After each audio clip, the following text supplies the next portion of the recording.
and is continuing to lap more quickly. So it's not just a one-off and having got away. There's a chance of Hirakawa catching up again. Hirakawa is dropping away from James Collado, and Alex Lynn in the Cadillac is dropping away from the pair of them.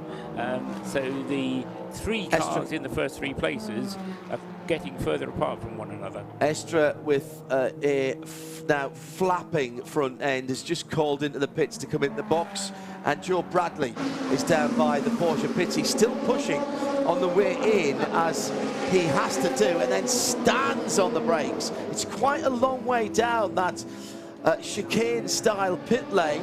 Following him in, Mikkel Jensen for a routine stop in the 6th place 93 Porsche at 93 Peugeot. Joe Bradley, the nose is ready. Yeah, the car's come to a halt. Fueling going on and only allowing a certain amount of crew to do some cleaning work, and then just as they have actually assessed exactly what's going on that front end. They've got the brand new nose ready. We are taking off a tear off, but they're going to do that at the end of this fueling. Fueling still going on, It was really pushing going in. I've got to say this year that the podium gantry has a huge, massive screen TV. So we kind of get a feel of what's happening out on the track as well, even when we're in the pit lane. Fueling still going on. No tyres being ready, so they're going to stick with that. Now goes up on jacks, and it's going to be swiveled round. It's going to be pushed back into the garage. So they're not just going to change the nose on the apron, they're pushing it back into the garage. They're also going to add some oil, as we heard from the onboard radio there. There was a certain amount of wiggling of bodywork whilst the fuel was going in, and I'm not sure that's allowed. I don't think you're allowed to do anything other than clean the windscreen, help the driver, and clean any other parts of the car. That wasn't cleaning. That was touching the car and wiggling the bodywork. That's a very fine line, JMO. It is. I mean, it depends. If you're allowed to pull rubber out of radiators and stuff like that, they'll get away with it, because although he was wiggling it, he was also pulling rubber out of the scoop. So I'm sure they could argue that. Very good. The floor damage looked to be further back. The flapping you could see underneath. So the rear deck is off. We heard that they were going to add some oil. We've had the first and second cars in and out. James Collado holds on to the lead. A 15-second interval between first and second as Collado came into the pit lane. Ryo Hirakawa, remember, if you're just joining us, lost the lead that the number 8 Toyota Gazoo Racing GR010 had for round about 2 hours when he hit a small mammal identified by the team and Alexander Wirtz in the early hours as a squirrel, and he had to come in for a nose change, and that slowed his times. Okay, new set of soft tires, and a refuel.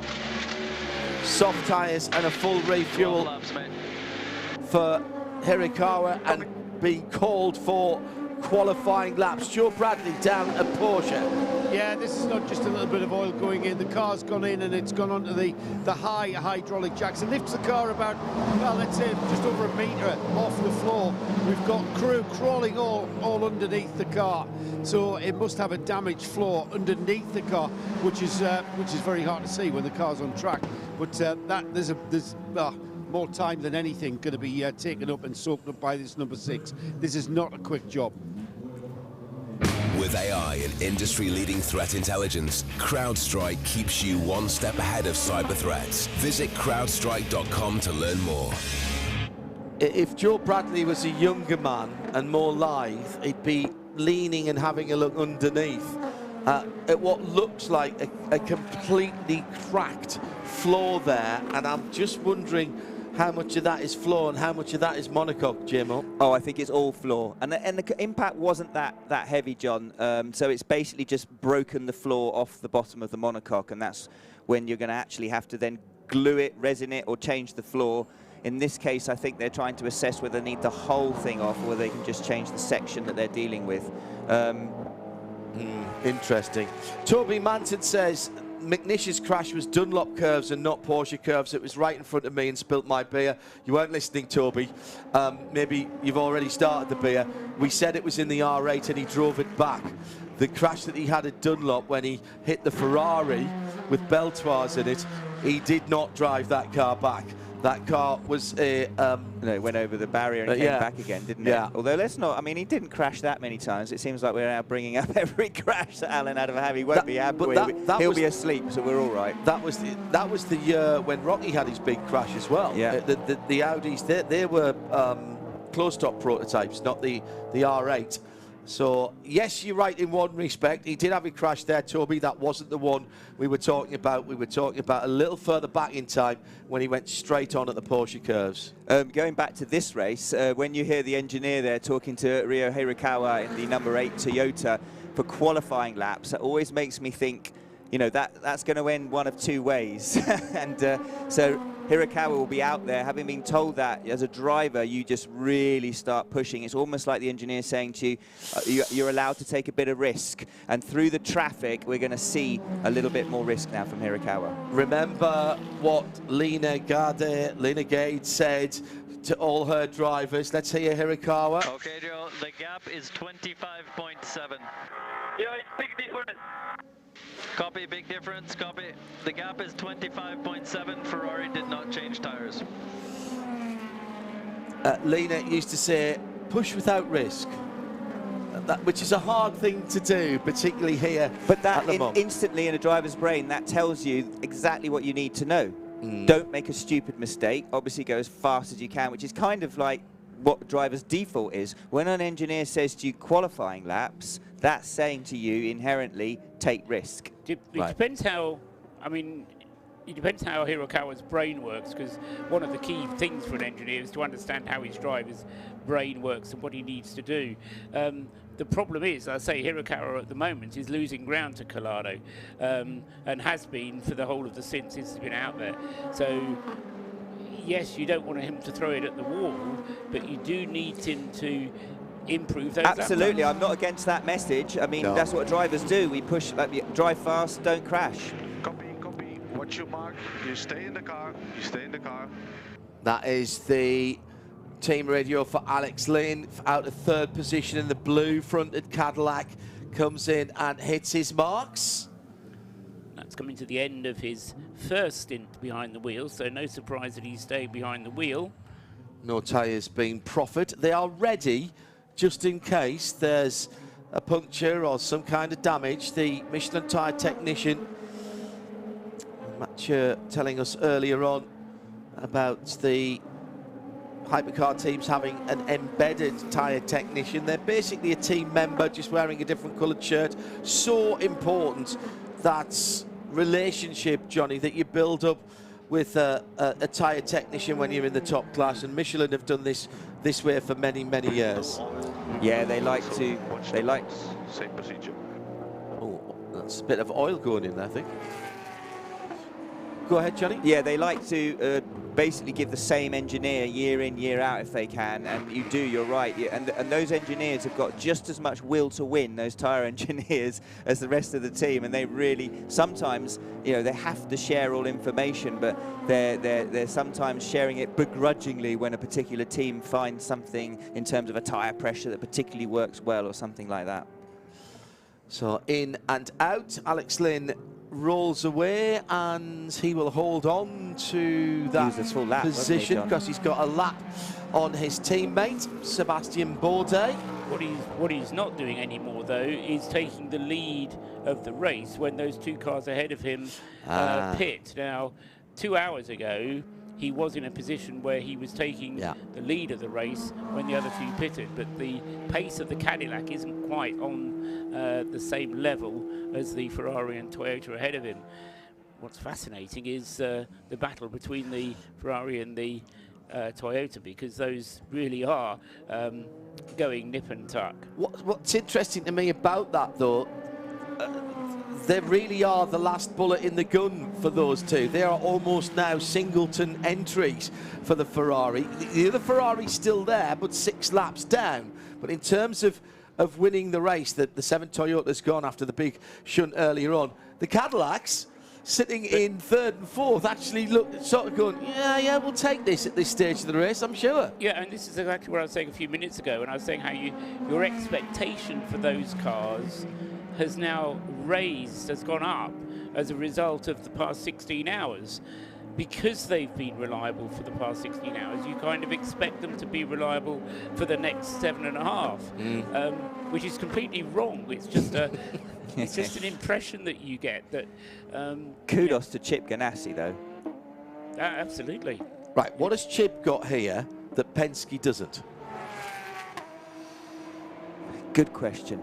Experience. Yeah. And he's had class wins. He knows where he's sleeping. He knows about the chateau. He knows to bring a fan because it's got no aircon. He knows to bring his iPod because there's nothing on French TV that he can watch. But he knows it all. He also knows not to trust the weather forecast because, I mean, the weather forecast we had for yesterday didn't predict that rainstorm, and there was one bit of team radio that we heard. I'm not quite sure if you were on air or not at the time, but there was a bit of team radio where the engineer said to the driver, sorry, that rain wasn't expected. That wasn't on our radar. That's just how it was. I remember mentioning that at the time and saying it's a bit old school, like the times when you didn't have weather radar and you didn't have all the tools on the perch and people actually having to deal with what they come across on the track. Or do you remember that time at Silverstone at the Grand Prix with John Booth literally stepping out, looking up in the sky and telling both his drivers to go out because he knew it was going to rain in the next 3 minutes? And I think Ferrari and a bunch of other top teams on their radar, it says not raining for another 10 minutes, held back in qualifying, it rained and they didn't get out of Q3. So it just shows you sometimes it's like that whole Good Morning Vietnam thing. You got a window, open it. There was a team here that were telling their very experienced chef to keep on the pit wall. No, it's not raining.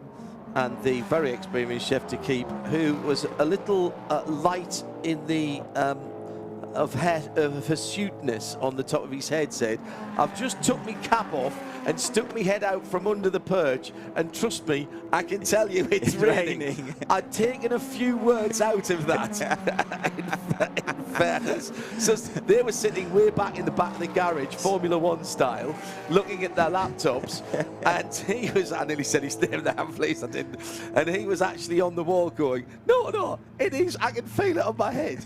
It's raining. Hello there, if you're just joining us, we've got a battle for the lead in GTE Am. The red car guy, Kessel Racing Ferrari, has been caught once again by Rahel Frey. Takeshi Kimura through Turk Rouge, the long right-hander, very quick in a GT car, and immediately Kimura goes to the inside, driver's left, as Rahel Frey goes to the outside. A little bit of side drafting there, but the Porsche's gone through. Absolutely lovely manoeuvre from Rahel, and the Swiss driver has taken back the lead as Prototypes cut around the outside. The Peugeot goes to the outside of the pink Porsche, and that was a bit sketchy there. Rahel had to keep her eyes peeled for that. Not a great manoeuvre by the Peugeot there. Having said that, there is risk in that. You're relying on the other driver to give you room, but that there was the perfect picture of two different classes working together to minimize the lap time loss for both without any contact. That was really neatly done by Rahel Frey, holding it in, allowing the Peugeot around the outside, and then tucking into the left-hand apex of the first Mulsanne chicane. Dropping straight in behind the Peugeot. And the only reason that Rahel Frey was that close to Takeshi Kimura was because of an extra pit stop from Kimura about 2-3 laps ago, when Kimura came in after a stint of just 5 laps, but it was a very short stop of 54 seconds, so it was a fuel-only stop, but it wouldn't have been a full tank of fuel. It would only have been half a tank at most, because there wasn't space in the tank for a full tank, because Takeshi had only used about a third of a normal stint. So that's why the Porsche has caught up, and even now it's not going as a Ferrari, not going as quickly as the Porsche is. Yeah, Rahel Frey also 4 seconds a lap quicker on the previous lap, so that's also going to help. Yeah, I think there might be a problem actually on the yellow Ferrari, the number 57 car. Yeah. Keep an eye on Takeshi Kimura's time. Matteo Caroli is 8 seconds further back in Rexy, the Project 1 AO56 car. I met the Rexettes when I was coming back from dinner last night. There are 2 T-Rexes wandering around, and I was very surprised to see who was in them, actually. Good friends of ours from the IMSA paddock, and had volunteered to be in the inflatable T-Rexes. They're having far too much fun. It had to be Gunner. Around. It had to be Gunner. Tell me, it wasn't Gunner. It was Gunner's sister, though. Oh. It was Amanda and Kelly Brulé who were in the cars, in the seats. They were having far too much fun and volunteered for. They did the whole driver's parade dressed in them. It's got a little fan inside that blows them up. I saw, yeah. It's brilliant. good to see Gunnar Jeanette here, actually, isn't it? It's been. He kind of came. He was at the time. At the time, he was one of the youngest, wasn't he, John, to ever race at Le Mans at one point, and now he's back here, probably 15 years later. Battle for LMP2. We've mentioned the change in lead for the Iron Dames ahead of Kessel. Now we've got into Europol. Jakub Smigowski has taken over from Fabian Scherer, who is struggling with that foot injury, but pulled a triple in the middle of the night and has done a cracking job to get that car in the lead. Robert Kubica, who was battling, in fact lost the lead to Scherer when he was at the point of LMP2, but he's closed down on the yellow and green into Europol Orica. Both of them just being passed by a Peugeot with front bodywork that didn't look totally attached between the headlights there. So again, Jakub Kuba, been out of racing for a little while, running the business, now has come back and has still got his pace. That's a position that's swapped round already, because the Inter Europol car was ahead and had been ahead for 5 or 10 laps, but the increased pace there just tucked in behind of the WRT car. Robert Kubica has put that car just in behind, and then it was leading. In fact, Kubica was leading last time around. Right, so that's happened on that lap. So that's twice Kubica has been passed by that car. Jakub's doing a great job here to keep Kubica behind him. I mean, he's keeping it. It's a close gap. It's half a second, but he's kind of keeping it there. I know there's not much you can do with the PTs, but there's clearly very subtle setup differences between those 2 cars. You just see where the Inter Europol, I think, is a little bit skinnier. I think it's just a bit quicker down the tubes. I noticed it when we had a battle before with Scherer on. He couldn't really live with Kubica round the twisty bits. He has got a bad left foot as well, in fairness. But down the tubes, just a tiny bit quicker. It does look that way, doesn't it? Because Kubica's tucked right up under his rear wing, but doesn't seem to be any quicker on the straights.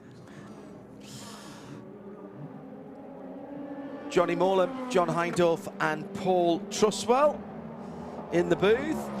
And the AO Porsche has gone through into second. So Takeshi Kimura is in strife at the moment. So worth having a wander down to the 57 pit for our CrowdStrike pit reporters. And we'll get that information to you as we head into the next half hour of racing. Just keeping an eye across the line. The 2 engines you heard just there were the Gibson powered Orica LMP2s into Dunlop.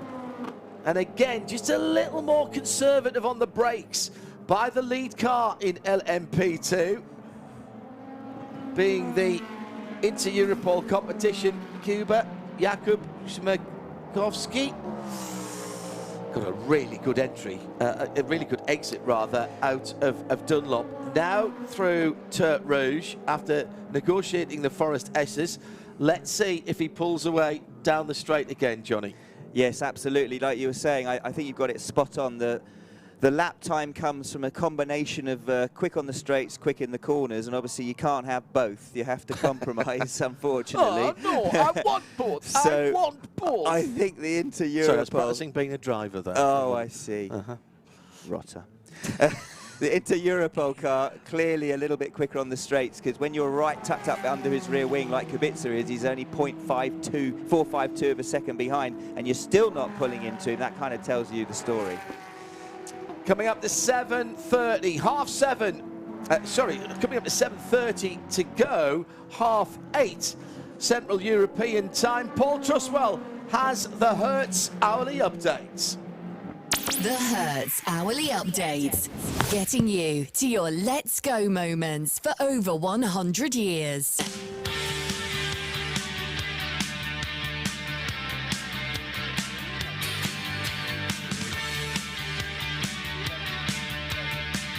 So, as John Hindhaugh says, it's 8:30 in the morning, and we have 7.5 hours to go in this year's 24 Hours of Le Mans. Ferrari at the front of the field, courtesy of James Collado, car number 51. The gap's going up, 19.6 seconds now, very nearly 20 seconds first to second. Ryo Hirakawa, at the moment, cannot live in the Toyota with the pace of the Ferrari.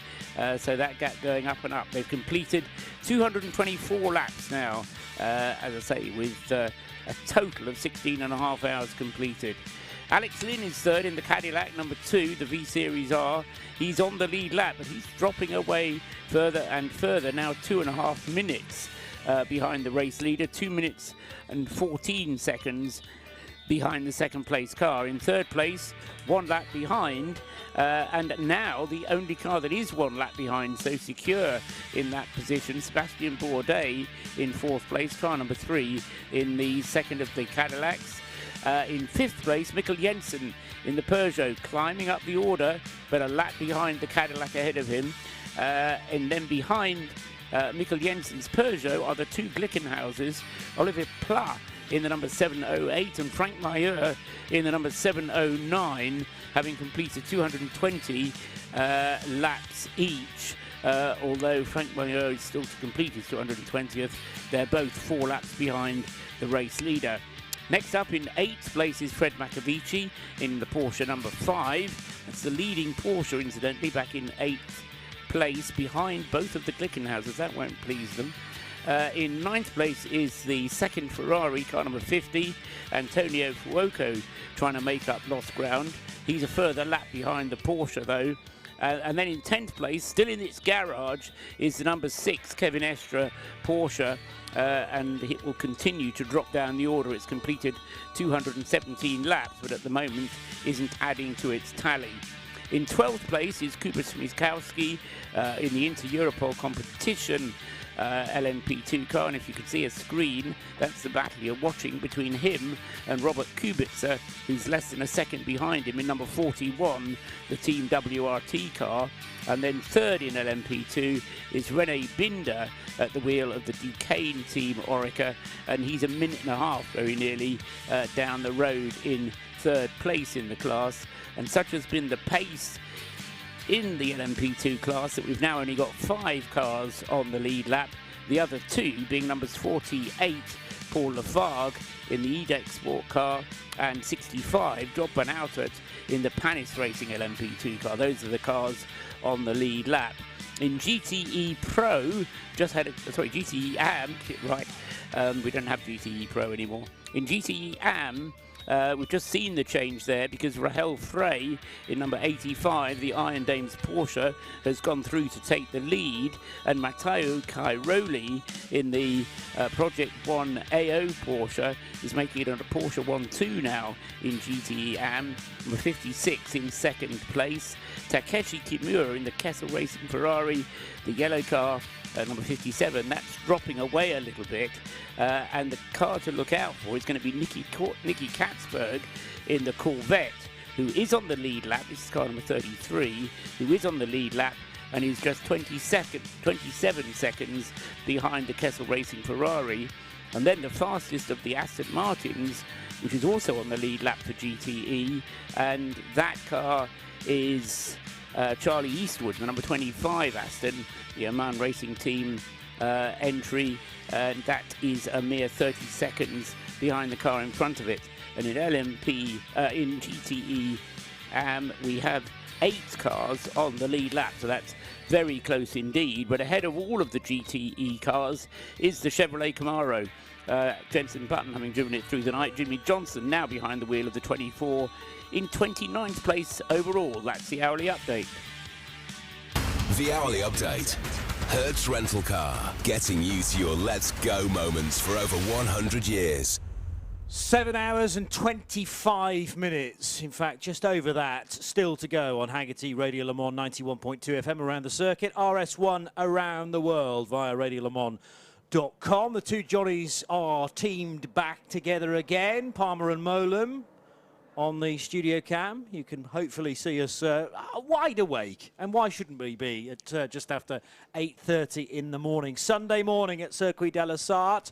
Beautiful, just steady rise of the daylight creeping in a few hours ago, but we are now at that full state and enjoying LMP2 cars battling just mere centimetres almost apart. Well, a couple of moments ago they were. Team WRT, Robert Kubica, and doing the chasing, Kuba Śmiechowski in the Inter-Europol competition car, but the pole just inching away from the pole. Actually, that doesn't really narrow it down because they're both from that part of the world, but the Belgian squad and Team WRT. Martin Rumps brought the 911 numbered Proton competition Porsche in. He's clambering out, though, in favour of the German/Irish Hollywood superstar and a mean racer to boot, and about to take control of the new livery, actually, for 2023. Used to be the emerald green car for Michael Fassbender, but silver front, black rear with the gold stripe now for Porsche 911. We can get a CrowdStrike pit and paddock report, in fact, from one end of the pit lane. Joe Bradley watching this stop. Yeah, just watching that stop, Johnny, as you had that on your screen. New unscrewed rubber, brand new Michelin tyres going on that 911 numbered Porsche. We'll try and get a word with the driver and get a bit of an update on the way that the car's performing. But you know what? The tradition here at Le Mans, when a car retires, is that you pull down the garage door. And up at the pit in end of the proceedings, that 911 pit garage is one of, out of the first 6 garages, there's only that and the number 8 Toyota and the United Autosports teams that have got the garages open. So, you know what, it's become a bit of a fist fight all the way through this race, hasn't it? We've got quite a bit of attrition.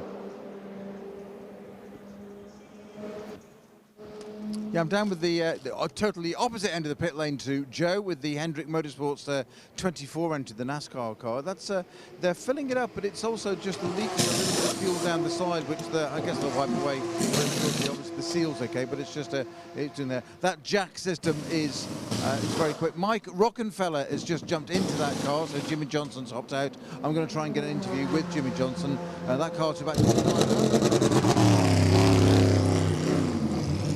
And Mike Rockenfeller having the shortest run, obviously, out of the pit lane there, and he just pulls it out sideways, just gently wheel spinning it at exactly the right amount of revs. I'm going to try and find Jimmy Johnson if I can.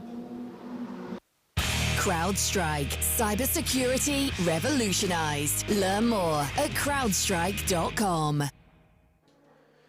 It's Haggerty Radio Le Mans. We will hunt down a couple of drivers then, and hopefully may even get them back to back. Joe's going to chase down Martin Rump from the 911 and Jimmy Johnson, as Snowy says. But settling in for another stint, J-Mo. Yeah, I was thoroughly enjoying that LMP2 battle that was going on between Jago Szymkowski in the 34 Inter-Europol car and the 41 Team WRT LMP2 of Robert Kubica. Kubica finally using traffic to his advantage to outbrake the 34 car on the inside into the first chicane, and now having sat behind him about 4 or 5 tenths behind him for what felt like an age, and they did swap positions earlier, as Paul Truswell rightly said. I'm not quite sure how that happened, because now Robert Kubica's got in front this time. He's now pulled away to the tune of nearly 3.5 seconds. Yeah, I think the gap has come down again, though. Well, we'll see what happens over the course of this lap, perhaps. Yeah, because on the last lap, Swiatkowski was 3 seconds slower. So let's see if it was a one-off or if it's a trend. Because very often you could lose 3 seconds just going through traffic on the through the Porsche curves or something like that. So let's look at it for 2 or 3 laps and see what's happening there. The number 6 Porsche continuing to drop down the list as it stays in the pits. That car was up in, well, it was up in 4th place not so very long ago as the sun rose. Dropped down to 5th, but then had that off in the hands of Kevin Estre, and has now been, having taken an extra 45 seconds to get back to the pits, didn't come into the pits straight away, waited till the end of his stint and then came into the pits, and at that point they decided they wanted to change the floor. Quick spin for Ian James in the 98 Aston Martin as we get this CrowdStrike Racing pit lane interview with Martin Rump. Yeah, not to put you off there, Martin, telling you how many listeners we had. Martin, we're just looking at the timing strings. You've just handed over the car to your teammate, Michael Fassbender. You know what, that GTM battle, everyone on the lead lap, it's still all to play for. Yeah, definitely, it's a close race, and I mean, you see how many there are retirements. It's almost half and half now with the grid, so yeah, we're really lucky to be still in the run and also close to the lead lap. I think we have a good chance for a good finish. I mean, long way to go, so we keep pushing and keep working. Just finished the double stint, good work stint, so yeah, that's basically what we need to do, stay out of trouble and hopefully get to the finish line. There is a little bit of rain forecast. Actually, it depends what forecast you look at. There's a little bit of rain perhaps coming. It kind of is, yes, 50-50. What's the team's thoughts going forward? You know, what are they telling you to do? Well, the engineers definitely haven't slept, so maybe they're thinking about coffee or no, really. We just focused on the job, and rain or dry, I mean, at the end of the day, we're going to do it. And yeah, possibly we maybe do some tactics change then, but we still have all the 3 drivers ready, and whatever comes. I mean, we are not afraid. Thank you, Martin. Jimmy, thank you very much for your patience. You're right down at the far end of the pit lane trying to hide, but we found you anyway. Tell us about your stint you just done. I know it's been a really good effort for all of Hendrick Motorsports and this Garage 56 program. I had a stint through the night in the rain, which was quite exciting. This one was pretty straightforward, so that was nice. The car's running great, and we're just logging laps. Presumably your first time driving at night? No, not the first time. I've run the Rolex 24 a bunch of times, so I've had that there, but it's the first time I've been caught out in a downpour on slicks, so that was exciting. So night, Le Mans, rain, slicks. Yes, and it still somehow was fun. I still enjoyed it because I was at Le Mans. It's been a childhood dream, and it's just such an incredible experience around here. It must have been, that car must have been a bit of a handful on slicks in the rain, though. It really was. I'm thankful I kept it on the road. I don't think I had the best pace, but I kept it on the road. Well, that's pretty important. I think the pace is a great thing to worry about there. So a little bit of showboating and drifting going on, was it? Not intentional. The car's heavy, as we all know. After 4 or 5 laps, you really heat up the tires. You don't necessarily wear them out, but they just get warm, lose some lateral traction, and the car starts to drift around. And then we just count on the TC, and we let the traction control do all the work and hold us. You ever thought about doing any kind of like historic racing, classic stuff? I ran Goodwood last September in a Cobra for Sean Lynn and had a great experience. Look forward to going back again this September. Jimmy, look forward to seeing you there. Thank you very much for your time. CrowdStrike. Protection that powers you. Learn more at crowdstrike.com.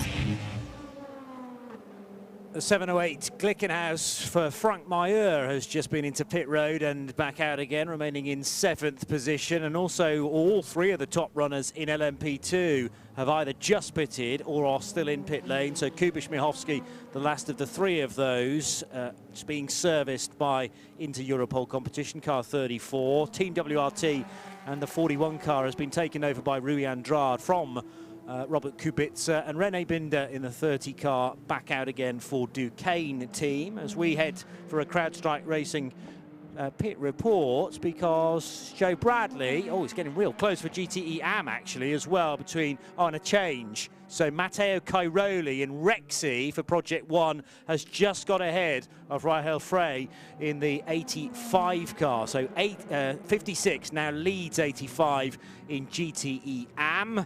As mentioned though, CrowdStrike Racing pit interview, Richard Dean with Joe Bradley.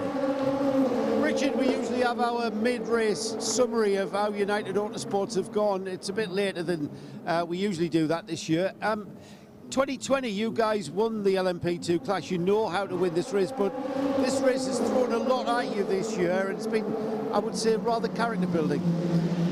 Yeah, you're not going to win it if you spend as much time in the garage as we've had. We've had a lot of damage. Both cars have been in the garage, complete corners replaced. It's kept the boys on the toes. They're looking pretty beaten up, but we're beaten and bruised, but we're still here. We're still going round.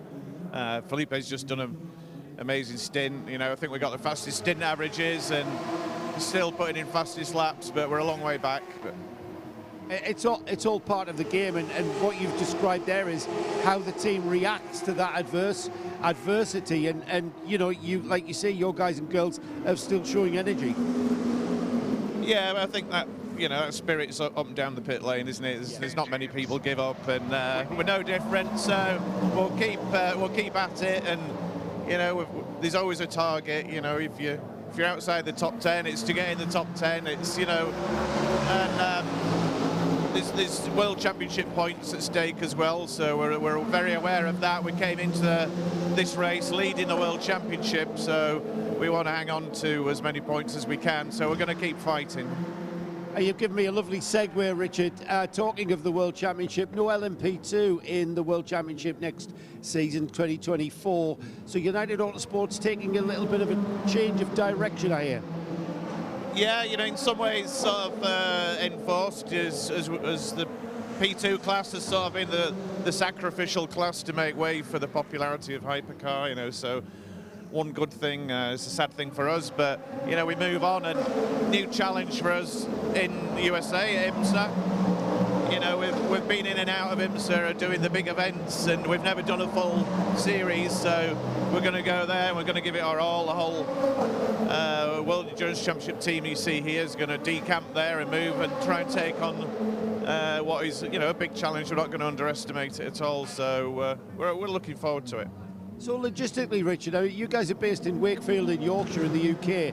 Are you, when you say decamp, are you moving the operation across the Atlantic? Well, we've got a little base there already. We need a bigger base as we move to run two cars rather than just, you know, a one-off guest appearance at some of the big endurance races. We're going to do the full season, so we need to be a little bit more of a permanent fixture out there. And yeah, when I say decam, the whole WEC team is going to be reapportioned onto IMSA. But yeah, we're going to expand our base out in the States. You'll have some great weather, that's the thing. Well, it depends where we decamp to, doesn't it? But I know what you mean. I've got my eye on Florida too. I thought you would have. Thanks for talking to us, mate. There's nothing I can say. It's one of those things. I once was told, I forget who was it was Elton Julian who said, anyone who uses the term character building in motorsport has never been in motorsport very long, because it takes a very short amount of time to build enough character to deal with motorsport. Yeah, I think we'd all say we're pretty happy with our character, thank you. We don't need any more building of it. I'll leave you to go back to work. Thanks, mate. Daney chatting to Joe Bradley as part of that CrowdStrike Racing pit lane interview. You mentioned about championship points, and I just started to look up which cars are eligible for those. The 34 into Europol competition car certainly is, as is the 41 WRT, but then there are a number of ELMS cars, as in they've got their invitation because they take part in the European Le Mans Series and therefore aren't eligible for WEC points. So Duquesne, not a worry for United. Panis Racing, likewise, they're running fourth. The 48 car won't scoop up WEC points either. So, I mean, the picture looks slightly brighter than when we look down to car 22 and 23. 12th and 13th in LMP2 overall, but they'll get slightly better than that points. And as he said, the focus now is trying to get within the top 10 of the WEC regular runners. There's been an awful lot of pit stops for the LMP2 cars, Paul. I mean, that's not a surprise because are they pitting about every 35 minutes or so? Yeah, it's about 38 minutes, the pit stop, every 11 laps in any case. Yeah, I was talking to the car controller for the number 23, no, for the number 22 car for United Autosports before the race started, and he was telling me how tough it was going to be, but then he always says it's going to be tough. You know, because they get so little rest between the pit stops. The class leader in P2, the Inter-Europol competition car, has done 24 pit stops, as has the Duquesne team car. WRT have managed to get away with doing 22 thus far, and the Job van Outert Panis Racing car, number 65 in 4th place, has managed to get away with doing only 21 pit stops. But still it means, I mean, we've had coming up for 17 hours of the race, and it means that by the end of the race they're going to be well into the 35s, high 30s. You're 2/10 up sector 1, gap 19.3, great job. Just keep pushing, mate, keep pushing, head down. Just hearing the engineer and Hirakawa in the number 8 Toyota there conversing. Olivier Pla spun his 708 Glickenhaus, and that may well, if he can get it started again, there's going to be a slow zone there very soon. But it's between Indianapolis and Arnage, isn't it? Yeah, so if he can just get it going again. He just lost the rear, just dropped a wheel in the gravel coming out and beached himself in the middle of the curb, on the middle of the car rather, and it just turned him around. And actually he won't be going anywhere, I don't think, because it caught the barrier on the outside, Johnny, as you rightly said. But going back to that Toyota battle, it was at 25 seconds. Hirakawa's been chipping away at James Collado in the 51 Ferrari. It's kind of a bit ebb and flow, as Paul Truswell said earlier on, a little bit with traffic. He's got it down to 19.0 seconds, so he's not catching him rapidly. But he is chipping away at that overall lead. Yeah, and it's only on this stint that he's been doing it, which is once again indicative of the new set of tyres. Hirakawa had a new set of tyres for this stint, whereas James Collado is still working on his old set of tyres. So which are flat spotted, as we overheard the if we to believe the Toyota engineer, they're flat spotted. Yeah, so that's why Hirakawa is being able to close the gap, because until they put that new set of tyres on, the gap was going in completely the opposite direction. Collado was quicker than Hirakawa on the previous stint. That would have also been tyres though, Paul, because at that point Collado would have been on slightly newer tyres, I would assume, if they're out of sync on the tyre strategy. Well, yes, but Hirakawa's pit stop wasn't any quicker. It wasn't indicative as if they didn't change tyres. Obviously, the only thing I've got to go on is the speed at which the pit stop took place in, and it may be that it was a slower pit stop for some other reason, but to say the pit stops for the Toyota were fairly consistent on that last round. Shaking the head of Ollie Pla at the mistake he's made, just dropping both tyres into the gravel. There's a big drop there from the high side of the ripple strip into the gravel trap, and then he's kind of really tugged at the wheels and the tyres as he's trying to get the car back on again. No grip rear right, and it's just spun the Glickenhaus round. What's happening there, Johnny, as well, is that a lot of cars are coming out of the left at Indianapolis and dropping a wheel in the gravel there, and they're taking the gravel away. And so when Olivier Pla did the same thing and dropped his right rear wheel over only probably a couple of feet into the gravel, because it was gone, it's basically allowed the car, the middle of the car, the floor of the car, to bottom out on the curb, at which point the wheels effectively come off the ground, and that's what spun him right round into the barrier. And it's caused a slow zone inevitably, and being at Indianapolis, it's a long slow zone, because it's that long zone 7 that starts all the way back at Mulsanne Corner. So an opportunity to grab some fuel, possibly, if you want to roll the dice, although, of course, both of the leaders have just had their pit stop. The Cadillac number 2 is having its pit stop at the moment, so... And that's quite early, isn't it, Paul? So maybe they are rolling the dice a little bit. Yes. He's just completed his 10th lap, what would normally be a 12-lap stint. So Cadillac saying, OK, let's go for this, get a bit of extra fuel on now, and then hopefully it will see them in good stead later on. Olivier Plas crabbing his way really back is from crabbing, R9 isn't it, now. Johnny? Yeah. And in fact, they're going to have to give the car a new nose, and they haven't got a 708 prepared. So, but what they have done is sliced a number into thirds, grabbed a 709 nose, and stuck an 8 on the top of it. It's a little bit, I don't know, well, sticky back plastic basically to try and sort this and make sure that it's going on the right car. I think the nose is going to be the least of their problems when they come in, because that car is going, you can sort of see all 4 wheels as it's heading towards you down the straight, so crabbing a lot. Olivier Plas probably putting about 30 degrees of opposite lock-in even when he's driving it in a straight line. And that right rear took a big hit when he spun across the track for the right Indianapolis. It looks like it's got 3 or 4 inches of toe out on that right rear, so there's going to be a lot of suspension damage there that they're going to have to fix, as well as that nose. Let's get a CrowdStrike Racing pit lane report, because the overall leader has come in, and also some key players in the GTE AM field as well. So this from Joe. We'll head up to Snowy, who's I've just had the 51 pass underneath me. Meanwhile, the Iron Dames car, that's the 85 Porsche, has been in. Rael Fry stayed on board. She got full tank of fuel replenished and brand new tyres. The 93 Peugeot has been in. You had the number 3 Cadillac in a few minutes ago, and the number 2 has just followed suit. But let's head up now to Snowy, who's got the 51 Ferrari. Yeah, that's just completing its stop. James Colado's leapt out of that. I'm guessing he's going to have a quick chat with his engineers. They're just going to refill. So I'm going to try and get in the garage and get hold of James if we can. I think he's probably gone to the back there. He's just getting his lid off.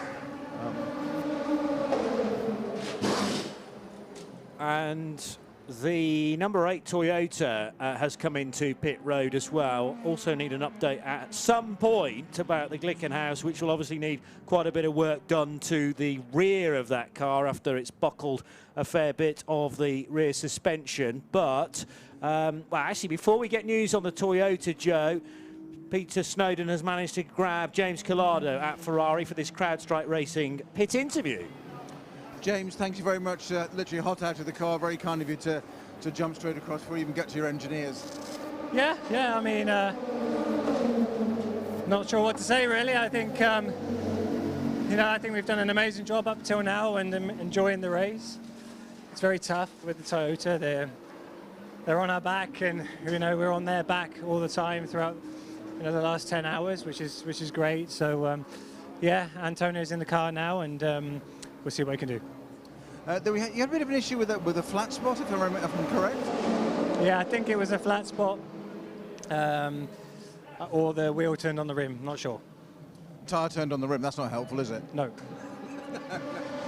Obviously, you get to the point now where we're just approaching 3/4 distance now, so thoughts? No idea. I knew you'd say that. We'll just keep going step by step. Whatever happens, I'm proud of the guys. I was going to say, you've got to be able to put the whole team in there. Thank you very much, James Collado. And in the meantime, there was a pit stop for the number 8 Toyota for Sebastian Buemi, now taking that car over. Joe Bradley was watching the stop.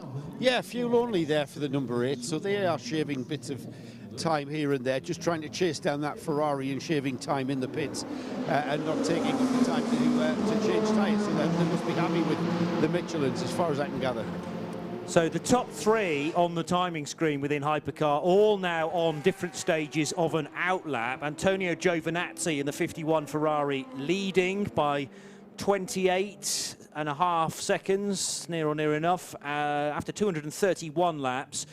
The Toyota of Buemi, as mentioned, going back into the race in second place, and Richard Westbrook in the number 2 Cadillac running in third spot. Paul. But here, the Buemi car, the number 8 car, it was actually Hirakawa, lost an enormous amount of time in the slow zone because he was behind the Ferrari anyway, and so he was further back in the slow zone as it was implemented. So, if you like, he had to spend longer in the same slow zone than James Collado did. So that was why he lost all that time coming into the pits. As soon as he was out of the slow zone, he could go fine, but he was much further, or he wasn't as far into the slow zone when it went into a slow zone, and therefore so that's why he's lost quite a lot of time. Well, it lost him best part of 10 extra seconds, isn't it? Because it was around 18, 19 seconds, Paul, and it now stands at a 28.2 second gap between Sebastian Buemi, now ensconced in the Toyota number 8 hypercar, and Antonio Giovinazzi in the 51 Ferrari. It was actually more than that than they lost, because they didn't change tyres on the Toyota. It meant that Buemi has gone out. His time in the pits was 17 seconds less. No, it was more than that even. It was 20 seconds less. So the pit stop time was 20 seconds less, and he's lost an extra 5 to 10 seconds on the track. Yeah, so 30 seconds altogether. Desperately bad luck for the Toyota team there. And Ferrari, we heard from James Collado, you know, it's almost like he doesn't dare breathe because it's going so well. And if he does breathe, or if something goes wrong, you know, he's going to feel that. Well, I mean, the team has done very well, and I think he phrased it very well. He was very proud of the team and everything they've done.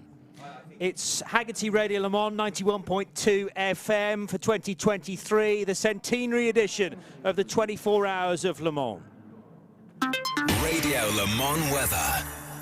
Pretty good conditions this morning, with temperatures set to continue to rise through the course of the morning. We're at a minute to 9 o'clock on Sunday morning then, and a high today of 28 degrees Celsius. It'll take us a bit of time to get there, not expected until 4 o'clock, but the chance of isolated thunderstorms at the end of the race, could there be a real sting in the tail? Radio Le Mans weather with Flywheel, when you can see the Bentley blower on track next weekend.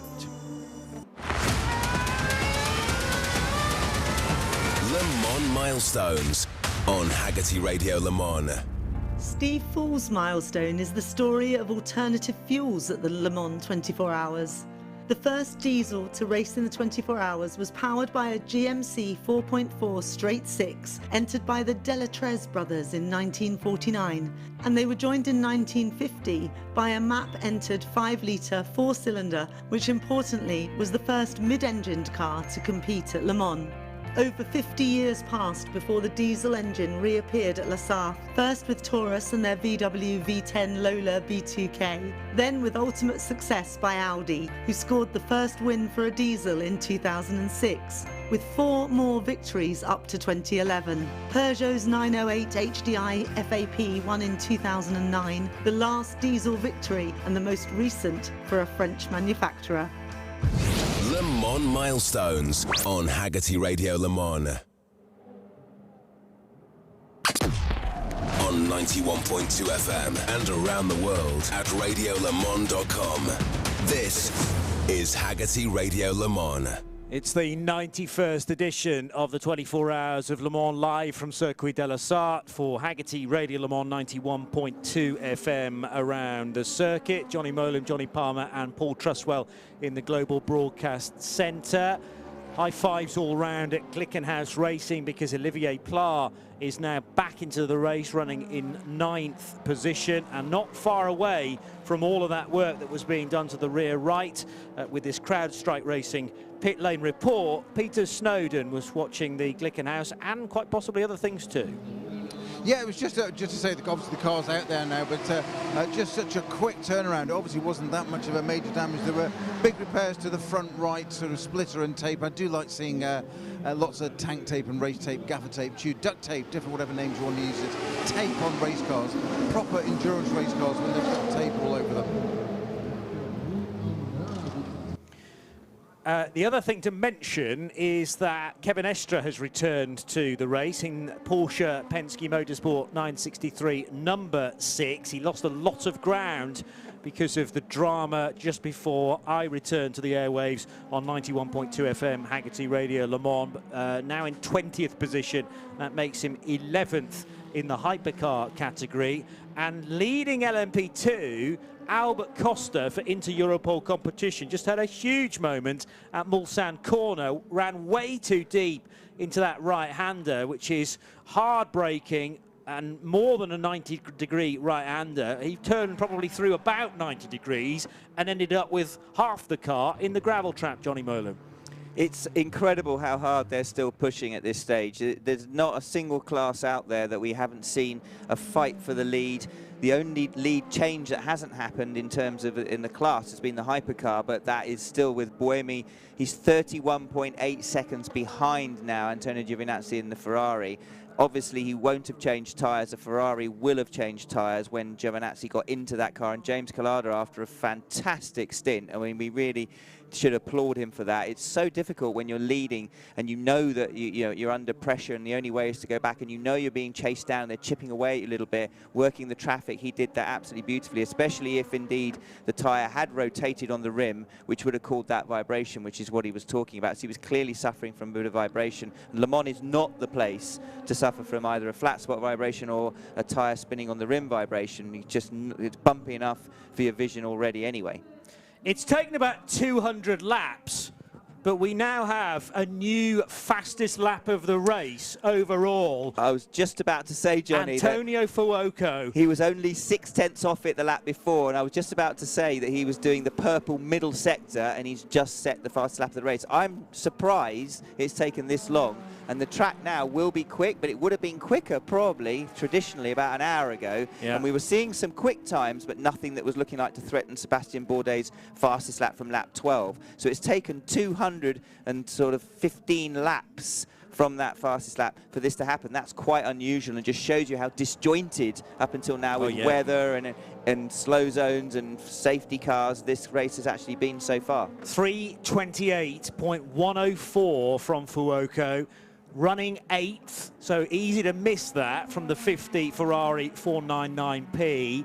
But the 51 car that leads the motor race, not that far away, 4/10 or so, just done a 3:28.5, nearly 0.6. But that's the 51 car's best lap of the race. So we have an absolute best and a PB from both of the Ferraris, again showing their single lap speed this late on into the race, inside the final 7 hours. And Giovinazzi getting in, new tyres, a reasonably clear lap, we assume. Same for Fuoco, he's been in a little bit longer. They're slightly out of sync, the two Ferraris. Fuoco's obviously down in 8th position, sort of some 6 laps down from the leader. So really nothing to lose now for the 50 hypercar Ferrari. They'll just go at it as hard as they can and see if they can pick up some pieces. Slightly different, which is why I was going back to saying what I thought a brilliant job from James Collada, because when you're in the lead car, there's so much more to lose. You just tend to be a little bit more circumspect. Yeah, and that probably adds a little bit of flesh to the fact that James Collada was sounding so down about what might have been, I suppose. Well, no, I mean, it could be a 1-2 right now for the 499Ps, but the 51's in a wonderful position to win this motor race at this stage, with Toyota half a minute behind. So it is going to flip-flop probably all the way to the finish, and each crew putting the pressure on the other. I think if Toyota are going to win this race, they need it to stay dry. Yeah. I'm not sure with Ferrari, and Paul's stepped out, so he can't answer this, but with the tyre allocation, obviously they only have, I believe, 14 sets of slick tyres to use for the race. That was going to be a problem for Ferrari if we'd had a completely dry green race the whole way through, because they are not quite as good at looking after their tyres on longer stints than as Toyota are, as we keep mentioning. That probably now will have gone out of the window, because they'll have had a number of stints where they've been putting wet tyres on, and so it could well be that they wouldn't have had this problem anyway. But if Toyota to have any chance, I believe they need this to run dry to the very end and be able to use that ability to look after their tyres slightly better than Ferrari. Spanish driver Albert Costa really hanging out the Inter-Europol competition car. I think the team are just about loving it. It's giving them palpitations at times because Costa again was running the track limits to their very edge on the exit of the Ford chicanes.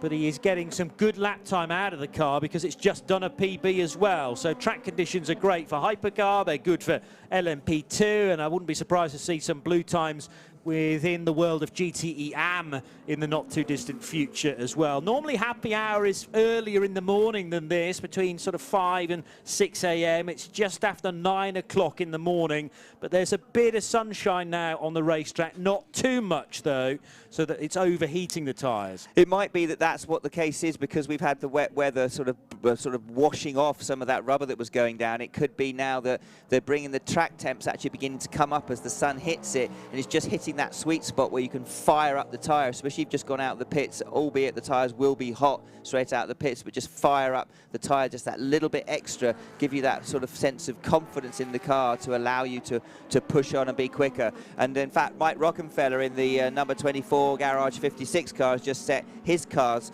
fastest middle sector of the race. So clearly the track right now is quick.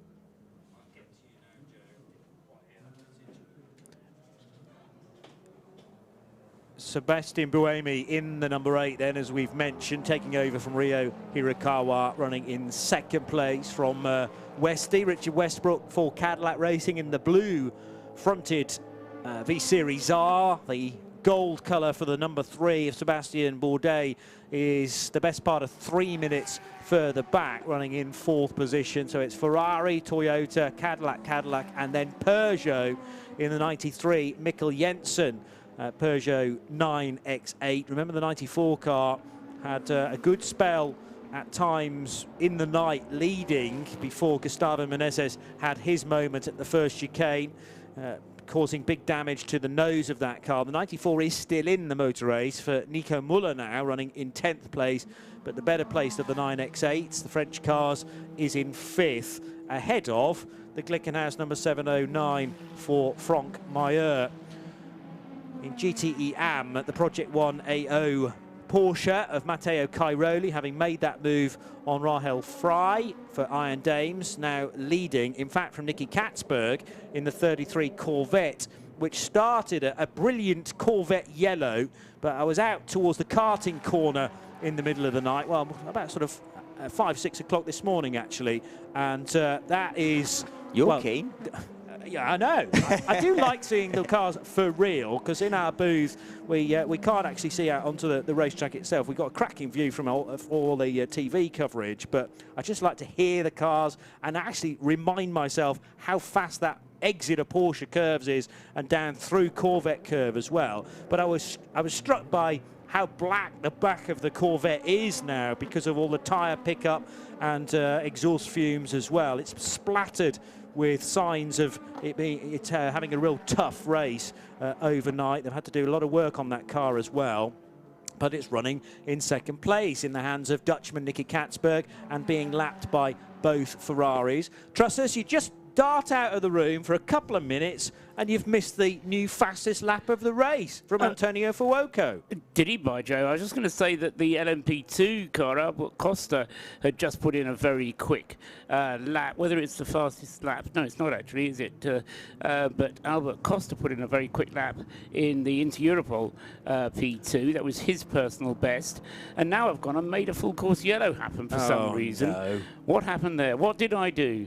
Well, I didn't think you did anything, actually. You were just moving your mouse across the desk to check in with the latest personal best times, with the track in seemingly a very good state. However, Ferraris had just got by, as mentioned, and one of them's had a moment at the Indianapolis left-hander, dropping the right rear. Again, Glickenhaus type moment. Thankfully, the 50 Ferrari didn't spin as a result, but... It was earlier on the curb, so he ran up that curb earlier on. He kind of half aborted. Yeah, that's the 51 of Fuoco, who's just set the 50, sorry, of Fuoco, who's caught up to the back of the Antonio Giovinazzi 51 sister car, albeit he's 6 laps down, so he's looking to try and maybe gain one of his laps back, but Ferrari obviously aren't going to want him to get involved with the race of the 51, because at the moment all their eggs are in that basket. Is this the morning full course yellow to kind of put the circuit back together again? Now it's got light and they've got a full complement of marshals to work on the circuit, because in general they either do a safety car or do something to get over the ravages of the night and to sweep the circuit clean. So possibly that's the reason for the full course yellow. Just before we answer that, let's get a CrowdStrike Racing pit lane report with Diana Binks, who's found Josh Pearson from United Autosports. Josh, looks like you've got good pace now in the car. How is that for you? Yeah, it was a great stint, you know. We've had really strong pace all weekend, so it's a bit of a shame where we are. You know, the car has more pace than what we're showing right now, but that's Le Mans, you know, it bites. So we made a few mistakes, and we had brake failure with Tom in the car, which wasn't great. I think he got a bit of gravel in the wheel bed, and it just stripped one of the connectors, and yeah, that was that. So very unfortunate. You know, I think we've got a really strong car. I think we had a car and a crew that could win, but you know, right now it's just about learning everything we can for the rest of the season and pushing really hard. You know, I think as a 3 we're very strong, so we'll see how we get on in the rest of them. But you know, let's finish this one out strong and see if we can't get some points for the rest of the season. How much is the track evolving now? A lot, actually. You know, it's been interesting to see the evolution, because I've had quite a few different track states. You know, at the start it was a little green, but still had good grip. And then when I got in at night, there was damp patches in sector 2. So I've had everything, and just now it was pretty greasy. So I've kind of gone through all the motions. But the track is coming in now as the sun starts to come out. So it should get quicker, I think. Are you back in the car, or is that your drive time now? I'm not sure. I think that's definitely my drive time done, but I don't know if Will's going to want me back in or not. So maybe I'll be back in, maybe I won't. Thanks, John. No worries. Thank you.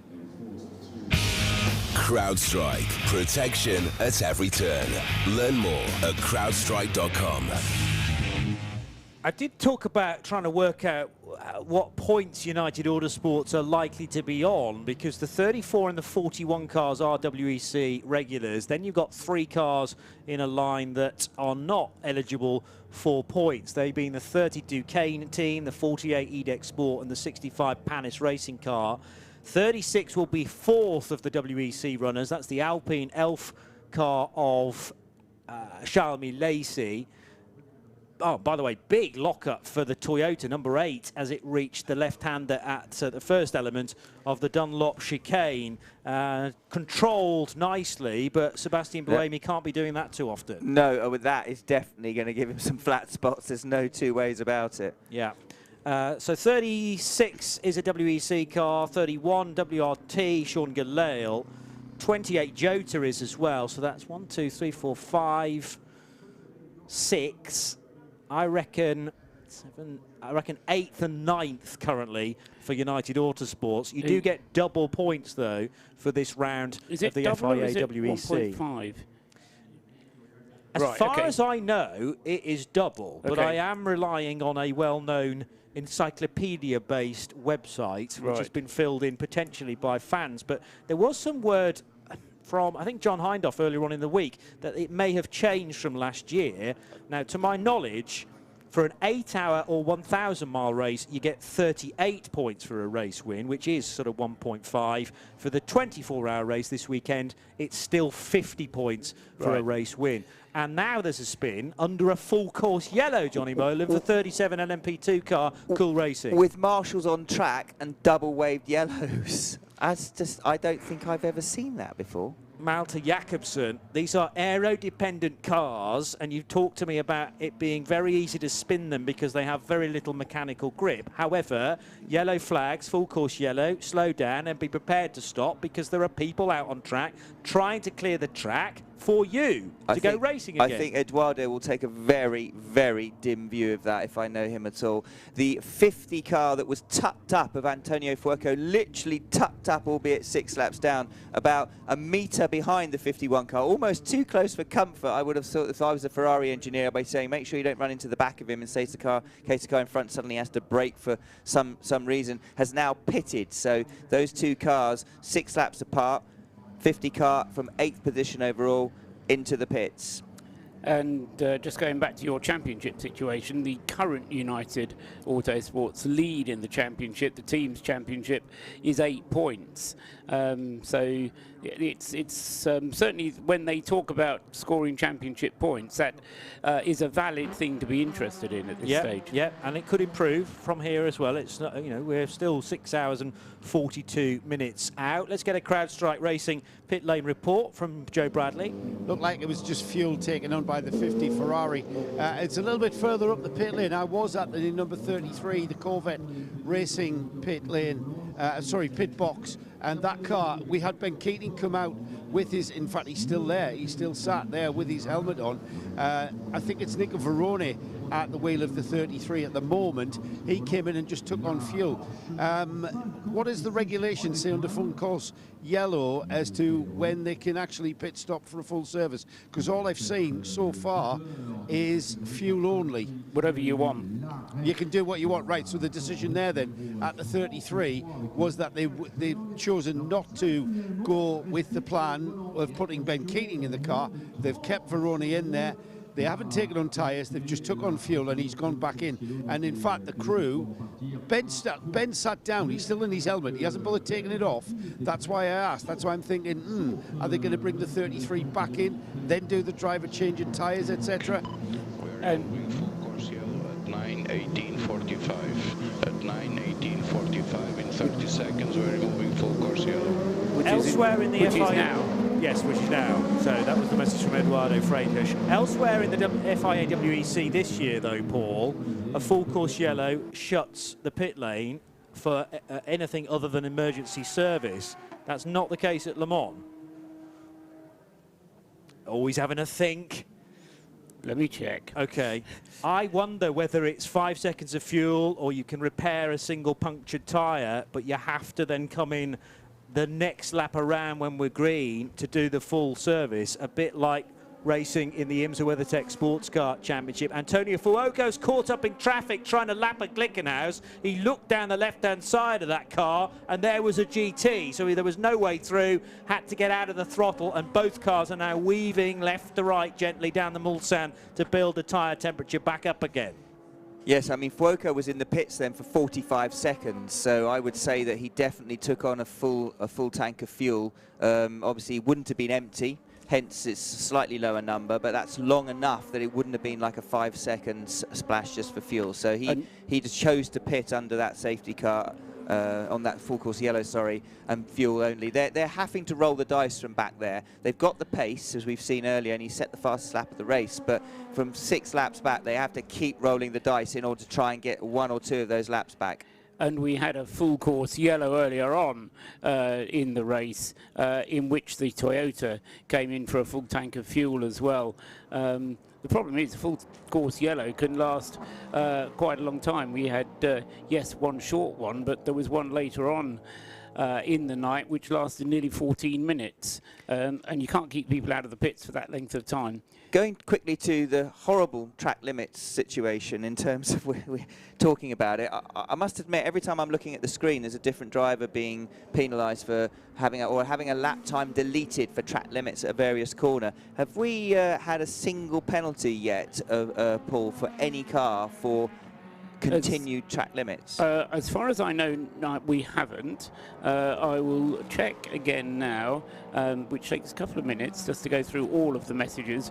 But the only message we've had that I have that caught my eye was a warning flag for the number 2 car, and I don't think we've had any other warning or penalty other than the deletion of fast laps. So there has been no action taken at all against track limit offences. It'd be interesting to see, because those must be mounting up, whether there is any reset that's happened or whether we're going to get within the last couple of hours of the race and suddenly everyone will have arrived at that point where potentially penalties will start being imposed. Exactly. We'll wait and see on that one, as I say, because 51 car in the pits, a leader. We're no longer under full course yellow. I have found, Paul, rule 14.5.2, access to the pit lane under a full course yellow for Le Mans, race only. This bit's in yellow, which means it's new. Hang on.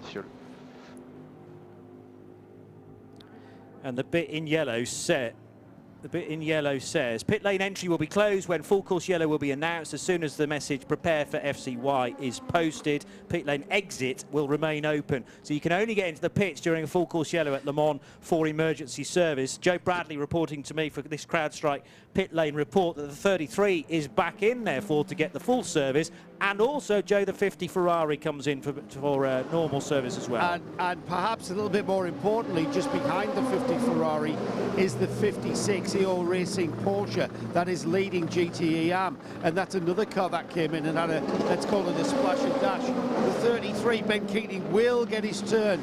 Ben Keating there being patient under that full course yellow, having to wait for the 33 Corvette to join us. This is the car in second place, so I've basically got, I'm standing in between. To my right is the bright green T-Rex Porsche of EO Racing leading GTE-AM. To my left is the 33, the bright yellow Corvette, taking on fuel, driver in. Now the Corvette takes on tyres, while to my right, the bright green Porsche hasn't bothered with tyres. It has changed its driver and took on fuel, so back out into the lead, and that lead's extending. As I speak, that Porsche's disappearing. That's the Corvette being released, the race is on. Back into the race, Rexy will go, and this GT battle continues to enthrall Rahel Fry to the lead once again in the 85 car. So yeah, those rulings that you said, I thought it was the 51 popping in because the 50 had just come in with Fuoco on board, but as you rightly said by reading that rule out, Johnny, I got that completely wrong. So it was the 50 that come in for a splash, then went out, came straight back in again, didn't go across the start-finish line, and this time they took tyres. A quick CrowdStrike Racing pit lane report with some stops in LMP2, Diana Binks. The number 45 CrowdStrike Racing car has come in. Colin Brown has just jumped out. Phelps has just got in behind the wheel. And that's, you can hear the car moving off in front of him, just making it out the pit lane before another car came in. And so that was a good move by George. But really clean pit stop here for the CrowdStrike Racing. Speed, reliability, and the power of the cloud. That's protection that powers you. Learn more at crowdstrike.com. We talked an awful lot, of course, about the safety car changes for 2023, and it feels like they've also been slowly massaged, those regulations, through the course of the week, in fact, and that's the reason why we'd sort of half forgotten the rule change championship-wise, and indeed here at Le Mans, that closes the pit lane for a full course yellow. That's again to prevent teams from gaining a firm advantage by pitting under caution, effectively, very similar to an IMSA rule in the United States, Johnny. Yeah, and I think it's a good one. I think it works well for them. It does mean that sometimes it confuses commentators with people popping in and out the pits. Doesn't take a lot, in fairness. This is very true. But we've got a great race at the front. Giovinazzi, though, is now edging away in the 51 hypercar Ferrari from Sebastian Buemi in the number 8 Toyota. The gap now up to the best part, 39.5, nearly 40 seconds. We're going to go to Joe Bradley for a CrowdStrike pit lane report, because a man who's been very, very busy over the last, well, couple of hours, really. Dutchman Nicky Katzberg, fresh from the number 33 Corvette. Hey, Nicky, we're in the entertainment business, so this GTE-AM battle is absolutely fantastic. What's it like from where you are? It's always good, right? GTEs in Le Mans, it's such a shame that they're leaving, because for me they always provide the best racing. So super cool to drive this car around here. Wonderful place, wonderful car, and it seems like we're back in the game. So let's see. Well, just ahead of you in the pit lane was the leading Porsche, the EO Racing Green Porsche, that left a little bit earlier than you. So that's how close this race is. You've got experience of GT3 and GTE. What are we going to see the major differences next year when GT3 becomes the GT class? Honestly, I don't think the differences are that big. One of the main differences for me personally as a driver is GT3 has ABS, GTE doesn't. So GT3 is easier to drive, so competition will be closer. Usually slower drivers will be faster, so I think it will be a lot of fun to watch. I think it's great for the show, great for the competition. As a driver, I would love to stick to the non-ABS cars. it makes it so difficult in Le Mans to really nail those big braking zones. And in a GT3, I mean, you just hit the pedal and the car slows down. So the driver can make that difference with the confidence, the experience, the ability, the skill in the braking zone. Exactly that. I mean, it's so rewarding when you nail a lap around Le Mans, when you hit every brake zone, every lap. It's so difficult, and I feel braking and everything off throttle is the most difficult part about racing, and GT3 makes that a little bit easier. Yeah, that makes sense. I'll let you get some rest. I tell you what's sickening, guys. So Nicky Katzberg there, you can hear the smile in his voice, can't you? What's having just stepped out of that 33 Corvette, there isn't a bead of sweat on him, and I'm just standing there asking him questions, and I'm sweating, and he's been working hard in a GTE Corvette, and it looks like he's just sort of walked into the garage. Sickening, mate. In racing and cybersecurity, every second counts. Learn why at crowdstrike.com. Some fascinating comments from Nicky Katzberg regarding the change of GT car from this year to next. He hasn't been backward in coming forward about his love for the GTE category and the extra challenge that it brings, describing it perfectly, and it's one I think you agree with, J-Mo. Oh, I wholeheartedly agree and concur with everything Nicky Katzberg said there. I mean, cars are getting easier. I remember the first year when I raced successive Le Mans, going from actually a sequential to a paddle shift, and the feeling how it just takes a lot of that effort out of it. You can go into the middle of the Porsche curves and change down in the middle of the corner, the getting out of the heel and toe. I'm going to sound ancient now. So the cars are getting easier to drive and have been, but the one thing that Nicky has hit the nail on the head is at Le Mans, the braking is so critical. I mean, we're seeing it all the time. Even when cars don't go off, they're just locking a wheel. There's so many brake zones. You're on public road for large sections of this Le Mans, this awesome Le Mans track. It's bumpier, and you have moments where it's very, very easy. Turn 3 this lap, 5th call. Track limit, turn 3, 5th call. So we're just hearing Sebastian Buemi's engineer telling him track limits, turn 3, 5th call. So Paul will instantly be feverishly now looking to see how many more calls he's going to get before he gets a penalty. But going back to what Nicky Katzberg was saying, you're turning and braking a lot at Le Mans, Mulsanne corner.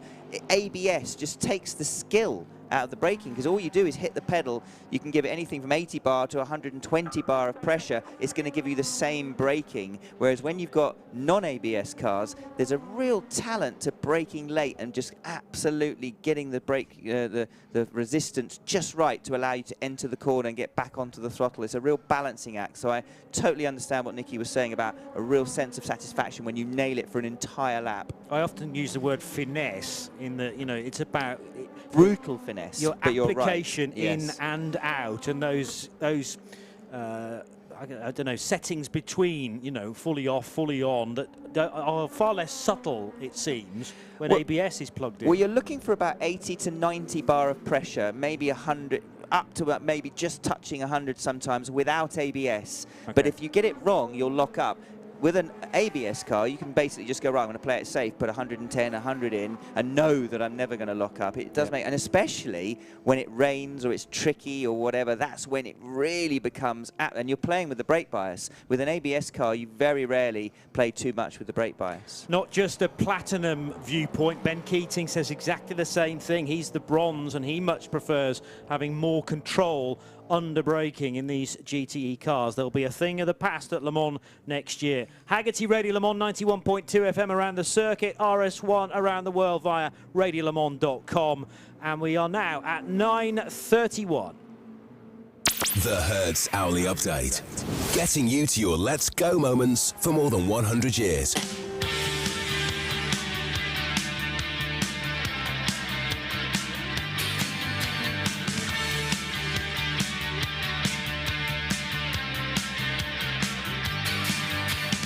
Seventeen and a half hours of the race gone, means 6.5 still to go, as Johnny just said. It's 9:30 on Sunday morning, and it's Ferrari back to the front, and pulling away at the front at the moment. Antonio Giovinazzi at the wheel of the 51 Ferrari 499P. He's completed now 239 laps and is 41 seconds clear of the number 8 Toyota of Sebastian Buemi in second place. In third place is Richard Westbrook at the wheel of the Cadillac Racing B-Series R hybrid hypercar. It is a hybrid, but it doesn't label itself as such.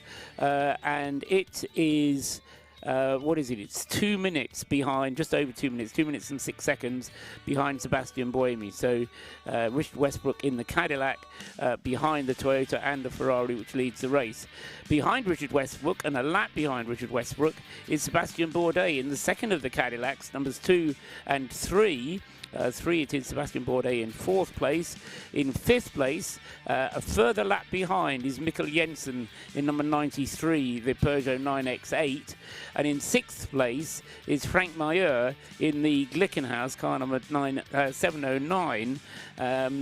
That's a further it's further 3 laps behind, 5 laps behind in total from the race leader. In seventh place is Michael Christensen in the Porsche 963. That's in seventh. In eighth place is Antonio Fuoco, really flying along at the moment. And that he is in eighth place, 6 laps behind the race leader. Also 6 laps behind the race leader is Olivier Plach in car number 708, who fell back in the last hour with a spin coming out of Indianapolis. And rounding out the top 10 is Nico Muller at the wheel of the Peugeot 9X8, which is 2 laps behind the Glickenhaus and 9 laps in total behind the race leader. 10 laps behind the race leader is the leading LMP2 car, having completed 229 laps now. That's Albert Costa, car number 34, the Inter-Europol competition car. And he is now pulled away a gap of 28 seconds on the number 41 Oreca, Rui Andrade, in the Team WRT car. And then third in LMP2, number 65, Job van Outert in the Panis Racing Oreca, who is nearly 3 minutes behind the WRT car. Fourth in LMP2 is number 30, Neil Yarni for Duquesne. Fifth, Paul Lafargue for IDEX Sport, number 48. And sixth, Sean Gallel in number 31, the Team WRT car. In GTE AM, Rahel Frey leads for the Iron Dames Porsche team, car number 85. She has now a 44-second lead over PJ Hyatt, who's taken over behind the wheel of the number 56 Porsche, the Project One Rexy car. And in third place in the cars now is Ben Keating. We're just hearing from Nicky Katzberg. Ben Keating going very well in the Corvette, number 33, to be in third place in the GTE AM class. And we've got 2 other cars on the lead lap in GTE AM. Charlie Eastwood in car 25, the ORT Aston Martin. And number 54, Francesco Castellacci in the AF Corsa Ferrari. That's your hourly update. We've got 6.5 hours still to go. The hourly update. Hertz Rental Car, getting you to your let's go moments for over 100 years. Let's get straight to the pit lane once again. Joe Bradley has been watching the LMP2 leader go through a pretty standard stop. A CrowdStrike pit lane report though, Joe? Well, we're relatively standard. This is great. You know what? We are developing towards that checkered flag. All of our classes, it's really beginning to get into a bit of a boil. The 34 comes in from the lead of the LMP2 class lead, the Inter-Europol car. It only took on fuel. You know, it's coming down to tactics in the pits. It's coming down to shaving those seconds in the pits. And no tyres were taken, no driver change, fuel, and the car left. And speaking of shaving bits of time off the lap times, we're noticing that Antonio Giovinazzi has gone even quicker in the number 51 Ferrari. His best lap time is now down to a 3:28.5.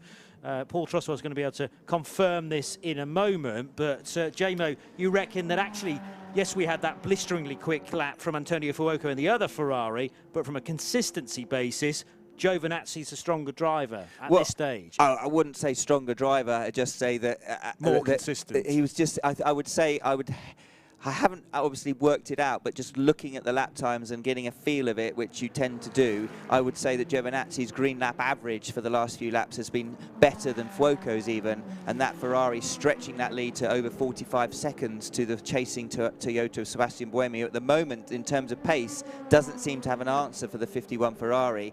Kevin Estre back aboard the number 6, albeit in 20th position overall, the number 6 Porsche Penske, who had that off that we saw earlier and they had to replace the floor, trying to make up obviously for his transgression. He's set a lap, his fastest lap and the car's fastest lap, of a 3-minute 28.3 on the lap previously, which is only 2/10 off the fastest lap of the race. So just showing what might have been for that Penske Porsche in terms of they have the pace, but obviously way down the order because of all the problems they've been having. Yeah, but good speed from both of the top Porsche Penske cars at this stage. So 7th and 20th overall, Paul. Is that fair comment or a good review of the two Ferrari drivers from JMO? It's actually spot on, yes. The Fuoco may be quicker on the occasional lap, but in terms of their average lap time for the past stint, then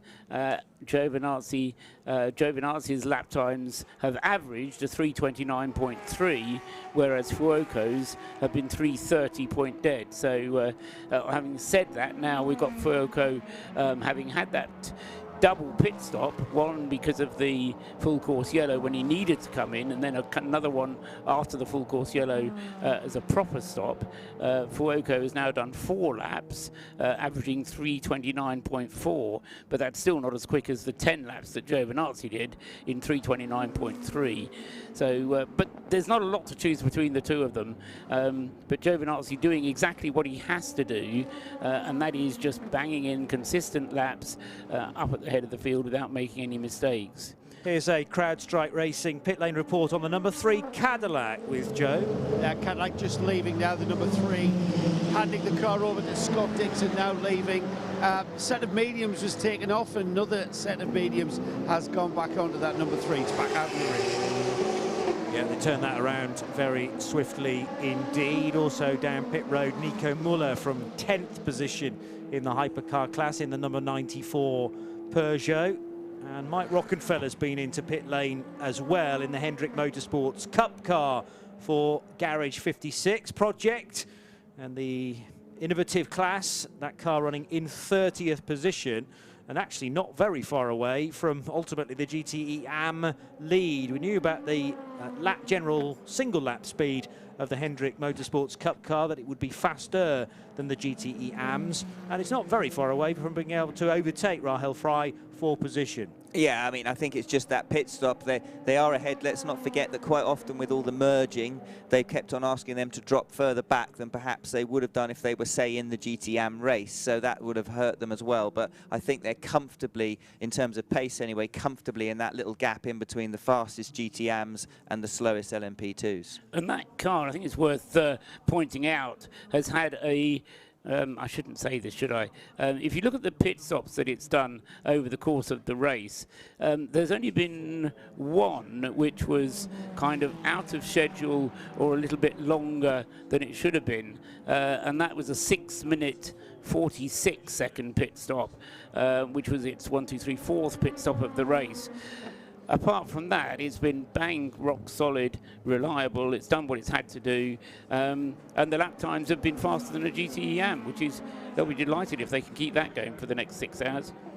Absolutely, and the fact that they did a 36-hour test at Sebring, they've done loads of testing coming up to this race, Paul, just being reflected in that absolute fact that they're one of the, probably in terms of incidents, probably in technical issues, they're probably one of the cars that is running most like clockwork out in the entire field.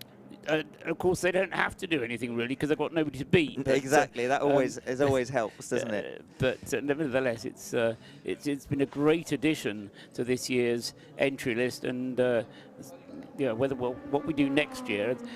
Somebody's asked me what they're going to do with it next year, and I think, well, because it's a Garage 56, because it's innovative, you can't do it next year because it won't be innovative. So they've got to do something else. But you're right, it takes the pressure off, Paul. Like Jimmy Johnson was saying earlier on that somehow he still enjoyed the experience when we heard him being interviewed by the pit lane reporters, that he enjoyed driving somehow Le Mans in the wet on slicks. Yes. But obviously, like you rightly said, if he'd had someone chasing him down and he was having to push a little bit more rather than just keep it on the island and not worry about his track position and position overall, then that would have made it slightly more fraught, I think. That year we had the Delta Wing as possibly the first Garage 56 entry. I think it probably was, yes. And then that came back for races afterwards, didn't it? But you're right, I don't think it was still labelled, well, it wasn't was no longer an innovation anymore, so it was part of the regular entry. Yes, yeah, exactly. So, I mean, there's nothing to stop the Cup car coming back. Well, if you're John Heinhoff wants to have 14 of them here next year. Oh, yeah, well, I'm all for You that. say there's nothing to stop it coming back, but it wouldn't be able to. It wouldn't be able to come and fit into any other rule structure. So it wouldn't be able to race here and against the GTAMs, for example. You'd have to build a street car, Cup car, to then turn it into a GT3. Exactly. It's quite a long way off. There are several steps to that.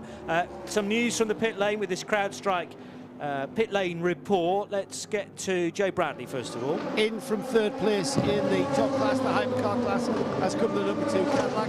It's a fuel-only stop for the blue one, and it's already making its way out, and just behind it in the pit lane, it's the Action Express Cadillac. We've kind of neglected that car after its massive incident at the very start of this race, the number 311, that car into the pits and out of the pits, and that's been a kind of a just gathering experience and just sort of breathing in the Le Mans air for this year, hasn't it? The 94 Peugeot car had been taken into the garage. They had an oil light come on, so they brought the car in and wheeled it back into the garage to make some checks. It was only in there a few minutes, and it has actually now come back out of the garage and is just about to get back onto the track. And while that was happening, the 93 Peugeot also came in, but that was a clean change there. No driver change, just fuel and tyres. CrowdStrike. Protection at every turn. Learn more at crowdstrike.com. I'm getting a real sense of deja vu here because another Glickenhaus, the same Glickenhaus, has rotated. With Frank Maillot at the wheel this time, though, let's hasten to add. It was Olivier Pla earlier. It was, but it was again the exit of Indianapolis. Too much curb, dropping the wheels over the edge of the ripple strip into a gravel trap that started level with the rumble strip at the start of the race. But as you say, more and more cars running off that part of the circuit, just sort of machine guns the gravel out of the way, and it's then very easy to ditch hook it. Olivier Pla in the 708, that was the 709 with Frank Maillot. Yeah, okay. Okay, so it wasn't the same car, but it was the same incident. I'm confused, of course, by the re-nosing of one of the Glickenhaus, Yes, and they picked the 709 and then had to renumber it to make it a 708. The difference there with that particular one with Frank Maillot is that he dropped it over, lost the rear, overcorrected this time, and this time rather than spinning across to the left-hand side of the track and hitting the right rear as happened earlier, he actually overcorrected and then speared himself into the barrier on the right and hit with his right front. So it'll be nose damage this time. It didn't look like it was hard enough to do any suspension damage. I suspect they'll be in, have a look at the splitter, maybe change the nose and send him back out on his way. If they've got another nose, because they've already nicked that nose to put it onto the 709 car. So they may have to do a repair job on it, or repair of the mounting points or something like that. Change of position a moment or two ago at the head of the order for second place within GTE AM. Also, again, the timing screen being lit up by a Ferrari because Antonio Fuoco in the lesser placed Ferrari 499P car, 50 running in 8th, gets the fastest lap down to a 3:27.837. So he's extending happy hour. We talked about it being much earlier in the morning traditionally. Well, the segment between 8 and 10 o'clock has proved to be very exciting. I think, again, because of so much happening in the early part of the race. It's been very dry here for 2 and a bit weeks, and that, when we had the initial rain, made the top surface very greasy indeed. And it's taken until now for the track to lose that gunk and also get rubbered up nicely, and a 3:27.8 is a good mid-race time. That's more than good. I would say that's really, really excellent to get into the 27s. It does seem to be that the track is rubbering in. We're seeing, even if it's not the quickest lap time of their car, lots of sectors, fastest sectors for their cars happening, and it has been for the last hour or so. I do think you're exactly right, Johnny. The track is really beginning to rubber in, and it will probably be as quick, probably for another hour maybe, and then you'll start seeing the times drop off a little bit. So nose to tail between Ben Keating's Corvette and the car that he overtook, Project 1 AO PGA Hyatt. The two American drivers then switching places. 33 Corvette ahead of the 56 Hyatt-driven Project 1, but it's the Iron Dames Rahel Fry 85, the bright pink Porsche that leads GTE Am in this phase of the race. Let's get a CrowdStrike Racing pit lane report, because the Glickenhaus has made it back after the spin at Indianapolis, showing some damage, Joe. Yeah, damage on the front end. That's going to be rectified once we've gone through the servicing program of fueling. Driver, we are having a change of driver. Frank Meyer has jumped out.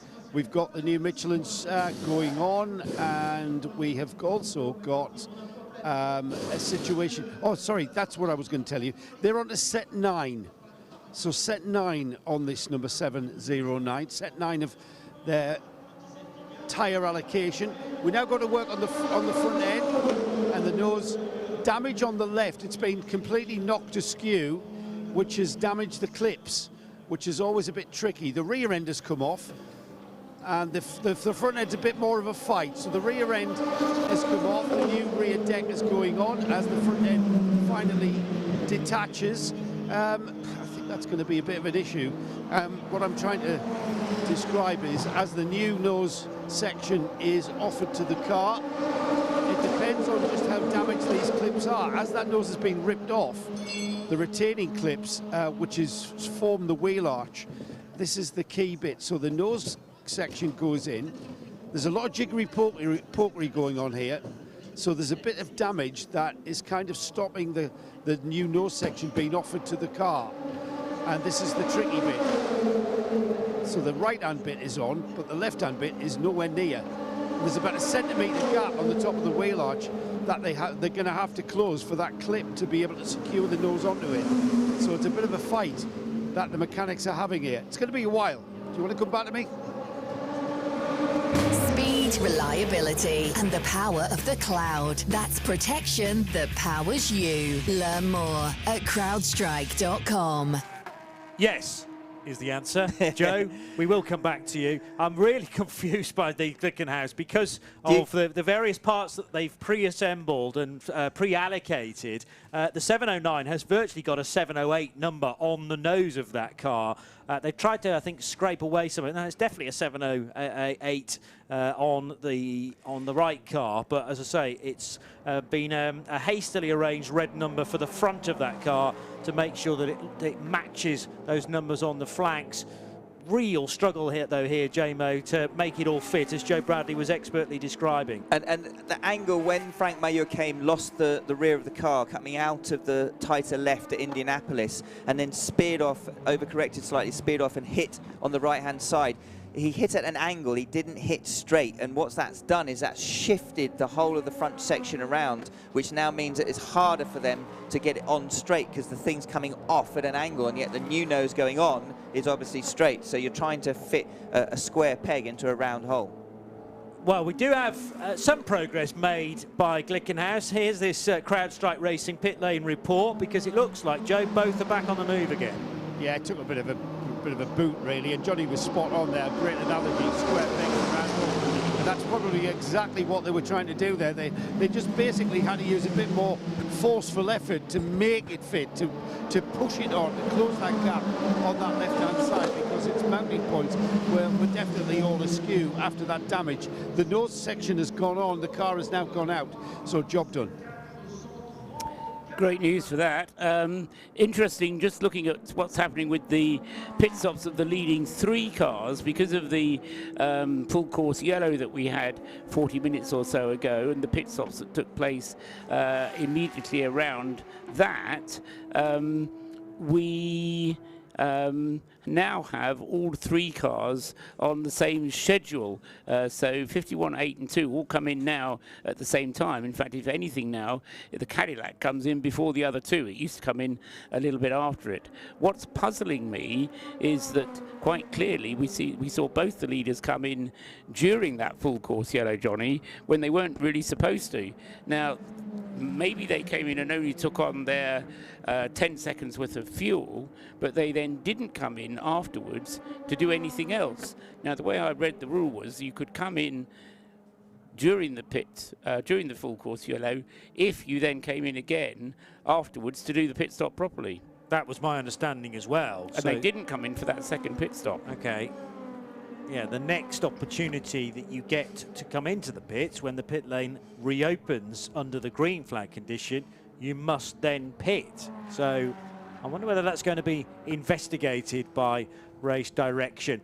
There is a new fastest lap again from Antonio Fuoco's Ferrari. The 50 car's just done a 327.434, and also the 8 Toyota, a 329.328 for Sebastian Buemi. As we get this CrowdStrike Racing pit lane interview, Ian James with Diana Bings. Ian, it looks like the track is really rubbering up now. Yeah, obviously it got a bit delayed with all the rain during the night, but yeah, the grip is really coming up, and it's a real fun time to drive right now. You had a few challenges at the beginning of the race, but consistency is key, and you're consistently still out there on track. Yeah, I mean, there's still a long way to go. You know, I think we're 1 or 2 laps down from basically we lost it in the first couple of hours, but we're just super proud to be here. Gabe Newell makes it happen, and every lap we do, we raise money for Seattle children, so life is good. How about the traffic management here? Certainly coming, you know, the last sort of couple of hours. Yeah, when the prototypes catch you in the Porsche curves, it's really difficult in the GTs because there's only one line for the GT cars. But to be honest, most of the hypercar guys have been pretty respectful and worked with us, and it's been pretty clean actually. And how much focus is on those braking points? Because it's just lap after lap, isn't it? Yeah, the big difference is when you have a full fuel load to an empty fuel load, the braking distance changes like 20 meters. So you just got to remember when you come in and go back out on old tires and full of fuel, you've got to make the adjustments. Thanks very much, Ian. Thank you. In racing and cybersecurity, every second counts. Learn why at crowdstrike.com. So I think, Paul, Antonio Fuoco clearly is listening to Radio Mon in his headphones as he's driving. He heard us talking about Giovinazzi actually being on average slightly quicker, and he's decided to show us how wrong we are because he is pumping in consecutive. I think he did a 327.7. He then followed that up with a 28. He then did a 327.4. He's just done a 3-minute 30, which is still quicker than everybody in front of him, bar the Sebastian Buemi number 8 Toyota. And he's really on for doing a really good stint here in terms of his green lap average. Yes, his green lap average at the moment is a... no, that can't be right. Let me just check that back. No, it is. A 3 minutes 28. Can it be 3 minutes 28? It will, because he's done a 27.9 and a 27.4. Yes, so it is. It's 3 minutes 28.9, and that's the average of 9 laps. And Sorry, it's the average of 8 laps because it doesn't include his out lap. And that's actually quicker than the outright fastest lap of Sebastian Buemi, who's just set another fastest lap of his car, a 3 minute 29.328. Yeah, so Fuoco really on a charge at the moment, although it's a charge to do nothing more than, what, 6th, 7th place at the moment. It's unrealistic, I think, to ask him to be able to catch up. No, he's only a minute behind Michael Christensen, so he'll be able to catch up with Michael Christensen, finish possibly in the top 6. But whether he'll be able to close any further than 5th place, I rather doubt. The Ferrari currently in 7th place, then Antonio Fuoco, that car having had a delay earlier on when it lost around half an hour in the pits. Antonio Giovinazzi, as yet, having a trouble-free run in the number 51 car and continuing to open up the margin between himself and the Toyota of Sebastian Buemi, which is now a full 60 seconds behind Sebastian Buemi. With, you said the word a little while ago, Johnny Molam, that Sebastian Buemi doesn't really have an answer. Apologies, I was just busy doing something else. Did you give an average lap time for Buemi? No, it was Fuoco. For 28.3 average. Do we have an average time, perhaps, for this stint or the previous stint for Sebastian Buemi? Well, he's only just gone out, and he's actually pumping in the fastest laps of his car and his own, obviously. And he is lapping quite consistently, quickly for that car. But the fastest lap I've seen from him, and Paul will correct me if I'm wrong, in the last few laps has been a 3-minute 29.3, I believe. Yeah. As opposed to a 27.4 from Fuoco. So nearly 2 seconds off. Yeah, we just need to let Buemi do a few more laps, though. But because he's only done 2 laps since his last pit stop, and they were a 3:29.3, as Johnny said, and a 3:29.681, which was his most recent lap. In the first sector of his next lap around, he was then quicker than he has been through the first sector. But then he lost a little bit in sector 2. My point being, though, Paul, is I don't see him suddenly ripping a 27 off out there. No, exactly. So, I mean, a 29 is pretty quick by the standards of the race overall thus far, but a 27 is astonishing from Fuoco. Yeah, and able then, we reckon, to at least approach Michael Christensen in the number 5 Porsche Penske Motorsport car, and then we'll have to fashion an opportunity to get by to break into the top 6. 2 different stages to that mission for the Italian. Running a little too deep into Porsche curves is one of the LMP2s. It's the CrowdStrike backed car, and I'll need to consult my spotter's guide to tell you that it's the 45 Algarve Pro Racing car that has run a touch wide and through the gravel using the escape road. Car 45 with George Kurtz at the wheel, but still leading the Pro-Am subcategory there. Out of Ford Chicane is the one of the 2 Alpines. That's the 35 car over the start-finish line. Car 35, Memo Rojas, who was in a little bit of hot water earlier on in the race, causing the pile-up or causing the dramatic slowing down for a number of cars between Forest S's and Tertre Rouge, which accounted, sadly, for the retirement of the 66 JMW Motorsport Ferrari and the number 7 Toyota in the night. But the 35 car continues on. It is 9:59 at Circuit de la Sarthe. Hagerty Radio Le Mans 91.2 FM around the circuit. RS1 around the world via radiolemans.com. Radio Le Mans weather.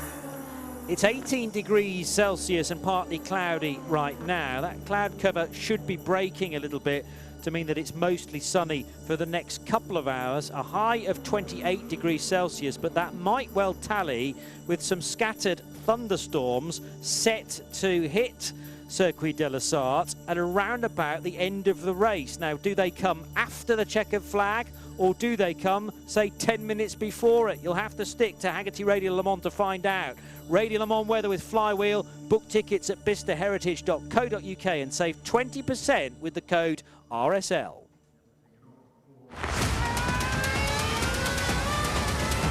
Le Mans milestones on Hagerty Radio Le Mans. G. Smith, 6364, and Adam Bowman both chose an extraordinary pit lane milestone from 2000. Audi R8 number 9 came into the pit lane for what appeared to be a regular pit stop. After fueling, the car would not restart. Immediately diagnosed as a gearbox issue, the Jost Audi Sport team pushed the car into the garage and began changing the whole rear end of the car, including suspension uprights, discs, drive shafts and gearbox as a single unit. They had told broadcasters they could do it in under 7 minutes, and they had been seen practicing the operation. In race conditions and with ruthless efficiency and perfect coordination, they completed their tasks and installed Alan McNeish into the car in an unbelievable time that saw the car in the garage for just over 4 minutes. Subsequently, quick change rear ends were outlawed as the regulations were tightened up to make sure you finished the race with the same gearbox casing with which you started. Le Mans milestones on Hagerty Radio Le Mans. On on 91.2 FM and around the world at radiolemans.com. This is Haggerty Radio Le Mans. And a little bit of a change around in the Haggerty Global Broadcast Centre. Thanks to JMO for the last stint of a couple of hours. Bruce Jones now taking his seating position to my right. I look at the clock, there's still 6 hours of this thing to go. That is the length of a regular FIA World Endurance Championship race, Bruce. That means we've got time to fit in a few more incidents and some more cracking racing. It has been the most extraordinary event. 6 hours off to try and do the sleeping thing or the sitting down thing. I did get a couple of hours of kip just about, but even as you wake up and think, I'll just have some food before coming in, you suddenly hear shouting over the tannoy around the circuit, the public address system, and still things are happening. Walk into the back of the booth, still things are happening. The Glickenhaus going around, ×2, both of the cars. And the thing for me was the fact that when I woke from time to time, the number 8 Toyota was leading the race. But now let's listen to the number 8. It's Sebastian Buemi. Hopefully you can see now. So much better. Yeah, copy.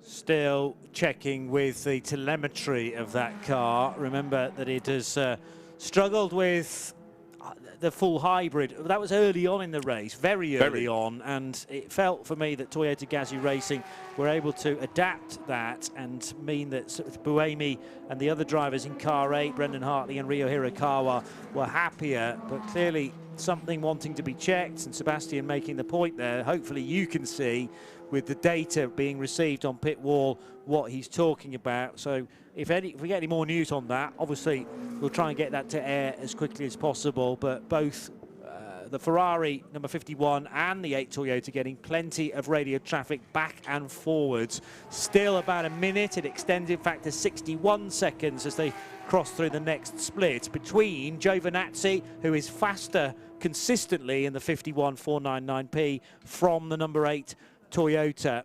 But Buemi being about a minute back is clearly still going to be grabbing Giovinazzi's attention. He cannot afford, as quick as he is, to make an error because the Toyota is going to be straight past. Absolutely so, but he won't have liked the Toyota to pit radio there because when Buemi says something is feeling better, he's quite a hard taskmaster for his engineers, always has been, pushes them to get the ultimate out of the car. But if he's a lot happier than how all 3 drivers have been through the course of the race thus far, there is still a shot for that number 8 Toyota Gazoo Racing car. But you're quite right, you get to this point in the race, there is still a full WEC race distance to be run. 6 hours. You think how much we crammed into the first 6 hours of this race. So well, yes. The seesaw will certainly be rocked one way and then another. Yeah, but a motor race starting with as many as 62 cars does have a habit of whittling the numbers down, and we're almost down to a single page of timing and scoring now. Just the one car on page 2, which is the 74 Kessel Racing Naoki Yokumitsu driven Ferrari. That's the car circulating with predominantly black and orange bodywork, but it had a new door fitted in the middle of the night, which was painted like the other Kessel car. Get a track warning for turn 3 the other lap when you're pushed out. We'll try and do something, but the onboard isn't there, isn't clear. I got the chicane, I got pushed. So the issue now is with clearly race direction, in that some track limits offences had been, well, absorbed by the number 8 Toyota, and it looks like he's been pinged for jumping the chicane. But Buemi's defence is, I got pushed there. Reach into the book, find one, but he's pressing on, and his lap time is it's up and down by about a second relative to Antonio Giovinazzi, who continues to lead the race. But track limits increasingly will be a problem for some of these drivers at this late stage. If you're chasing from a minute down, as Sebastian Buemi is, as he still tries to see what he can do about the number 51 AF Corsa Ferrari, a stop and go would just take the air out of the balloon. Certainly would. The 50 car has come into pit road then and is being fueled. We can get a CrowdStrike pit report on the 50 Ferrari stop. Actually, it's already left the pit lane. It has. It's just left. You called it correctly. That was fuel. Cleaned the windscreen, checked around the car. No problems there. Very quickly back out again.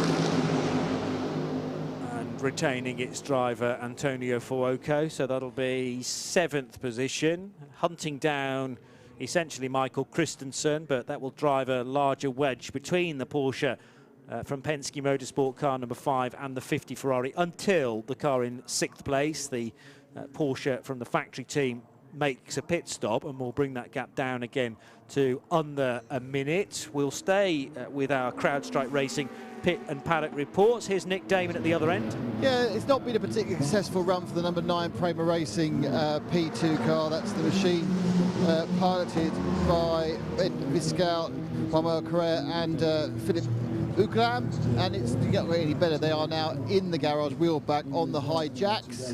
A large amount of work going on the rear of the car in the kind of the gearboxy area. You know, most of the cars we see, these P2s, what we've been seeing is various corners being replaced, be they front or rear.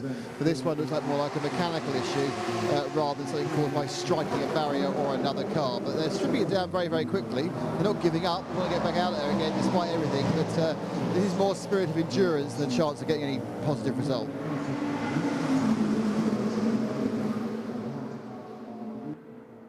CrowdStrike. Cybersecurity revolutionized. Learn more at crowdstrike.com. Michael Christensen up to the first of the left and right flicks then at the Dunlop chicane, and underneath that bridge. I suppose with the current tyre suppliers this year, you need to get updated to a Goodyear bridge, but it doesn't quite have the same ring to it. The LMP2s all with the Goodyear controlled tyre, Michelin's throughout in GTE AM, and some very special mixtures of tyre compounds being produced as Michelin Pilot Sports in the hypercars, but they're all car specific in that element of the Le Mans entry this year. I mean, nothing new. That's been the case since the LMP1 days as well. There's quite a bit of movement from the Michael Christensen car at Mulsanne corner last time around. Only takes a sort of super slow-mo to realise there's some four-wheel drifting partway through the corner just to try and get the required rotation of these hypercars, Bruce. The advent of super slow-mo probably about a quarter of a century ago just gives you an opportunity to understand the physics the cars go through. Let's listen to Kevin Estre. I missed it again. Missed it, never mind. Sorry. He's brief and concise. That's well, very good you know, conversation with your crews back there. But once you can see the loading of tyres and the movement of the chassis, which you can't pick out at natural racing speed, super slow-mos have been brilliant. And certainly for race engineers sitting in the pits, if they can get half the picture that their driver could otherwise explain to them, but it's a very visual cue and good for all of us less technical people. Mere centimetres between Pipo Derani and the 311 Action Express Cadillac and the car he was lapping, which was Francesco Castellacci in the 54 AF Corsa Ferrari. Francesco is 4th in GTE AM and had to be mindful of a rapidly approaching 311, with Pipo Derani looking to close the gap on some LMP2s. Unfortunately for that car, after all sorts of dramas throughout the race, it's down in 26th position. Let's get a CrowdStrike pit lane report from Nick Damon. More pit stoppers in the last couple of seconds with you. Yeah, the P2 again, it came in in 4th. It was the 36 Alpine Elf team, the one of the Alpine teams, basically. And if Charles Bonetti got out, they did a full service with tyres.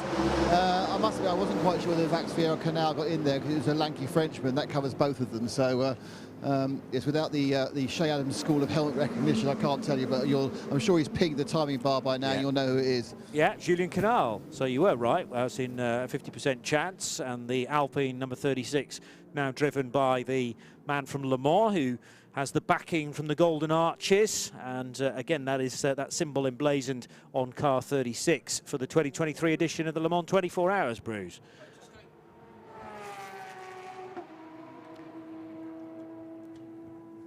Go again. Just going back to the story we were talking about, the number 311 Action Express Racing Cadillac. Bear in mind, after that first lap accident of Jack Aitken putting it off at the first chicane, the exit of the first chicane, they lost 16 laps. They're only 17 laps down, so they've had a pretty good race there apart. But yes, as you say, still down outside the top 20 at the bottom of the hypercar class. But it set decent pace, and it, you know, like so many great stories in a great race, it's a what if. what if it hadn't been for that poor Jack Aitken? That will haunt him for a very, very long time. At the time, we thought on the opening that he'd be given a bit of a push coming out of the first chicane, but unfortunately, it just seems on the track pressed a little too hard, and the car snapped to the left into the barriers, and it was a long time getting that car back to the pit and fixed. But right now, pressing on very nicely indeed. But alas, it's all gone, hasn't it? There was an argument at the time on the opening couple of laps where we had a large section of the track affected by greasy conditions and then the rest of it was dry, that maybe the race direction should have put some slow zones in on the Mulsanne for the opening few laps. But then that does rather take the challenge of Le Mans away. Again, we've been using that expression and the fact that, you know, there's something that's always been very special about this race. It is difficult to get a good result here, and Jack Aitken was pushing like crazy on an opening lap of a 24-hour race. So I thought, Johnny Molan thought, he'd kind of only got himself to blame. But people like Ant Davidson elsewhere within the coverage of this race on other media outlets suggested that actually the drivers should have been calling for a slow zone early on in the race. I'd just like to come in on that one because I mean, it's similar to what you were saying about GT3 cars being easier to drive. Yes, they are easier to drive, but that takes away something of the challenge of driving. If you put slow zones in place, then you're taking away the challenge of driving. There was an occasion at Spa one year when they didn't actually put in a slow zone, but they put a yellow flag out at Eau Rouge for the first couple of laps of the race to let the field get spread out so that there was going to be no overtaking through Eau Rouge. And by putting the yellow flag out, that stopped overtaking. And then by the time they took the yellow flag away, the field would have got far enough spread out. We'll carry on this chat in a moment, get Bruce Jones' thoughts as well, but waiting to chat to Nick Damon as part of this CrowdStrike Racing pit lane report is Charles Milacey from Alpine. Charles just finished a long stint, lots of back slapping and congratulations from the team, so obviously it went well. Yeah, for sure it's going pretty well. Compared to the qualifying, for sure we're P last, so now we are P6. We had a small mistake during the beginning of the race, so we lost a bit of position, but you know, I think we're pretty good in pace now, and we need to focus on the end of the race and try to not make mistakes. How high can the car get, do you think? How high can you get with a good run now? How high can you finish with a good run? I think top 5 is possible. With a bit of help, maybe we can be in top 3, but you know, for the moment, we just try to keep the car on the track, and maybe a top 5 will be possible. Thanks, Charles Milacey, here helping me with the CrowdStrike pit lane report, but also helping me is the marvellous Diana Binks. Thank you very much. The second place LMP 241 team WRT. You just hear that firing up now as it leaves. There has been a driver change, fuel and tyres. Again, another slick stop by the team WRT, and off they go. CrowdStrike. Protection that powers you. Learn more at crowdstrike.com. Yeah, more carnage, it looked like, between Indianapolis and Arnage there, with the right-hand side of the racetrack, Bruce Jones, strewn with debris. Strewn with debris and a bit of the sponsorship banner across the front of the tyre wall having been ripped away. So the drivers will have to get through that sharp left-hander and go sharply across the left-hand side of the track. So it's going to become a slow zone, and looks like there's a bit of a tyre carcass or something down there. We'll have to get a closer look at that.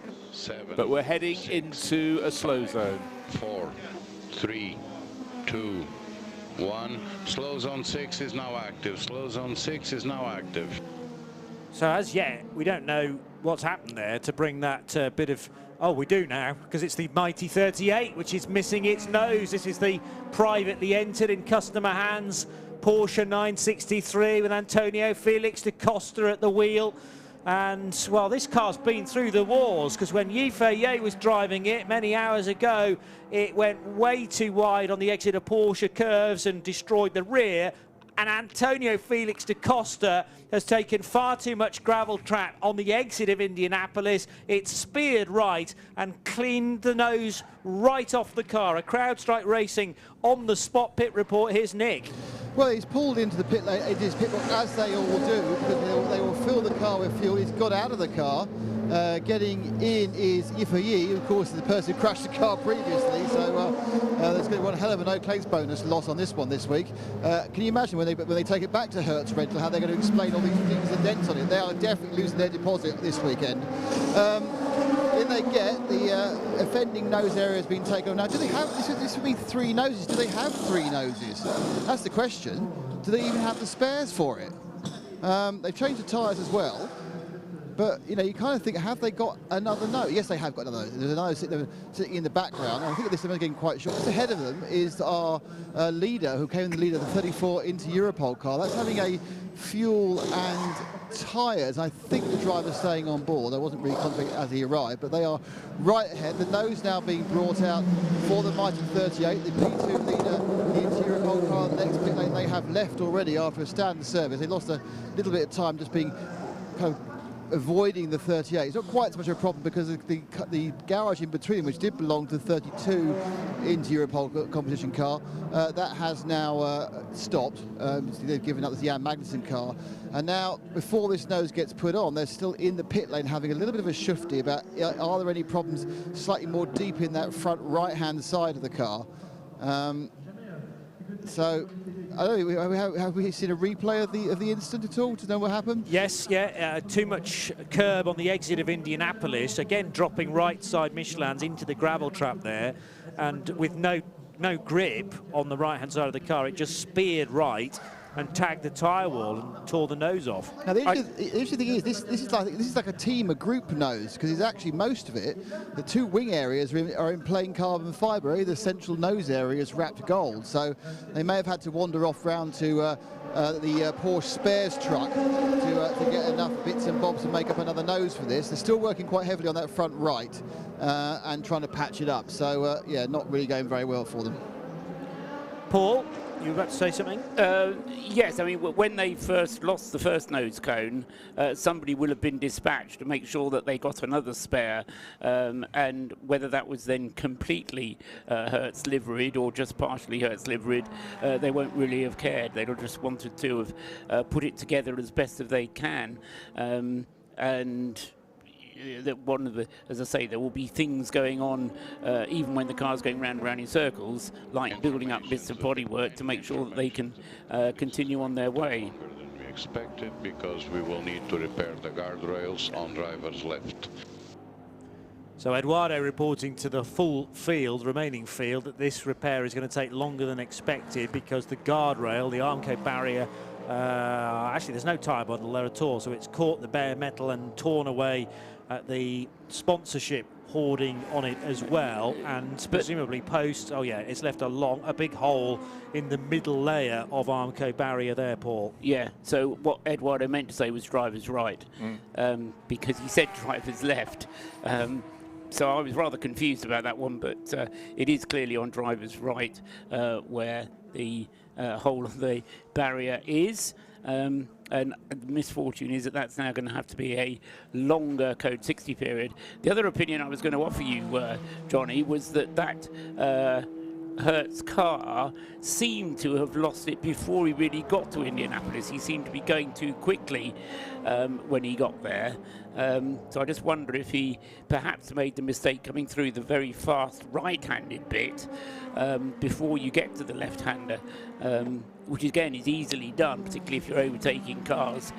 Coming down that long bit, long and very fast bit of track from Mulsanne Corner down into Indianapolis. Well, the issue is, I suppose, you're committing with your steering input way before the right-hand kink, and then if you're realising you're missing the apex on your right-hand side, there's very little you can do because the car's not going to turn at a greater angle.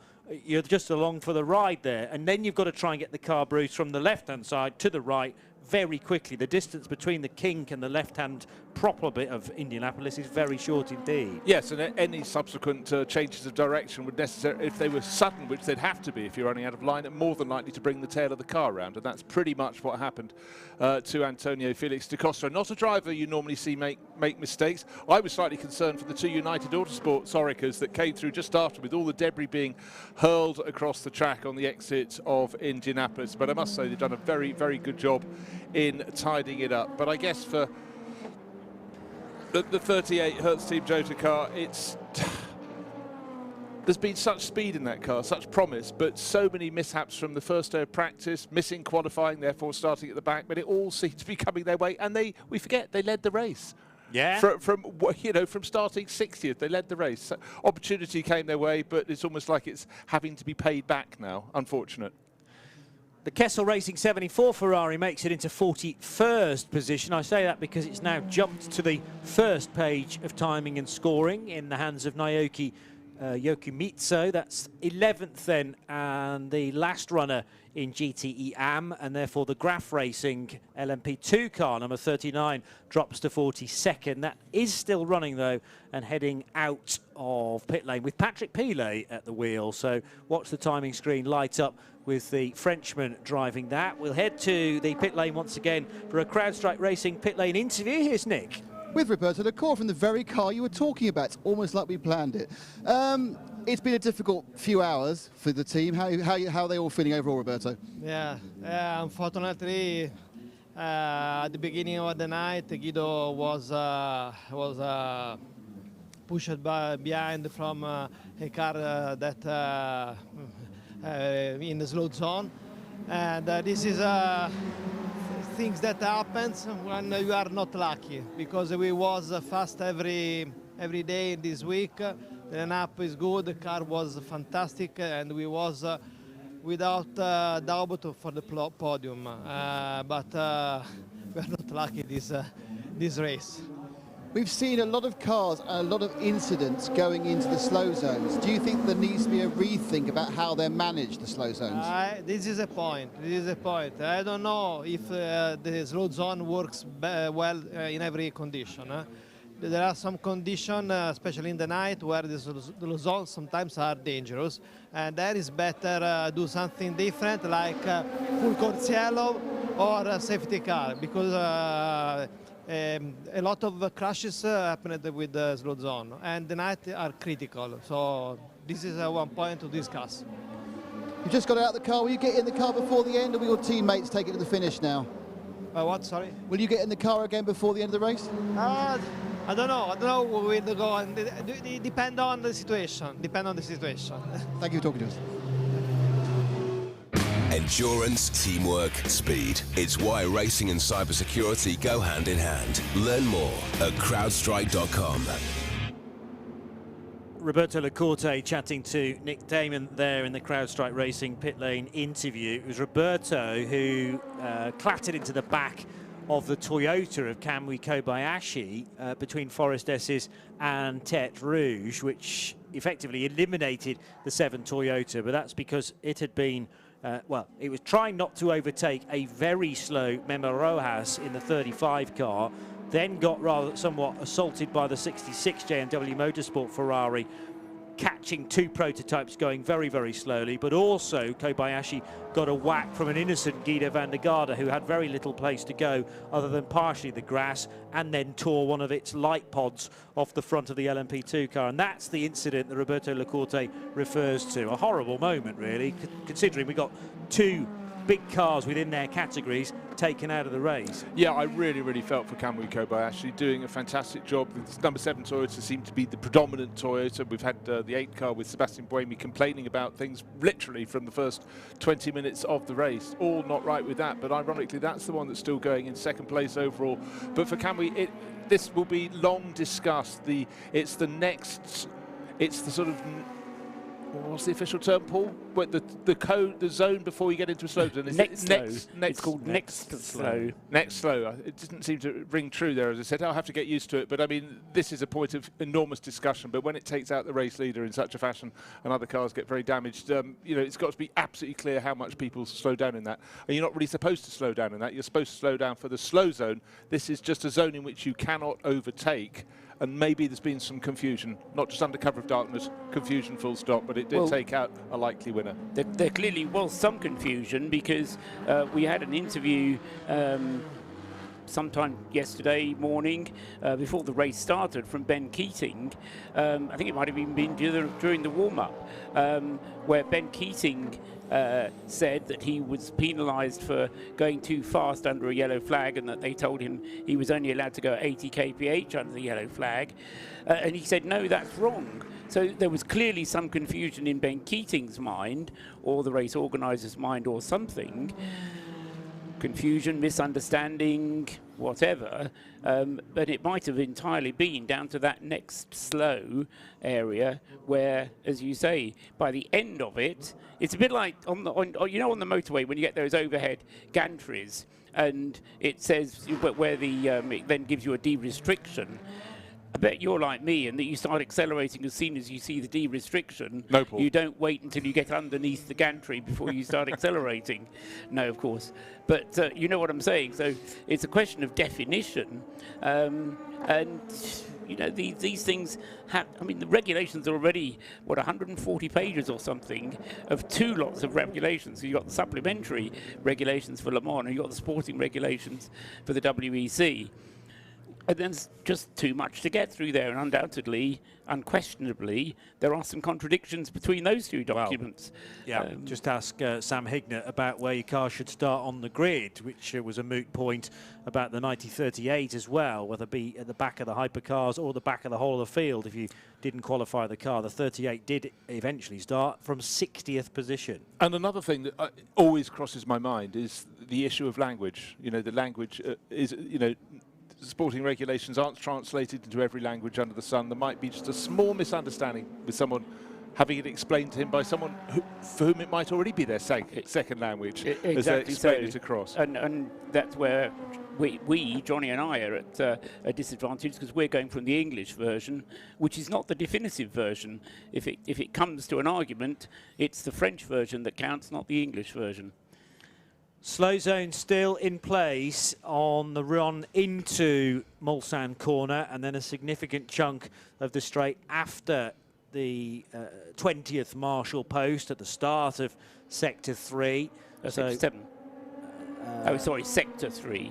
Yes. Sector 3. Yes. Slow zone 7. Yes. And that's the whole of slow zone 7, is it? It is, from Mulsanne corner down to past Arnage, just coming out of Arnage. Yeah, but next slow on my track map, I think it counts for a small bit of the block of yellow that appears as well. So next slow, although not speed limited, should be the bit coming into Mulsanne corner. Yeah, that very last bit of the Mulsanne straight, basically. Yes, it should be the last Marshall's post coming into Mulsanne corner. Yeah. Car 56, which is on an outlet for PJ Hyatt, has fed back into the GTE AM field in 4th position. Rahel Fry leading GTE AM in the Iron Dames 85 Porsche 911 RSR 19. Let's get a CrowdStrike Racing pit and paddock report from Nick Damon. Yeah, it's the 5, the Porsche Penske Motorsport, Porsche 963. Michael Christian in it and staying on board, and of course it's in 6th place, and it's the highest of the Porsches that's still running. So they've suffered more than many from attrition. We've seen two of them leading at different times, and as it comes to now, they're just looking for scraps. It was a good stop. We've got a couple of other hypercars coming in. The leader's in as well, so that's up with Die now with the leader. It's 91.2 FM, Haggerty Radio Le Mans for 2023, the centenary edition of the 24 Hours of Le Mans. We're on RS1 around the world via radiolemans.com and on Sirius 136 and XM 202. The Hertz Hourly Updates, getting you to your Let's Go moments for over 100 years.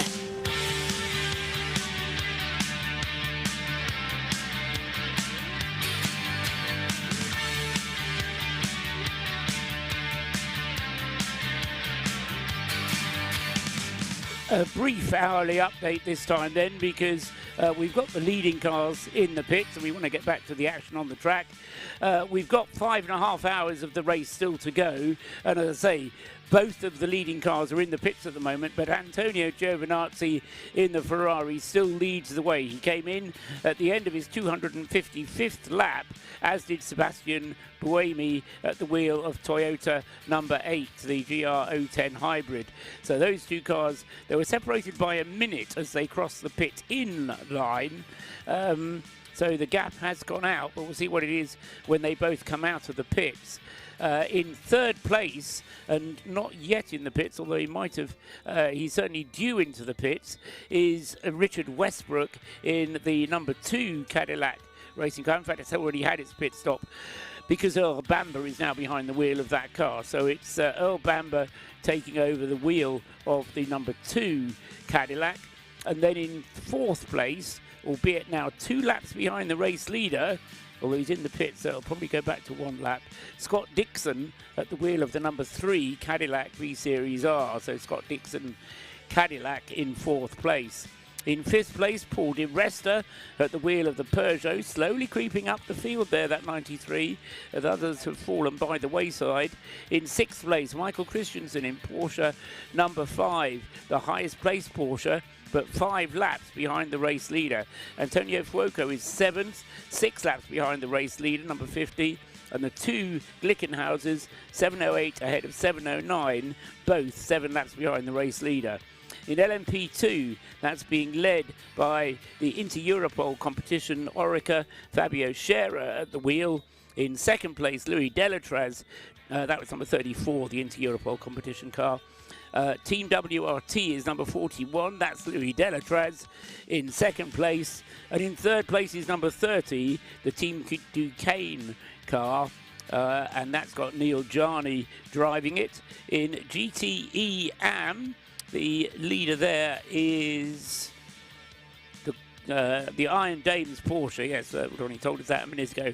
Number 85, the Iron Dames Porsche leads that class, but less than a minute behind now is the Corvette, number 33, closing in on it. So the Corvette up to second place in GTE AM, and Charlie Eastwood in third place is less than a minute behind Ben Keating. So we've got Porsche, Camaro, Aston Martin in first, second and third places of the GTE AM class, separated by 2 minutes in total. That's your hourly update. Back to the racing in 1 minute.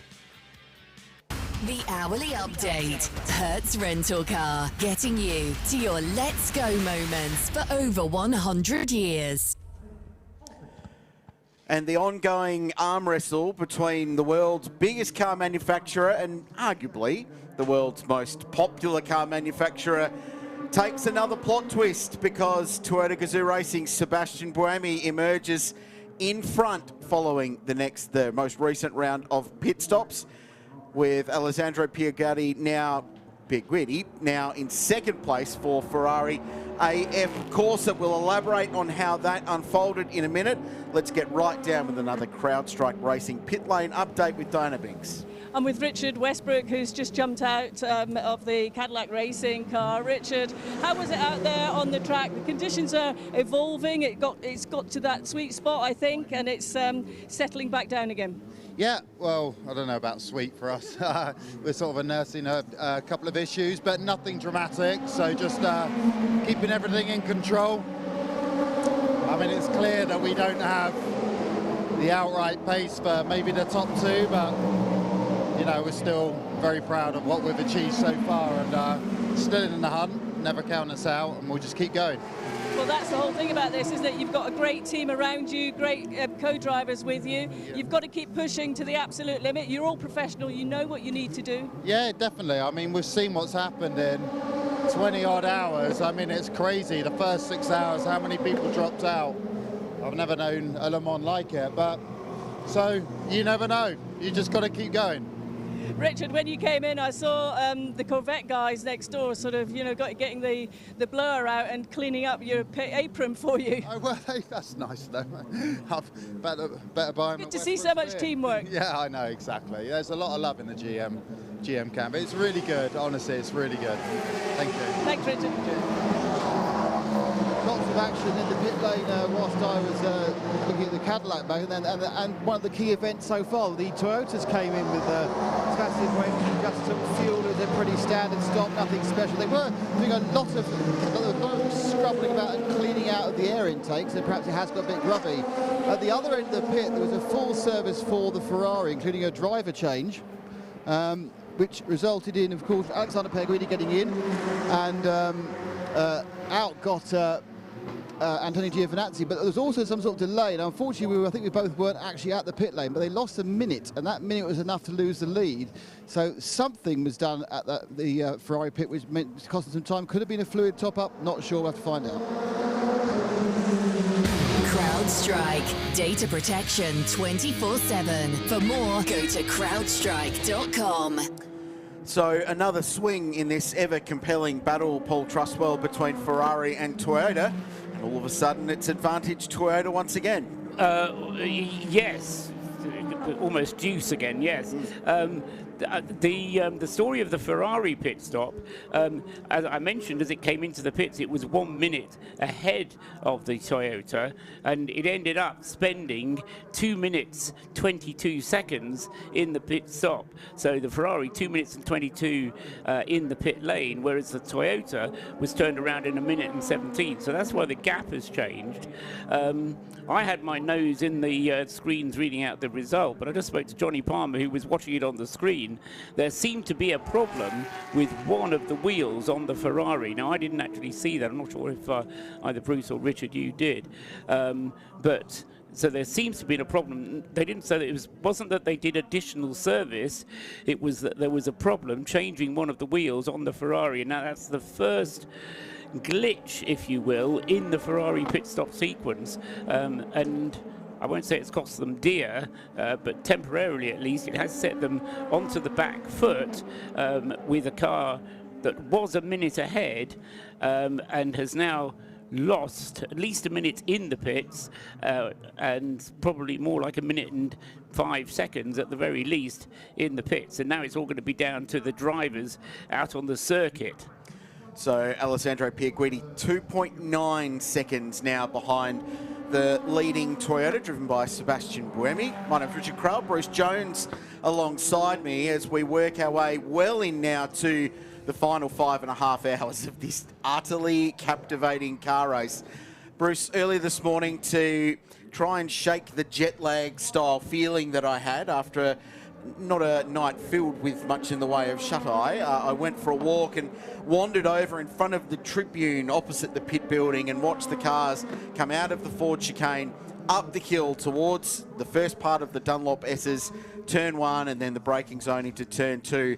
A, it woke me up very quickly, and B, I got to witness that round of pit stops there where the Ferrari and the Toyota went head-to-head in pit lane and one beat the other out. And when the Ferrari rolled out in front, there was a massive cheer. It was as if that was the wake-up call that Le Mans was looking for early on this morning at about 7 a.m. and the atmosphere since then has continued to build. I don't think this race ever needed to have a reveille. It certainly had no reverie, but it's good for the soul to get up high in the Tribune and look down into the pits and that wonderful sweep. And again, as we've been treated in all sorts of sports, when you have drone photography, it just casts a whole new angle on what you see and what you appreciate. But what a good way to kick your day off. But waved yellow flags out around the tracks down at Marshall Post 21. So that's the exit, Paul, is it not, from Mulsanne and the run up towards Indianapolis? Yes, because they're rebuilding the barrier coming out of Indianapolis on the right-hand side.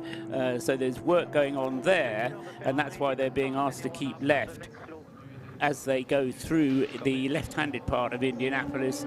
And as I say, that's the longest slow zone on the circuit, and unfortunately it's the one that seems to be catching people out at the moment. You were talking about the 51 Ferrari just earlier, and I've got Luca Giraldi Ferrari, who's the communications representative here, to just having a quick chat with him, because obviously the drivers and the engineers are busy. Luca, we saw there was a slight delay on that pit stop. What happened? Yes, good morning. We had a problem with the car that was not restarting, so we made a power circle. Took some seconds, and the car then is back on track again. Yeah, it just seemed to be, it was obviously a longer pit stop than the Toyota, so the lead change has gone. Yes. This is the reason why. Let's see, the race is still very long. Okay, thanks for that update, Luca. CrowdStrike Racing pit lane update from Diana Binks with the Ferrari communications chief, and so a power cycling issue. So the car wouldn't fire. So our understanding there is that they basically turned it off and then on again to reboot all of the electronic systems in these remarkably complex cars, and it seems to have done the trick, because the margin remains 2.6 seconds, and as they exit the final corner of the Ford chicane, they are within sight of each other on the straight, heading up the hill towards the Dunlop Bridge. There is that element when you're the hunter and the hunted is becoming larger in your vision. That certainly picks up your tail and gets you charging. So what's the gap between them now? 2.6 seconds, and even between the start-finish line and the next timing sector, I think it's going to come down, because certainly Pierre Guidi is charging through the Forest S's. It almost certainly will, Bruce, and one of the things that I was commenting on with the two Johnnies, Johnny Palmer and Johnny Molam, was that in the previous stint, when Alessandro Pierre Guidi was ahead of Sebastian Buemi, he was pulling out at times on average at a rate of 1.5 seconds a lap. So Pierre Guidi wasn't actually going as quickly as Antonio Fuoco was in the other Ferrari, but that car's 6 laps behind, or 5 laps behind now.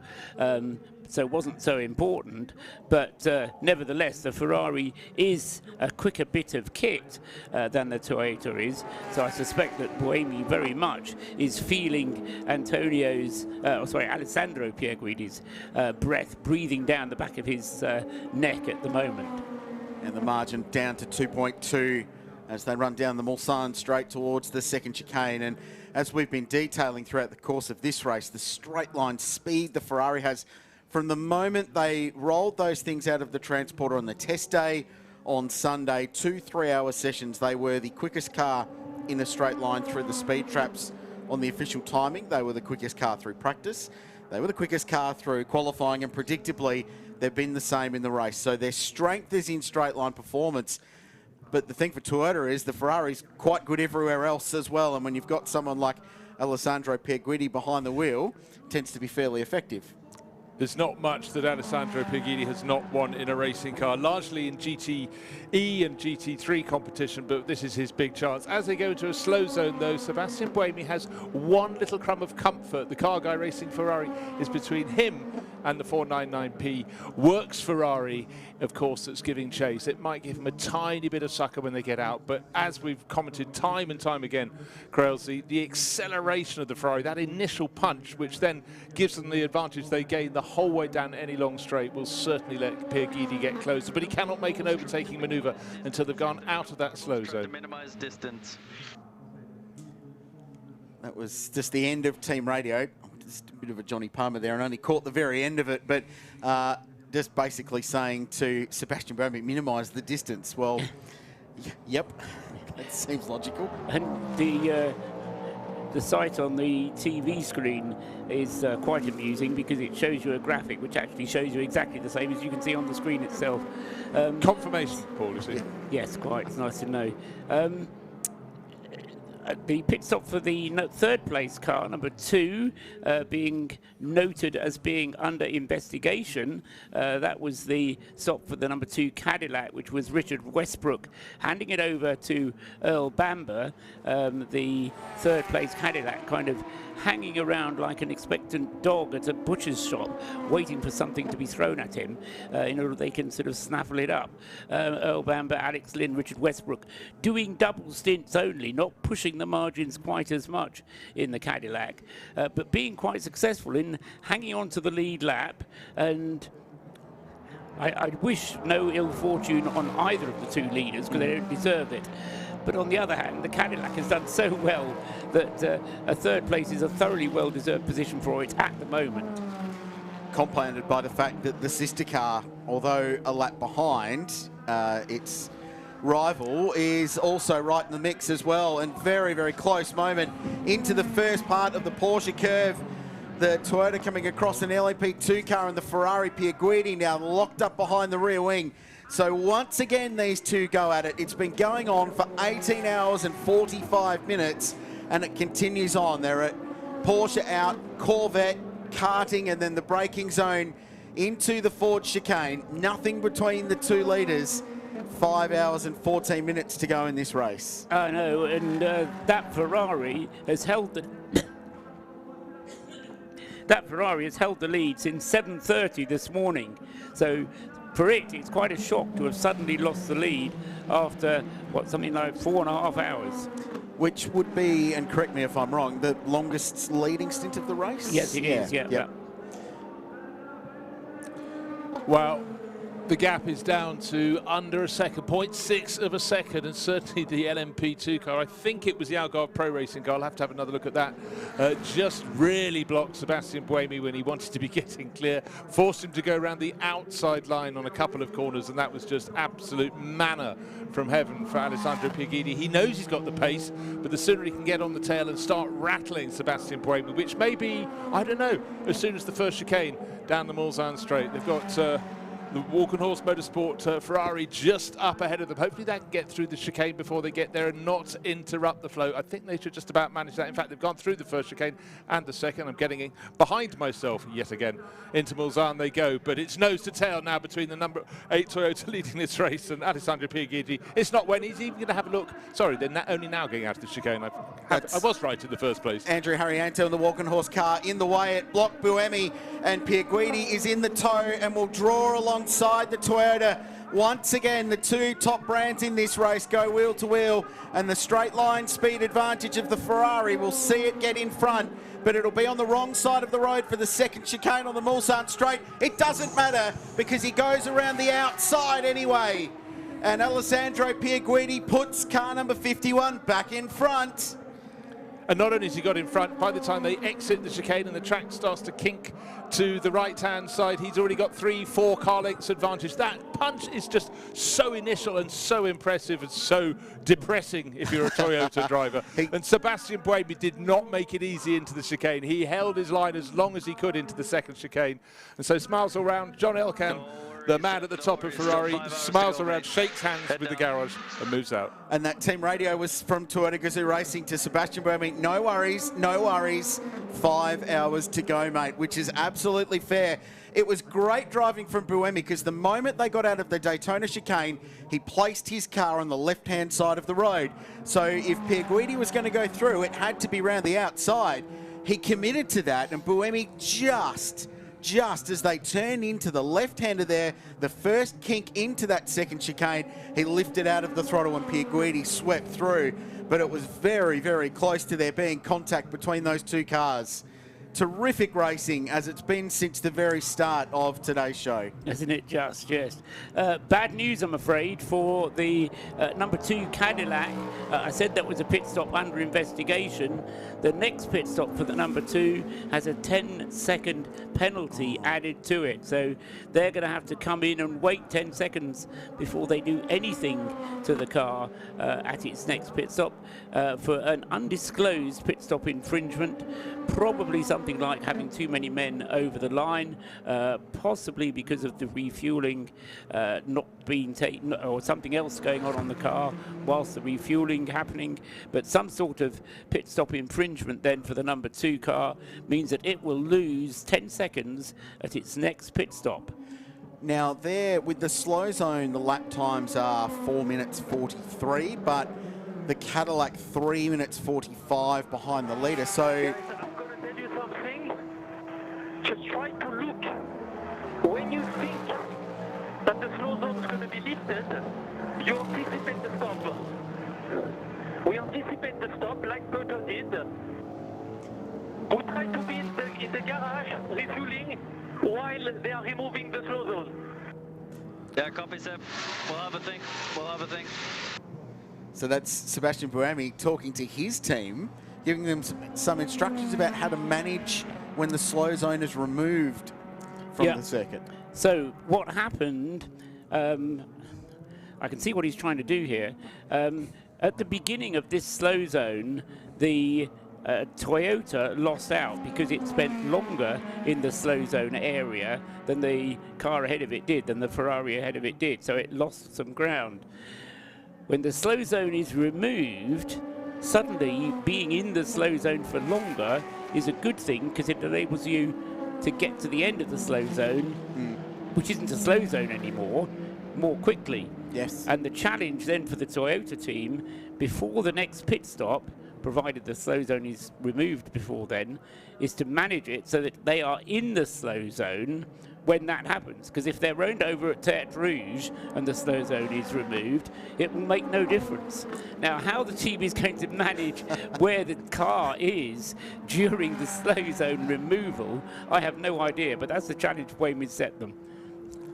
Well, I think that's a classic case of drivers have so much mental capacity that Sebastian Buemi isn't content with just driving the car. He's trying to present little conundra for his pit crew to imagine. I sort of almost have this image in mind of when you're doing clay pigeon shooting and you've got to track it. They've got to sort of find that sweet spot for him and drop him into it, as well as the fact, out on the track already, he's lost 2 seconds to the race-leading Alessandro Pierguidi. The sheer pace of that Ferrari pulling away all the time. I think Nick Damon with a CrowdStrike Racing pit update can offer on more on this. Yeah, I think what he's saying is, when you know it's going to be released, the lap before it's going to be ended, pull me in. Because that then means the gap between me and the Ferrari will be 1 minute and 2 seconds or a minute and 20 seconds. Therefore, there is a 1 minute and 20 second space where there's a chance he'll get caught by the slow zone and I won't. That's what the idea is. That's the point, to put a gap between the two cars to try and make it so he might not get caught by the slow zone or partially the slow zone, and the Ferrari will not get free time. That's what they're talking about. Well spotted, Nick Damon, CrowdStrike Racing pit lane team on the scene all weekend long, and just unpicking some of the minutiae for us. So 2.3 seconds now at the margin. Before we were rudely interrupted by some amazing car racing, I was going to talk about the number 2 car, Paul, and the fact that when that slow zone from Mulsanne down to Indianapolis and Arnage is removed, they're not going to be far away from going a lap down, and that extra 10 seconds could prove quite costly in their cause of staying on the lead lap. So I'd love some feedback as to just where they are in relation to our 2 leaders and how close a run thing it's going to be for them to try and keep their position on the lead lap for these final 5 hours. Yeah, so the gap's about 3.5 to 3 3/4 minutes. So the distance back is 3 3/4 minutes. That's what the Cadillac sits back. The lap time at the moment is over 4 minutes. But of course the time includes that period of slow zone as well. So once that unwinds itself, the gap will be somewhere around 2.5 to 2 minutes and 45 seconds. So they're not quite in danger of going a lap down, but it's something that I'm sure the Chip Ganassi team is very aware of and are wanting to avoid at all costs. That's slow zone. Yeah, it's going to end at 10:53.17, which is gone. It's gone. Just gone. Yeah.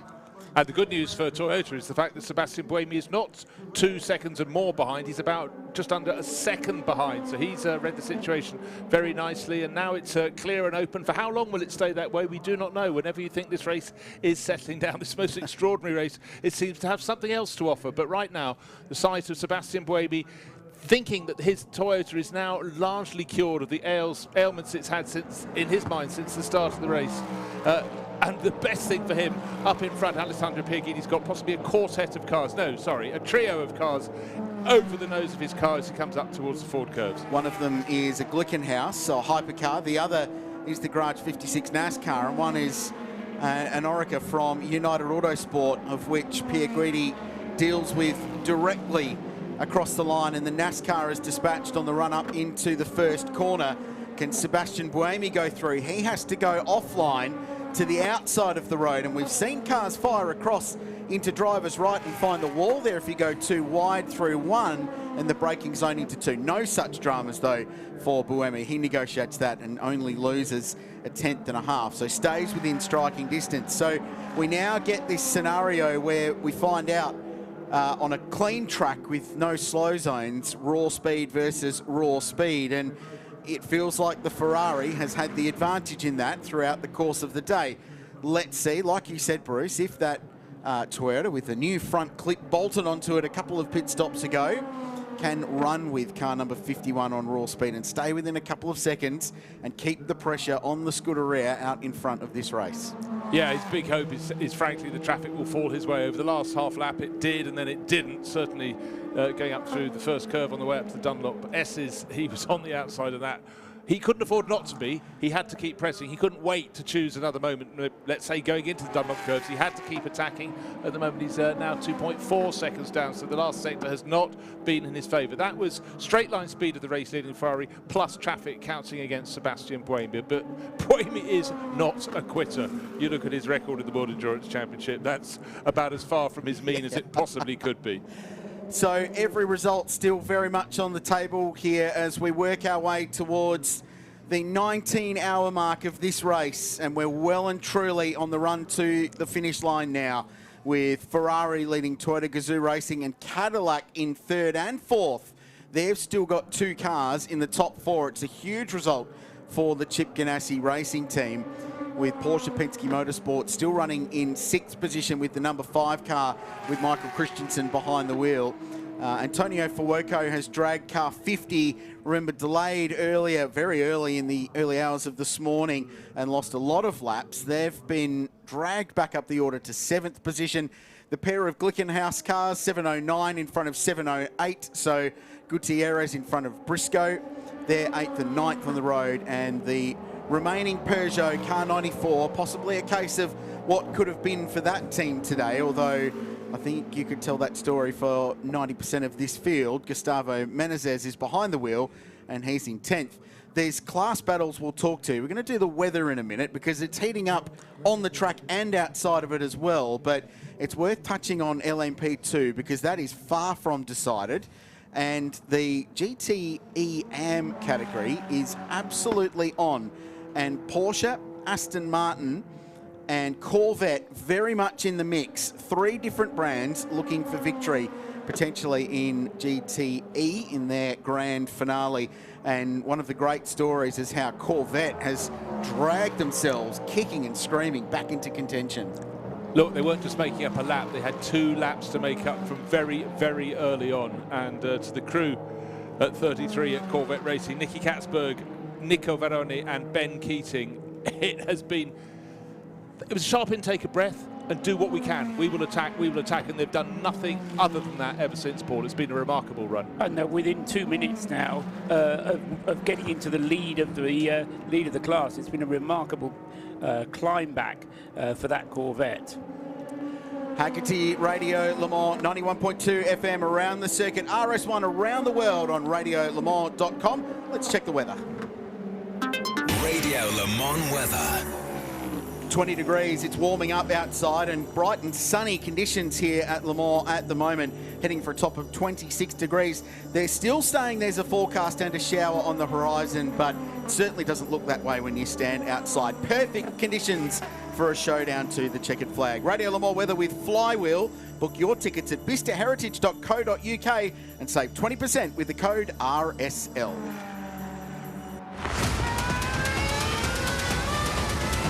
Le Mans milestones on Haggerty Radio Le Mans.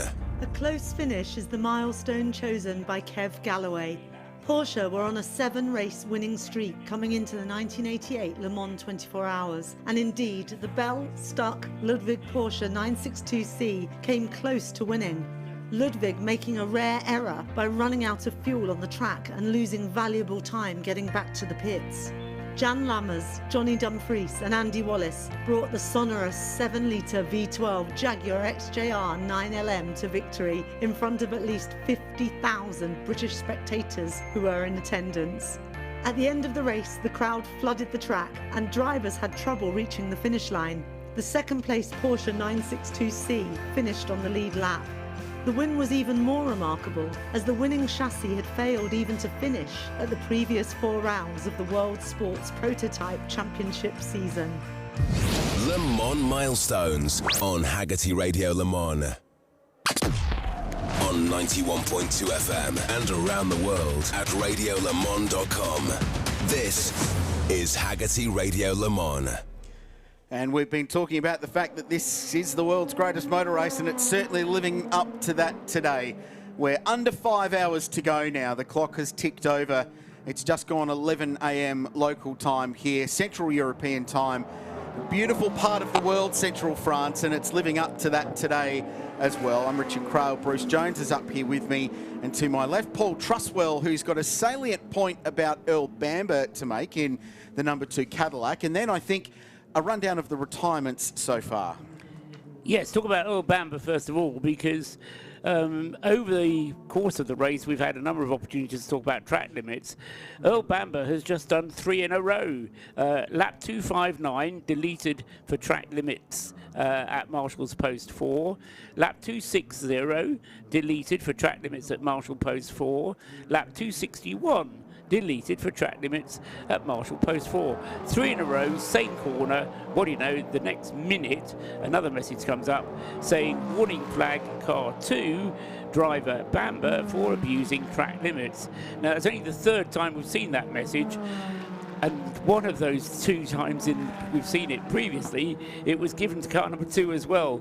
So they really are dancing on thin ice now. They're already sitting on a 10-second delay on their next pit stop, and now they have this track limit where they're going to have to be extremely careful. I mean, Earl Bamber's experienced enough to modify his line accordingly, I would have thought, but he's going to have to do that, otherwise the car is going to suffer even more.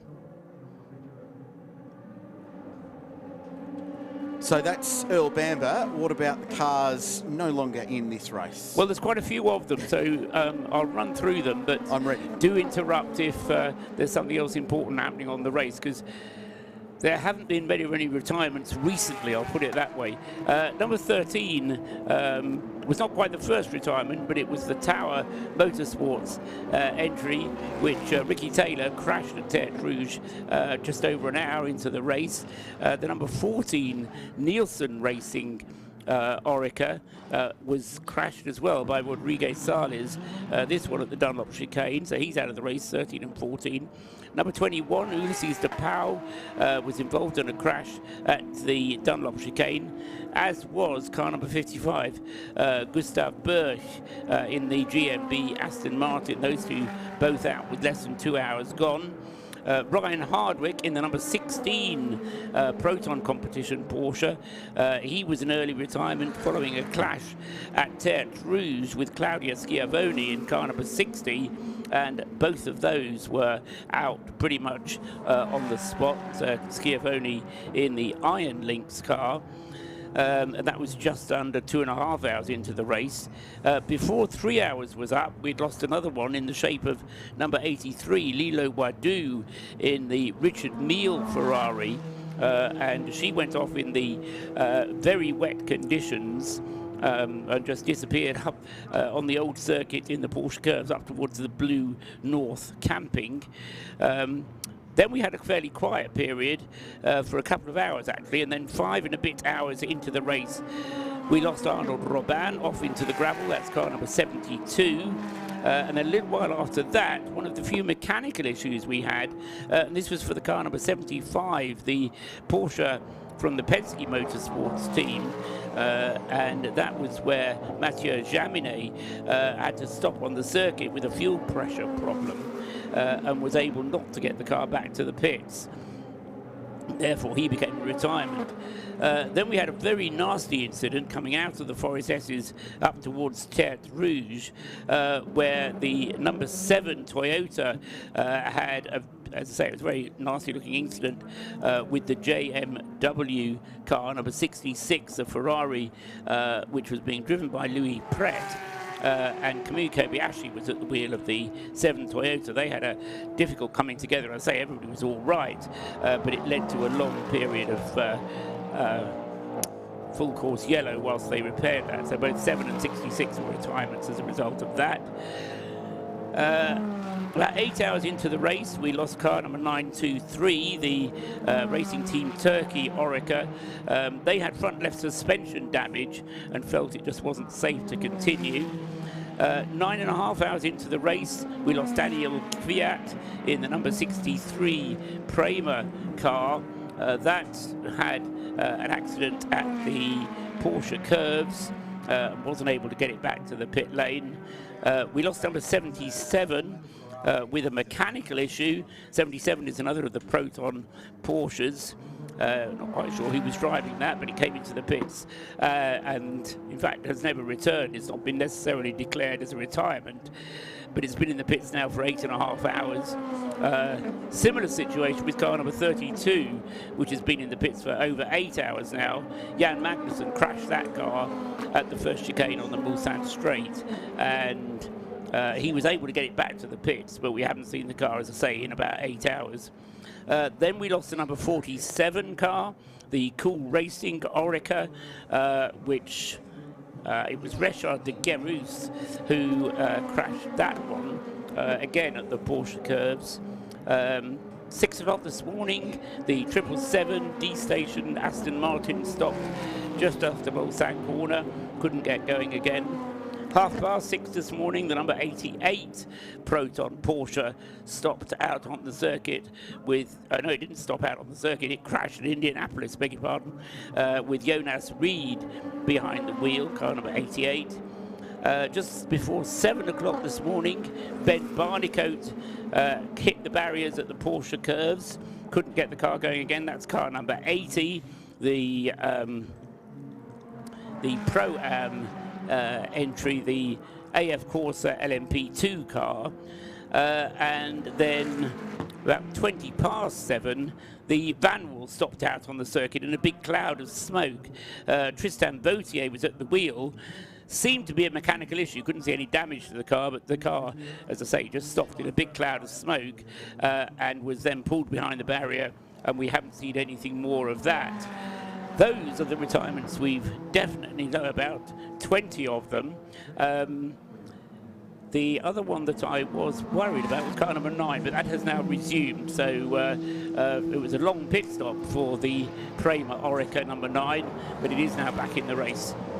Thank you, Paul. Appreciate that. That's the cars no longer running. Let's talk about some that are. And first, hear from Nick Damon with a CrowdStrike Racing pit lane update about the number 50 Ferrari. Yeah, so we went into the list of all the unfortunate retirements and problems. The 50 Ferrari came in, Antonio Fuoco brought it in. It was a complete service, tyres, fuel, and Miguel Molina put on board the car. You know, the car, Antonio had set the fastest lap of the race during that stint, but it was all quite subdued. It's one of these things where, you know, that bit of bad luck has scuppered their chance of winning, and they're kind of really wanting, I suppose, information gathering and probably helping gather information with the other side of the garage. I'm just looking at the 41 Team WRT car. That's the Andre Delatraz and Kubica car. This is the one that's been running right at the top of P2. It's second. Delatraz in the car now, and they are just filling the fuel. I don't think they changed drivers. Let's see if they put any fresh boots on this thing. To my right, no tyres either. Fuel only for Delatraz in the second place WRT. When every second counts, cybersecurity shouldn't slow you down. CrowdStrike, protection at every turn. So a bit going on in the class lead at the moment. You heard about the second place WRT car with Louis Delatraz going through the lane, and while we were running through the cars that are no longer in the race, the Iron Dames in their Porsche 911 RSR also pitted, so Rail Frey out, Sarah Bovey in that car now, number 85, so they pitted from the lead in GTE AM. They now roll out in third place, but they're one of those 3 cars we talked about, Bruce Jones, that are very much in contention, if not more, for the GTE class in their swan song here at the Le Mans 24 Hour. Yeah, it'll be a sort of a particular accolade if you can win the last year of this class, but I must say Porsches have looked very strong in this class. You just mentioned the Iron Dames and obviously the Project One AO Racing Rexy, the bright green 911 with the painted nose with the teeth around the grille, very, very dramatic, and surrounded by Raptors down on the grid before the start of the race, but that's been right in the mix. But really, for me, it's the Corvette Racing entry, car number 33, that has been the star, making up 2 laps over the past 16 or so hours of this race. Now we've got the car that's been leading the LMP2 for a very long time into Europole competition, car number 34. It's green on one side, orange on the other, and I tell you what, Fabio Scherer was taking some mighty risks to ensure he stayed at the lead of the class, and it's almost like the team can't quite believe it. Let's get to the end as soon as possible, but this has been a fight, and this has been by far the greatest performance ever from Inter Europole competition. So it's into Europole WRT with Louis Delatraz and Nicolas Pinot, who's behind the wheel of the Duquesne car. Edex Sport, do we think they're still in the mix with there? In fact, Panis Racing's within the game as well, really.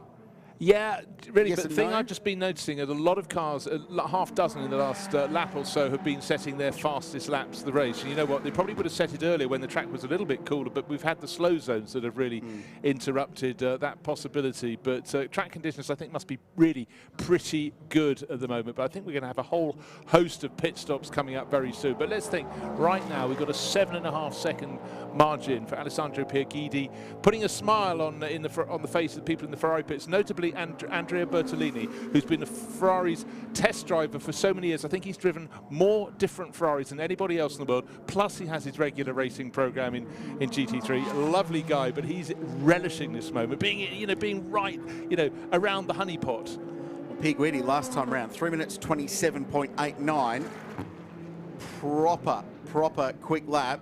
And then a 3:27.6 for Earl Bamber aboard the number 2 car. 28.9 for Sebastian Buemi, so 7.6 seconds now behind. The other thing I'm interested in looking at, Richard, having spoken about retirements, another thing also I look at is total time in pits. The Toyota Gazoo racing car, number 8, the second place car, total time in pits 33 minutes and 25 seconds, compared to the Ferrari, 38 minutes and 1 second. So 4.5 minutes, the difference in time spent in the pit lane for the Toyota, 4.5 minutes less, which just gives some indication of how much quicker the Toyota is when it's on the track. Now, some of that data can be very misleading because, of course, you can spend longer in the pits if you're held at the end of the pit lane during a safety car, and you then anyway get to catch up on the circuit. So what is interesting, though, is that both of the leaders have done 23 stops, same number of stops. The Cadillac in third place has only done 22 stops, and in fact has done the least number of stops of any of the hypercars in the top 10. So Chip Ganassi, the number 2 car, running a very tight and effective ship and a very tight and effective team up there at the front of the field. Still on the lead lap, although, as I say, and we've been talking about whether he's able to stay on the lead lap for the remaining 4 and a bit or nearly 5 hours. We'll have to wait and see. I mean, 5 hours in the context of a 24-hour race doesn't seem like very long. But if it wasn't a 24-hour race, if it was a 6-hour race, we're only half an hour into it. Yeah, and so there's still so much to play out. And I think you said earlier, Bruce, when Johnny was on, remember what happened in the first 6 hours of this race and the remarkable drama that unfolded there. This year's yearbook is going to be the thickest one on record if they want to record all the incidents we've had in this race. CrowdStrike Racing pit update. Nick Damon's found Andrew Harrianto.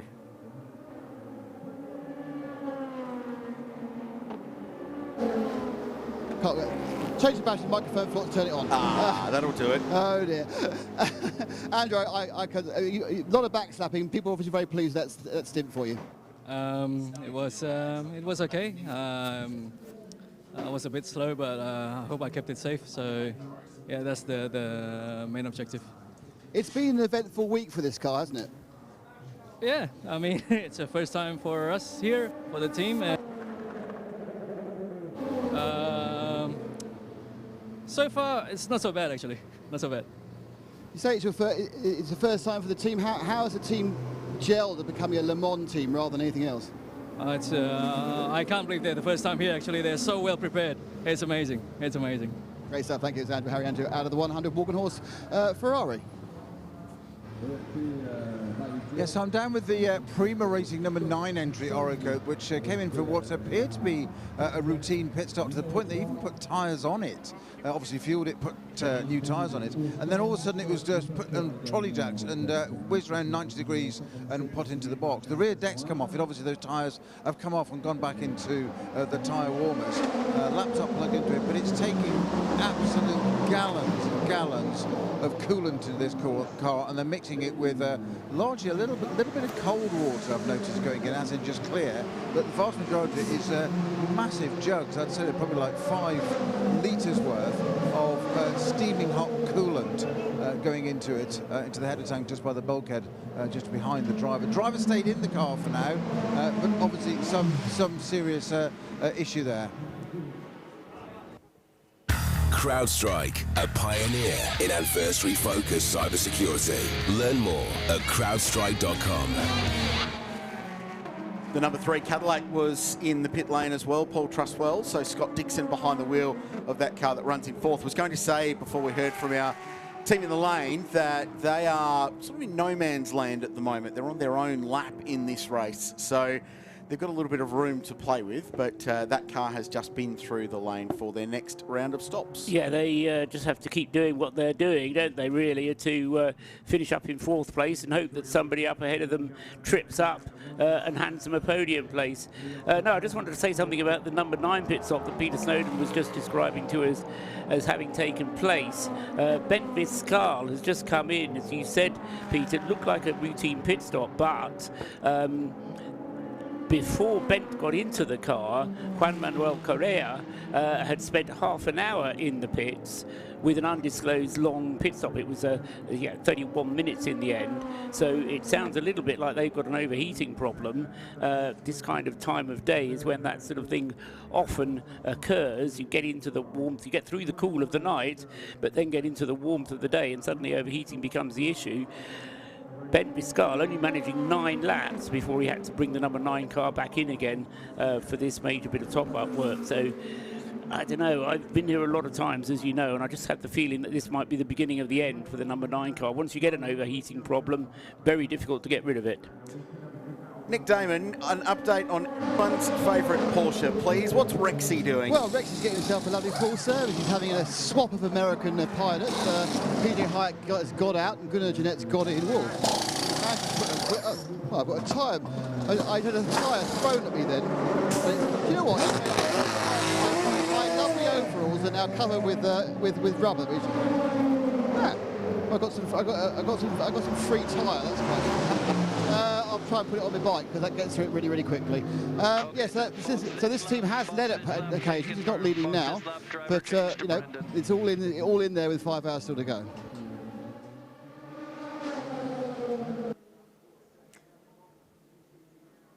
We just heard from Sebastian Buemi. Let's continue our CrowdStrike Racing pit lane team update. Snowy? Yeah, the Prima number 9 car is out. You can hear that right in front of you now. Whatever that overheating issue was, I hadn't realised I've only just joined into this bit. I'd missed that bit. So thank you for the update, Paul. It had a 31-minute delay before that. They appear pretty satisfied with it now. It's back out, so keep an eye on that one and see if they've actually cured the overheating or not. I've got a feeling in my water, if you know what I mean, but it may not be. Box this lap, fuel only. CrowdStrike. Protection at every turn. Learn more at crowdstrike.com. Box this lap, fuel only is the call, and that was for Sebastian Buemi, the second-placed Toyota Gazoo Racing hypercar, and into pit lane as well. Believe it or not, the Ferrari's in at exactly the same time, because of course they are. They're inseparable today. We can cover this one live. Nick Damon's there. Well, the question is not how he's going to stop, and the question is not how he's going to take on fuel. The question is not is he going to take on tyres, because he isn't. The question is, will the car restart? Because last time, of course, they had to do a complete recycle. Once they stop the engine, you must turn the engine off whenever you put the fuel in, so you do stop it even though you're not changing tyres. So the question is, as the hose is attached, you know, we're waiting for the excitement. The excitement doesn't happen until right at the end. No driver change, obviously, staying on board with Puer Guidi.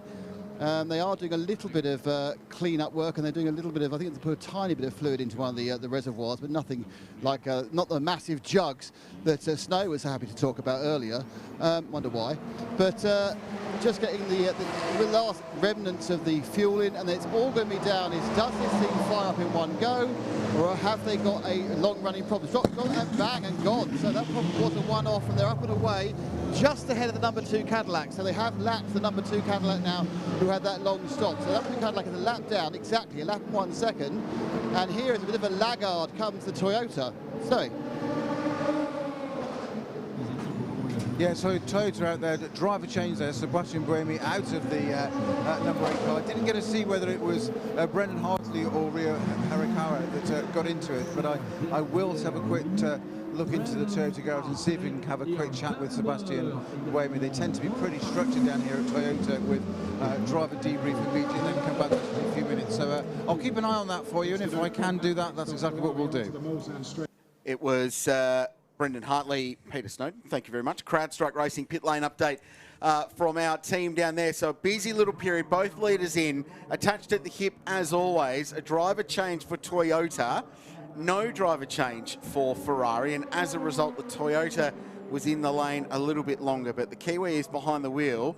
The margin's gone out, however, from 4 seconds to 18.6 at the first timing intermediate. Or another way of describing it was a little graphic came up and said 1,332 metres. So he'd already got 1.3 kilometres between him and the chasing Toyota. So that's quite a good way of thinking about it. Of course, that would ebb and flow according to one car going braking for a chicane, the other accelerating away. But that just shows the punch the Ferrari has and how it's extended its margin. But there must have been a huge sigh of relief as being described down there. Didn't start properly last time. This time the race-leading Ferrari made its pit stop and kaboom, off it went. Now we had the driver change for Toyota. Theoretically that shouldn't extend its pit stop time because the driver change takes place while the fuel is going in. It was, though, as you rightly said, Richard, a longer pit stop. Previous lap we had a track limit in Tet Rouge. That's the 4th one, okay? That's radio to Pierre Guidi. Interesting, okay. Yeah, so the difference in pit stop times for the two cars was that the Toyota spent 11 seconds longer in the pit lane, which is about long enough to change all 4 tyres. So I suspect the Toyota changed all 4 wheels at that last pit stop. So we'll see the Ferrari going, we'll see the Toyota going more quickly, potentially, or certainly as quickly as the Ferrari on its used tyres. And we can confirm that they did change all 4 tyres, so 4 brand new Michelins going on to the Toyota. The Ferrari was fuel only. So it's this ebb and flow, Trusses, that's been going on with these 2 cars today, and one does one does the other. They still stop on the same lap, but they're just on slightly different plans. And it means it's still not quite a clean read on how this is going to play out between them. Exactly, because they both stop at the same time, but they do different things in their pit stop. And because they have the same fuel consumption, or energy consumption, if you will, they can't go any longer than the 12 laps unless there's a slow zone, or unless we have a safety car or something. And then one of them can go the extra lap, but then when one of them goes the extra lap, the other one. So closely matched are they, and so well balanced is the balance of performance. I tell you what, it's quite tiring. Yes, I can appreciate that, tracking all of this. You've only got 4 hours, 36 minutes and 15, 14, 13, that's all. We'll see how this plays out. And how soon do you start working from the end of the race to get that final pit stop in? My rule of thumb is 4 hours. So, yeah, when we get to the top of this hour, so at 12 midday, I start thinking about my Sunday lunch, and I start thinking about the end of the race, and I can't start counting backwards. The great Paul Trustwell, that's how it works. Oh, we can count backwards, trust me. You've got experience in such matters? He doesn't even have to show it. No. It's just there. It's a natural phenomenon. 4 hours and 35 minutes to go. Let's just talk a little bit about this battle. Actually, before we do that, I want to talk about Porsche Penske Motorsport, because it's been a challenging day for all of the Porsches across the board. So the 3 factory cars, we had the 2 full season FIA World Endurance Championship cars. Then we had number 75, which was the combination made up of their IMSA team, or 3 of their 4 IMSA drivers. Matty Campbell was the odd one out there, unfortunately. He actually left the circuit on Friday, went to Paris, was there overnight and has flown back to the United States to pound out a 2-day test for the IMSA team ahead of the next round at Watkins Glen, which is coming up. The Salen's 6 hours of the Glen. So the glamorous racing car driver life doesn't get to hang around for the 24-hour of Le Mans as a reserve driver, already off on testing duties. The point I wanted to make, it's been a tough day for Porsche Penske Motorsport, but it's not a lost cause, because that team's been raising money today for charity. They've got 3 charities they're putting money in, and they're going to throw €750 a lap per car to these 3 charities. Now, the 750 is significant because it's Porsche's 75th anniversary. So I crunched some numbers, far from Paul Trustwell's spec, I will tell you now, but at the top of the hour, they were standing to raise about $420,000 to go to these 3 charities, which a lot of them look after kids who have been disadvantaged in challenging family situations. So well done to Porsche. Phenomenal. Well done. So that's why it's important they continue to get to the finish, tick off laps, 750 euros it is for every lap completed. Do you know whether people watching and listening can contribute to that? I don't. But maybe we should find out how they can. It's just the team doing itself. that per lap they complete in the race. So Porsche AG will donate that to it. So that's a great cause for Porsche. So it's not a completely lost day for the factory Porsches. No, it's interesting because John Hindhoff earlier on in the day was suggesting that the Porsche effort, without being too rude about it, had been disappointing this weekend in terms of the result that they were returning. At the time, I didn't think it had been too bad, but I think since I had that conversation with John, it's actually got worse. And I think the point that I'm trying to get to is that I'm surprised that it's Ferrari and it's Cadillac that are nipping at the Toyota heels, and it's not Porsche. I sort of expected it to be the other way around, that Porsche would be the ones. Apart from anything else, they had 4 cars on the entry list. Ferrari only had 2. Okay, Cadillac had 3. But there's 2 Cadillacs in the top 4 and 1 Ferrari in the top 4, nibbling at the heels of just 1 Toyota. And so, you know, all of that attrition that we've had, Bruce, has had that effect in that area, and that's surprising to me that Porsche is so far back. No, I agree, because of course we had there've been many incidents in this race, but for Porsche it has been also just the mechanical elements as well that have just let them down. And not so long ago we had one of them, I think it was the number 5, the less well placed one, or was it number 6? Quite a long time in the pit garage. Yeah, the number 6 had a long time in the pit garage with a broken floor after Kevin Estre had thrown it at the barrier and then tried to get away with it, and that's why that was a long pit stop, nearly half an hour, I think. The number 75 car stopped out on the circuit and eventually became a retirement with a lack of fuel pressure. One of the few mechanical retirements that we've had. So of the 4 Porsches. Of the 4 Porsches, 2 of them falling completely by the wayside, and the best placed Porsche 5 laps behind, and that's the number 5 Dane Cameron car. You know, and that's not why Porsche came here. I think. One thing I want to add to that, though, is the fact that we did have Hertz Team Jota starting all but at the back of the grid, and it came through to lead the race. They were the one that shone. Indeed. So, Haggerty, Radio Le Mans, it's about time for another Hertz Hourly Update. 91.2 FM around the circuit. RS1 around the world via radiolemans.com. The Hertz Hourly Update. Getting you to your let's go moments for more than 100 years.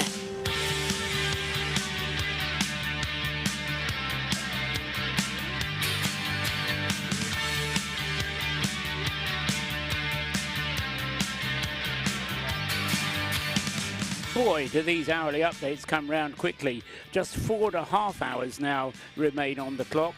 Ferrari still leads this motor race, the Le Mans 24 Hours of 2023. Alessandro Pierguidi is at the wheel and is drawing away slowly from the second place car of Brendan Hartley in the Toyota number 8. The gap has started at 8 seconds. It's gone up to now 20 seconds, and that's over the course of the last 3 laps. So he is pulling away at a rate of knots at the front of the field. In third place, but now a lap behind, is Earl Bamber in the Cadillac Racing V-Series R car. So he's on 268 laps, the 2 leaders on 269 laps completed. Also on 268 laps is the other Cadillac. So Cadillac's third and fourth, now both 1 lap behind, separated from each other by about 2.5 minutes. That's numbers 2 and 3 then in positions 3 and 4. In position 5, 5th place to Paul de Resta in the Peugeot 9X8. He's a further 2 laps behind the 2 Cadillacs. And then in 6th place is Dane Cameron in the number 5 Porsche, and he's a further 2 laps behind Paul de Resta's Peugeot. In 7th place is Miguel Molina in the number 50 Ferrari, and he is a further, no, in fact he's on the same lap as Dane Cameron, and he's only 20 seconds behind. So progress being made then by Miguel Molina in the number 50 car, currently in 7th, but closing in on Dane Cameron in 6th. In 8th place, and 8th and 9th places, I should say, are the 2 Glickenhauses, still Ryan Briscoe in 708, ahead of Esteban Gutierrez in 709. Those 2 cars 6 and 7 laps behind the race leader, respectively.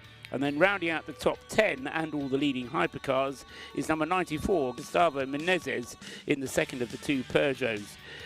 Leading the way in LMP2 is still Fabio Scherer in the Inter-Europol competition car. He's completed 258 laps. In second place, Louis Deletraz for WRT, 1.5 minutes behind. And in third place in LMP2, Tymon van der Helm, back at the helm of the Panis Racing Orica car number 65. And he is 1 minute and a little bit behind the WRT car. In GTE AM, Ben Keating in the Corvette number 33 now leads the class. Would you believe that? Having had the problems they've had, they're now at the top of the list, except they're not because they just made a pit stop. So it's Iron Dames back to the front there, but briefly Ben Keating was in the lead. So it's the Iron Dames car which leads GTE AM. That's car number 85. In second place is the ORT Aston Martin of Michael Dynan. That's car number 25. And then in third place in that class is the Corvette, which has Nicolas Varron now driving it following that pit stop. He's on his out lap, but with a full tank of fuel in third place in GTE AM. The Hourly Update. Hertz Rental Car, getting you to your let's go moments for over 100 years. 91.2 FM, Haggerty Radio Le Mans around the circuit and RS1 around the world. There are 4 hours and 26 minutes left to go in this compelling car race that has Ferrari in front of Toyota, and this battle all the way to the line.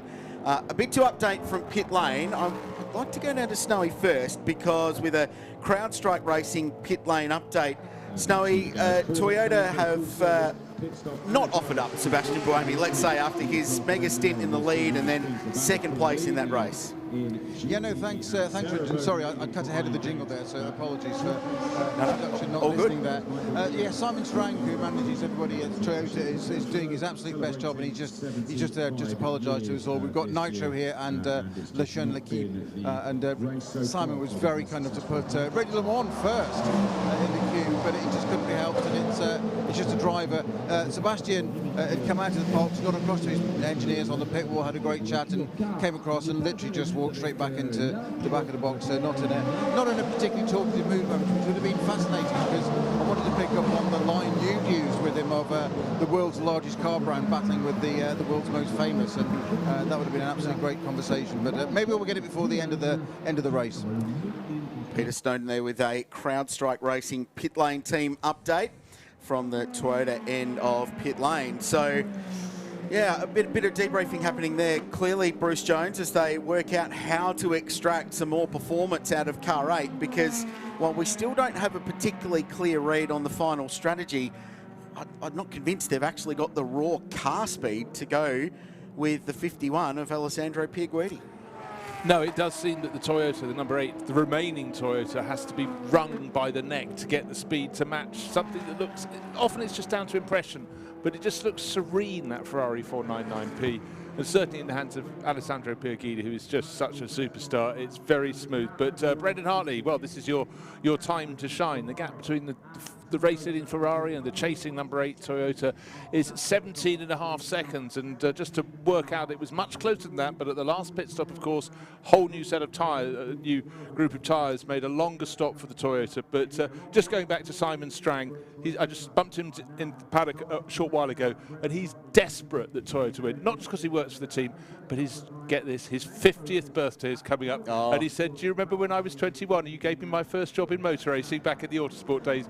So Strangy, keep getting us the interviews and we'll see what we can do for you. Yes. Put a few levers. I'm not sure how much power we've got. Oh, none. The Trustwell strategy machine might be able to help them out. I'm not sure. We are going to have, at the very least, a slow zone, because there is an LMGT Am Porsche that has made contact with a wall, and it's made contact with a wall very hard. It's the Proton Competition 911. Big damage to that car. They weren't in the mix. It's Michael Fassbender behind the wheel, 36th position, 9th in the Am class. Now it's on the exit of the Porsche curves. So it's on the exit of the Porsche curves. He's dropped the car wide through the left-hand corner, and it's just lazily spun across the road. So that's Corvette, isn't it, really? Yeah, the Corvette curve. Corvette curve. And so close to hitting the concrete part, just got the rubber part, the tyre wall and conveyor belt part, but still it was quite a hard hit for Michael Fassbender. And yeah, he will get the car back to the pit lane though, Richard, but it's going to need some work, and well, we'll see. Is it large or is it small? CrowdStrike Racing pit lane update. Nick Damon is on the scene. I wish I was. The pit is open actually down at this end. So, sorry, Snowy. It's all right, mate. It's right next to the Toyota garage. So the rear wing's straight on it, and it's remarkable for the. I've just seen the visual that there's a screen on the top of the Rolex podium here that Joe Bradley mentioned earlier, which is very useful for us in the pit lane if you're down at this end. And just saw how that car jinked up in the air and looked like a lot of damage. All four wheels are remarkably square. I'm not sure it's got the exact toe-in and settings it had when it left here, but the first thing this garage did was obviously have spares in the garage lined up ready for a pit stop. They all got cleared. Cameramen got literally shoved and manhandled out of the way to have that car turned around, which it now is. It's 90 degrees going in, but it looks mostly bodywork, though the rear wing's gone. There is a bit of there's a little bit of metalwork damage there at the back, just by the light unit as it goes in, but the subframe and all that looks intact and straight, so it may not be as bad as it looked, because boy, did it look dramatic. When every second counts, cybersecurity shouldn't slow you down. CrowdStrike. Protection at every turn. It did look dramatic, and Proton Competition throw themselves at this car with Michael Fassbender, who has done a body of work building his racing career. He's worked with a lot of pro drivers from a coaching standpoint. There's been documentaries, series, lots written about it. He does take it extremely seriously. They were 9th in class at the time of that accident through Corvette curve. The car was loose on the outside to the driver's right-hand side of the road, and it lazily spun through 180 degrees. And unfortunately for the Porsche, it's backed it in quite heavily into 3 rows of tyres, who have done a lot to update, have done a lot to absorb that impact, I should say. But there is a hefty amount of damage to the right rear corner of that car. CrowdStrike Racing pit and paddock update, Snowy. Yeah, a couple of the engineers have just had a very, very quick assessment of the right rear damage on this number 911 Proton Competition car. As you said, a hefty clout to it. The great advantage having the rear wing missing already is they don't need to take any bodywork off to look at the rear suspension, so it's got an access to it already. So it's where every cloud's got a silver lining. Rear suspension broken on it. It didn't look too bad when it came in, but the rear wheel is loose. The right front wheel has broken, but the suspension is intact. It's the rim that's broken. The hub is still static on the wishbone. That looks like it's okay. Driver staying in for the moment, and it looks remarkably at the moment as if it might just be, I say that, it's not a job I'd want to do at this stage of Le Mans, but the technicians are literally charging in and out of the garage. We've got to keep well out of the way as they literally running in and out and jumping over tools and all sorts and round cameras to go and get wishbones and suspension components for that right rear. But they're not quitters. They're going to get it going again. A bit further up the pit lane, and it's the mighty 38, the team Joda got Will Stevens. Will, a lot of work going on the car from the second problem which Antonio Fierzi-Costa had. Have you scratched it and you're just trying to make it better to go in the truck, or are you still hoping to get out before the end of the race? No, we'll try and get back out. Obviously, we've come here to finish this race, which we'll do everything we can to do that. Obviously, the position we're in, we can take our time a little bit, make sure the car is completely okay before we go and do that. But yeah, obviously, we've shown glimpses of a lot of promise this week. We've only had the car a short space of time like we get, so it's easy to forget that, but I think we should be very proud of the pace that we've shown. We'll go away, work hard for a year, and then come back and win this thing next year. Did you speak to the guys about what caused their accidents? I think obviously we're pushing hard. You know, when you push hard in this car, it goes faster. So it's all about risk and reward. Obviously the position we were in allowed us to start to push a bit more. And there's fine margins here. You know, you make a small error and the consequences are big. So yeah, our focus now is just to repair it well, get back out, and then just get to the finish. And when you actually got to drive it in anger in the middle of the race, how was it? It feels good. I mean, we've generally got pace in the car. You know, we've shown numerous times during the race that we're competitive and we're as quick as anyone. So yeah, we should be very proud of that. But now we're just about getting to the finish and take it a bit easier, and then we'll come across the line. Great stuff. Thank you, Will Stevens out of the Hertz Joda 38. CrowdStrike, a pioneer in adversary-focused cybersecurity. Learn more at crowdstrike.com. Well, Will Stevens talking about all the repairs the Hertz Team Jota crew are going to do on the 38 Porsche, but one Porsche that's definitely out of the race because Michael Fassbender's climbed out of the car, and the rest of the crew hugging the mechanics is that 911 Proton competition Porsche out of the race. They assessed the damage, and it was clearly too much to fix. Yeah, Michael Fassbender had been in the car for very nearly 3 hours. He was in a triple stint and was about 3/4 of the way through his triple stint. Wasn't on an in lap, but he only had 3 or 4 laps to do, and that would have been the end of his stint. And as I say, it would have been a storming stint for Michael Fassbender up until that one, whether something may have broken on the car or whatever, but it was certainly a great misfortune for him. And but he is, Bruce was just saying, looks like becoming our racer's 21st retirement. We heard from Will Stevens that they're intending to get the mighty 38 back out on the circuit. So are they expecting to get the number 6 Porsche back out on the circuit, but that's having a hybrid battery recharge at the moment. Not quite sure how long one of those takes, but it's been in the pits now for 12 minutes, and the time is ticking on. So the number 6 Porsche falling further and further behind. But this isn't the highest placed Porsche. That's the number 5 car of Dane Cameron. Yeah, I'm just having a look down the inside of this Porsche here, and one of the mechanics is just pointing out to a photographer exactly what it is. But basically, you've got a cast subframe assembly that the suspension is attached to. Unbelievably, the suspension has taken it all, that's fine, but it's cracked that subframe assembly further down, and that's just too much of a job. That's an overnight job. So unfortunately, the 911 car is now retirement. Further up the pit lane, the number 50, the pole system, but now the second of the two works Ferraris, hypercars. It has had an absolute standard. Miguel Molina came in, parked it, got some fuel and left. Not new tyres, he took him last time. I'm sure there's a lot of work in the car, working out how they can maximise the performance of his teammate, the 51, and bring this one home for a win for Ferrari in 4 hours and a bit time. That is the question, is it not? Teams working away. CrowdStrike Racing pit lane team update there from both ends of this incredibly busy, compact Le Mans pit lane. So Ferrari working out how to maintain their position. Toyota with Sebastian Buemi, who's just jumped out of the number 8, trying to work out how to improve their position. Cadillac just going about their business in 3rd and 4th place, both of those cars on the same lap. The other thing I've just noticed, the Antipodeans are going okay, just quietly at the moment, Bruce. Just need to point this out. Brendan Hartley in 2nd place in the Toyota is a New Zealander. Earl Bamber in 3rd place is a New Zealander. Lots of Kiwis listening to Haggerty Radio Le Mans today as well. Scott Dixon next for the number 3 Cadillac racing car. And then just a few spots further down in 9th position, you find car 708, and that's the Glickenhaus Racing entry of Ryan Briscoe. It's very important after a long race, during a long race, to find patterns, and you found one very clearly there. Well done, well done to our fellow Antipodean in the cab there, Richard Grales, a trained eye. I think that's well, A, well spotted, Richard, and B, congratulations to all of the Antipodean drivers. Quite so. No, tip of the hat for you.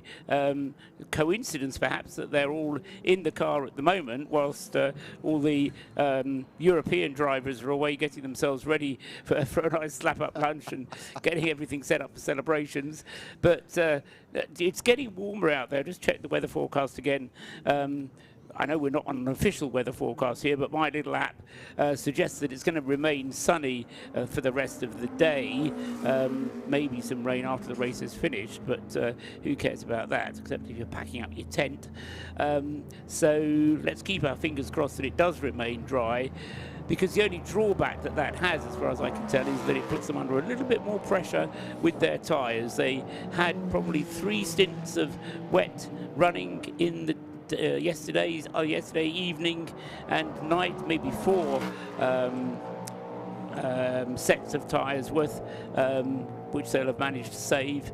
But when they've only got 14 sets for the whole race and getting on towards 30 pit stops, some of them now, the leading 2 cars have completed 24 pit stops each for the 2 Ferrari, the 2 hypercars. LMP2 cars, the leader in that class, has completed 27 pit stops so far.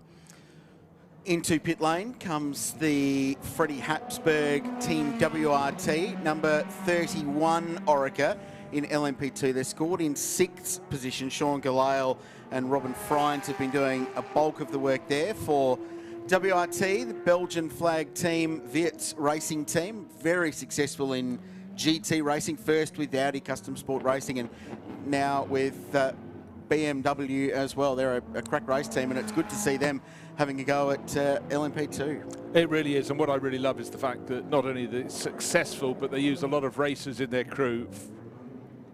Former Formula 2 racer Thierry Tassin up on the pit wall for them, and in years gone by we've had Pierre Dudonné for them as well, and bear in mind the success he had here with Mazda the late 80s and of course in 1991 when they won. So it is a brains trust that's been assembled by Yves Wirtz, and of course his son Charles now racing with great success in the GT World Challenge as well. It's a family affair, and it's a very, very Belgian team with Vincent Vos. We're not wearing just the cap, but he is the boss. Yes.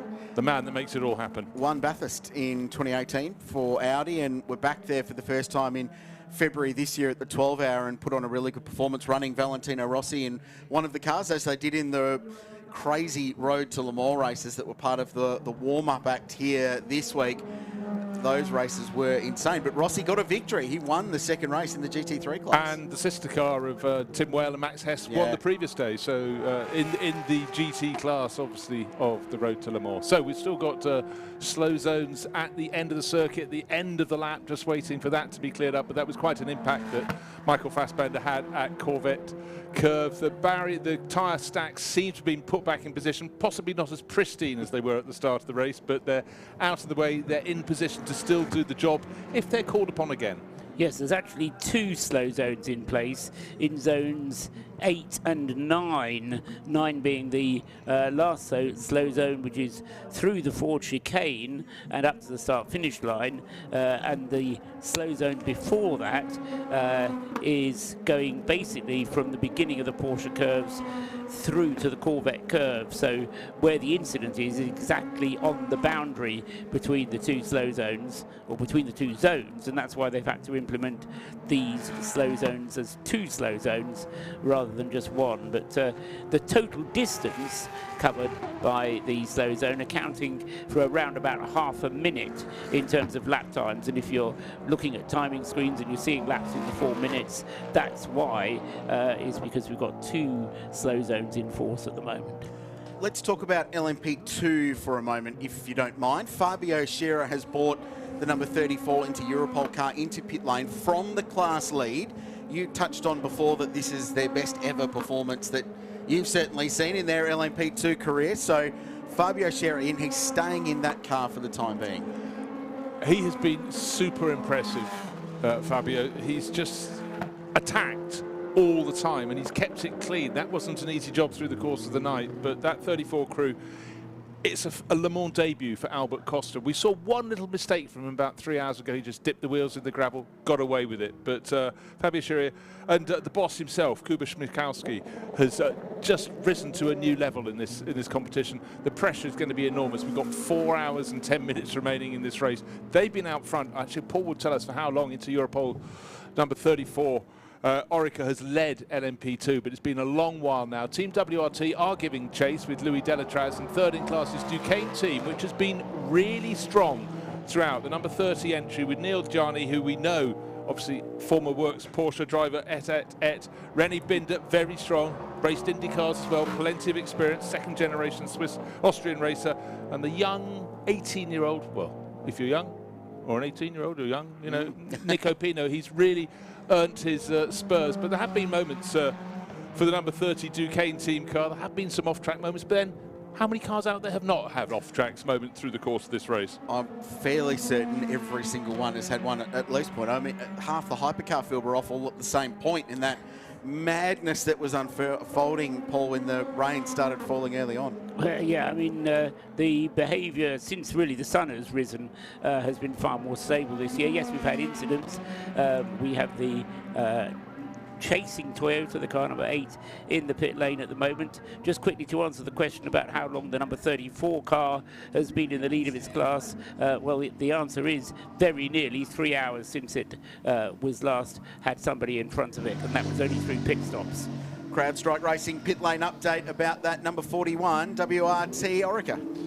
In she blows, fueled in, door open for a treat, but no driver getting out. Louis Delatraz staying on board. But a very intensive search around by everyone to have a look and see what they can see effectively within all the ducts and everything else, making sure all the detritus has been cleared. A thumbs up for the Goodyear man. Yep, your tyres are good to go for another one.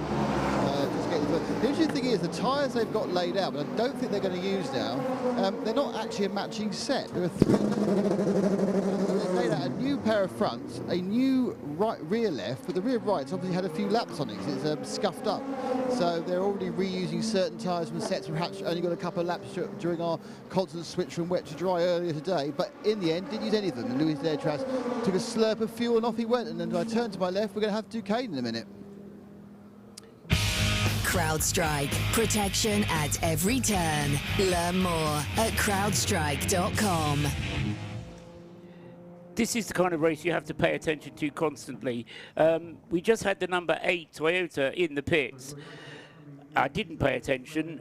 Brendan Hartley was only on his 8th lap of his stint, normally a 12-lap stint, possibly extendable to 13 laps because of the slow zone that I was describing. But he's come in early. He's trying to get off the schedule. This is my interpretation, okay? This is maybe wrong. My interpretation is that he's trying to get off the same schedule as the 51 Ferrari. He knows as long as he's on the same schedule as the Alessandro Pierguidi Ferrari, he's not going to be able to catch up and overtake the Ferrari. So he's rolling the dice, saying, I will go on to a different strategy. that will give me a chance of catching up later should we have another slow zone, or possibly getting towards that last 4 hours of the race when you start looking towards the end of the race, avoiding the splash and dash. So Hartley in, he's on his way again now on his outlap, but the number 51 Ferrari did not come in, so the gap will have gone up. Don't be surprised at that. Brendan Hartley now has a full tank of fuel, though. Further at the pit lane, we have the 30 Duquesne car. It's a complete service. Nico Pino out. In has got Neil Yarney. Neil Yarney, of course, will be in a hypercar with in the Proton car from Monza onwards, joining Harry Ticknell in that car. Clean screen. They're going to get a full set of tyres. And basically, what I think, just to add to the previous conversation, what Brendan is doing is what Seb Webby asked them to do, is to put a gap in them to see if they can gain an advantage with the slow zone dying while they're in that gap. Effectively, if you take the slow zone away while they're driving round, you can find yourself very well off. Thank you very much, Nick. Now a message is telling us that the team manager of car 34, that's the LMP2 class leading into Europole competition crew, to race director immediately in race control. So this could be a real upsetting of the apple cart after we've just been praising into Europole competition. Can't tell you as yet what the misdemeanor that needs clearing up is, but this could be so expensive. So certainly there's nothing obvious, because that car doesn't appear on the list of race control messages, so I'm a bit mystified by that. Nothing mystifying about the fact that car 51, the leading Ferrari with Alessandro Pierguidi, has pitted. So I wonder if this is a direct response to Toyota pitting Brendan Hartley early, and they've responded. They want to keep the pressure on Toyota and perhaps keep them on a similar sort of strategy where they've got a track position advantage. And there is a driver change underway in the Ferrari as well. So Pierguidi, after a typically fast and extremely professional stint, will jump out of car number 51. Now, it is interesting, because Pierguidi, having completed 9 laps on his stint, is going to come out ahead of Brendan Hartley, and if this is a quick stop, he'll be 15 seconds or so ahead of Brendan Hartley. Anyway, they've changed the tyres, changed the driver. No, did they change the driver? At Ferrari they did, yes. Yes, they did. James Collado is now on board. So Brendan Hartley only did 8 laps. Bizarre. And we'll get the rejoin. The Ferrari is going through the right-hander at the Dunlop chicane. The Toyota coming at full speed on hot tyres under the bridge now. So the margin has definitely reduced. It's somewhere in the vicinity of 4 seconds. More on that in a minute. In the meantime, let's go down and hear about a really talented young guy who's just driven a great stint in another CrowdStrike Racing pit lane update. Yes, all the ins and outs of the hypercar battle. There's a huge amount of battling going on in LMP2. Nico Pino out of the Ducati in 3rd place. It's really hotting up in the top of P2, isn't it? Yeah, it's been a very intense race so far. The car now felt pretty good. Actually, it's the best so far throughout the whole race, so pretty happy with that. We had a strong pace in this first stint, then struggled a little bit on the second one. But yeah, I think we are in a good shape. The car is still in one piece, no mistakes. We had some few problems, 2 punctures in the middle of the race, which set us back a little bit. But I think we had the speed and we are in good shape to fight for the top 3. How important to the team is having someone as experienced as Neil Yarney on it? Well, Neil Yarney and René, of course, for me have been a huge help throughout this season, of course, to learn, make this learning curve a lot faster, how to approach a race and everything. So the experience they bring is incredible. They help us develop the car a lot. So it is constant, improvement that we do as a team. Duquesne especially, the guys have done a flawless job throughout the race. So yeah, it makes a huge impact when it comes to all the race preparation. And is it now a simple rotation, so you'll get in for the end of the race? We don't know yet. It depends on the strategy, how the race follows. So it's been pretty chaotic. I was not supposed to jump now, but then we decided to change a little bit. So it all depends how the race is playing out this last couple of hours. Okay, thank you. Nick Damon there with Nico Pino, talented young driver. We've got another slow zone on the circuit, or at least we will, because there's dramas for a Cadillac, but it's not one of the works cars. It's the number 311 Action Express Racing entry that's been in the wars. It started very early in the race, this car, and it's been the driver, unfortunately, that's not having a particularly good day. Jack Aitken has turned the car into the Daytona chicane, which is the first of the two chicanes on the Mulsanne Straight. He's just clipped that inside curb. The car was sliding on the entry, so perhaps a little bit too hot into the corner. It clipped that inside curb and it's gone across to driver's right, and it is well buried in the gravel trap. All I can say is Jack Aitken will be leading a campaign for the chicane to be removed from the Mulsanne Straight, because it was coming out of that very same corner on the opening lap. Different point in the chicane that he got it wrong and put the car 16 laps down. All right. Just hearing about a slow zone, that is going to happen. In the meantime, it's time to check out the weather.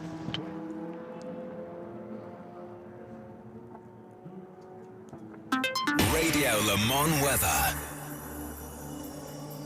Perfect conditions here at the Circuit de la Sarthe. It's just climbing to 22 degrees at the moment. We're on our way for a top of 26. If you're here, put the sunscreen on. Bright sunshine through some patchy clouds and still some forecast of rain a little bit later on this afternoon. Radio Le Mans weather with Flywheel. You can see the Le Mans class-winning AC Cobra, yes please, on track next weekend.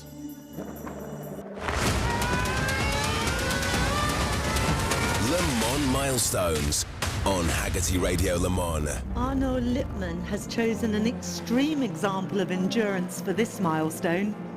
The 1952 race was notable for what might have been, and in some ways what it led to. French driver Pierre Levesque, actually Pierre Boulin, privately entered his Talbot Largo T26 Spider for himself and his co-driver René Marchand. The Talbot was leading when a bolt in the central crankshaft bearing began to loosen. Believing only he could nurse the car to the finish, Levesque refused to let his teammate drive. Inside the last hour and with a 4-lap lead, the engine failed at Maison Blanche. The Mercedes-Benz W194 Gullwing of Lang & Rice took the lead 20 minutes later and went on to win. After the race, Mercedes designer and engineer Rudolf Uhlenholt promised Levesque a Mercedes drive when the marque returned to Le Mans. That promise was fulfilled in 1955 with tragic consequences. Le Mans miles on 91.2 FM and around the world at radiolemans.com. This is Haggerty Radio Le Mans. I wonder if in the future our Haggerty Radio Le Mans listeners will nominate this race as a Le Mans milestone, because that's how we've generated that list that you've heard throughout the course of the day. Our listeners have nominated their favourite moments, their milestones, and those that were selected for inclusion into our coverage were given tickets to the race. And what a race to visit. Now, we're under a quite lengthy slow zone, which extends from the exit of the Dunlop chicane all the way down to the Daytona chicane, halfway down the Mulsanne Straight. Yes, and there's another one in place, slow zone 3, which is going up toward, oh no, yes, it's, that's right, yes, so slow zone 3 is from the Tertre Rouge up to the first chicane, so yeah, that's absolutely right, Richard. Go on, please. No, just that they are now being removed, so that's good. I'm just wondering what we've achieved by those two extra little pit stops.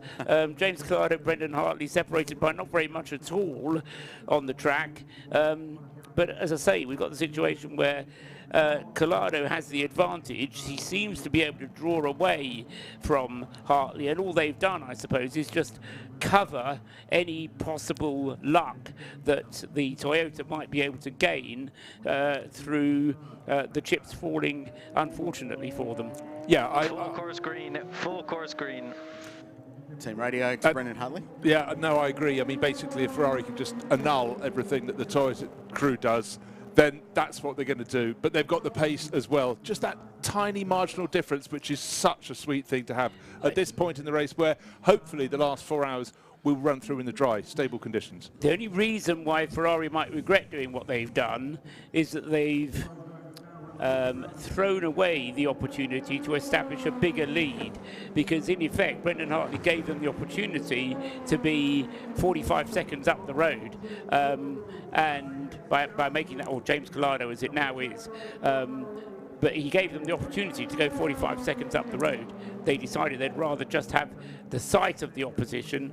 What's the expression? Keep your enemies, keep your friends closer, your enemies closer. Yeah. All right. How about the one about the jam in the sandwich, or the ham in the sandwich? Because the next car behind Brendan Hartley is the other Ferrari. Car number 50, Miguel Molina, probably riding to, possibly to the rescue for Ferrari. If he can get closer by about 3 seconds and be on the tail of Brendan Hartley, put the pressure on him, and that may just allow race leader James Collado to pull clear.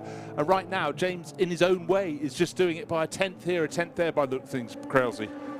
Paul, are they being too conservative, Ferrari, or is it too early in the race to worry about that, or too far out from the finish is probably the more correct way to say that? I don't think they're being too cautious. I don't know.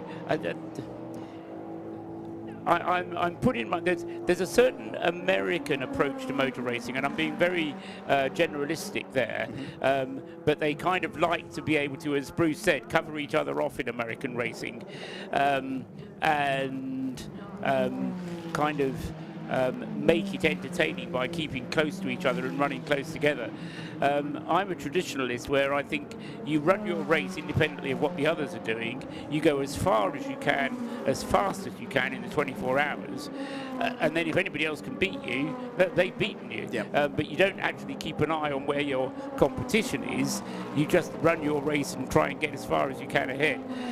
It's two ways of doing it, because the advantage of doing it my way, as I would say, is that if you do then have a problem later and you have a sticking wheel gun or a car that won't start, you are sitting on a bit of a cushion that you can then use up. What the Ferrari has done now is, if they do need a cushion, they haven't got it. Good point. Well reasoned, well made. So we'll find out in the next 3 hours and 53 minutes. So they're a couple of laps into this stint now. So 1, 2, 4 pit stops left, do you think, for the two leading cars? 1, 2, 3, 4, 5. 5 stops. Okay. With a short one at the end for fuel, perhaps? Yeah, definitely a shorter one, but it'll be still around 45 seconds. So just team radio there to Brendan Hartley, talking about managing the gap as James Collado in the second chicane on the Mulsanne Straight comes into the Glickenhaus Racing Ferrari 488. It's strange to say Glickenhaus and Ferrari in the same sentence, but Jeffrey Siegel, the American, is behind the wheel there. They're 9th in LMGTA and running 37th outright at the moment, and a little bit of margin again, seeded back to Brendan Hartley. Euro Interpol still on top in LMP2, by the way, and the Iron Dames continue to lead GTEM, with Sarah Bovey doing a fine job out in front in the bright pink Porsche RSR with a 9.2 second lead. Right, to get in my mind here, I have to just stop thinking the Ferrari is faster. I've got to just appreciate we're 20 hours into this race. There's 2 seconds between first and second. There is absolutely nothing. Yes, the Ferrari, third in the line, is 6 laps down, ranked in, where is he now, in 7th position. This battle for the lead, the cars have different advantages at different points on the circuit, but I'm really, really impressed by the pace that Brendan Hartley's managing to get out of it. As he goes out of Indianapolis, he's a second and a half down, closing onto the tail of the Ferrari, or nearly, as they turn through Arnage. There's traffic up ahead, and every back-marking car, the next one they're going to catch is the Corvette. The Ferrari, number 51, jinks around, no problem for Alessandro Pierguidi, but Brendan Hartley, he cannot hold back anywhere. He's got to attack. But then again, how is he feeling this number 8 Toyota is running? Because certainly Sebastian Buemi was constantly trying to get it tweaked to his liking, hopefully to everyone's liking. I mean, he and Hartley have raced together for years now, so they know how the car should be. But right now, Brendan, the Kiwi, is absolutely flying, throwing everything at it. What we've seen, Bruce, in the last couple of stints, I think, from these cars is that when Hartley's within 1.5, maybe 2 seconds, he tends to stay with the Ferrari, but the moment he drops back from traffic, he just loses the tail end of that car and the margin starts building out. So I don't know if that's just the way that car behaves when it's in traffic. Maybe it deals with the hot air, the dirty air of the cars in front differently to the Ferrari, the Toyota I'm talking about. But when he's got the gun sights on, he can run with him. But we're yet to see over a stint the Toyota show the same raw pace as that number 51 Ferrari that James Collado is now steering so well. It is actually Brendan Hartley. The initial message came up. Or no, let me just... No, it is, sorry, go back to where you were, Trustwell. Brendan Hartley against James Collado in the Ferrari. Yes, that's right, sorry. So I was getting myself confused there for a moment, apologies. Yes, I mean, the problem is if you look at the best laps put in by both of those two leading runners, the best lap for the Ferrari, number 51, a 3:27.8. The best lap for the Toyota, 3:28.3. So there's half a second of difference in potential just looking at the best lap time. Admittedly not a lot, and I think we heard the team manager saying to Brendan, try and manage the gap, stop it from getting too big. But it's really just another way of saying drive as fast as you can. and it's pressure too. The more pressure Brendan Hartley can lay on the back of car 51, it opens the door to mistakes. It puts pressure on the team at the next pit stop if inevitably, and they will because they have all day, they pull into pit lane together. Yeah, well, it's the only tool they really have in their armoury at the moment. So Brendan's just got to keep that pressure on. Of course, he's relying on the team trying to do something different. Well, they tried to do something different. A lap later, it was covered off by Ferrari. But Ferrari just that slight speed advantage. But right now, really, there's no difference between Collado and Hartley. It will be traffic that sorts whether the gap goes out or in. And let's see. I thought Miguel Molina may find the pace because that number 50 Ferrari that had been delayed has proved very quick indeed, particularly in the hands of Antonio Fuoco. I thought it'd be getting up now onto the tail of Hartley. Hasn't happened yet, but it may yet. This is special, isn't it? I hope there'll be a lot of first-time people watching this race. Keep pushing. Team Radio, keep pushing. It's the usual hype messages that come down the engineering channel. You've got to be a life coach as much as an engineer in this day and age. I hope people watching this race or joining us on our coverage on Haggerty Radio Le Mans for the first time, and there's going to be a lot of first-timers watching with all the interest as the leaders drive through a plume of smoke down at Indianapolis. Crazy smoke there, but nothing involving any of the leading cars. And at this point, there is a yellow flag being shown down at that point, and it's the car guys' Ferrari, which has had an off. Hence the dust and dirt that we were peering through to watch the leaders traverse. So it was pure circumstance that they got there at that point. But the car guys' AF Corsa Ferrari is stuck on the opposite side of the gravel trap. It's got to the little exit road that runs between the wall and the gravel trap, and it's pointing the wrong direction down at Indianapolis. Yes, I mean, I was just looking to see where that car was, because not so very long ago it was our class leader, the 57 car, Daniel Serra, at the wheel of it at the moment. Now it's 7th in class, and looking down at the GTE class altogether, all 7, the top 7, not all 7, but all the top 7 GTE AM cars are all on the lead lap as far as their class is concerned. So whatever happens in the other classes, we're going to have a humdinger there. We've got 10 seconds separating first from second. That's the Porsche to the ORT Aston. We've got 4 seconds separating first from second, 20 seconds separating second from third, 52 seconds separating third from fourth. That's now come down, of course, because they're unwinding from the slow zone, with a best lap of the car so far by Nicolas Lavaron. CrowdStrike Racing pit lane update. Let's talk about the Northwest AMR Aston Martin. It's the the number 98 Aston Martin Vantage AMR. They just came and did a fairly routine pit stop, and it was very, very slick, as you'd expect, and I was just keeping out of the way. And of course, the rims that come off the car and they get put down inside out, as it were, so they drop all their brake dust onto the surface of the pit lane here. Then they're called technicians these days. I'm going to call them a mechanic.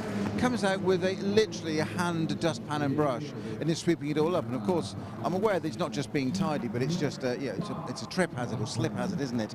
And it's gotten near to me. I just said, very, very tidy. He said, well, if you stand in the right place next time, he said, I'll do your shoes for you at the same time. CrowdStrike. Data protection 24/7. For more, go to crowdstrike.com.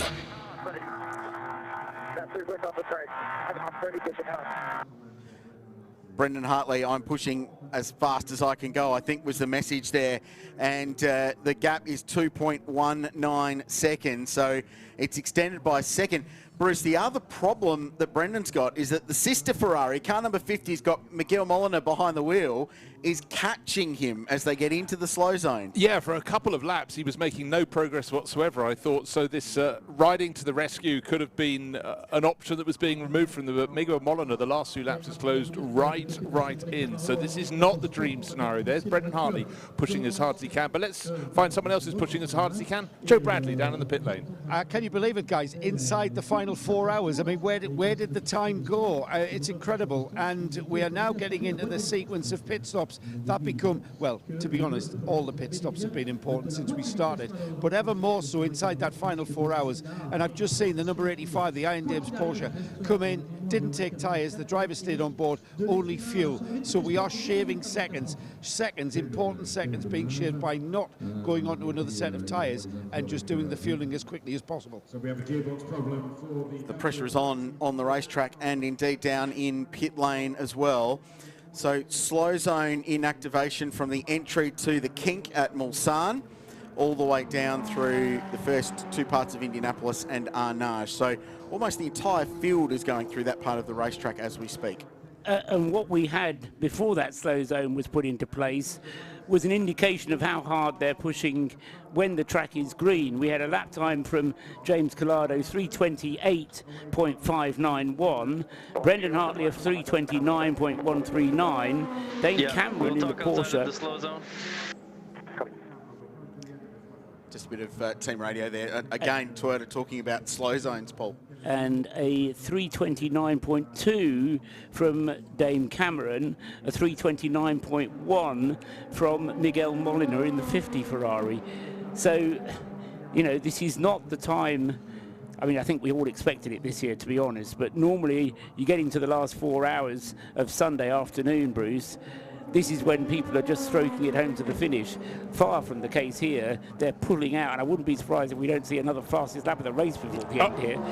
Absolutely, they're up in the ante, and I really feel for the heat coming on Brendan Hartley, because now he's about 3-4 seconds down on race leader James Collado, but he's got Miguel Molina, who is many laps down, 6 laps in arrears, right on his tail with the pace to go past, and then suddenly drop his lap speed down by a little bit. Not being cynical, it's how racing works, and through the Porsche curves they go, and there's a precious little between the second place Toyota and the Ferrari that's putting him under so much pressure. And I think any further radio messages from Brendan Hartley, they were curt to start with, are going to be almost non-existent. He's got a job on his hands. And this is an interesting situation because they're on the start-finish straight now. They're heading up past the tribune and into turn 1 now, past pit exit. And Miguel Molina is trying to unlap himself. He's a long way off the lead, but he's got a right to unlap himself if he's quicker than the cars he's trying to pass. But he can't interfere with this race-leading battle. He's got a really delicate game to play here, especially because his teammate is the one that is leading the race right now. It's not the unlapping himself which is the issue, Richard. It's what he does after he's unlapped himself. We're wondering if we can keep the tire. Do you think the tire can go 3 stints? Question. Honestly, guys, you see how much you gain at the slow zone. I'm fed up with that. So Brendan Hartley's fed up with how much the Ferrari gained ground in the slow zone, but that's just a bit of quid pro quo there. You win some, you lose some. Interesting that they're asking about whether they can triple stint the tyre, though, Paul, when that clearly looking for a time saving in the next pit stop and maybe jump the Ferrari and get some track position. Well, if anybody knows how to make the tyres last, it's Toyota. You know, the message I was getting before the start of this race was Toyota can easily triple stint the tyres, and it's Ferrari who's going to be the one who's struggling. Toyota must have done something to their setup. All the configuration of these soft tyres, medium tyres, have caught them out in some way. But Toyota have certainly been left wanting somewhere, which in an area that nobody, certainly I, didn't expect them to. And as I was just saying, I think the problem is going to be, once Miguel Molina gets past Brendan Hartley, is he going to carry on at full speed, or is he going to suddenly find the car don't go as quickly? It's also that question where Brendan is being asked to push as hard as he possibly can. Press on as hard as you can, take life out of the tyres, but keep the life in the tyres. That's sort of a little balance, that's a little conundrum he's got to consider, the driver from Palmerston North. And he's got to try and avoid Miguel Molina coming past him, so he's going to have to modify his line, and that's going to slow him down. So Brendan, poor lad, he really is in a no-win situation. Back to green, man. Track is back to green. Everything is green. Yes, it is. Thank you, Ferrari. James Collado, very aware of that. 3.5 seconds the margin. Well, Brendan Hartley would be delighted it's all green, since he's convinced that Ferrari, and particularly Miguel Molina, are stealing a yard or two every time they go into a slow zone, where, of course, everything is supposed to be equal. So 3 hours and 40 minutes, almost exactly to go. Collado leads Hartley, and then it's a lap back to Alex Lynn, who's behind the wheel of the number 2 Cadillac Racing entry. Then Renger van der Zande and Jean-Eric Verne. The Peugeot back up to 5th position. So a really solid recovery for that team. Inter Europol still leads LMP2. Fabio Scherer is on top there. And in GTEM, the ORT by TF, that's the Oman racing team by TF. Michael Dinan behind the wheel of the Aston Martin, now shown on top with Nicolas Varone, which is how you have to pronounce it. He told John Hindhoff in La Passage earlier in the week in town, scrutineering in the centre of Le Mans. They're up to 2nd place, 9.2 seconds off the lead in their class Corvette racing, looking for a 9th GTE victory at Le Mans since their debut in 2000. 2 problems. We mentioned the Car 34 team manager to race control. That was because of a pit infringement. Now they've got to go to the stewards for a safety car infringement. This is the car leading P2. If there's any form of penalty, that means Louis Delatraz's car, the 41 Team WRT Orica, will go to top of the class. Then it's really close for 3rd. What is currently 3rd, but could be 2nd. Duquesne Team's Neil Jani is being caught. He's only 3 seconds ahead of Edex Sport, who was so strong in the early stages of the race. And Paul Loup Chatin is closing in all the time on the Swiss driver. So I think there may be changes afoot. In every class. And yes, in GTE as well, we have entirely the opposite situation there than we do in the hypercar class, because the strategy of the 3 leading cars, very, very different indeed. You may have mentioned Michael Dinan in the lead of that class at the moment, Richard. He's going to have to come into the pits within the next lap or 2, which will hand the lead over to Nicolas Laborone in the number 33 Corvette. But then he only has 5 laps in the lead before having to make his own pit stop, and that then elevates the Iron Lynx car back into, the Iron Dames car back into the top position. So unless they use some kind of slow zone to all get on the same strategy as each other, they're currently cycling through, looking at where their last pit stop's going to come. And it strikes me from what we've seen in the last 2 hours that it's the Iron Dames that are the ones that end up last, if that makes sense, of those GTE cars that end up at the top of the pops in terms of that pit stop sequence. I think they're the ones possibly in the best situation, would be my read of that scenario. Yes, and they're the ones who have to make, who don't have to make an extra pit stop. So the others will have to stop for a splash of fuel. That would be an incredible story. And for Porsche in GTE, had a shocking qualifying session, didn't get 1 car into Hyperpole on Thursday night. But they have, from a race point of view, been in outstanding form and have been towards the front all the way through. Remember, there's so much on the line in the GTE class. It is the big farewell for that great category. I was out early this morning listening to some RSRs going through the Ford chicane, and it was a nice way to wake up. Oh, a little bit. Oh, good man. A little bit.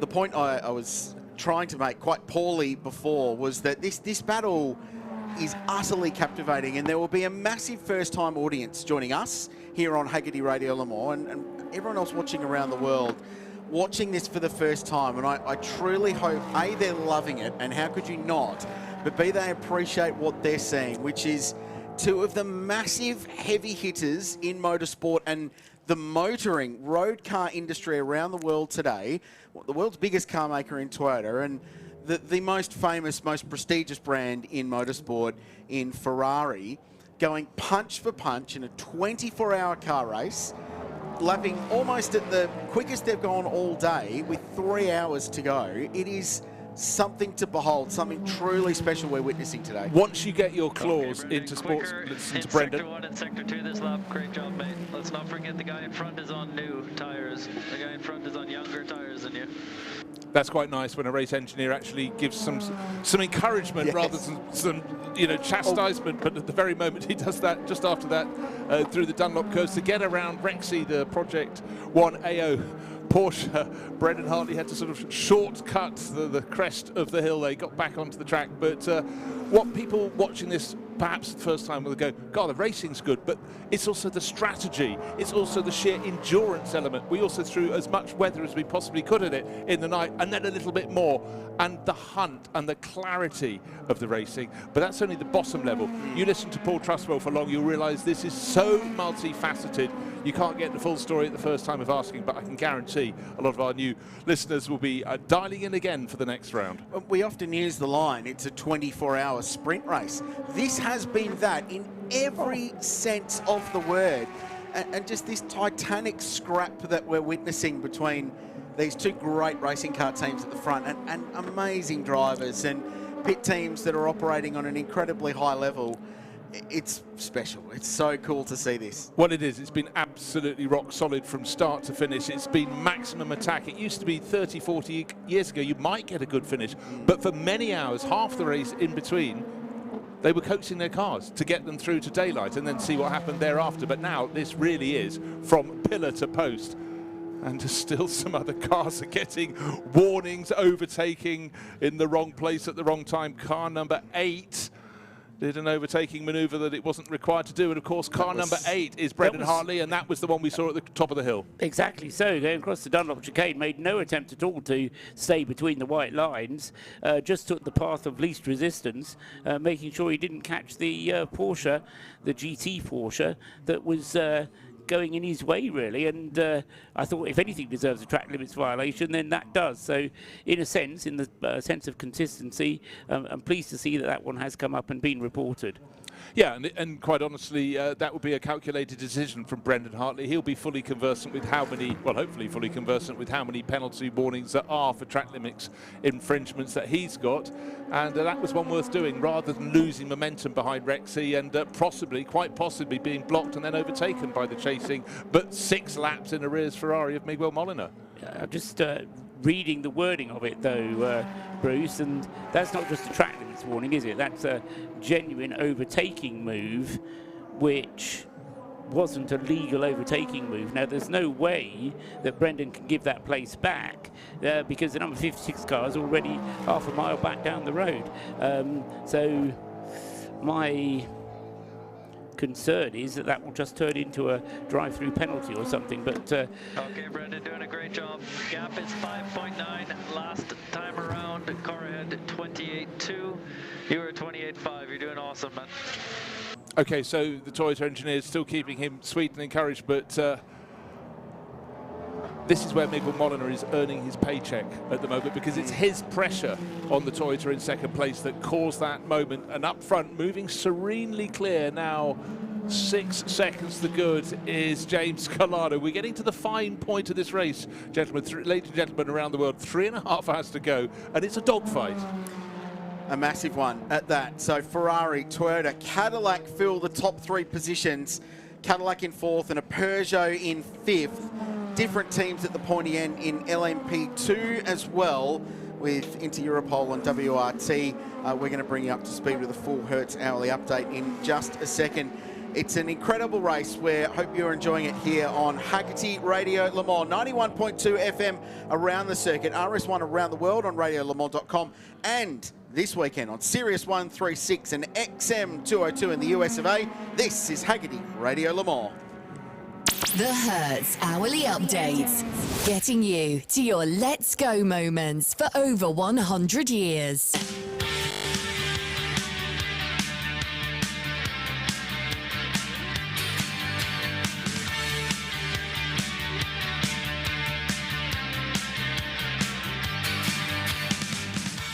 The sun shines down on La Sarthe with 3.5 hours to go of the 2023 Grand Prix d'Endurance, and it's poised as delicately as you could want.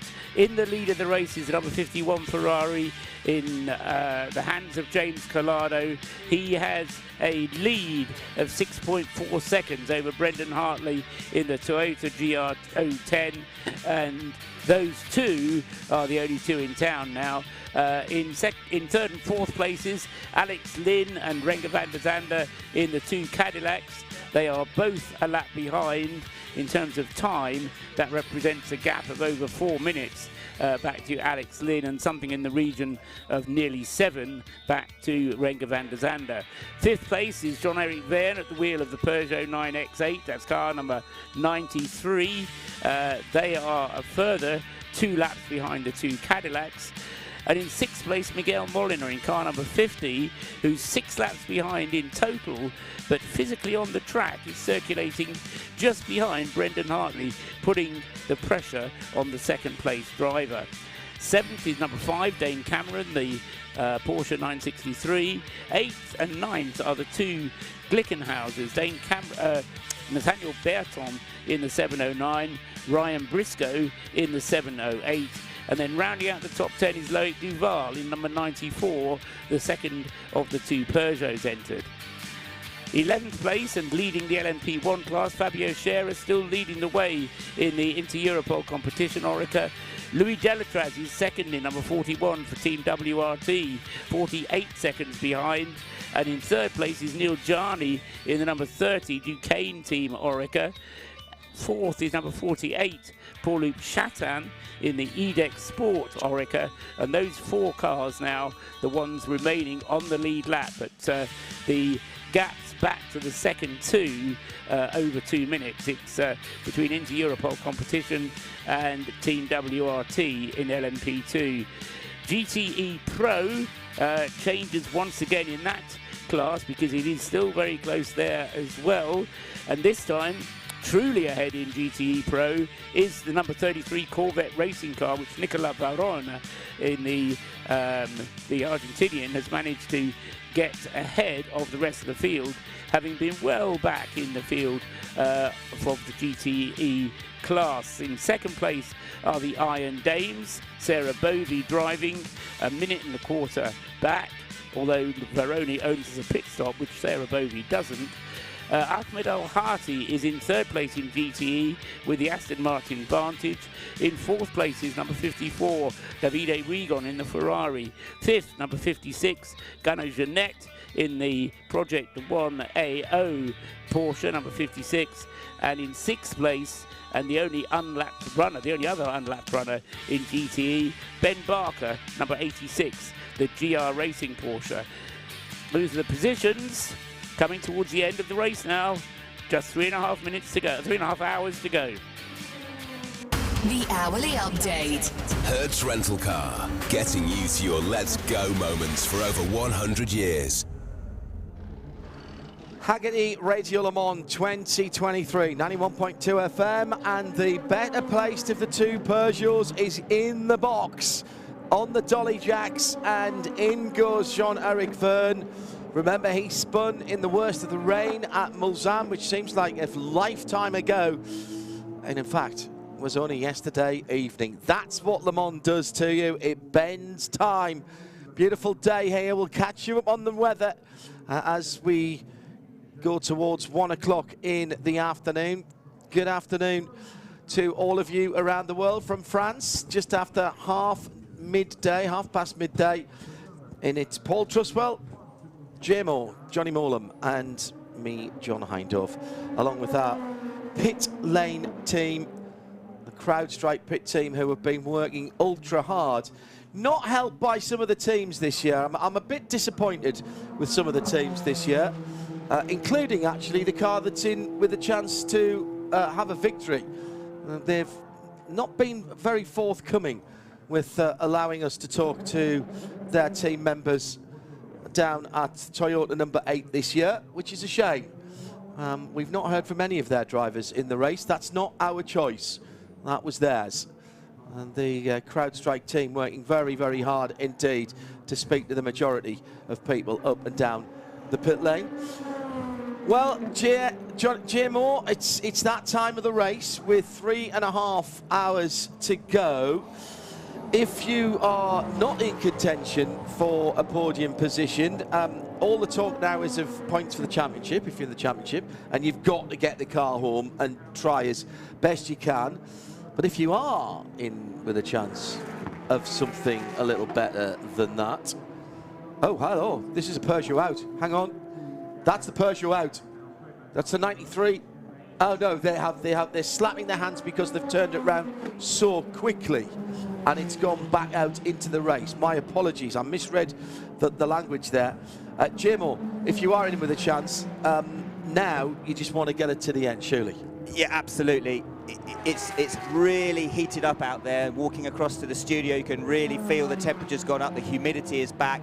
Interesting to see at this point. We were always thinking maybe this would when it would come to Toyota. They're definitely able to lap quicker now in the heat of the day. Brendan Hartley just setting the fastest lap of that car, the number 8 Toyota, with a 27.9 on that previous lap.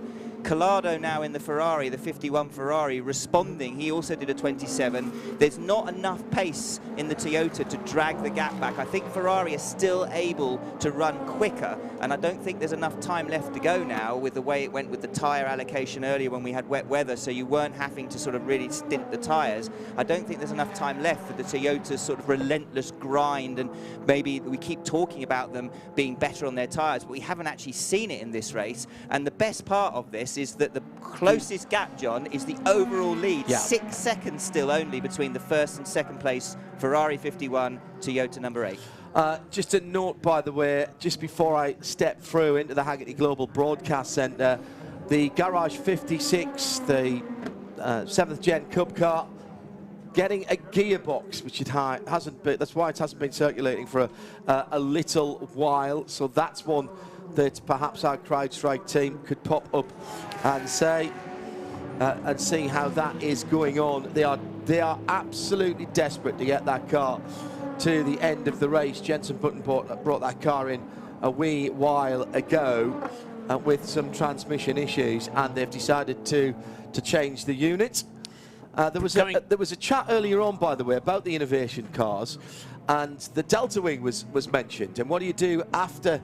Because we don't have them every year necessarily. It was every other year to start with. The Delta Wing was the first one, and then we had the Zaod, which was based on the Delta Wing, which did the first zero emissions lap here and topped 300 kilometers an hour. Before that, interestingly, had a gearbox problem as well, I seem to remember.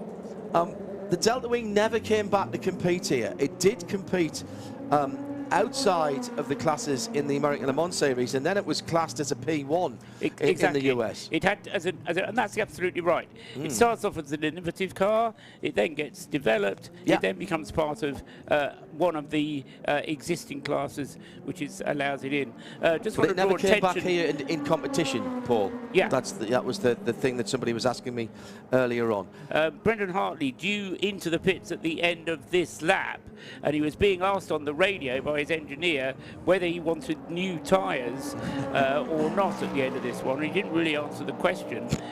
I expressed surprise that it was the Toyota that was questioning their ability to do triple stints, whilst the Ferrari doesn't actually need to do triple stints because it's got the pace to do double stints.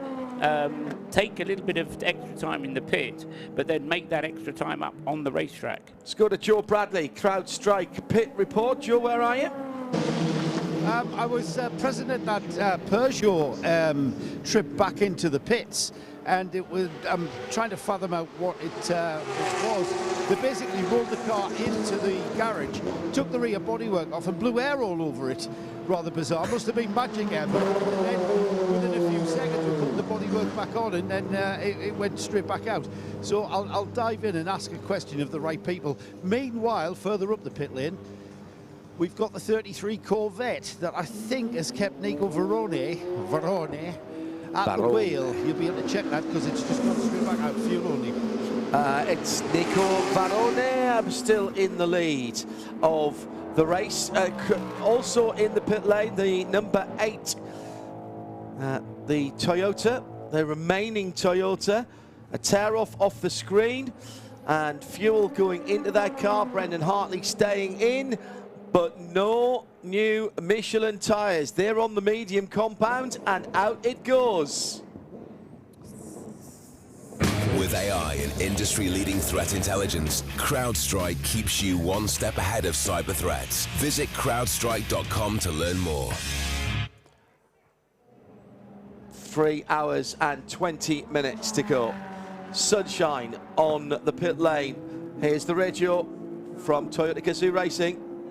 Oh, maybe not. So this is Brendan Hartley going out for a triple stint, although the first element of the triple was only 8 laps because they came in trying to... Actually, I'll ask this one of the two of you. I don't know if you have followed it closely, but Brendan Hartley came in early to take advantage of a slow zone, but also to try and get themselves onto a different strategy from the Ferrari. The Ferrari came in on the next lap just to cover that off, rather than necessarily extending the advantage. It's now getting very strategic, Paul, and that's the thing. I think Toyota have recognised they don't have the pace in the car. They need to be slightly off strategy and hope that maybe it falls their way with a slow zones or a full course yellow or a safety car, something like that. And Ferrari doing absolutely the right thing to cover that off. So they're on a similar strategy because they've got them on pace. How long, roughly speaking, in time is a stint, Paul? It's about 45 to 50 minutes. Right, okay. When they came in, I was listening to that, and I instantly looked at my watch to see how far it was to the end of the race, and I think they were back timing straight away there in full green flag stints to the end of the race. If they were, it doesn't make any sense because they still need a half a tank to get them to the end. So that was my reaction. But I think it was more the fact that there was a lot of slow zones out on the circuit, and making the pit stop wasn't going to cost Toyota very much. Yeah, absolutely. And I think John's right. Sometimes you get to the point where you're near the end of the race, you start thinking, right, if we pit now, we only need 1 or maybe 2 more stops at the end of the race. The trouble with the situation here is that the slow zones, forget full course yellows and safety cars, but the slow zones themselves throw such a cat amongst the pigeons in terms of that sometimes it's better to just go until you get a large slow zone and then box under that. We saw, Paul, the last time I was here, Fort Late, the Ferrari lost 20 seconds in 1 lap because it caught a slow zone that the Toyota, which was then leading, didn't catch. And there's 20 seconds, even around here, an 8.5 mile lap. That's a huge amount to lose in a single lap. Oh, yeah, absolutely. And it was purely because of the way that the slow zone was implemented. And I don't mean that the slow zone was implemented wrongly. It's just that when you implement a slow zone... Yeah, good point. That's a good point. When you implement a slow zone, there are going to be some cars that are at the beginning of that slow zone and some who are halfway through it. And the ones that are halfway through it are only going to be affected half as much as the ones that are at the beginning of it. I was miming rolling the dice there. For those of you watching on Studiovision. Got out a Molegato in-race timer as well, showing 3:17, 45, 44, 43, 42, 41, 40 to go if you're syncing up with pictures around the world. New fastest lap of the race last time around for Ferrari and for the number 50 of Nicholas Nielsen. The race fast lap had stood since lap 12, 3:27.371 on lap 281. There's still lap 281 for that car, I should say. There's still pace out there. Of course, we've got 20 fewer cars than we had at the start of the race, Johnny. Yeah, you will be getting a slightly clearer laps. That's an impressive lap time given the heat at the moment. Actually, Fuoco reset that fastest lap twice in that same car, and I think that Nielsen lap is only a smidgen, maybe not even a tenth, probably more like half a tenth quicker than the previous lap that Fuoco did, but he did it sort of happy hour when it was rubbering in. Well, actually, it wasn't really. Our happy hour today was more like 10, 11 o'clock in the morning, 10:30, than the traditional 7:30, 8 o'clock. But to do that time now, I mean, there's no two ways about it. Ferrari, that car has some serious pace. Well, here's what's interesting to me. We'll go down to our CrowdStrike pit reporters in a moment for a quick wrap-up. Here's what's interesting to me. Ferrari have been struggling with rear tyre degradation ever since that 499P came.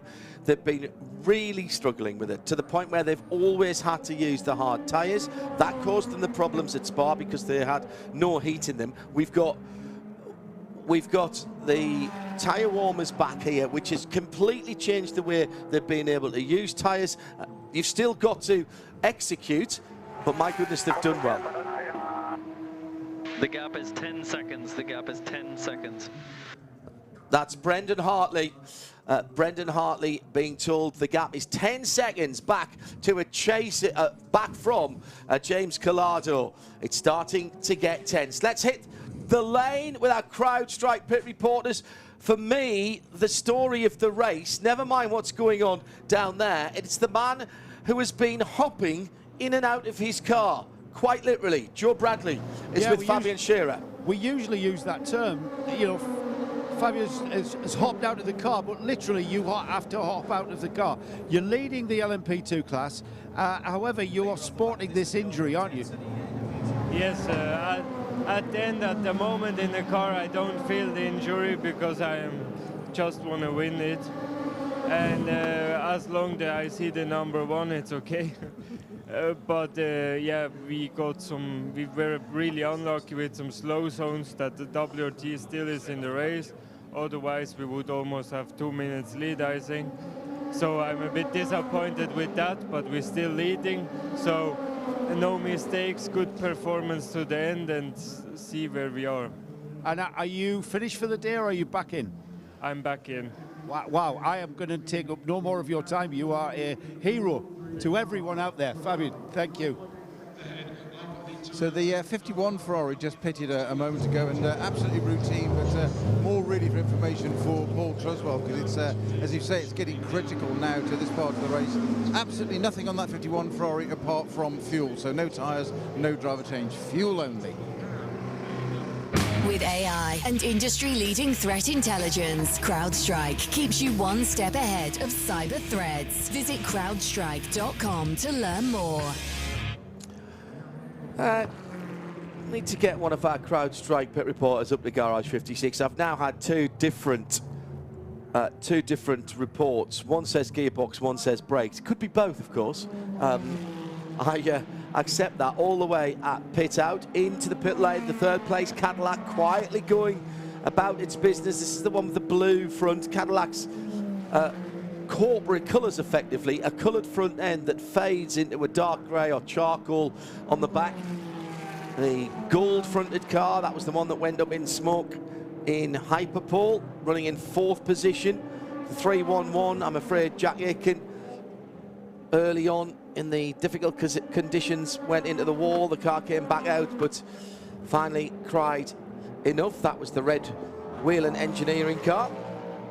But we'll see that car back at the Sahlen's 6 Hours of the Glen, along with the yellow fronted car, Renger van der Zande. That car has just gone back out again, actually. The 311 sits in 11th in Hypercar. Still running. They lost a lot of time, but they have been running. But just gradually, laps. 22 laps, actually. Yeah, gradually coming up through the field. I think they lost 20 laps in that incident, so they've only lost another 2 since then. Hang on a second, actually. No, I was right the first time, 18 laps. So they've actually got two laps back. Yeah. Easier to do this year. Going back to your point about tyres, John, one thing to remember as well is that Le Mans traditionally is not a circuit that's particularly abrasive, or you don't normally have a lot of tyre deg at Le Mans. So potentially playing into Ferrari's hands there, if you say that obviously their one-lap pace may be slightly related not just to all the other things that are going on with the car in terms of performance, engine and everything, but the fact that they use their tyres very effectively over one lap the tyre deg being so low here might play a little bit into their hands as compared to some other circuits. I feel like one of those small kids at a concert when you sort of weave through all the photographers and other people's feet. I might just weave my way through all the film crew here and get into the Hendricks Motorsport Garage and just ask the very simple question. And it is gearbox, that's been confirmed, and it is being changed, and it will be back in the race. Of course they will. There's not a chance they won't. I've just spotted that we have a rather important drive-through penalty that's just been assessed, and this is for the leader in LMP2. Thanks to Marcel Duke for that. Overtaking under a yellow for that car, under safety car, excuse me, for that car. Remember that the stewards are working through everything that they get in order. So something that's happened 10 minutes ago will not be seen for quite a while.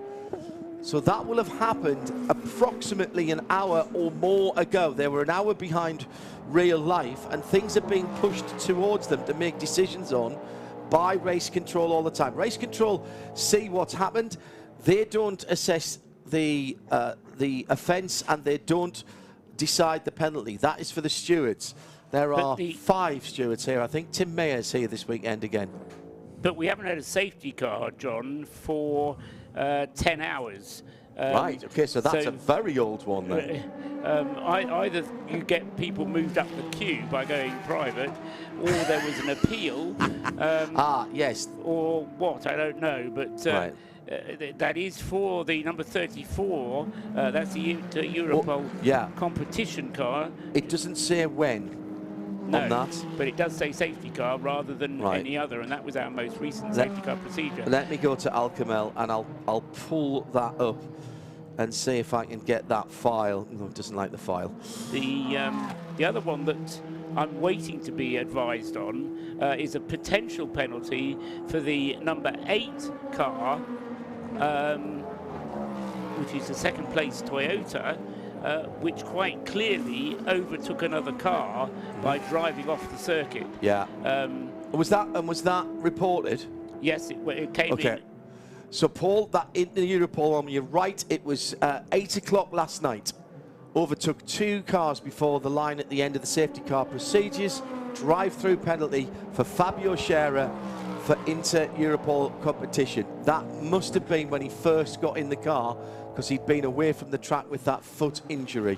So there we go. Do you not think they'd have served that by now, though, John? Apparently not. It was only advised at 12:34. Okay. Okay. Let's go back down to the end of the pit lane. Jimmy Johnson has been making himself available. That's one of the teams that do want to talk to us. And what a fan favourite they've been. Peter Snowden is with the NASCAR and IndyCar legend. Oh, does a bit of IMSA racing as well. Jimmy Johnson. Jimmy, it's an absolute sea of calm in here at the moment, and you're looking as tranquil as anything. The car's just being worked on. I've never seen a gearbox change just look so calm. Well, I'm glad it looks calm. I know everyone's pretty disappointed to have the issue. And we did a 30-hour test at Sebring, and it had no issues. So we really felt like the driveline was the least of our worries. But sadly, an issue. The team's very eager to get it fixed and for us to get back out and finish the race. And roughly, I mean, it's a silly question, how long's a piece of string, but all things being equal, though, how long should that take? It's going back together now, so I would assume another 30, 40 minutes, and then we should be back out. Brilliant news. Jimmy, thank you very much. Obviously, it's nothing to do with your drifting in the night on slicks. I wasn't in the car when it broke, so we can blame this one on Jensen.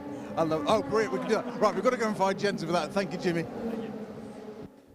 CrowdStrike. Cybersecurity revolutionized. Learn more at crowdstrike.com.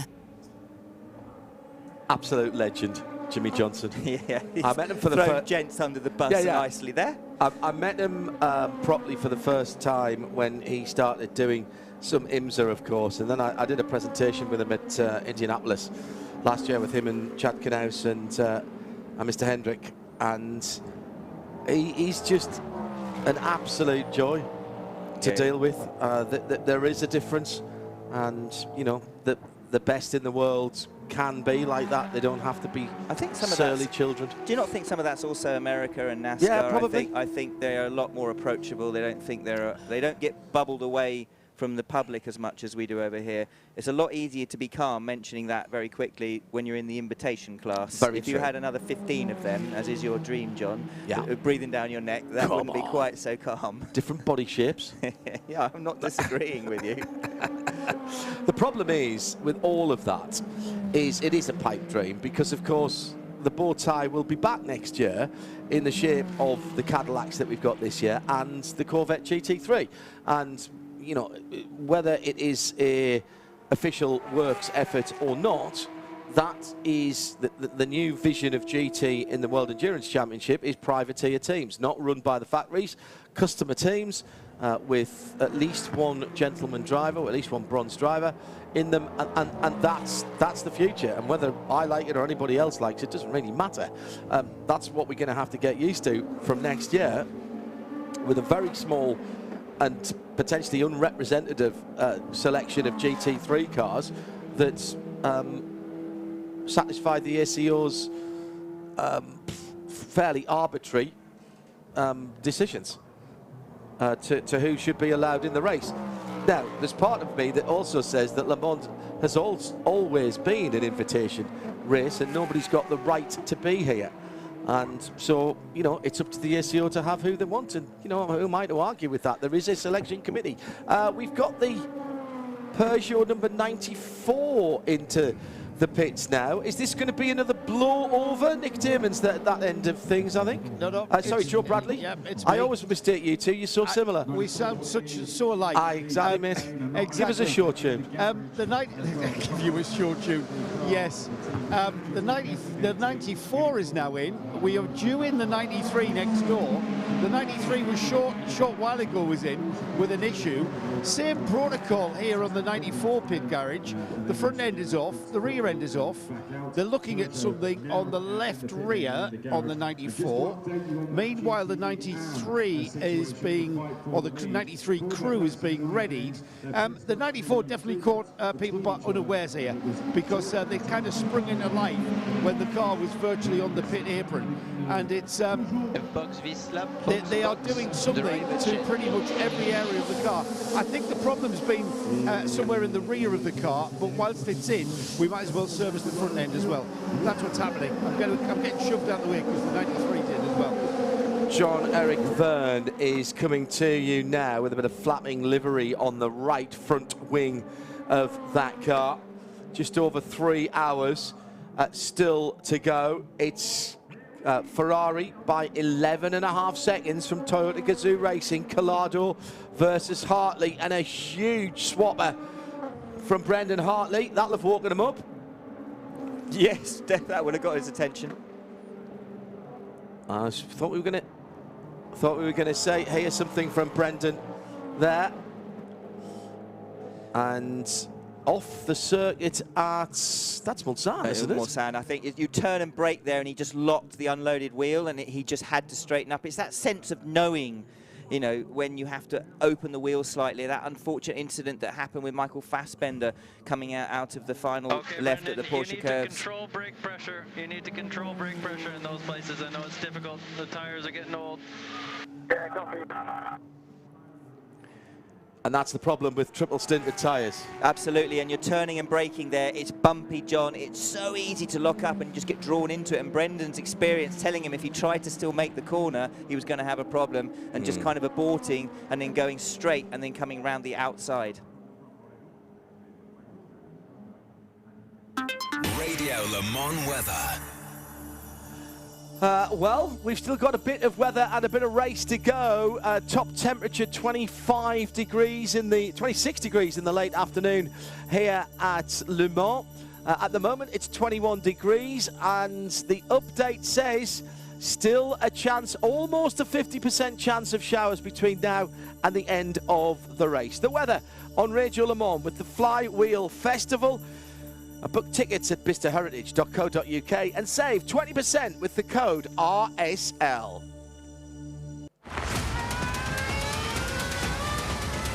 Le Mans Milestones on Haggerty Radio Le Mans.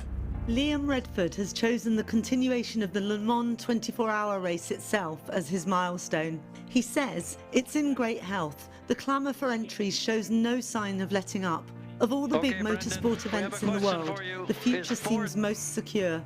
Is there any greater achievement? Le Mans Milestones on Haggerty Radio Le Mans. On 91.2 FM and around the world at radiolemans.com. This is Haggerty Radio Le Mans. Sirius 136 XM 202, the Haggerty Broadcast Centre. John Elkann has come down to the pits at Ferrari for what could be an extraordinarily historic moment for that famous brand. He's the man at the top. And, well, 50 years ago since they were here, 50 years ago since they were on pole. They repeated the pole position, but Arturo Merzario, who put the car on pole, did not win 50 years ago. I think it's 1965 since the last victory of Ferrari. Hartley then doing a great job out in that car, trying to chase them down at the moment. Toyota trying to keep their winning streak going, Johnny Molam. I got to say, I'm not a driver, as you well know, but my goodness me, that looks like a handful. That looks like, and I'll say this, and I'm not criticising Brendan, that looks like the cack-handed way that I would be driving that car. He's really having to muscle that. The car does not want to go where he wants to put it. He's hustling it because ultimately they know they're not quick enough, and he's having to drive over the limit of the car in order to try and be quick. And that immediately, when you start trying that hard, the car looks and handles a totally different way because you're just basically overdriving it. He's having to do that, and that's why you're seeing the odd mistake in braking and things like that. Quickly mentioning in LMP2, John, Albert Costa in that number 34 Inter Europol competition car that we believe maybe has still to take a penalty, pushing like mad and just set the fastest lap of the car, 336.739, maybe the fastest Paul LMP2 lap of the race. No? Shaking his head, but definitely the fastest for that car. He's pressing on. Suggests to me they know they're going to lose some time. If it's a drive-through, so they cannot, it's not a stop and hold and wait before you touch the car and then do the service. He's going to have to go all the way down the pit lane, and that's quite a lot of time lost here because you kind of mirror the Ford chicane coming in, but then you're on the pit lane speed limiter while everybody else is getting up to speed on the front speed. I would hazard a guess, and Paul will no doubt tell me exactly, but it's probably going to be somewhere in the 20 to 25 seconds bracket, and at the moment they're 19 seconds ahead of second place. So yes, still nip and tuck. Yeah, you're absolutely right. I think it's more than that. I think it's about 27 seconds or something. Lost. Yeah. That's your net loss, because of course it's actually quite a long way round on the track as well, which is what you have to compare it with. It'll be interesting to see how quickly he comes into pit lane, won't it, when he's taking that penalty? But it will be any pit stop anyway. Another driver track limits warning for Brendan Hartley. That's the second one he's had in the hour. I think that's how they do it. They look at the last hour, and I think it's 5 in an hour. They must be doing that, Paul. Otherwise, there's no way we wouldn't have seen some track limit violation penalties up until now. So they must be resetting regularly. Bamber got 3 on 3 consecutive laps and didn't get a penalty. Got a warning flag. I heard some team radio earlier on to, I think it was Buemi, about him being on his final warning, and they were winding him back massively. So whether they're doing it driver by driver rather than car by car at this point, I don't know. But it seems that there are people who are on the edge, shall we say. It seems as well to be limited to a fairly short time period. So within a particular a space of 1 hour, and at the same corner. So it's kind of a habit. If you get into the habit of always going off at that corner, and clearly Earl Bamber was doing that, I have to say, and it was at the Dunlop chicane where he was doing it. Can you just check when the Inter Europol 34 car was last in the pit lane, Paul, and what his time was?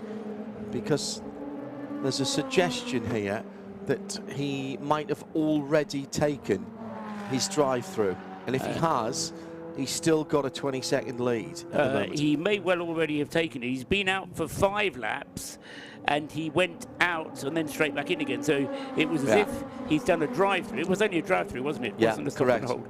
Yeah, so he has taken a drive-through penalty already. In his Albert Costa, who's currently at the wheel of that car, Fabio Scherer taking a well-earned rest. And the third driver of that car, Kumo Sklikowski, is having a bit of a rest at the moment. It's been a fabulous effort from those guys, particularly with Fabio Scherer, who was away from the track after, I think, did he start the car? He started the car, did 2 laps, and then came in under the first safety car, handed the car over, and then went off to get some medical attention, from what I can gather. What I found was interesting and admirable, or whether it would be terribly wise will be found out Time later, will tell, yes. was that he didn't actually have it x-rayed, so he doesn't know whether or not he's got it broken or not. He's got it strapped up very, very tightly, and he's not putting any weight on it. But he said no, he's just working on painkillers and adrenaline. He doesn't want it x-rayed, because if it is told it's broken, then he'll have a problem being allowed to race, whereas at the moment it's just a bad sprain. I'm sure he's telling everyone that. He may know it actually is broken, but he's not going to tell anyone. This is Le Mans at the end of the day. It's Le Mans, and he's in for a win on the on the last time for a WEC LMP2 race here. Interesting, and there's a lot of pressure being put into the brake pedal, but an LMP2 with no ABS, and you actually don't put as much pressure into the pedal as you would in a GTE car, even though the GTEs don't have the ABS. It's amazing how much force, for example, the Ferrari 488, you put into the pedal, especially when the rubber starts gripping up. So that's saving him a little bit with that. And he did say, didn't he, what with the adrenaline, he wasn't really feeling it, and they're on for the win. Would you dare swap to being, and can you swap to right foot braking in a P2, or is the steering column in the way? It depends how it's set up, but you can swap. I actually had a problem when I was here last time, actually in 2020, because I've got bones in my foot on the right from years of smashing I'm a right foot braker, but years of smashing my foot against the pedal, and it got to the point where I couldn't feel my foot, and at one point I was actually accelerating with my left foot and braking with my left foot because my right foot was completely numb. So it is possible, but not if you really want to be absolutely bang on the pace and you're going for the win. But he doesn't seem to have a problem. His lap times were good. Albert Costa is clearly the quickest guy in that car, but he's been doing a fantastic job, Fabio, as well, to keep it right up there. Colin Brown, CrowdStrike Racing. You've just been talking to George, I think, on the radio there. How's he doing? Yeah, it's going good. We got James Allen in the car now, so he'll just chat with the engineer on how it's going. It's all seems to be going okay. Still, an entire IMSA race left to go, so who knows what'll happen. But yeah, so far so good. What's been the most challenging thing? Man, that's a tough one. I'd say the most challenging thing probably was the weather that we had, to be honest. A lot of times you're out there on slick tires trying to make it back when those downpours happened. Even on rain tire under the safety car when it was really coming down was really tough. So luckily we survived all of that, which I think was key. And then just staying out of trouble. I mean, this race has been just chaos from the drop of the green. So, just trying to stay out of chaos, have a reasonable pace, stay out of trouble, and just stay off the TV. Is that the plan for the remainder of this race now? Yeah, I think James will do a bit more, and then I'll get in for the end. So I think that's the plan as of now. I'll let you get some rest before you get back in the car, Colin. Thanks. Thank you. It's Colin Brown leading. Speed, reliability, and the power of the cloud. That's protection that powers you. Learn more at crowdstrike.com.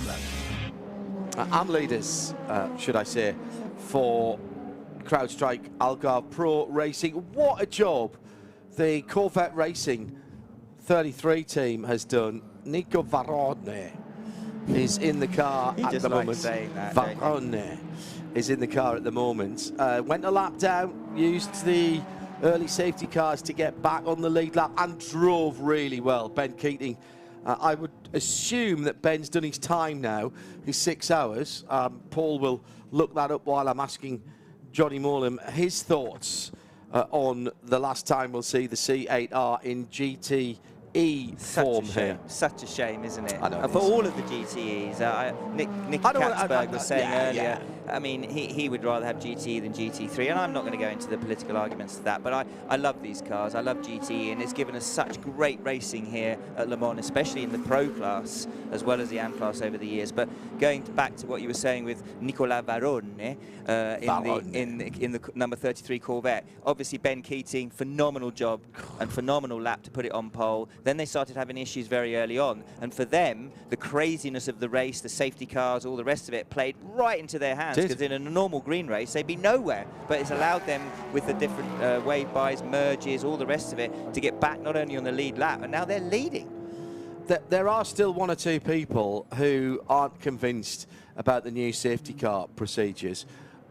Whatever you think about them, and whatever you think about the extra couple or 3 laps that it's taken after the incidents have been cleared, we have still got a battle in the categories that has not been affected by the safety cars. So we've got 3 cars in just over a minute in the top 3 in GTE AM, where we have seen, Paul, in the past with 3 safety cars out, the GTE battle is finished after a couple of hours. Yes, and I'm not going to argue with that, but it is only because the principle of the safety car is to bunch the field up, and thus we saw the 38 Jota Porsche being bumped right up the field as a result of the safety car. So because the principle is to bunch the field up, it works, and it enables this sort of thing to happen. Just to say, but that would, if we'd never had 3 safety cars here, if we'd only,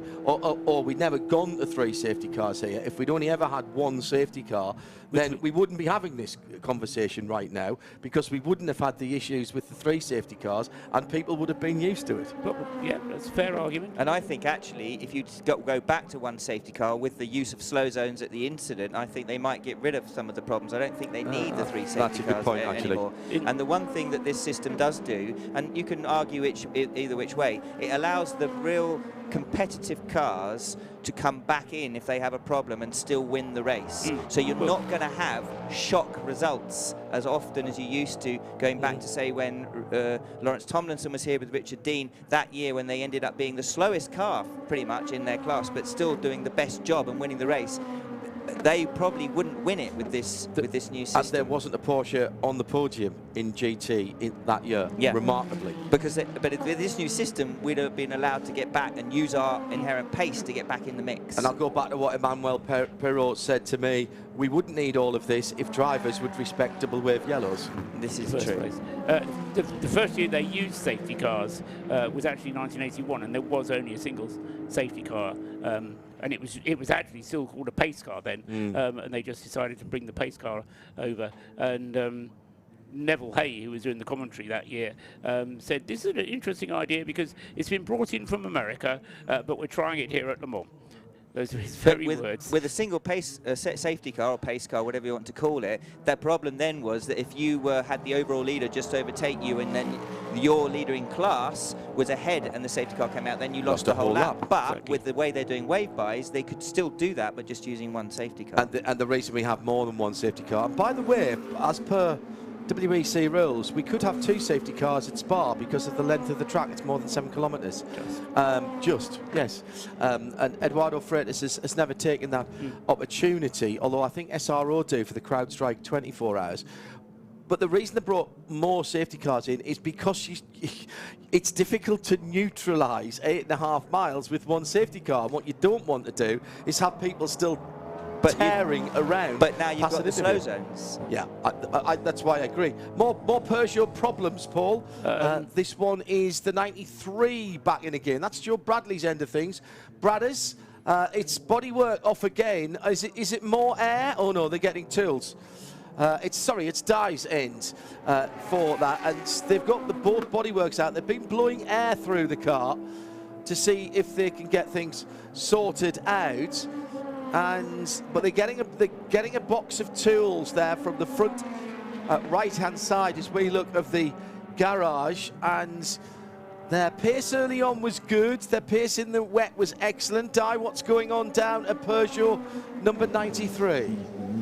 as you said, they've taken the car into the garage, they've got the tools out, they're actually looking, they've got the torch and they're checking out the front of the car, they're looking underneath as well, and I can't quite see what they're doing from the back, and they're also at the back of the car, so there's a number of guys on the front, looks like they are, I can't see, there's too many people in front of me, unfortunately.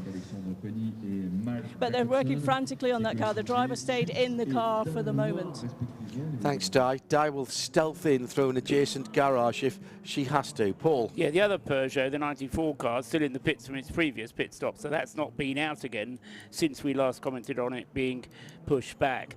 Just to go back to the 33, because you asked me some questions about that one, and when I did the research, I suddenly kind of raised an eyebrow of my own.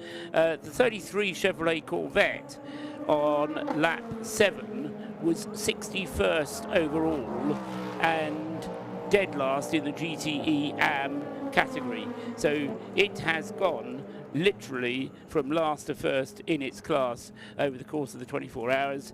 And Ben Keating has driven for 6 hours and 18 minutes of the 24 hours. So he's well over his 6-hour minimum drive time. Driver change for the Iron Dames. Michelle Gatting getting in, Sarah Bovey getting out. Nicely done. The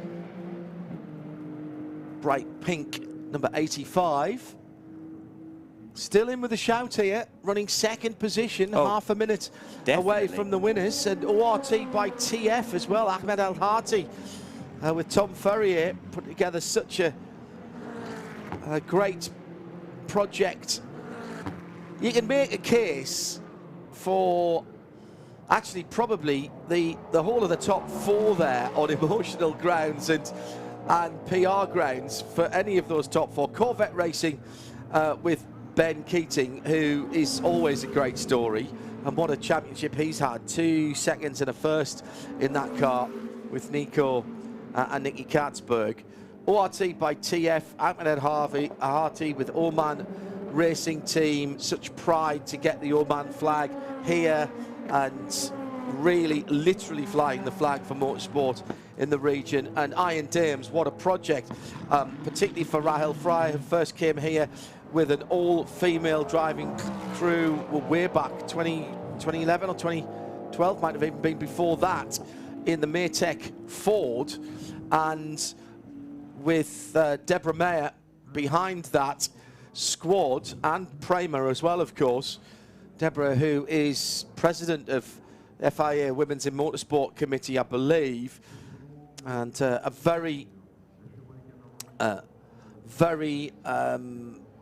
was a very staunch Ferrari collector and raced herself as well. Six cars on the lead lap in GTE. Okay. Let's go down to Di, who can update us on the Lion. Not roaring, but weeping at the moment. The Lion. I've just come onto the pit wall to chat to the engineer because I couldn't actually see inside the garage. There's so many photographers and cameras in front, and also the crew are sort of covering up the front. But there is a leak to the steering system, so they're having to go through the whole process to repair that. I think it's going to be some time, unfortunately, for them. When every second counts, cybersecurity shouldn't slow you down. CrowdStrike, protection at every turn. 2 hours, 43 minutes to go. And the weather has not played its part since the early reaches of the race. Yellow and amber, yellow and orange warnings for thunderstorms through yesterday into today. We certainly had plenty of rain at times in the early part of the race. We'll check the weather for you in about 45 minutes, but the top temperature today, round about the end of the race actually, between 4 and 5, 25, 26 Celsius. That's measured in the shade, of course. 21 degrees at the moment here at Lessard. And we're coming up to another pit stop for Brendan Hartley. He's got himself into a situation where he has to pit a lap before James Collado, and his average lap times on this stint, which has been unaffected by any slow zones. This last stint has been all green all the way. Brendan Hartley's average, a 3 minutes 30.1. James Collado's average, a 3:29.2. So not quite a full second, but it means that over the space of the stint, Brendan's dropped 10 seconds. Bearing in mind, obviously, is that the first time they've? I know it's not a full, true triple stint, is what you were saying earlier, Paul. But that's still we were hearing his he wasn't liking the tyres much, and they're quite a lot longer life than the Ferrari. Indeed. And in fact, the 50 took a lap back. The 50 Ferrari took a lap back from the number 8. We saw that. And I meant to mention that it wasn't a battle for position, and we were busy doing something else. Yes, it didn't get a whole lap back, but it got itself ahead. Of the number 8, yes. Yeah. Took the lap back from the number 8. Yeah. It's just gone back out again. It was fuel only for Niklas Nielsen, who's been pedalling quite pleasantly. In and out for Team WRT. Robert Kubica brought the car in from second place in LMP2, and the likeable Paul has stayed in the car. Very quietly spoken man, Robert Kubica.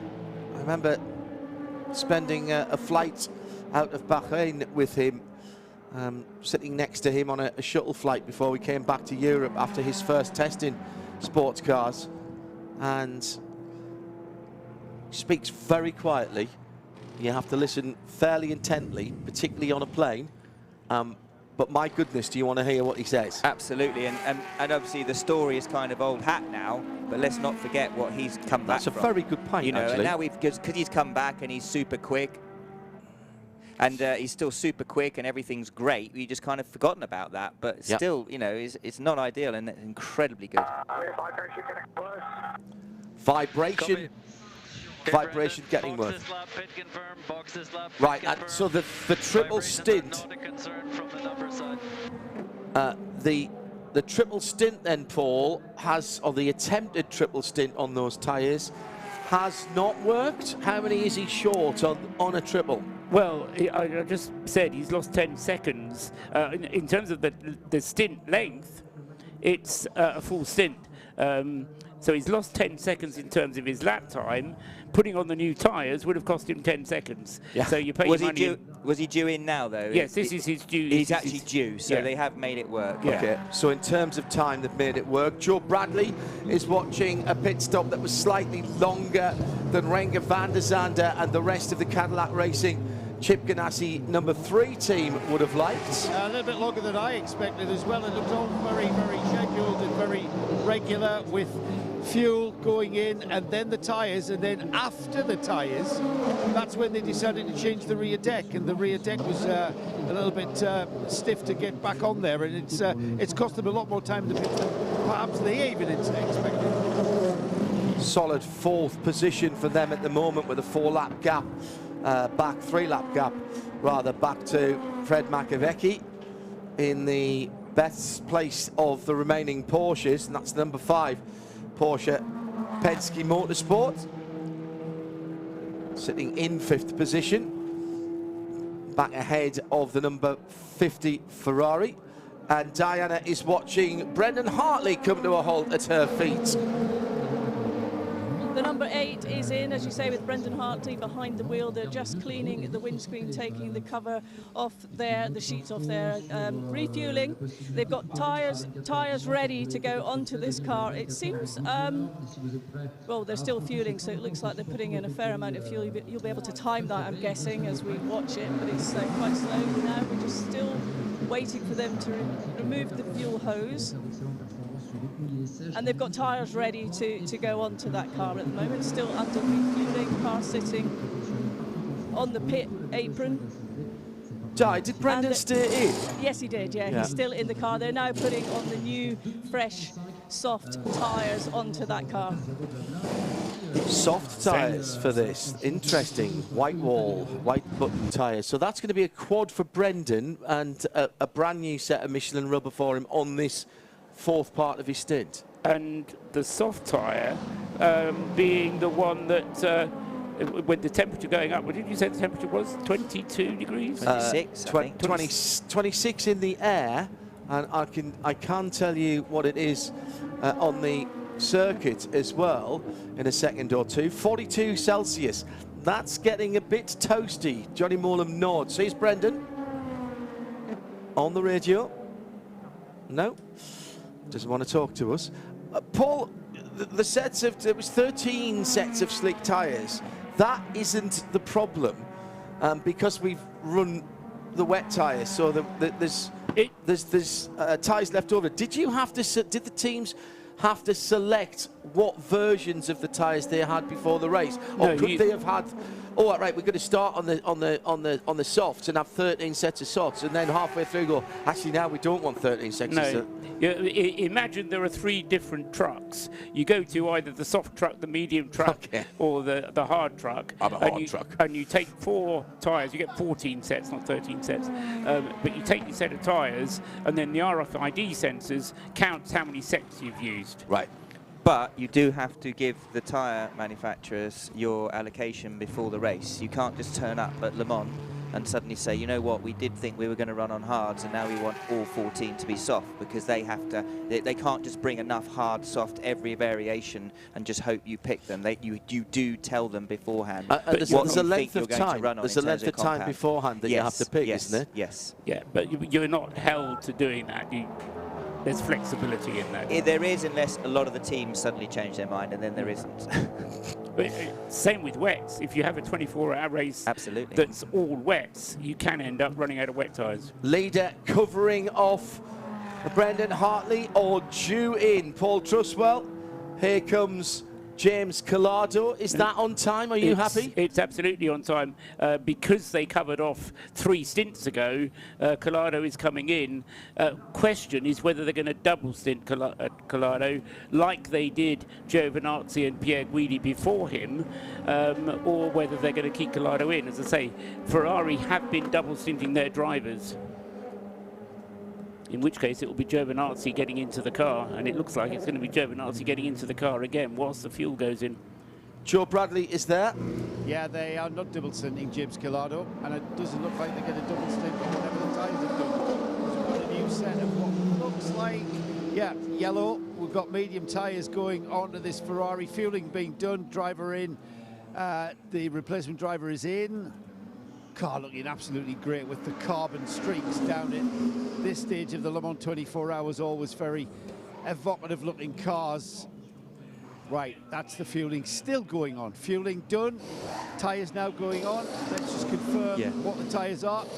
Yep, they are medium tyres going on there, and it looks like they look pretty new, but it's hard to tell because the way that the teams treat these tyres, the way that they burn the molten rubber off and then retreat them, it's hard to see. But there was certainly a glossy set of Michelins that went on there.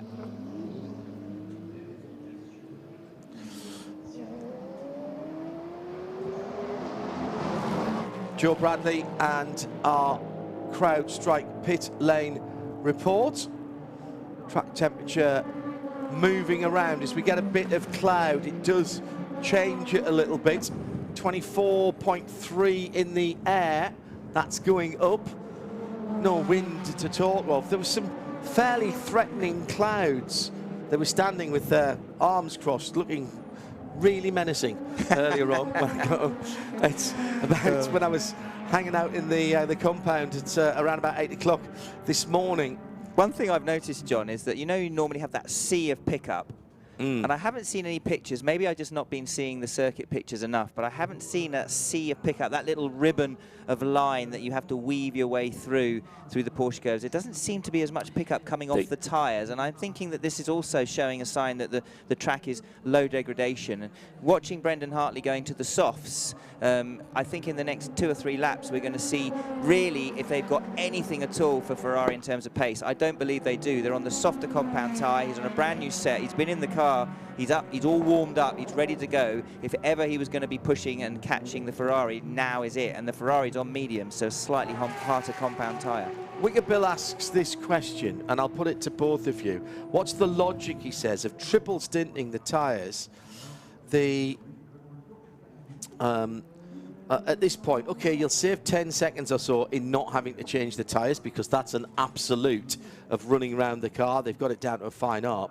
But surely it would be worthwhile Toyota rolling the dice, bolting on a new set every stop, and telling the drivers to win or bust and try and break the Ferrari. Johnny, first of all, as the driver. Well, they may not have a new set of tyres available because they've only got 14 sets. I don't know how many sets they saved with the wet weather running. As a driver, obviously, every time you get in the car, you want a new set of tyres. There's absolutely no way. I mean, that's when Brendan was up. They asked Brendan, and Paul said he wasn't being particularly clear. I would have been like, "Yep, give me new tyres, give me new tyres." But I'll let Paul from the strategic side answer. Now we pass over from the driver to the strategy. This is what you've got to deal with when you're sitting in the strategy bunker with driving. No, I want new tyres. I want new tyres. Otherwise, I'm going home. And more power. And more power. And fast on the straights. And I want more wing round the corner. I want it all. And I want it now. Do you know Evo, do you? I didn't say that. That was you, Trusses. That was you. Edit this out, guys. Edit this out. Kerry, edit this out afterwards. Seriously. To get it back on track. We proved it doesn't really make much of a difference, didn't we? Because Brendan Hartley on the used tyres was losing almost a second a lap. It takes 10 seconds to put new tyres on over a 12-lap stint. There you are. It kind of evens itself out. So you're left, as Johnny just said, with how many new tyres have you got? At some point, you have to change the tyres. Toyota has a big problem here. They're not going to get to the end of the race, though, Paul, with a new set of tyres sitting there not being used. That is a guarantee. So they're just timing when they put the new tyres on. Correct. They're going to use all their new tyres. They're just timing when they do it. That is absolutely clear, yes. And we have 3 more pit stops for them to select what they're going to do in the remainder of the race. But it is interesting how differently Toyota and Ferrari have approached the second half of this race compared to the first half of this race. So, yeah, it's been a fascinating battle throughout. Nico Varone out of the GTE AM leading Corvette. Still looks great, that car. They're going to work. That's a brand new set of Michelin rubber going on, and that was Nicky Katzberg that was in the car. It's past. Time for the hourly update from Hertz. The Hertz Hourly Update, getting you to your let's go moments for over 100 years.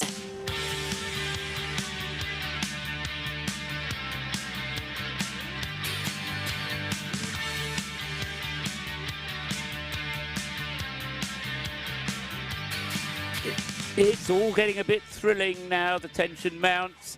2.5 hours to go. This is the hourly update. In the lead, Ferrari number 51, Antonio Giovinazzi, has a lead of just under 15 seconds over number 8, Brendan Hartley, in the Toyota GR10 hybrid. In third place is Alex Lynn in the Cadillac. In fourth place is Renger van der Zande in his Cadillac. That's number 2 ahead of number 3. Number 2, though, is a lap behind the 2 leaders, and number 3 is 2 laps behind. In fifth place, number 5, that's the leading Porsche, 5 laps behind the race leaders in the hands of Fred McAvici. In sixth place, number 50, Nicholas Nielsen in the Ferrari, the second of the 2 Ferraris, still 6 laps behind the leaders, having had a long pit stop in the middle of the race. 7th and 8th are the 2 Glickenhauses.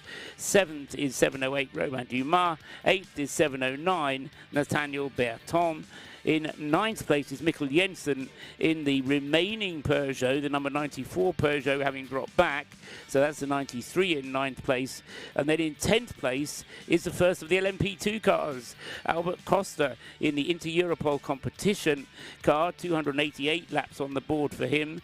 And he has the luxury of a 20-second lead over the next car up in that class, Robert Kubica in the number 41 WRT Orica, and in third place in LMP2, Paul-Luc Chatin in the IDEX Sport car number 48. In GTE AM, having just pitted from the lead of the race.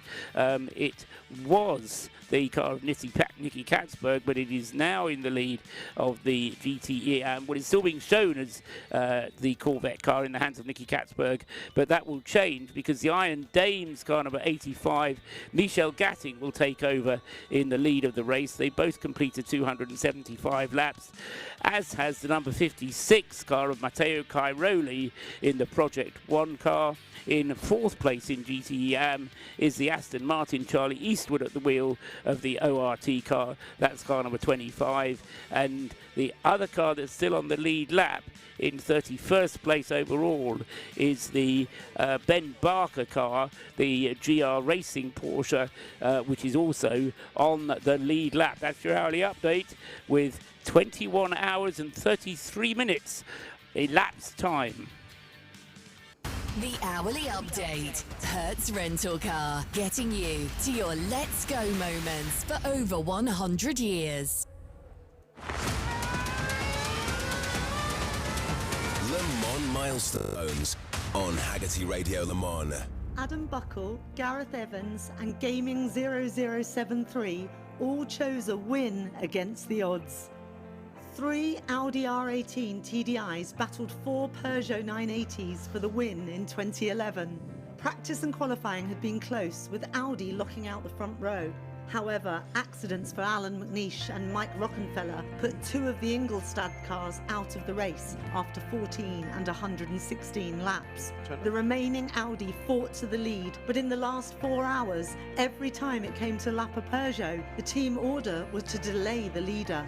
In the 23rd hour, Lotterer and Jean made contact on the Mulsanne straight.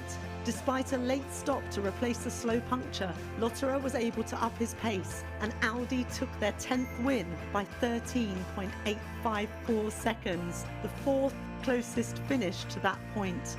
In the process, Lena Gade became the first female race engineer to win the Le Mans 24 Hours. Le Mans Milestones on Haggerty Radio Le Mans. And all of our Le Mans milestones have been suggested by listeners. We offered that up in Midweek Motorsport a couple or 3 weeks ago as an opportunity for people to put themselves in with a chance of some tickets that you couldn't buy. We'll have heard 23 of them by the end of the race, and the vast majority of the people whose memories Le Mans milestones have been played out this evening and yesterday evening and today are here at the circuit this weekend. Thank you very much to everybody who jumped in. Shouldn't have been having that conversation, Mr. Truswell, because your employer might well be listening. They've been parked up for a few hours now over in Mons. That's what I was trying to tell you during what was going on. That's all right. I think the beauty of our team is we all know our strengths and weaknesses, and we'd work together as a team, as all teams must. Win as a team, lose as a team. Of course, you're not here this weekend, so you haven't lost with them. They've done that on their own. Exactly. It's like I always say, it's not a race, guys. Just get there when you get there. Unless I get there first, in which case it was a race and I've won. Asking Jonathan Young, using the hashtag HaggertyRLM, asking what happened to Colin Collins' car.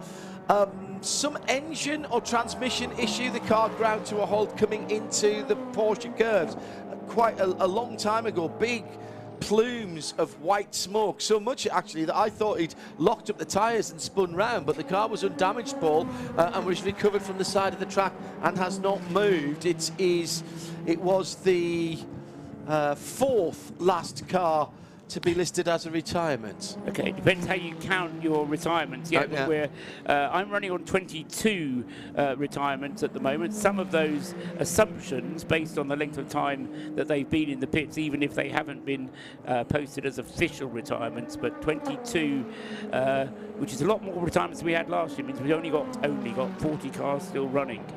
Does that include Hertz Team Jota, Kessel Racing? Hertz Team Jota is still running, yes. Right, that's good. Hendrick Motorsports, the innovation car, that has gone out and come back again, and Joe Bradley is looking at that. That was a full gearbox change, Joe. Yeah, we heard from Snowy earlier that they've changed the gearbox. I didn't actually see the car go out. I've just noticed that the pit crew standing in front of the garage to receive it coming back in. So I suspect it's just a little systems check. The gearbox has been replaced, and they're putting it back onto the. They are back onto the dolly, swiveling it round and back into the garage. So they'll be just checking that all of those nuts and bolts are tightened, won't they? Yeah, absolutely. Install lap effectively is what we're seeing there from Joe Bradley, part of our CrowdStrike pit reporting team. 2:22 on the nosy as far as the countdown's concerned. If you go to our Studiovision, you'll see one of our innovations this year is we've got timing down the right-hand side, and across the bottom, if you want to sync up with those TV pictures and find out what's going on, use the Omologato in-race timer. It shows the countdown clock right at the moment. It's 2:21, 37, 36, 35, 34. So wherever you are in the world, go to that. It has our audio on it. The bad news is you kind of have to see us, but you can put that in a small window somewhere else. Although Morlem had the best... I've got my new merge dance as well sorted. Have you got your new merge dance? Yeah. Have you got your hands device for sitting in that chair, Yeah, though? no, I'm actually got my foot hooked under the table so it doesn't happen again. And a bit worried if you do that, because you could bring all the screens down. Don't worry. If you haven't seen it, check out at Radio Le Mans. Don't. Do. Johnny had a big... It's the biggest off I've ever seen you have at Le Mans. Apparently, it was the biggest off of the race, apparently, according to social media. Over 100,000 views. It's rather ridiculous that I fall off a chair and get 100,000 views. I'm sure you would have got just as many as that when you were leading. It was leading. only... Because Paul it was outrage. Outrage, I Paul. deliberately threw myself on the floor, didn't I, Paul? You threw yourself backwards.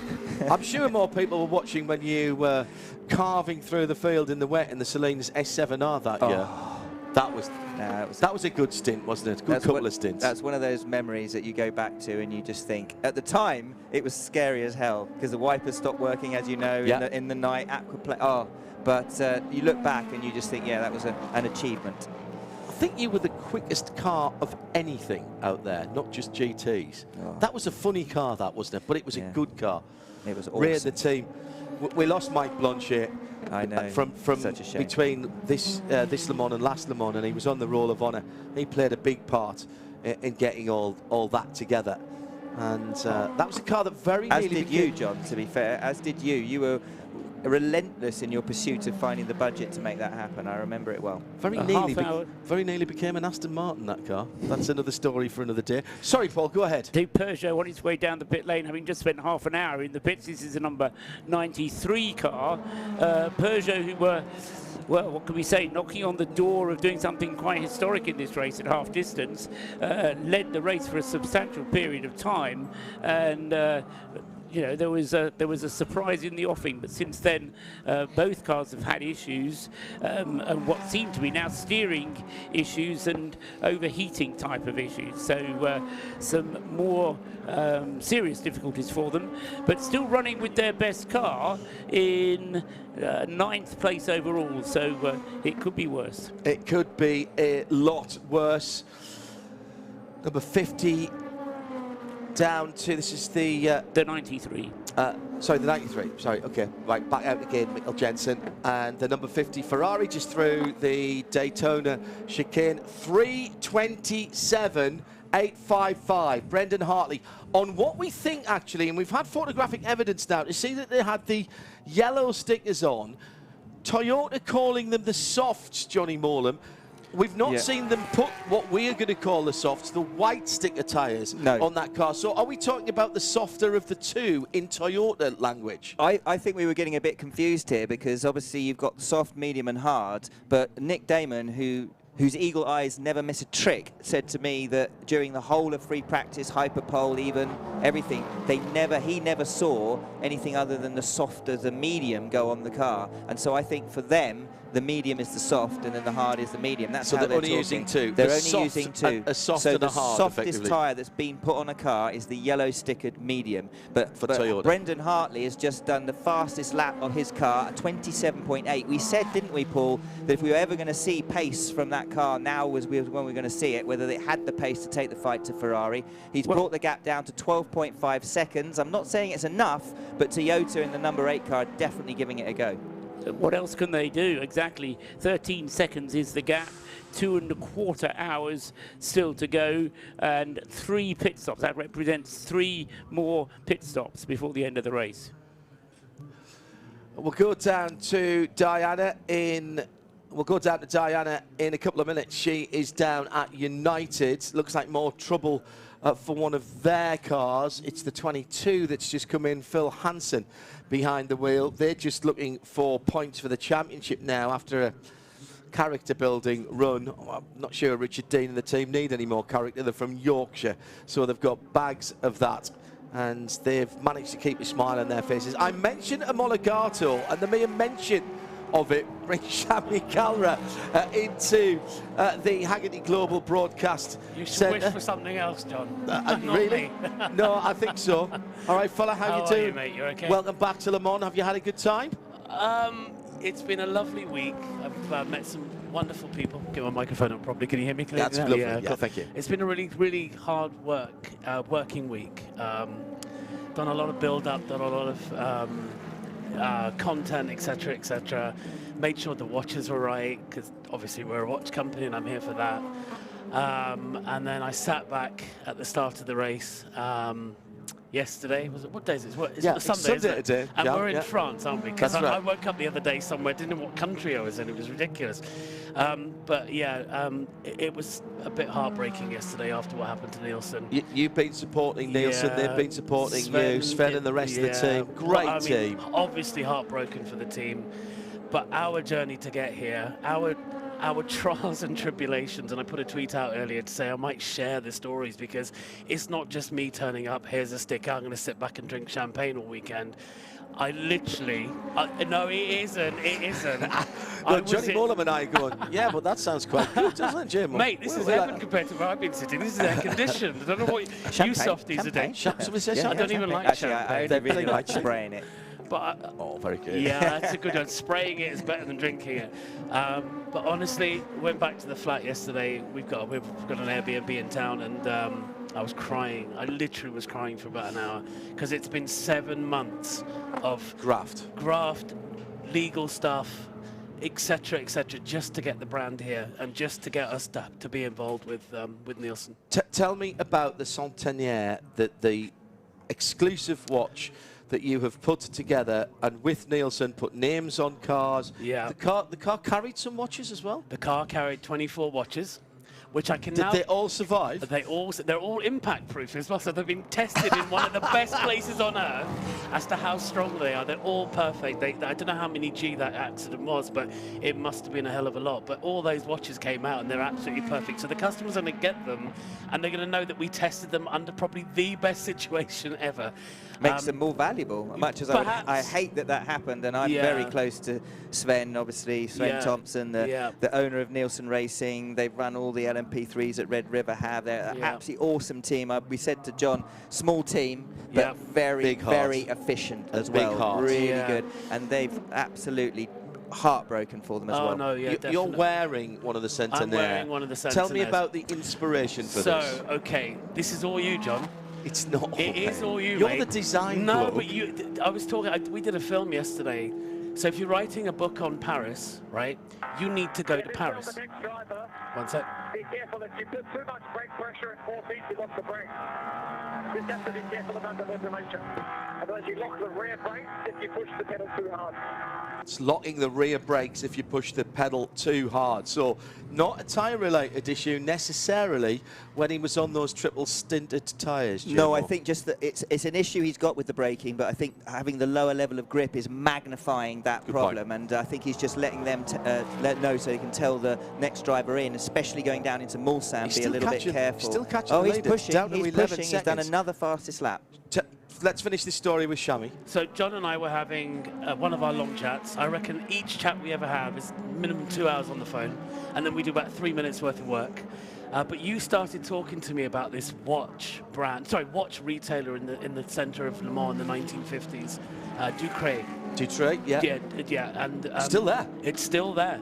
And you started talking to me about this clock that was put up, and that clock was only put up not as a sponsorship deal, but because they needed something to tell the time. And I looked at that and I thought, they're a small independent retailer. Someone phoned up and said, can we have a clock? They went, yeah, cool, we'll do it. None of this sort of big corporate deal. It was just, let's do it. I looked at the clock and it's still over near the karting centre, so it's still up there. It's not used so much, obviously, for timing. And the round one's in the museum, the original. Yeah, but the original conversation Toyota is coming behind. You need to go over. No, that's fine. Yep.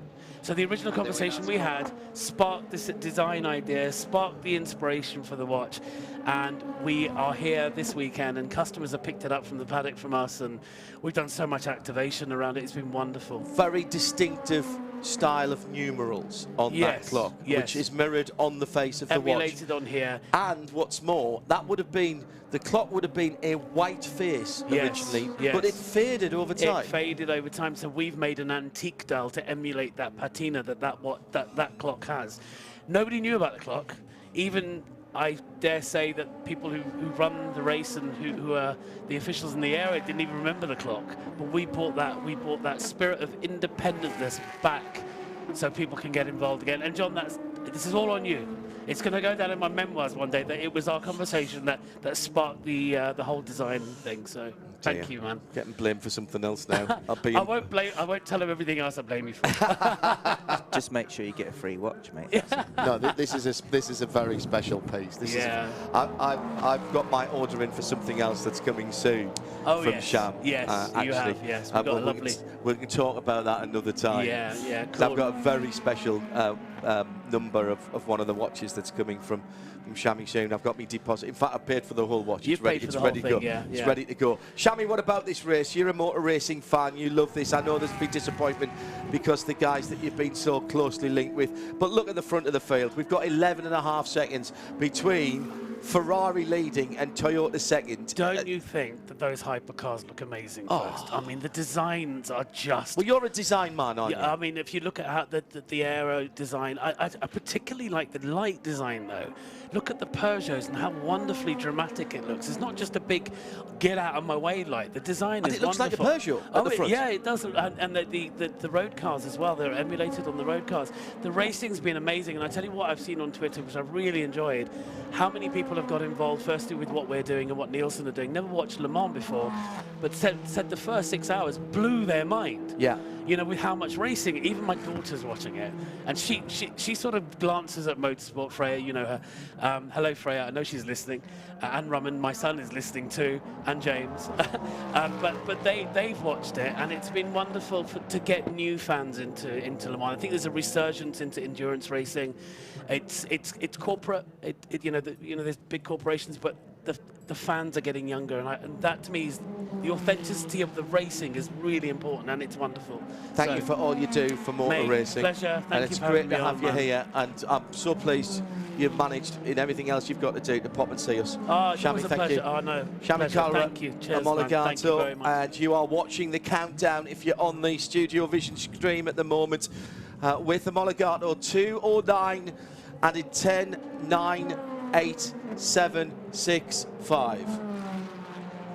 The 51 car still leading, but Brendan Hartley pushing like crazy in the number 8, and the 50 Ferrari, albeit 5-6 laps down off the leader, and therefore not really in this race, is in between his sister leading Ferrari, some 4 or 5 seconds ahead, and Brendan Hartley chasing him down. And earlier on we heard a radio message from the engineer to Nicholas Nielsen in the 50 car saying the number 8 Toyota is behind, we need to keep him behind. I have memories of Peugeot way back down the years.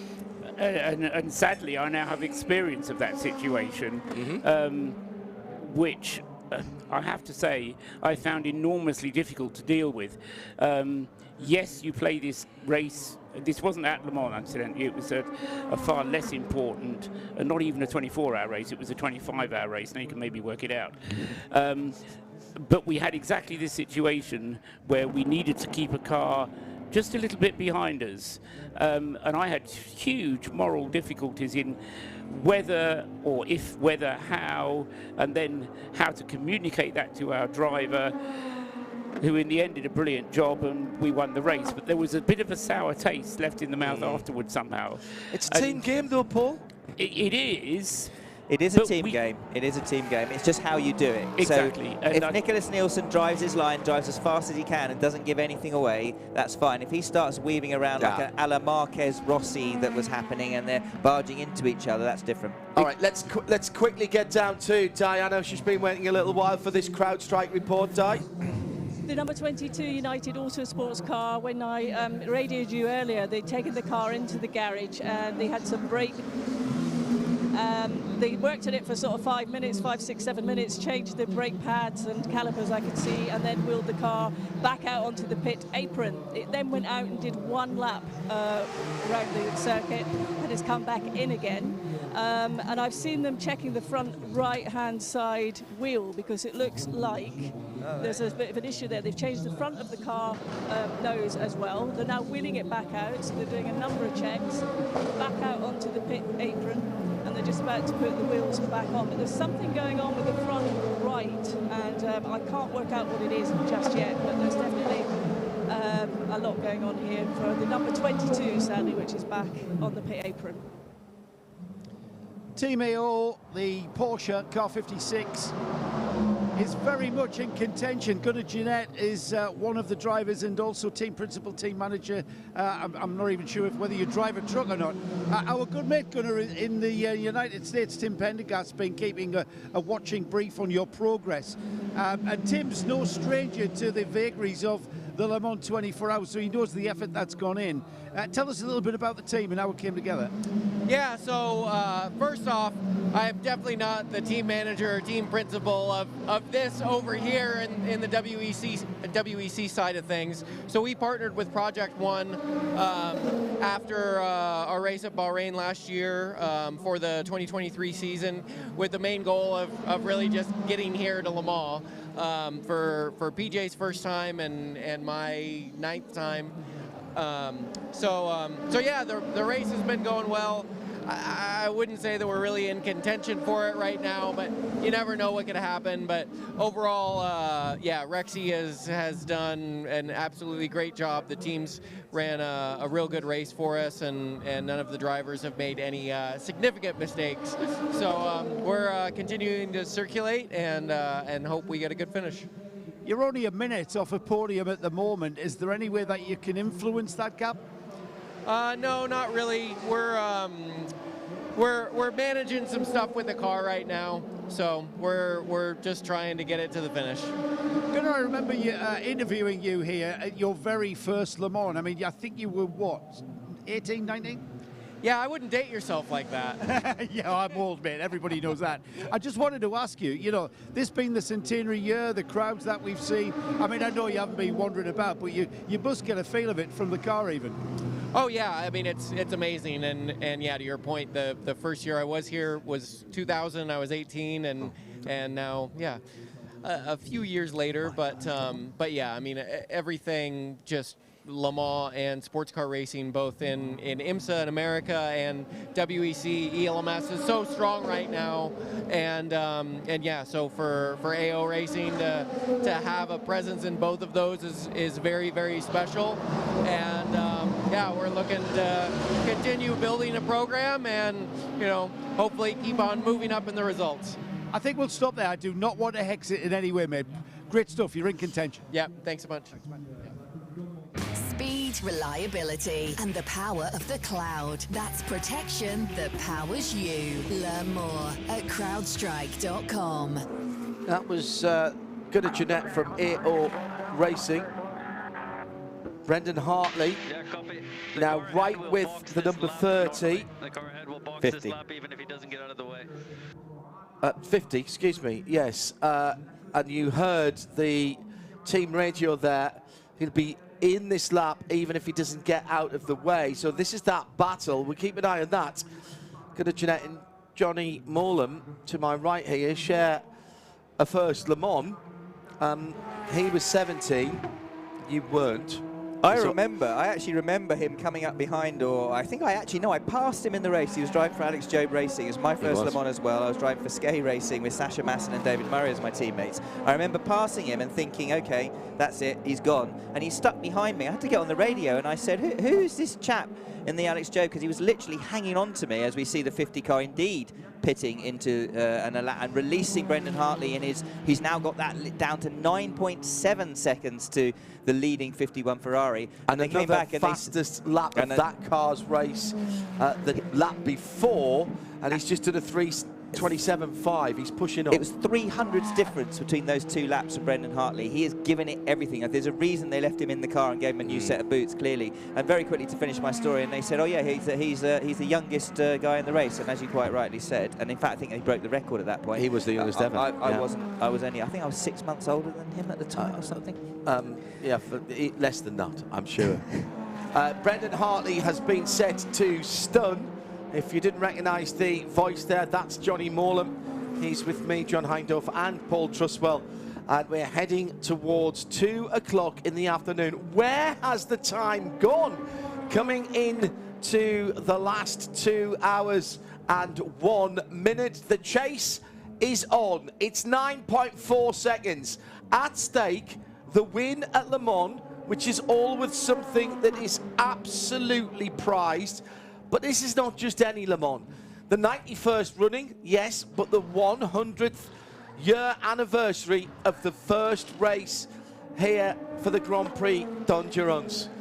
This one is a big one. There's pride at stake here from Japan and from Toyota Gazoo Racing in Germany, based at Cologne, and of course the prancing horse of Ferrari.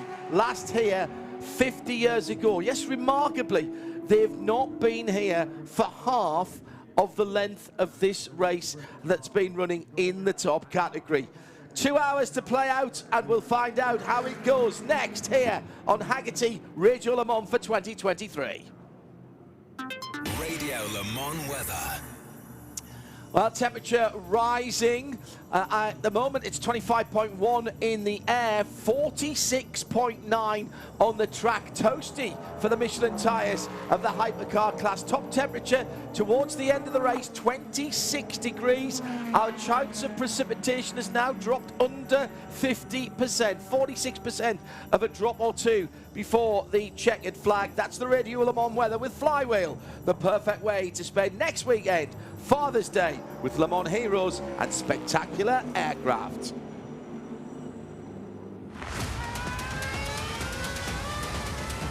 Le Mans milestones on Haggerty Radio Le Mans. Adam Buckley and Wicker Bill have both chosen this milestone.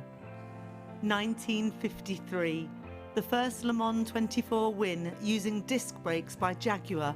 The Dunlop disc system had won at Reims in 1952, but really came to public attention at the 21st birthday of the 24 Hours by being the first occasion when over 100 miles an hour has been averaged for the whole 24 Hours of Le Mans.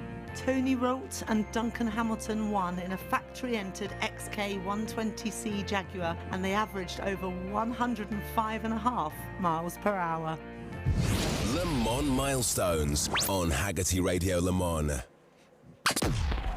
On 91.2 FM and around the world at radiolemans.com. This is Haggerty Radio Le Mans. Under 2 hours to go, 1 hour 58 and 54, 53, 52. Do you know what? This is magnificent because I honestly don't know what's going to happen at the front of the field.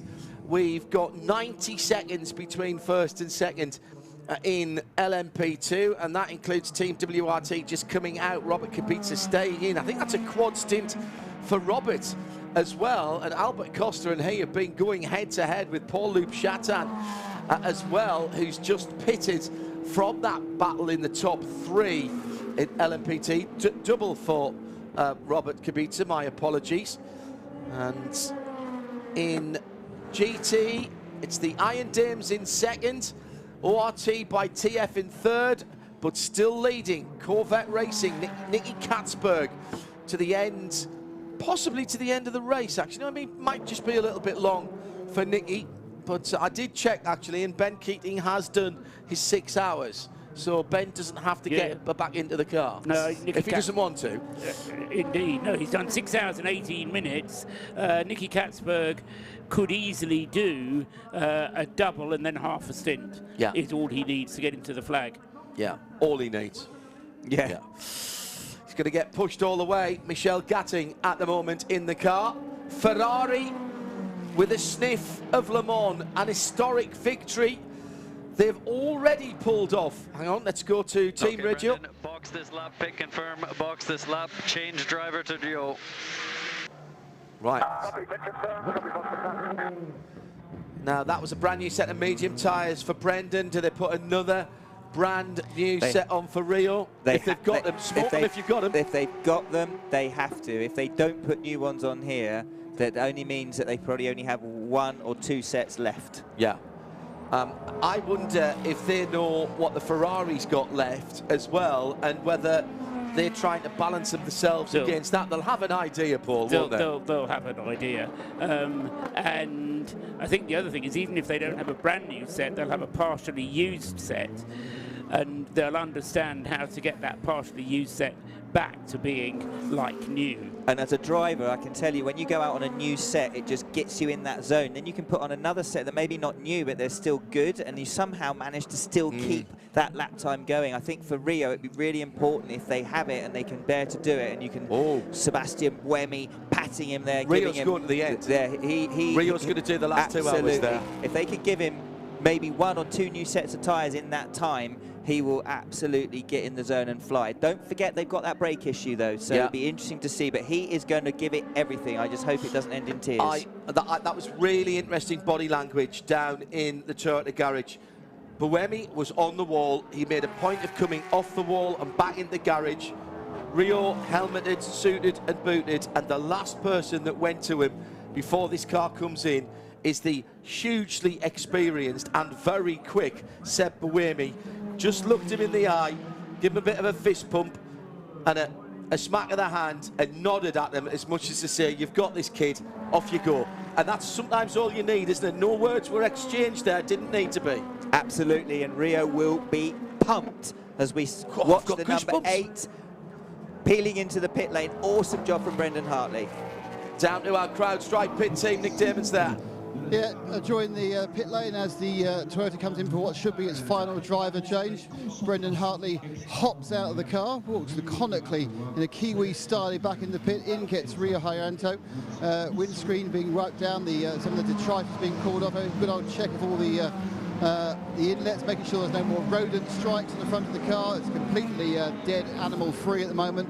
New drinks, all this happening while they're putting the fuel in. Now it doesn't look like Rio is going to get new tyres, so it's just fuel. There's no tyres to be offered, so whatever they were using with Brendan is staying on.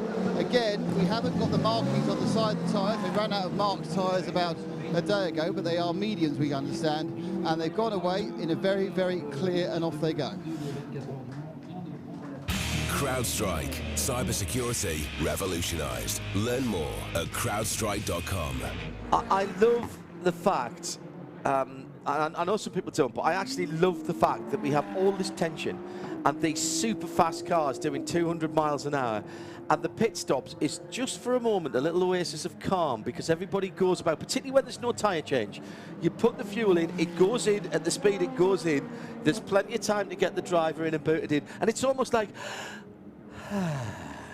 you've got to restart the engine though. That's what I always like. Turn off the engine, turn it back on again. And they pull away, don't they, on the hybrids? Yes, I always sometimes, find it. I always find that That's it sort of like goes woo, and then you hear the combustion engine kick in. So let's read this, JMO.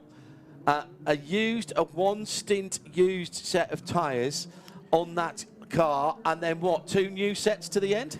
Yeah, they must have new sets left. I can't believe they don't have new sets left.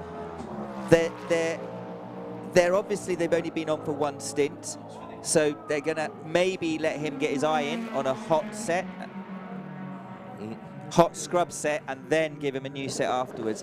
Yeah. How many more stints for them actually left in the race so now? there's this one, And two more. There's this one and then two more, but the second of those two more is only a short one. So it should only be about 9 laps, I reckon. So I personally, hard bit for me, they know way better than me. If they've got another new set left, I would have put it on here, taken that set off, put it back on again later, but given him something new now, because it's psychological as much as anything. If he can pull Giovinazzi in and start putting him under pressure, say he brings that gap from 9 seconds down to 6 seconds, that starts putting Giovinazzi under pressure. He starts taking risks in traffic. You force them potentially into an error. But you lose 10 seconds in the process. True. And do you want to do that when you know that already the second set of tyres will lose you 10 seconds just by keeping them on? It's a finely balanced thing. It is. Pit stop due for the leader? Yes. Because they're back on the same. Will they take tyres? Well, because that would put them together if they do. Yes, there was 9 seconds between them. It was a good in-lap from Brendan Hartley. His in-lap was a 3:36.6. Again, brilliant in-lap from Gio, though, a 3:34.2. Yeah, so that's a really good in-lap. Yeah, they took no tyres on the previous. No tyres now either. They did take new tyres on the previous stop, so they will be leaving the same tyres on. And they are mediums. They are the yellow marked tyres. Medium, mellow, yellow, always in the middle. That's how I've been remembering these. There's certain parts of the white and the reds and the blues that I won't repeat, but it's good enough for me head. That the more ridiculous it is, the more you are likely to remember it. Absolutely. I love the attention to detail that they're even wiping the underneath of the rear wing just to make sure that the airflow is going cleanly over it. This is something quite remarkable that is going on here. Let's go down to Nick. I'll come back to the Ferrari in a moment, because I think for the first time this race we've got somebody from Toyota. Nick. Yeah, we've got Kazuki's just watching the Ferrari lead. Kazuki, of course, is high up now, driving a year ago, and now high up in the organisation with Dr. Kazuki. What's the atmosphere in the Toyota pits at the moment? I think you already saw it. It's a great atmosphere, and I mean, what is going on the track between us and the Ferrari team is true race, true sport. What a race. How many sets of tyres do you have left now? Do you have 2 new sets for Rio, or has he got to run around on used tyres from now on? I think you'll find out by the end of the race. So yeah, I wouldn't speak about our strategy, but yeah, it's I know how hard it is to jump in a car for Rio now, but we are, as a team, we are all confident that he can make it, and our car seems to be, have a good pace compared to Ferrari. Finally, thanks to the temperature. So yeah, just all in and make it.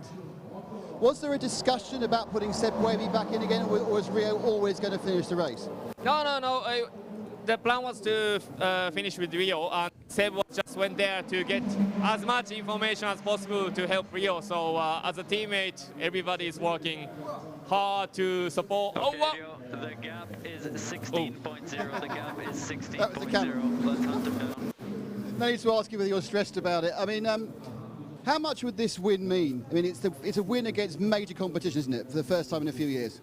Well, let's talk about it if we make it. But I think now we are just simply enjoying the sport, and all the race going on by athletes, drivers, mechanics, engineers. So we should enjoy this, and yeah, let's see what happens. And finally, do you wish you were Rio at the moment? Do you wish you were finishing the car for the last stint of Le Mans?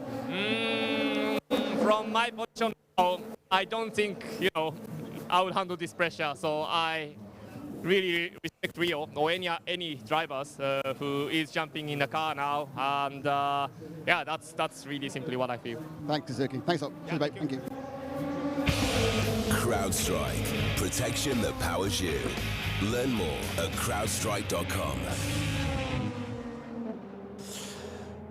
Let's head straight back to Nick Damon. I'm going to make a Ferrari point in a moment. The gap is 16.6 seconds. Giovinazzi over Rio Hirakawa, and Brendan Hartley just out of the car. Do you know what? We don't get anybody for Toyota for 22 hours, and then 2 come along at once, Nick. Brendan, you've done all you can do. Have you done enough? I don't think I've done all I could do. Honestly, it's probably one of the best few stints I drove. I did a triple. I don't know if anyone else has been doing a triple, but I made it work. I did a very fast single at the end. Every lap was like qualifying, and we have a clear pace advantage. And I gave it my all. I left it all out there, but I'm not sure it's enough at the moment. Still a few hours, but they have too much of an advantage to really overcome. But couldn't do more. We heard on the radio you were saying there was a problem with the rear brakes or rear brake bias. What was that? No, I was just giving some feedback to Rio. Well, actually, I didn't know who was jumping in next, but just giving some feedback for turn 14 that I was having some rear locking over the bump. We always try and give a bit of feedback to the next driver on what we've learned during the stint, how the track's changed. And it does look like the track's come to us a bit. There's been times in the race we've been miles away on pace. And I think the hotter track definitely brought us closer. We're not giving up. We're trying to put them under as much pressure as we can and see if they crack, but they're doing a good job too. Finally, we know that early in the race, in this car, Seb was unhappy. You've moved it around, you've worked with it, you've had to live with it as it's changed. How good a car does Rio have underneath him for these last couple of hours? It's the best it's felt all race. We do have some tuning devices in the car. We can adjust the rear roll, the anti-roll bars this year, which we didn't have before. We've got other settings we can play with. Yeah, it's the best it's felt all race. I think also to do with the track temp. So. It looks like he's maintaining the gap at the moment and keeping them honest. Great stuff. Thank you, Brendan. And thank you to Simon Strang as well. Thanks, Strangy. Cheers, mate. In and out lap times have made a bit of a difference there because the stationary pit stop times and the transition times, Paul, absolutely identical for Ferrari versus Toyota. And no reason why they shouldn't have been, because there was nothing but fuel to put in and they put the same amount of fuel in. So their speed down the pit lane was identical. Where the difference came was in the in and the out lap time. The in lap time for the Ferrari, 3 minutes 27. The in lap time for the Toyota, 3 minutes 30, so he lost 3 seconds there. The out lap time, that is to say the time from pit out round to start finish for the first time, 3:25 for the Ferrari and 3:28 for the Toyota. So another 2.5 seconds lost on the out lap. So whether that's due to the new driver just not quite being... Well, some of it could be traffic, Paul. It could. It's a huge difference. And also, to be fair to Rio, no matter how good you are, to get in, bearing in mind, as we heard just then from Brendan, and by the way, I agree with him entirely, that's one of the best stints I've ever seen him drive. The triple that he did, struggling at the end on tyres. 2 and 3/4 to be absolutely... That single on new tyres was awesome, and he got them back into it and gave them hope. Yes. That's the first time in the whole race they've been actually chasing down a Ferrari. But going back to Rio, to go out there, even though he's on hot tyres, he'd be a fool. That actually gives me confidence because it knows that he's going to be on it, but he's going to be also sensible in how he approaches this job ahead of him for the next hour and 45 minutes. He's already got the gap down from 16.8 to 15.7, but it's so difficult when you can't see with all the traffic. I want to go back to Ferrari. Ferrari's endurance programs at the moment consist of 2 concepts with a very similar philosophy between the 2. Oh, and off! That's the 8 car! Hirakawa stuffed it down at Arnage, and the chase was too much for the young driver. Now he hasn't damaged the front end. I am not going to get this Ferrari point out. I will come back to it. There's damage to the right rear. Ferrari have been given a free kick, and Hirakawa can't seem to get enough lock or go far enough back to get the car to turn right without going into the gravel. Now, smart by Hirakawa that he doesn't try to drive through the gravel because he'll get stuck. But That's if all he about goes left, if he went left there, he could have turned it, he could have looped it. He could have looped it. Did you see the front wheel spinning there? Because obviously the first thing you think as a racing driver, let's do a little spin turn. But of course, he can't spin turn it without going through a whole blooming system to turn out off the fronts. Oh, and it was the back wheels locking. Exactly it's what he was told Brendan about. was told, yes. And he has clipped the barrier, unfortunately, and the rear wing will be damaged. You can see bits hanging off of it, but it's so easy for that to happen. I can't tell you at Mulsanne corner with the bumps how easy it is to lock the rears, and he wasn't, obviously he was having the same problem as Brendan. That was at Arnage. Sorry, Arnage. He was having the same problem as Brendan, but just that rear instability, and now you can see that legality panel hanging off the back of the car. It's such a shame, but barring a problem to Ferrari now, they've really got this race in their pocket. It's theirs to lose, definitely. Aero damage to the right rear of that car. The legality panel is hanging off. I don't know if it is still in the legality panel. I think it is, actually. Here's Hirakawa on the phone. He's admitting his error there, and he's into the pit lane. And Nick is there. He's coming in behind the bright blue Glickenhaus, both 708 and 709 in the pit lane. Paul, before we go to Nick. Yeah, Richard Westbrook in the Cadillac is close enough to take second place here. He's just on an outlap at the moment, Richard Westbrook. So as yet, he needs to come around. Now, this car is going to need rear bodywork, and Nick Damon is there. It's going to need the front bodywork as well, because he's crushed the front right and he's crushed the rear right. Now, these are not the hardest things to do. If it is just that, if it is just he's pinged the crumple zones of carbon fibre, they'll be able to do this very quickly. They practice this 10 times a day. They practice changing the nose and changing the tail. Now, of course, they haven't got a huge amount of warning.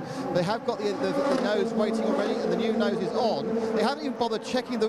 They haven't even bothered checking the wheels. They've not even. The tyres are medium have gone on. Some new mediums at the back. They have some of those yellow stickers on them, but they didn't check the alignment. They obviously knew the alignment was okay at the front. Now the rear, which is a little bit more crushed to me on the right, they're again also just looking for a new piece of carbon fibre. They're taking the deck off as well, so they're taking all the 3 removable pieces of carbon fibre. Again, no one's particularly concerned about the. Not particularly concerned about the suspension. He has done a tiny bit of damage to the diffuser. We've got the currently third place Cadillac coming through the Porsche curve. He's been very, very close. He's been super fast. So Cadillac is through. Cadillac number 2 is through the second. The car's about to get dropped. There he goes. Rio stayed on board. He's got a completely new car. It's lovely and clean. So he's hit that in such a way that he's just crumpled up bits of carbon fibre. But his battle now, barring disasters, is just for second, not for the win. Endurance, teamwork, speed. It's why racing and cybersecurity go hand in hand. Learn more at crowdstrike.com. Richard Westbrook has gone through, but was he not on that lead lap? No, he wasn't. No. Right, no, okay, so he's just got his lap back. He's not actually taking position. Right, okay, understood. Let me get the Ferrari story out before something else goes mad. We'll hear to Rio. To the Cadillac is 3 minutes and 18 seconds. 3 minutes, more than 3 minutes. We're okay. Right, so Rio just being reassured that he's still in second place there. That's good race engineering. Because he'll see that car ahead. Benefit of hindsight, I know, John, but if new they tyres. just put new tyres on at the beginning for the beginning of his stint, I mean, it's a shame. I was just thinking that they couldn't leave Brendan in to the end, but they couldn't have done because he'd already driven 4 stints. But it's such a shame they didn't put new tyres on at that first stop when Rio got in. Ferrari's. Let's go to Nick quickly. I'm never going to get this story out, am I? I'll tell you about it next week. I just think it was very, very fair, but I would have put Seb Buemi in for the end. Absolutely. And more importantly, if Audi had been doing this, Audi would have put Seb Buemi in for the end. Fair point, well made. Giovinazzi has been told what is going on. He's now got 3 minutes and 22 seconds between himself and Toyota Gazoo Racing. That'll come down at the next split, I suspect. The Ferrari endurance program consists of 2 cars, one a GT and one a prototype, but they share some common components and in some ways a common philosophy. The aero philosophies are very similar. They have the same 2.9 litre V6 engine, and there's certain similarities certainly between the way that they've engineered the 296. It's much closer to a prototype than it is a GT car, especially GT3 car. They've had a victory with the GT3, and it's won in one of the toughest 24-hour races in the world. The first time Ferrari has ever won the Nürburgring 24 hours, and the first time a non-German market won since the 1980s. That was a real feather in their cap. They stand right now on the doorstep of something even more impressive. I don't know when this decision was made, but just to tell you how much how important this is to Ferrari. John Elkann was here earlier on. Charles Leclerc is in the Ferrari pit. Now, they must feel pretty confident of something happening here to get him here for this, because that's eyeballs and that's television and that's F1 coverage, and that's what they're thinking right now, JMO. And the whole Ferrari family, and I've been lucky enough to be a little bit of a part of that, the Ferrari family between Formula One, their GT program, and now with this being going for the overall win, it is a family at Ferrari. They are heavily invested in each level of racing that they go to, and you would not believe how much interest the Formula One bosses take, even when it was GTE Pro and the WEC in winning that, and now they're going for the overall win. As you rightly say, all the drivers are one big happy family, and Charles Leclerc was here regardless of the result to support his friends. Alex Lynn, good to chat to you, Cadillac Racing. This race is absolutely, well, we're all on the edge of our seats, as I guess you're probably feeling a bit the same. Yeah, it's, well, obviously we know that it's not over until it's over, but, you know, right now we've had a nice run. So, yeah, we're just looking to finish it off now. But there's so many things that can still play out in the next 90-odd minutes. What's the sort of approach for yourself and the team? Well, I think, honestly, we're really proud of what we've done so far. We'd be lying if we weren't dreaming of the win, but what we've done already, I think, has been a strong start to this program and the life of the car. So if we can finish it off with a nice result, then I think everyone will be super happy. How challenging it is out there on the track? I mean, we saw obviously at the early start of the race, the weather conditions really played a part of what happened, but even now we're still seeing quite a few incidents. Yeah, honestly, last night in particular, when it was raining, like monsoon, when we were all on slicks, that then was like the real key time to stay in the race. And I think actually that was what set us up for the sort of nice run we're having now. I think that was really the key point. There's such a great atmosphere here. I don't know if you can see it and feel it as you're walking around. I know you're in the pit garage, but around the circuit, there's just so many fans here. That must give you such a great feeling being at this special event. Yeah, it's such a special event, such a special year. I just hope the fans are enjoying it and we can put on a good finish in whatever way that turns out. Thank you so much. Thanks. Alex Lynn from Cadillac. And what a result it could be for the bow tie. First time here for a long time when the Cadillac program was being run substantially out of the UK, actually, and so with some really good people. I always thought that got pulled maybe a year, maybe a couple of years early, Jim, or you'll remember that, and the guys that were involved in it. I don't think they gave it a fair crack. I agree with you. You can't just come to Le Mans. Nowadays, maybe more than you could before because of the way technologies move forward and how much more simulation is involved in it. But back in those days, don't forget, you kind of went out and tested, and that's how you improved the car a lot more. And so you really got the car from first going on track to how it ended up being developed. The gap was a lot bigger. Now things tend to arrive on track, and sometimes they're pretty much great from the get-go. But back then, they probably stopped it a year or two before it really clicked. Fabulous looking car, wasn't it? It was, yeah. You can still race it in the Peter Auto Championship. Yeah, I know. I know. The absolute archetypal egg box Cadillac grille on it. Leader in the GTE AM competition. That's another bow tie product. It's the Corvette C8R. Nicky Katzberg will go to the end of the race. He's got 94.5 minutes to go. That's a car that looks like it's been through the wars. It was rebuilt earlier on with a very, very long list of parts. And some more bits was the bit on the end, which I liked. New set of tyres going on there. It's always lovely when you're sat in the driving seat and you see these tyres being brought over to you, and even though they tell you that they're new or they're used or whatever, you always check them out just to make sure your engineer isn't fibbing to you. And when they're being brought over and they're all shiny and maybe they've got the little white sticker on, it always makes you feel warm inside. Just make sure he's not saying, we're giving you a special set of matched tyres, Johnny. He'll be able to drive round the outside, Days of Thunder style. The thing with this pit stop is crucial because although that car is pitting on its own, it's in a big dogfight, a virtual dogfight, if you will, with the Iron Dames car. The Iron Dames car has already made its penultimate pit stop. It only needs one more stop. whereas after this stop, the 33 Corvette's going to need another one after that. So there's a difference in strategy between these two.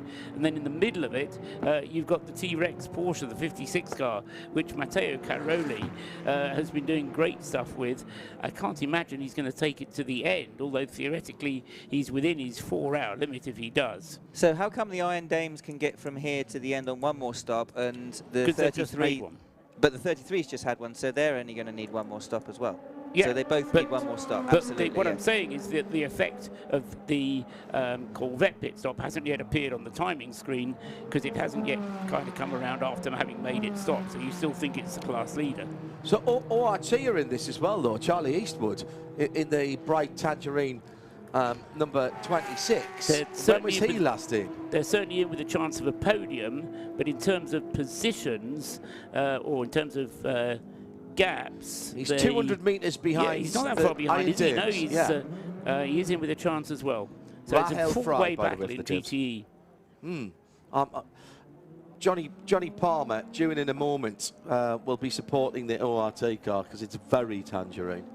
Very tangerine indeed, and it's a good Blackpool follower in football. They have taken the bit, no, they haven't taken the bit of rag or whatever it is off the left-hand side of that. Is it just a piece of the livery that's I think that's peeling helping them off? through right-handers, actually. Oh, no, it's gaffer tape. It's holding the clamshell bonnet down on that side. It was holding the clamshell bonnet down. It isn't anymore. It's flapping around. 100-mile-an-hour tape, I've heard it called. Problem is that these cars do 180 miles an hour, and it's not warranted at that speed. Very quickly, thank you very much to Johnny Morlam. This will be the last time you hear his voice. Have you enjoyed it? Fabulous time. Thank you so much, everyone. Paul, thank you. Johnny Blackpool, thank you. Richard, thank you. Everybody. Fantastic. And John, of course, always a pleasure. It's been great having your insight, Jay Moore. Reminds me of Sebring 2001 when we lost the poor, brilliant Bob Wallach, and I ended up not doing the race, but spending 12 hours stood in a little box on the outside of turn 1 at Sebring, and you said, pop in and chat for half an hour, and I think I did the entire race. You did. With you. You did. And yes, mixed emotions that weekend in every way. Definitely, but thank you. It's been an absolute pleasure, and I hope everyone's enjoyed listening. We call him Jay Moore because he may be a superstar diva, but he's our superstar diva. Not J-Lo, Jay Moore. Man of many talents and stuntman on a chair. Makes Terry Grant look like an amateur. Right, I'm going to leave now. Thank you, Johnny. And we'll, I'm sure, be speaking to Jay Moore again in the future. Hashtag Haggerty RLM. Time to think about post-race tech. 100 PRT. Hashtag 100 PRT for your thoughts, points arising, questions, rants, or whatever else you want in our show that is driven by you editorially. The checkered flag ends the race, but only starts the conversation. That'll come after 4 o'clock. For now, we're heading to a Hertz hourly update here on 91.2 Haggerty Radio Le Mans. The Hertz hourly updates, getting you to your let's go moments for over 100 years.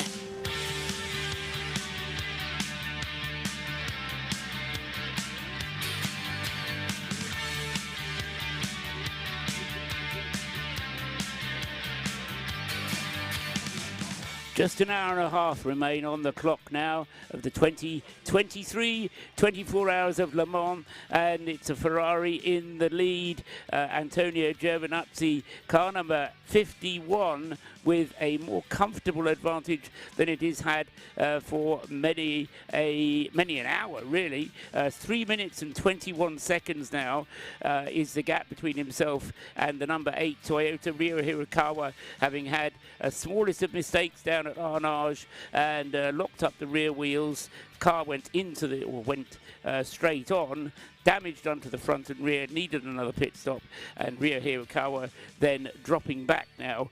Still on the lead lap, but 3 minutes 21 seconds behind.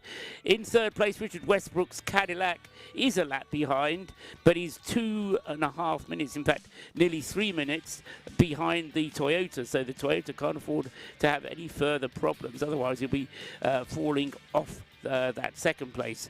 In fourth place is Sebastian Bourdais in his Cadillac, a further 4 minutes behind the sister cars, so 2 and 3 in the order in the places 3 and 4. In fifth place, car number 50, is the second Ferrari, Antonio Fuoco. He is a further 6 laps behind, has never been able to get back on terms after a long pit stop in the middle of the night for that car number 50. Sixth place for number 5, the first of the Porsches in the hands of Michael Christensen. He is also 6 laps behind. In 7th place and in 8th place are the two Glickenhauses, 708 and 709. Olivier Plat in 708, Frank Mayer in 709. Mikkel Jensen is 9th in number 93, the Peugeot, and he is 12 laps behind the race leader, 4 laps behind the Peugeot. Leading LMP2 and in 10th place overall, Albert Costa in the Inter-Europol competition, Orica. He's completed 304 laps and is 26 seconds ahead only of Robert Kubica in the number 41 Team WRT. Orica Gibson in third place in that class is Nicolas Pino in the Duquesne Team Orica, with Robin Freins, the next man up, but he actually is a lap behind. So having had a lot of cars on the same lap in LMP2, that's now just split up a little bit, and the only 3 on the lead lap are 34 in the lead into Europol, 41 in second, Team WRT, and 30 in third place, the Duquesne Team car. In LMGTE, GTE AM, the leader there is the Corvette, Nicky Katzberg, in the lead of that race, but possibly having to make an extra pit stop. We'll see how it pans out.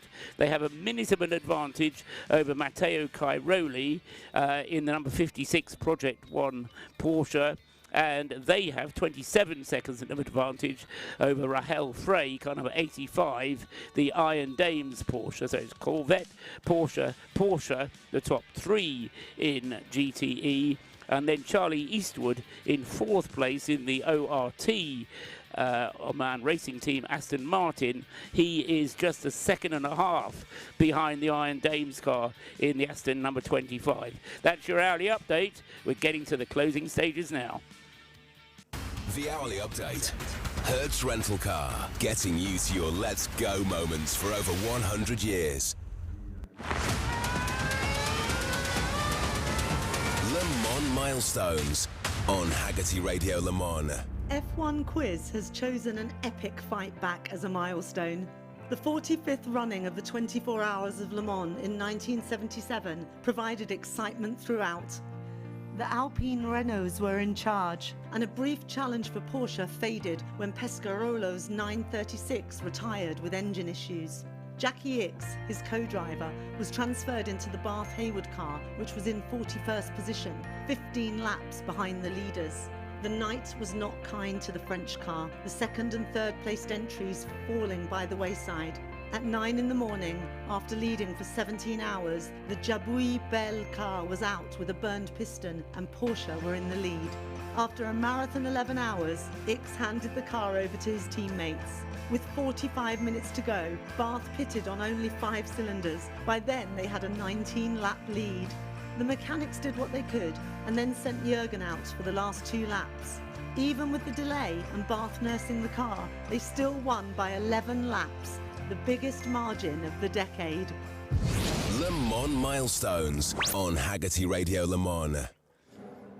Haggerty Radio Le Mans, 91.2 FM around the circuit and on RS1 around the world via radiolemans.com, Sirius 136 and XM 202. We are inside the final 90 minutes of the centenary edition of the 24 Hours of Le Mans, live from Circuit de la Sarthe. 3 minutes and 22 seconds is the lead margin for Antonio Giovinazzi after Ryo Hirakawa had his pretty significant moment down at Arnage and was stuck there trying to rotate the car but not wanting to go into the rather large gravel trap down there. He did a good job in the end, but it hemorrhaged time as he tried to steer that Toyota in the right direction and now trails the leading car by just about a lap, with Richard Westbrook charging hard in 3rd position to try and, well, get a little better than that. We've also got one heck of a scrap in the GTE AMs we have had all race, frankly, with Rahel Fry now being tailed by the battered and bruised Charlie Eastwood, bright orange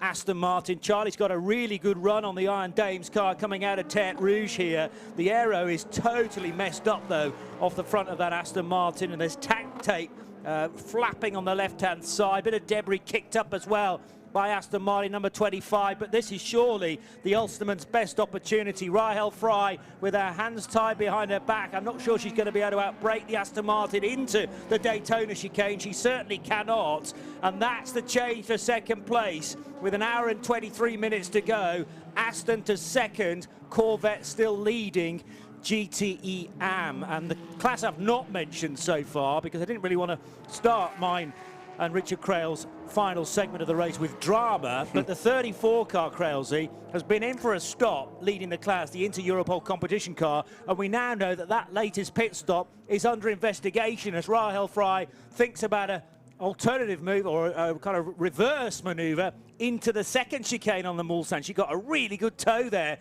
underneath the rear wing of the Aston Martin, but didn't quite work for her. Good afternoon, Johnny, everyone. Looking forward to the run home. That pass for position could turn out to be quite critical in the ultimate results for GTE AM, because when I left the box 2 hours ago, the Iron Dames Porsche was in the box seat from a strategic point of view to get to the end with one less stop than the Corvette. So I think Corvette Racing still have a stop to go. Everyone's got at least one stop to go, but the Porsche was in a really good position, and now it's been passed by the Aston Martin. Things will change. We'll bring you up to speed from a strategic point of view as we get closer. And then the Inter-Europol side of things, Albert Costa behind the wheel of the 34 car, they've been under investigation several times for pit stop infringements in this race. So we'll keep an eye on that for you. Robert Kubica behind the wheel of the number 41 Team WRT car. They remain second. And Nicolas Pino, who's done a really good job for the Duquesne squad in car number 30, still sits in third place. And, of course, out in front, it's AF Corsa Ferrari with Antonio Giovinazzi now with 3 minutes and 24 seconds up his sleeve after that off from Rio Hirakawa. Some moments ago. So there's still so much to play out in this, JP, in a race that has just given us so much for the duration. It really has. I mean, there's not really been a kind of down point in each of the individual hours. Yes, it was finally great to have late last night and then into the early morning some sustained running, but it took a while because we'd had a numerous amount of safety cars. We'd had local yellows, which then turned into slow zones and extending slow zones, and it was really difficult to read the pattern of the race, but Ferrari and Toyota have almost matched each other stride for stride, and it's a mistake and a really fairly small one from Rio Hirakawa, which appears now to have ruined Toyota's chances of taking victory. Still an hour and 20 minutes to go, mind, and we're on lap 321, and Antonio Giovinazzi now with no pressure. I mean, there is a risk, I suppose, that he reins the concentration back and might also throw his car off the road. It's funny we say that it's ruined the race, because 18 hours ago you would have been guaranteed that there would have been a safety car at some point. With all the craziness that was going on in the first stanza, the first quarter of this remarkable race, you would not be concerned about being 3 minutes and 24 seconds behind the leader, because you'd get it back. But the second half of this race, which has been run at a relentless pace, and while there's been slow zones, there hasn't been that lengthy safety car and the reshuffling of the field to close those margins down. That's why we ultimately dropped the number 2 Cadillac off the lead lap, why Sebastian Bourdais, despite their dramas earlier, dropped another lap further back and just ruled those cars out and made it a race of 2 for the win, barring any issues. But that's the other point. There's still an hour 19 to go. And Hirakawa locking the rears made me think about how much pressure the rear brakes on these cars are under, because it's where they harvest their energy from as well. And a lot of the braking pressure and the mechanical braking system of the car goes to the front. The rear is managed by the car's ECU, and it serves as the diff as well.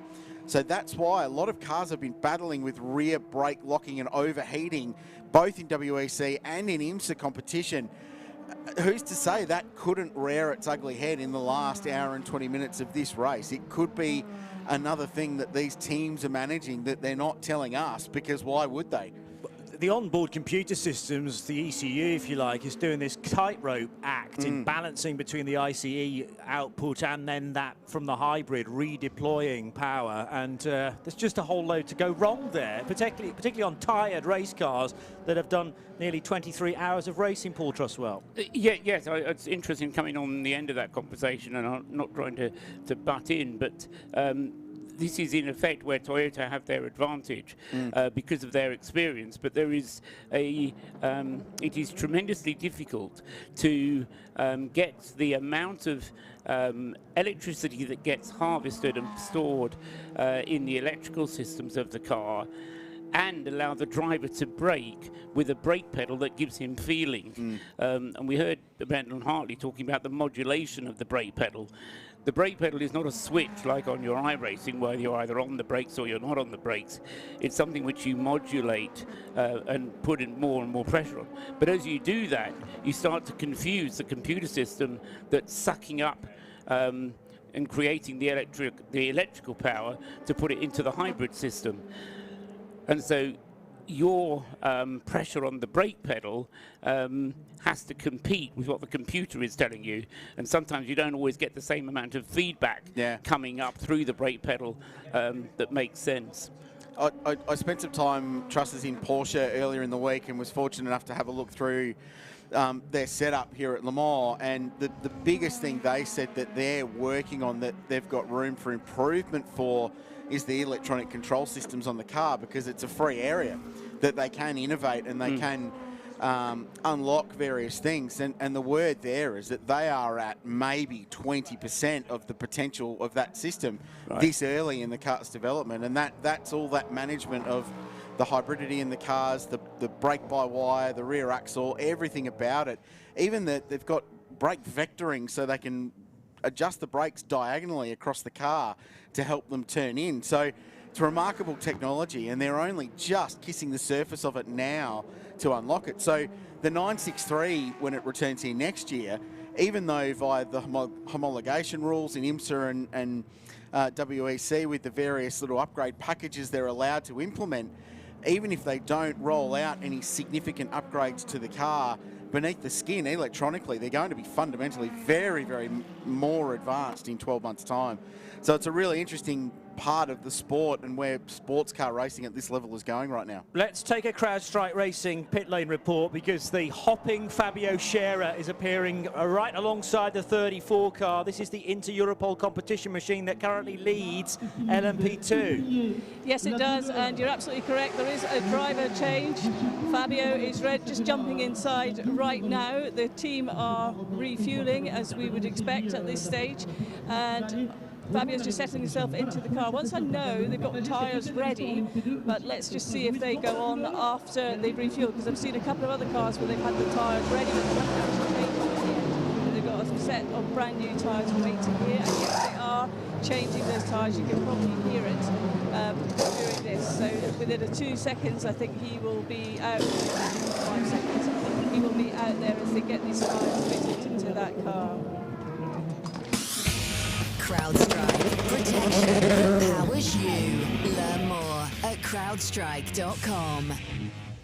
And they'd held back a full set of stickered Goodyear Eagles then for this stint and one more. You'll never get to the end of the race in an LMP2 car an hour and 15 minutes out, but should be able to do it on 2 stints. So this will be a double stint's worth of Goodyear Eagles for Fabio Scherer. He's got a bit of a squirm there as he heads through the Dunlop chicane for the first time, and those tyres build up to temperature. Remember, this guy is still left foot braking as far as we can tell, with a suspected broken foot after the 33 Corvette ran over it earlier on in the race. But there is still a big black cloud, a big question mark hovering above that car, because not that pit stop, but a previous pit stop is under investigation. And Diana, if you can dive in there and grab somebody from the team, it would be great to hear not only the reaction to the stint that's just been done, but also what do they think about this pit stop that's being investigated?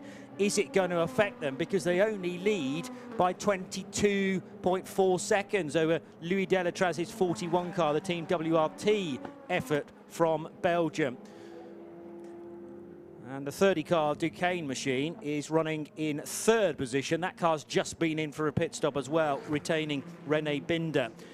It is the usual system of tweeting us at Radio Le Mans using the hashtag HaggertyRLM, but we're also looking for your contributions for post-race tech. So use the hashtag 100PRT for that. Any questions or thoughts about this year's centenary 24 Hours of Le Mans at Radio Le Mans? I have many. Oh, exactly. You might have to build them up into quite a long-winded tweet or spread them over several, but just include hashtag 100PRT so we can pick them out and use them in the post-race show. There's so much to download out of this. We've covered a lot of it in the coverage already. The performance of Porsche, which has been below par, the performance of Cadillac, which has possibly exceeded expectations, and they're currently running third and fourth at the moment. Glickenhaus flying under the radar, 7th and 8th, with Olivier Pla and Frank Malio driving the 708 and 709 respectively.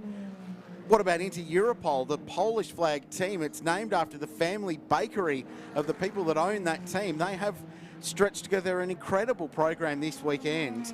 They're a team that won LMP3 races in the Asian Le Mans Series in 2020, and they've graduated to the big stage, and they've pieced together a sensational race. And then WRT, of course, who have come out of GT racing in their background and into LMP2, and have got 2 cars in contention potentially for a win.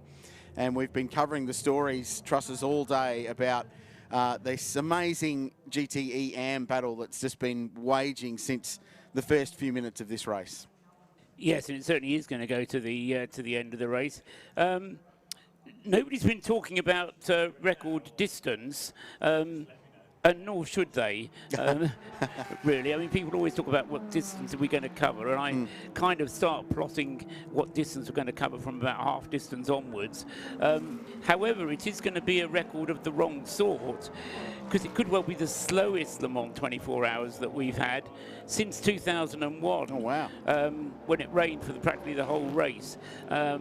And certainly the majority of this race has been held in dry conditions. Paul, 2 seconds, because need some reaction from the Inter-Europol competition stint that we've just had. Albert Costa's got out of the car, and here's a CrowdStrike Racing pit lane interview. So Diana Binks, Albert Costa. Yes, I have got Albert Costa. I'm just making my way out to the front a bit to the garage so that you can hear me. We're okay here, Albert. You were looking very emotional there. I know there's a lot going on at the moment. There's a lot of pressure. Why were you so emotional at that moment? Yeah, we got a penalty. I don't know why, what happened, but I just left the car and they told me, Albert, you have a penalty. You have to do a drive-through, and I was like, no. When I entered the pit lane, I was calculating on my mind, 1, 2, 3, so the gap was 40 seconds. On 49, I will be at 20 something. And then, you know, I think it was Louis, not Delatraz, who was behind me. I never asked, I just asked, what's the gap? And then I push a lot in the first 3 laps. My engineer, no, don't push too much. I say, mate, the car is amazing, just let me do, I know what I'm doing. I can keep the pace, don't worry.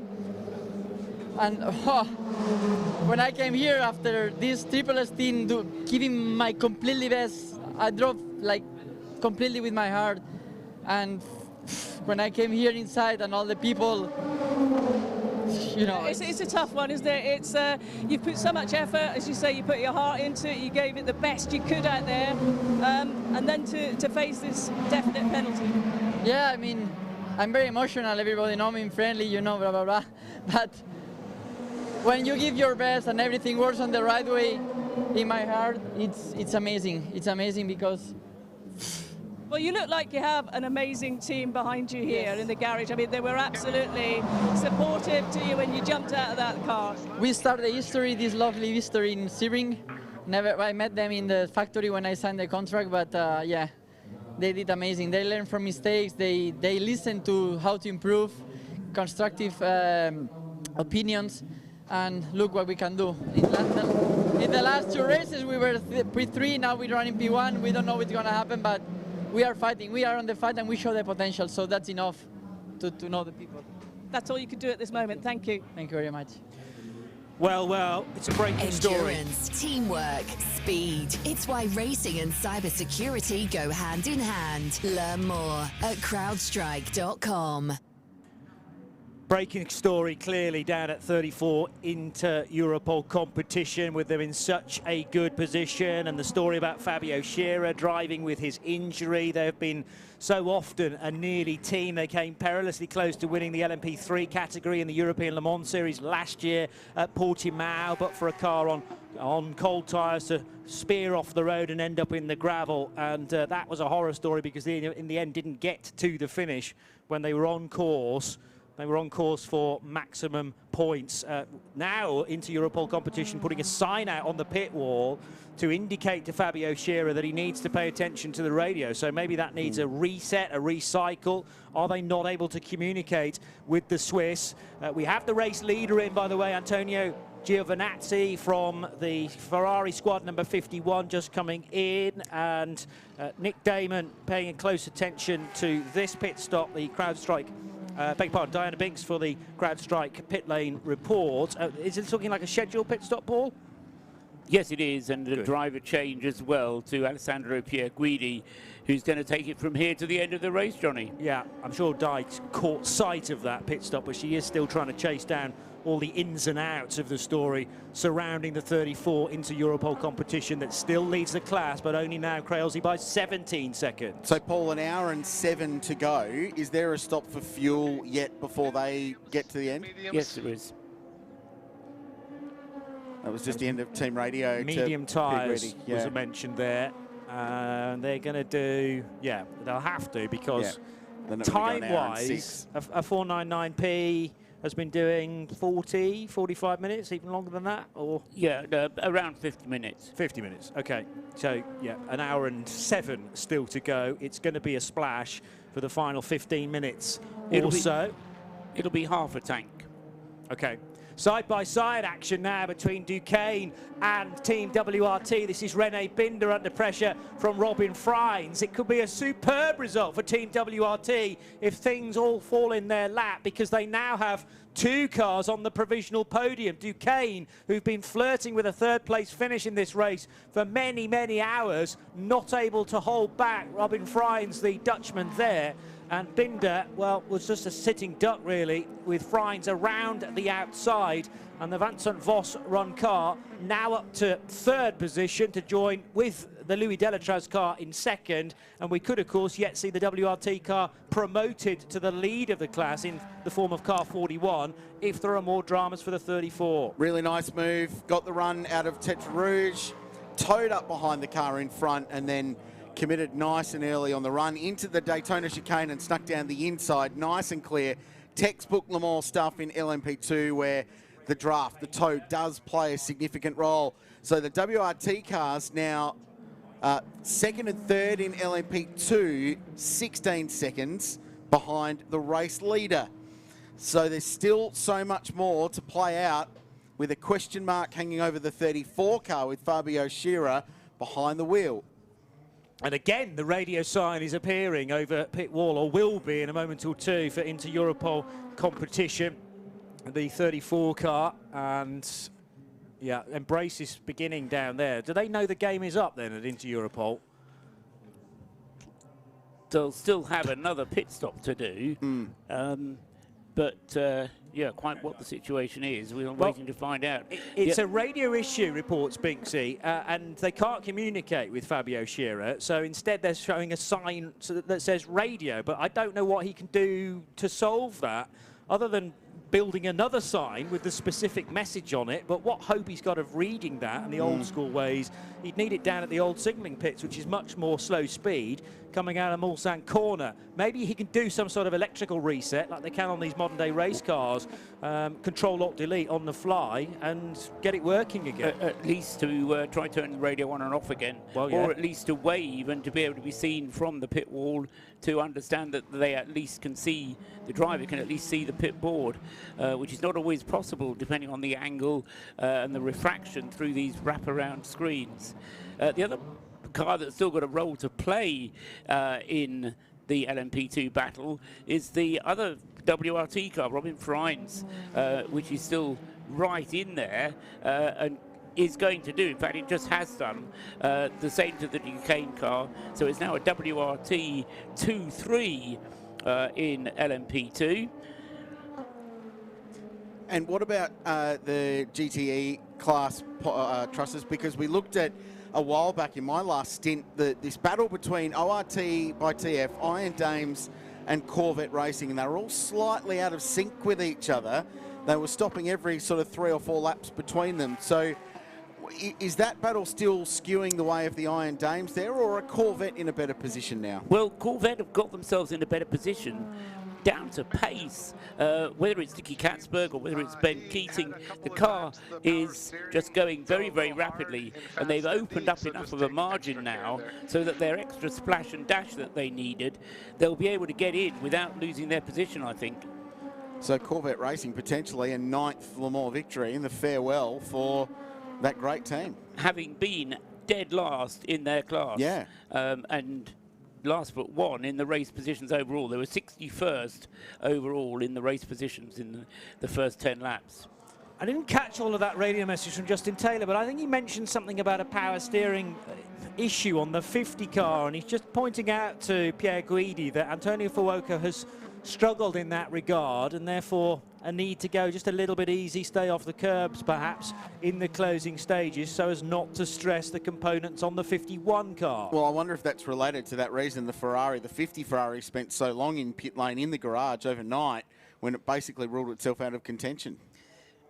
I don't know enough about these cars, but the power steering will need some kind of hydraulics. It will need some kind of fluid. That could get hot, and that could possibly need a little radiator. They did have a little radiator that I think it was Peter Snowden was describing to us when he was down in the pit lane when that car was going through that agonizingly long pit stop. Could all be related, could be slightly related as well to the heating issues. Car number 2 is in pit lane from 3rd position on the road. So Richard Westbrook jumping out. Pit confirm, box for fuel only, you stay in the car. That's to the Toyota. Earl Bamber jumping into the number 2 Cadillac. Yes, and that's on the rotation for the number 2. That's to be expected. Richard Westbrook having done a double stint. Alex Lynn a similar double before him. And Earl Bamber therefore coming round on the rotation. As far as the number 8 is concerned, Ryo Hirakawa coming towards the end of his 12th lap on the stint, and also therefore he will stay in the car and just get fuel, won't need tyres because he got them as his last pit stop.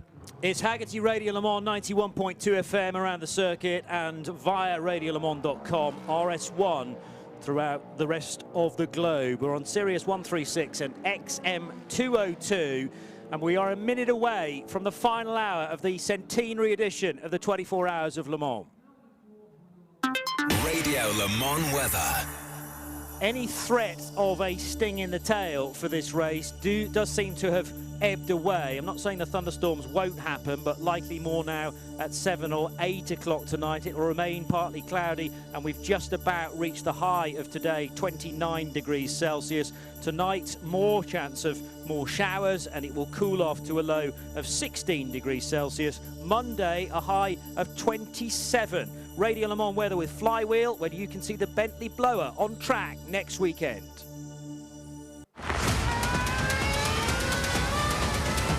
Le Mans milestones on Haggerty Radio Le Mans. David Harvey has chosen a milestone that some may want to forget, but that proves that at Le Mans, it's never over until the flag. The 2016 race started for the first time ever behind a safety car. Audi, Porsche and Toyota traded the lead in the early running.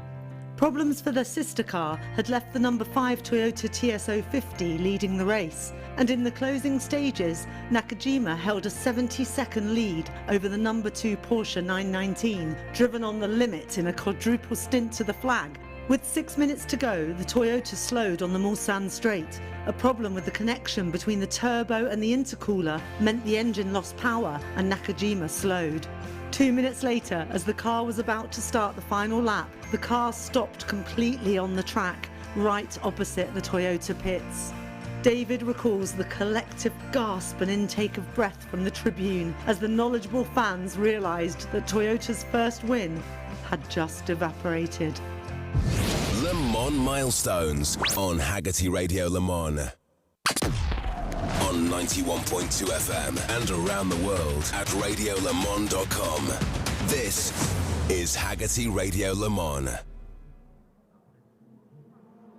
So now we are inside the final hour of the race. That's actually our final milestone contribution. We thank everybody involved in the milestone feature. Hope as well that you've enjoyed hearing your various suggestions and, of course, that you've enjoyed being here at Le Mans in a very, very special year indeed. We have 58 minutes to go of this momentous race, the first time that Toyota in a few years have had some real competition. The Toyota mechanics looking keenly at the back of the number 8 Toyota, which Ryo Hirakawa has just brought into the pit lane, and we can grab a quick word now with this CrowdStrike pit lane report. Here's Nick Damon watching on. Yeah, so I was actually up at Parnis Racing because the 65 car's been in there for a while, and it's always sad when people might not be able to make it there. And Rio stopped, as I can see from a distance, was just simply let's stick some fuel in it and off we go. Those tyres obviously now starting their second stint. Sweeps past me now, and everything looks fine. The car looks lovely now. It's got 3 new bits of bodywork on it. Back to the Parnis Racing car, the Van Uytert, Van der Helm and Maldonado car. There's a lot of worried faces and computers plugged in, and the nose is off. And I think my guess is what they're doing, they've actually got some sort of braking problem with the car. Now this is an all-mechanical braking system. It's not brake by line, but yeah, they are at the moment not going anywhere. And obviously the one thing they want to do is get out to finish the race and be classified. Yeah, Joop van Uytert in the 65. Panis Racing have been, well, in the podium positions earlier on, quite a long way ago in the 65 car. They have finished on the podium in the past here at the 24 Hours of Le Mans as well. So Olivier Panis, just for the sense of pride to get to the end of this incredibly challenging race, they'll want to get that car returned to the racetrack as soon as possible. Still into Europol competition, and Fabio Scherer lead the class. 10th place overall now for the number 34 car, and a 14-second lead over a hard-chasing Louis Delatraz. There was almost an air of resignation amongst the Toyota Gazoo racing team. Now, I'm sure they were as professional and accurate and well-drilled as ever, but it had that feeling of a football team that's down 5-0 going into the second half and probably not going to get them all back. So, yeah, it was a strange one, given there's still so much racing to go and so many challenges yet to be faced in the remaining 56 minutes of this race. Cadillac pretty wide coming out of the Daytona chicane, but no immediate concern for Earl Bamber. The glorious headlight formation on the blue-fronted Cadillac, looking as bright as it did this equivalent time last evening, in fact. And we are inside the final 60 minutes with a slight question mark, I suppose, on where Earl Bamber may finish, but Ryo Hirakawa has collected his thoughts. Still, though, we'll be mindful of the pressure being provided by the number 2 caddy. We're going to head back to the pit lane and a CrowdStrike Racing report from Nick Damon. It's a service and full stop for the GT the T-Rex car, of course, the 56, the Team Project 1 machine. It's just fuel. And you're going to tell me, because I haven't seen the Tones for a while, where are they running in GT at the moment, Johnny? The 56, you say? Yeah. 5th place for Project 1 and Matteo Cairoli. Well, that's not gone well, because they looked to fire it up. It didn't fire very well. They stopped it again, and then they put it back on the jacks again, and they're wobbling the wheels. So it looks like it may have discovered. Yeah, the rear left. So the rear right's under investigation about perhaps being a bit wobbly. Oh, it's a bit wobbly. Yeah, they've either got bearing failure or a slightly loose rose joint. And it looks like this could be a move in. It is. Yep. So the 56 is making a visit to the pit. So their challenge, which was fading anyway, has now faded. And T-Rex, well, I'm afraid once again, it's extinct. Poor old Rexy. He's not had a good time of things of late. I remember a big crunch for that car, or the equivalent car in the IMSA WeatherTech Sports Car Championship round Long Beach only a couple of months ago. And again, the 56 car looking very, very strong at certain points in this race, but that's the fluctuation of the line on the graph through 24 hours, Crailsy. And for not the first time in the last third of this race, the only sole surviving Toyota, Ryo Hirakawa, behind the wheel, has got to deal with the rear gunner Ferrari. So Antonio Fuoco is behind the wheel of car 50 there, bouncing over the curbs through the Ford chicane now. And this is the car that's currently scored in 6th position. It's several laps behind the leader, but right now it's got more pace than the car that's running second outright. So Hirakawa's got to deal with this at the same time, trying to do anything he can to reduce that margin to Pierre Guidi, who continues to lead the race now by just over 3 minutes with a few pit stops to come. And it's a racy little battle, even though it's not for position. This is just another thing that Toyota Gazoo Racing do not need to deal with in these closing stages. Certainly not. 3 minutes and 5 seconds now, the deficit to the Ferrari, and Alessandro Pierre Guidi able to rein back the pace quite considerably now to ensure that the car isn't going to develop any problems in a similar vein to the 50 car, which runs in 6th position. So Ferrari, Toyota, and then 2 caddies, 3rd and 4th, but the Cadillacs are at a sufficiently safe distance, as they're going to be probably penultimate stop for the 93 Peugeot Total Energies car of Mikkel Jensen, which is now just been lowered down onto its 4 Michelins. Again, a reminder to Fabio Scherer to do whatever he needs to do to rectify this radio issue. They've stuck it on a big plank, a card plank, which is coloured like the Inter-Europol competition livery, so there's no mistaking who the message is for, and it's been printed in tape, basically. They've written the word radio in tank tape. Let's just hope he's getting the message, Paul. Or that he can do something about it. As I say, the problem for the team is if the radio isn't working, it's very difficult for them to see into the car in order to receive a message from Fabio to say, yes, I understand. I can hear you, but you can't hear me, or whatever it is the issue there. And it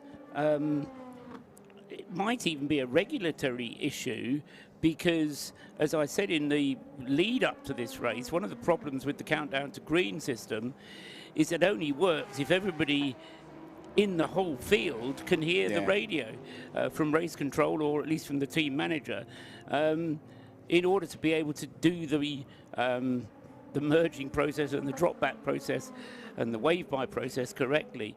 And if you have no communication with your driver, he has to somehow count up to 11 laps and then come into the pits. Yeah. And if there's any other problem, he has to try and work out what to do just from what everybody else is doing. Oh, and a full course yellow, presumably. If we get a late full course yellow, you're counted into those, are you? Well, you are. But it's relatively easy, because you can see that the full course yellow signs around the marshal's post, and you just do 80 kilometres an hour. The problem is the safety car procedure, where you have to be told by your team manager whether or not you're ahead or behind the category leader. So we're not going to get a safety car this late on we're in the race. We're in the last hour, so it doesn't matter anyway. Oh, is that a fact? No, I was just basing on the thing that I'd said. At test day, in the race direction tend to favour not using a safety car. Certainly in the second half of the race, because it's too disruptive. But we don't get a safety car anyway in the last hour of the race, or if we do, it's an old-fashioned safety car that just comes out and goes away. Yeah, no reordering or rejigging the field like we've seen exactly throughout the early hours of the morning. The Iron Dames were just in pit lane, so Rahel Frey brought that car in 3rd position and has resumed in 4th. Now 50 minutes for an RSR should be enough to get home. Yes, it is. I've been trying to work out how they can get any further up than 3rd place, and I can't see how they can do it. I had thought, say 2 or 3 hours ago, that they would at least have been able to finish 2nd, if not possibly being able to win the class.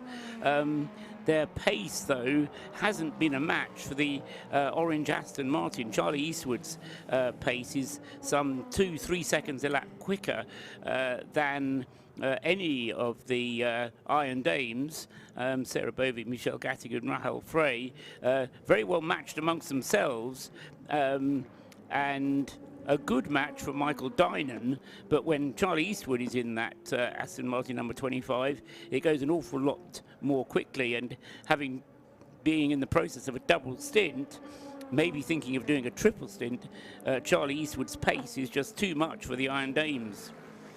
Not an enjoyable sight seeing Michelle Gatting, without wishing to be rude, showing the signs of a real punishing night for all three in that 85, and getting quite emotional in the garage, seeing a podium chance is slipping through their fingers here. A 2 minutes 14-second pit stop that has just been done for the 85 car. I think they still should get a podium, but it's only going to be third step of the podium. Okay. And I think they had higher hopes than that. Well, Certainly indeed. it was looking as if they might be able to get a higher hope, a higher result than that.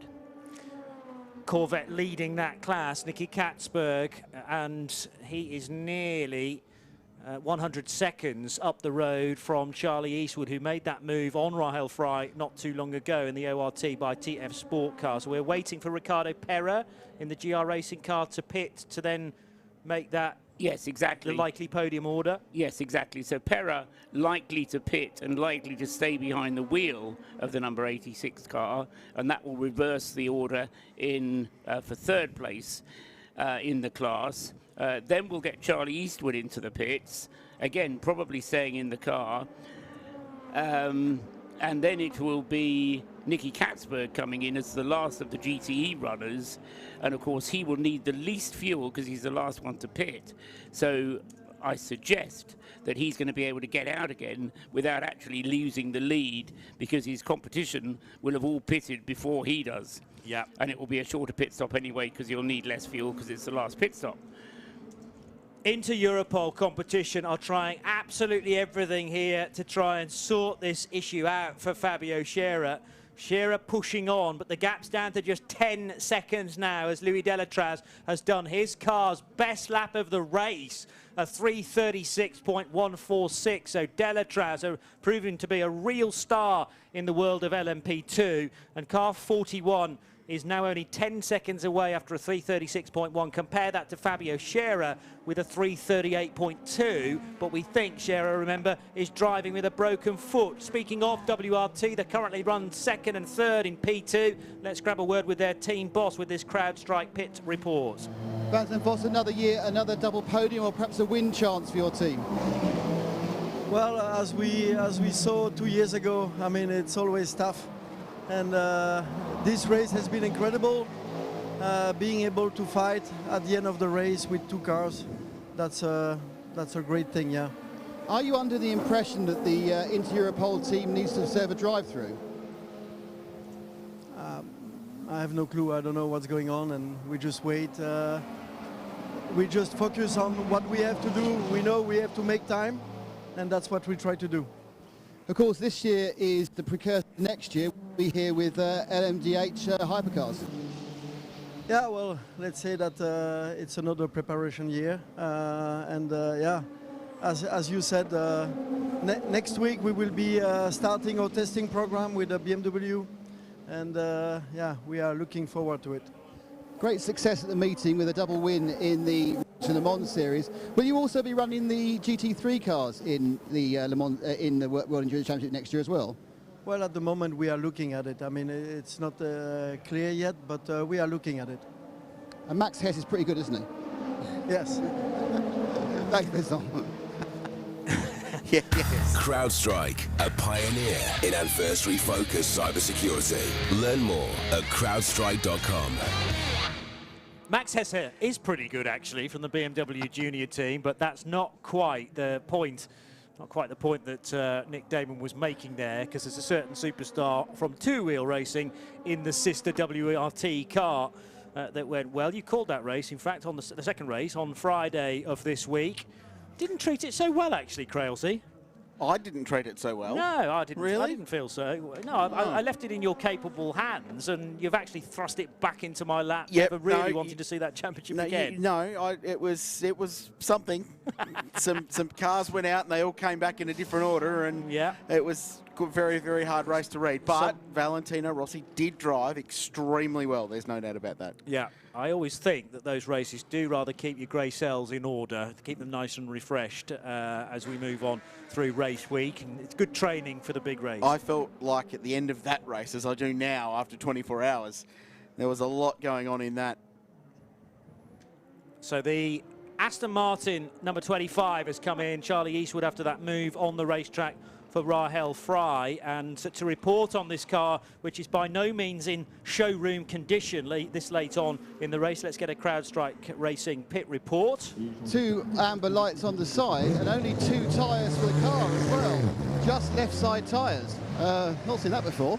So they just put 2 left sides onto the orange car. Obviously a lot of the effort of this car on a clockwise track is more on the left side tyres. As you turn right, you obviously have more pressure by the weight of the force of the car goes to the left. The Camaro is going past because that's running again. It's absolutely filthy, by the way. Is that out of its gearbox repair? So I think is that all the challenges? No, I can see we've got the 33, the final one of the leading cars within GTE AM. They are waiting to do their final pit stop as well, and I shall meander the massive 30 yards to there. Okay, so the 33 is going to come in now, in fact. So right on cue, Nick Damon will be able to call the stop. Car 85 then, the Iron Dames, Paul, pitted after the hour mark to go, did it? So it's that's fine to the finish as well. Yes, it did, yeah. Okay. So those cars, I mean, anybody pitting from now on in, it will be their last pit stop. Yeah. And just looking down in GT, everybody does need one more pit stop, except for the Iron Dames, of course. To our CrowdStrike Racing pit team, Nick Damon watching the final, theoretically, the final stop for the Corvette 33. Well, they're certainly hoping it's the final stop. It is being fueled up. They got, it's a lovely new tear-off for the driver for his last 40 minutes or so. So 44 minutes of actual relatively clear vision. The rest of the team are having a good old look around to make sure. I think there's an examination going for brake pad wear. Make sure they aren't making uneven wear, which will result in a failure, but it seems okay at the moment. Fuel still going in. I mean, they really should just use a faster pump, shouldn't they? And I think they're probably going to go with no tyre. They have got tyres to offer. They have got tyres being held. They are moving a cameraman who was in the wrong place. Here we go. Tyre 1, left rear, left front. They're doing all 4, so 4 new tyres. Absolutely brand new sticker tyres for the 33 Corvette. He's got new tyres, he's got a noisy engine, and he's got 44 minutes or so to glory. Away it goes, and let's hope that it's got some reasonably clear air at the end of pit road. It's actually going to be flooded by a couple of LMP2 cars in a moment or two, but Nicky Katzberg will have the skill to not get in the way there. I was concerned about the Inter-Europol competition car a little while ago being in behind Rene Binder in order to lap it, but it's wriggled free now, so the 34 car has less of a distraction coming out of Tête Rouge. Gaps down again, though, as we look back to Louis Delatraz. Now only 8 seconds, Crailsy. This will play out. Just to finish the point on Corvette racing, Nicky Katzberg has been amazing this race in part of driving that car. Now, the bronze drivers obviously do a body of work more than any other category, but what Katzberg has done with Nicolas Varrone has been outstanding, and he's the right person to bring that car home. And should Cadillac win, Corvette win for what would be the final time as the factory team, the Pratt & Miller team in this incarnation, it would be an enormous story for what that brand has achieved at this place since they debuted here in 2000. Yeah, by the end of the race, Nicky Katzberg will have done 9 hours of driving, that over 9 hours of driving, compared to 7.5 for Nicola Varrone and 6 hours and 18 minutes for Ben Keating. So he's done the lion's share of the driving, and needless to say, he's also done the best lap of any of the drivers as well, with a 3. Actually, he's not. Varrone's done the best lap of all of the drivers with a 350.4. Katzberg best is a 351.2. You won't mind too much about that. There was just a pit stop for the 31 WRT car of Robin Freins, coming in from 3rd position at the time. 40 minutes out from the end of the race. Can they reach it to the checkered flag from here? I think that's a bit too far. Who's that, Johnny? Car 31 that's just made a stop, and indeed 36, Charles Milesi for Alpine Elf team in LMP2. That should be all right. You think they'll make 40 minutes Yeah. and possibly a bit more, depending on where the overall leader is? It's going to, yes, that's going to be the crucial thing, is where the overall winner is. But I think with the overall leader having, I'll say leader at the moment, having the kind of lead that he has, which is, what is it, not quite over 3 minutes. They're on the lead lap, but just under 3 minutes. The pace will slow on the last lap, so the race leader will arrange that he crosses the line as soon as possible after 4 o'clock.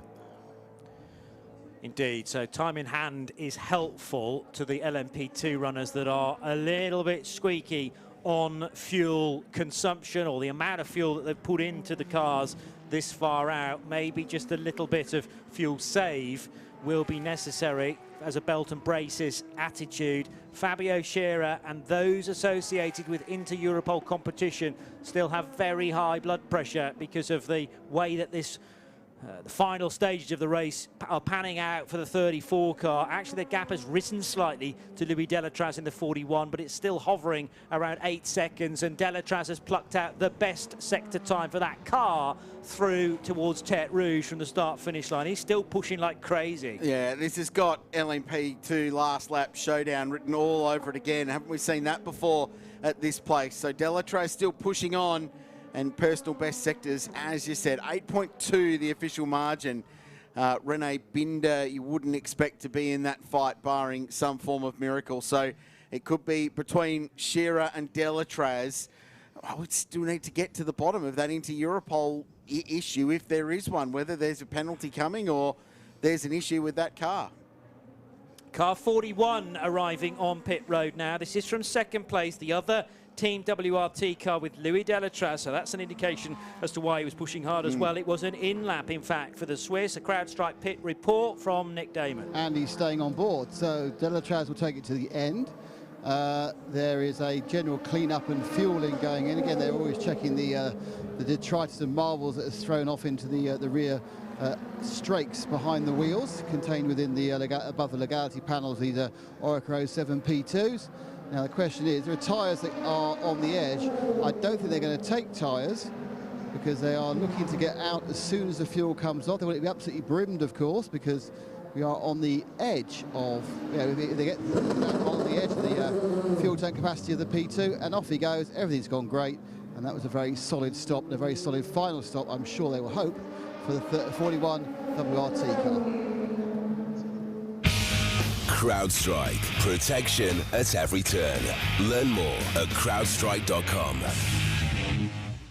91.2 FM, Haggerty, Radio Le Mans around the circuit, and on RS1 around the world, radiolemans.com. There are 36.5 minutes still to go here. Conditions superb with the sun well and truly out. We're not far away from peak temperature, though, expected today. So maybe if you're pushing hard on those tyres like Fabio Scherer and Louis Delatraz will be doing, got to be a little bit careful of overdoing it and blistering perhaps.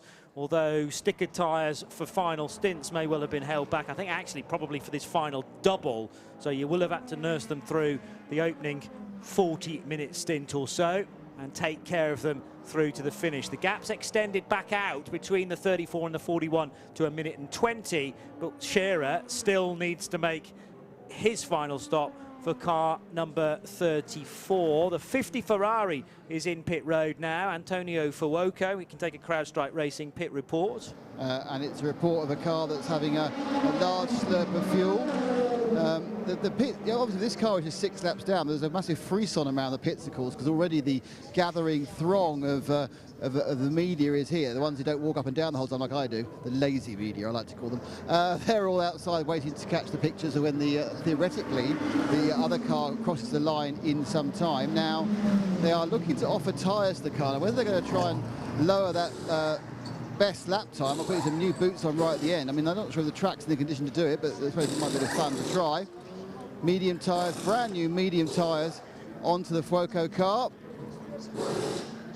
Last one goes on, drops down, go, and there he goes. So that was the least important of the final stop, with a round of applause by the team, and now they can start getting nervous about the final stop for the 51. Yeah, which will be just around the corner for Alessandro Pierguidi. He's now heading out of Tête Rouge and onto the Mulsanne straight.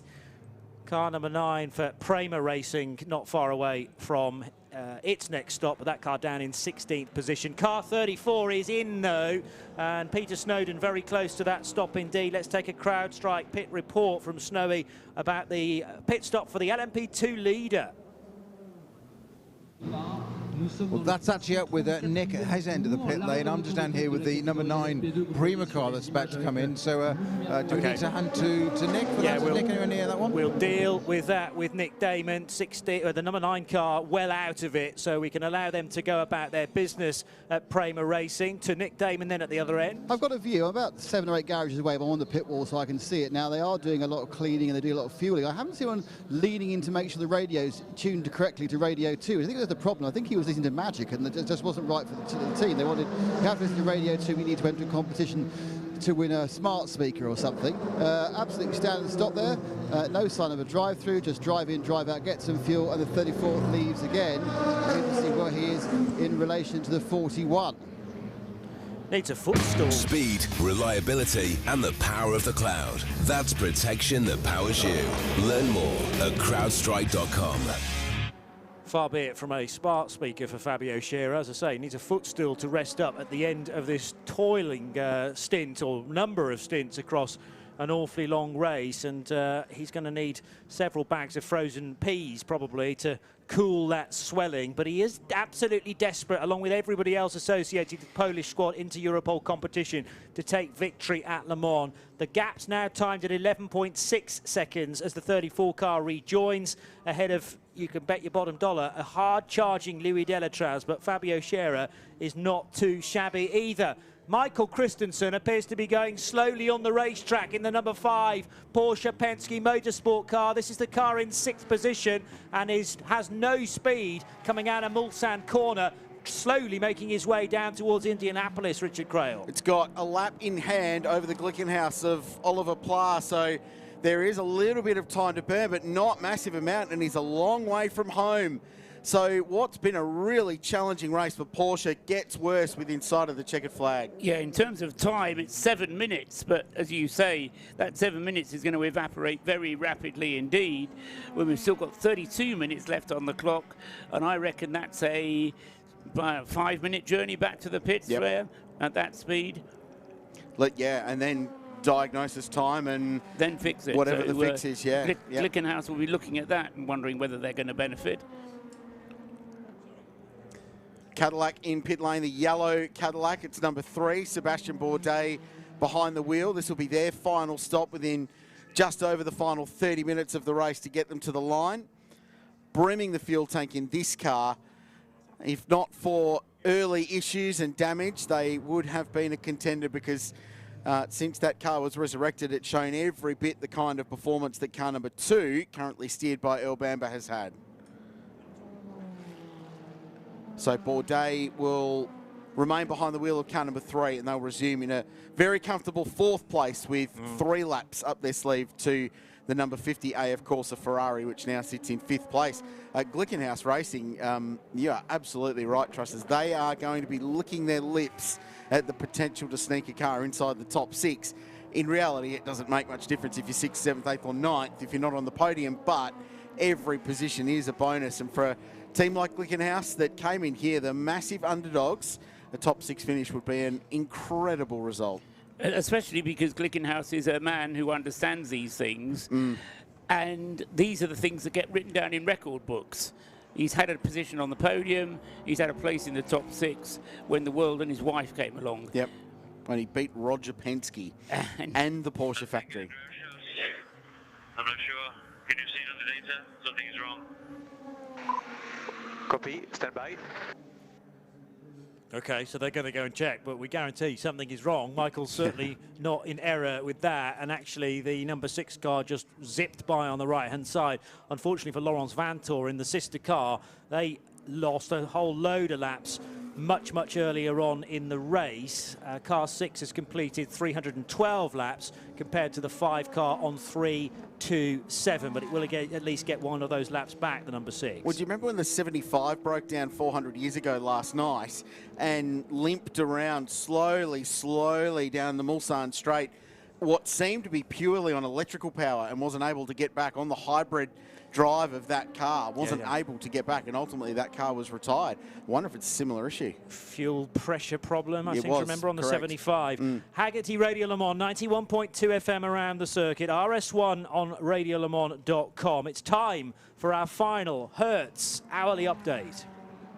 The Hertz Hourly Update. Getting you to your let's go moments for more than 100 years.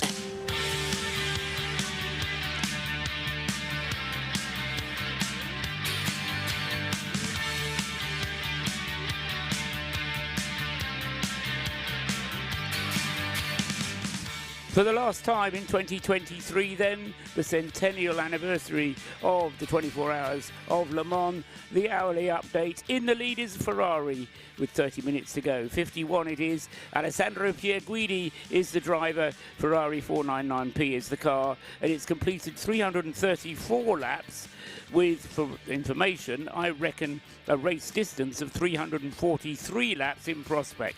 So around 9 laps still to go before the end of the race. In second place, 2 3/4 minutes behind only, on the lead lap, is the number 8 Toyota Gazoo Racing Toyota GR010 Hybrid. Ryo Hirakawa at the wheel of the number 8 car. In third place, it is number 2, Earl Bamber for Cadillac Racing, the V-Series R Cadillac, on 333 laps. And then on 331 laps is car number 3, Sebastian Bourdais, in the other Cadillac Racing car. In fifth place, car number 50, Antonio Fuoco, in the second of the 2 Ferraris on 328 laps. In sixth place, car number 5, although travelling very slowly and just reaching the pit lane, completing his 328th lap for Michael Christensen. That's car number 5 in sixth place at the moment. In seventh is car number 708, that's Olivier Plas Glickenhaus, on 327 laps at the moment, but still travelling strongly. In 8th place is car 709, Frank Mayer in his Glickenhaus, on 326 laps. In 9th place, car number 93, Paul Di Resta in the Peugeot 9X8, and he's on 323 laps. Leading LMP2 is car number 34, Fabio Scherer, another car though with a pit stop still to come for Inter-Europol competition. He's completed 320 laps and is just 11 seconds ahead of Louis Delatraz in car number 41, the Team WRT Orica. Behind him is number 31, Robin Freins, in another Team WRT Orica on 319 laps, but only 21 seconds ahead of the Duquesne team car number 30 of Neil Jarney, although Robin Freins has got past the Duquesne team car and is pulling away. We'll see if he can continue to do that to the end of the race. In fifth place in P2, Charles Milesi with the Alpine Elf team car on 319 laps as well. In sixth place, car number 48, is Paul-Loup Chatham for Edexport, also on 319 laps.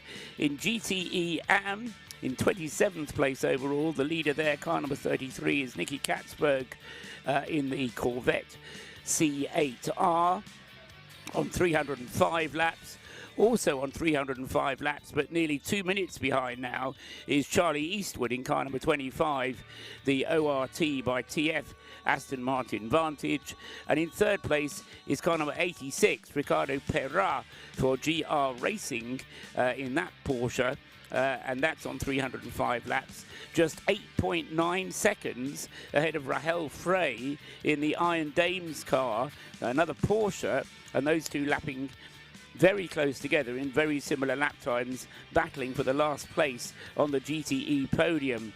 In fifth place in GTE is Davide Rigon, car number 54, AF Corsa Ferrari.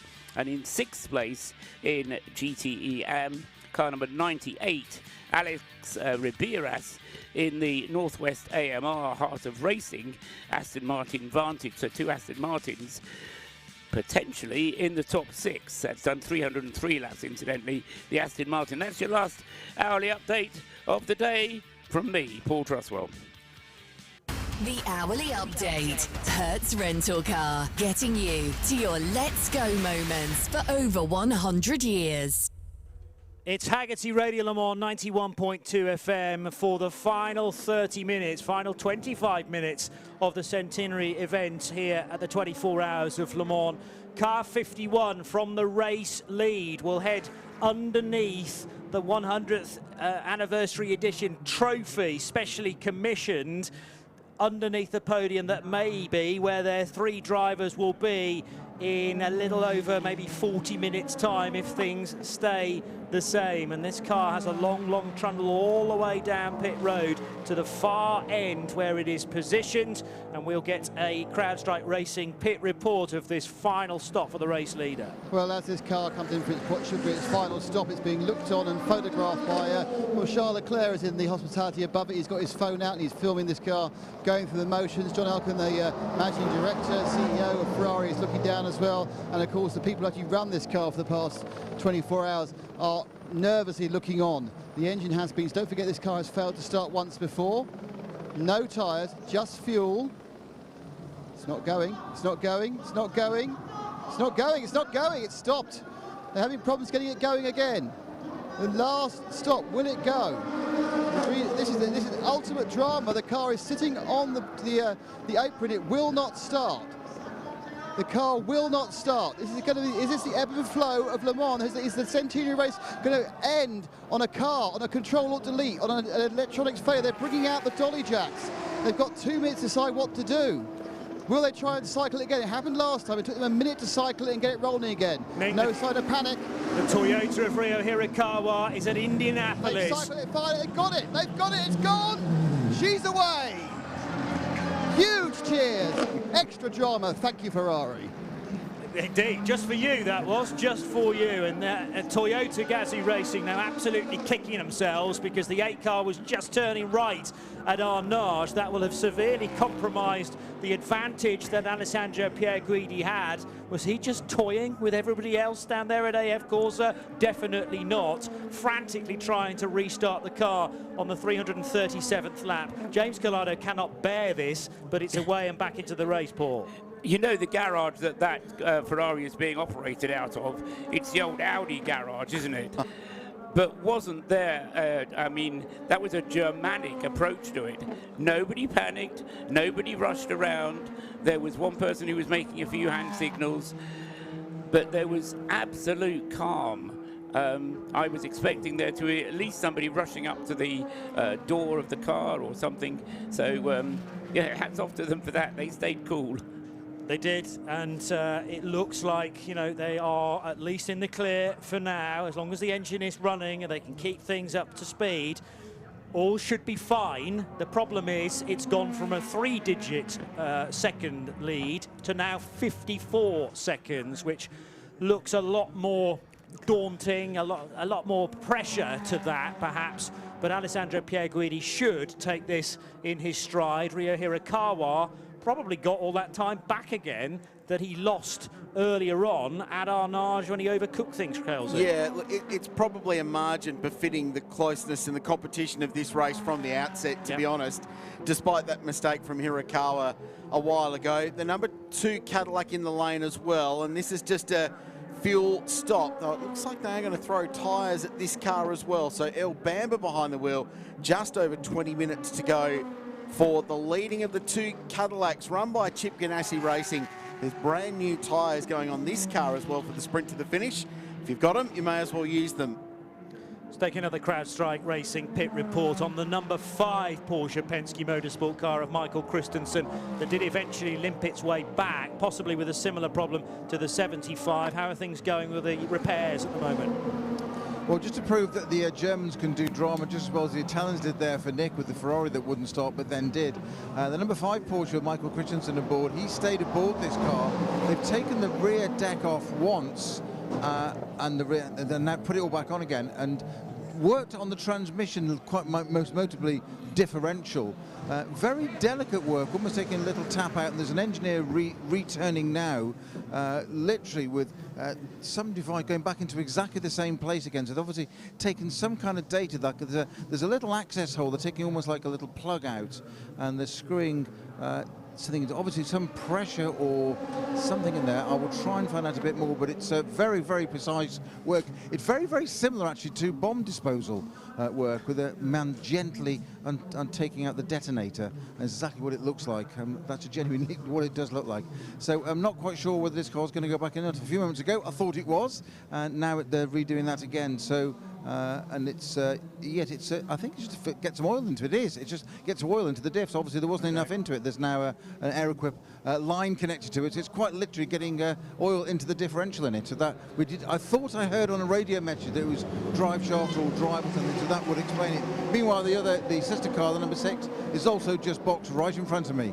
That car pitting from 11th position in the hypercar class, but we've got drama now at the Daytona chicane, because going straight on when it should have been turning left through that right Daytona chicane is the Franck-Mayer-driven 709 Glickenhaus, about to be lapped by the sister car Olivier Pla that has just been released from the pit lane for the final time. So that's on an outlap, but car 709 in the stone bed there and awaiting assistance. Yellow flags and a slow zone at zone 3 to deal with that. Olivier Pla has passed the Porsche, and Mayo had done the same as well. So both the Glickenhauses have passed the number 5 car as it limped back to pit lane. So they're currently scored in 6th and 7th, but now the 709 car stuck in the sand trap, and we do have a slow zone.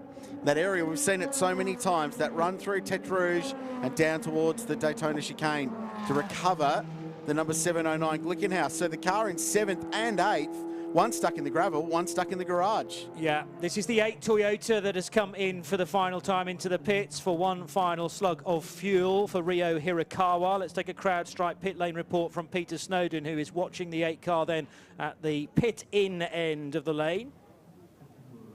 I was just still with the number 5 Porsche still, because that looks like it's not finished yet. So just bear with me, Johnny, and I'll scoot down there. It's back on the move now, so we'll be passing you, and didn't appear to be any problems. As I say, it won't have taken tyres because they wanted that stop to be as quick as possible, and the 8 Toyota is now working its way back up to full race speed. So the 51 Alessandro Pierguidi driven Ferrari leading by 1 minute and 45 seconds from the 8 and the 2 Toyota and Cadillacs of Hirakawa and Earl Bamber respectively. 34 into Europol competition. Fabio Scherer driven Orica 07 is leading LMP2, and now by 13 seconds. So Scherer fending off the challenge from Louis Delatraz when he looked very threatening in the closing stages of the previous stint. And Nicky Katzberg continues to lead the way in GTEM Corvette racing, 16.5 minutes away from capping off a remarkable era of GT racing at Le Mans with another victory. Charlie Eastwood still pressing on the same lap, but more than 3 minutes behind in the ORT. That's the Oman Racing Team by TF Racing Aston Martin.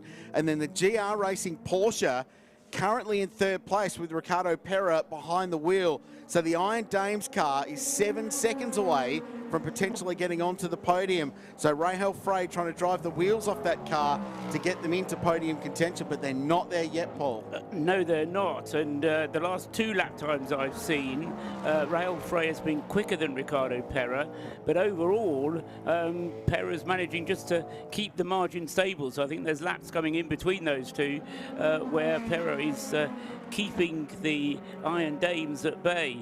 And they're just going to have to be careful at the end of this race, because just occasionally funny things happen on the last lap of this race when slower cars appear out of the pits.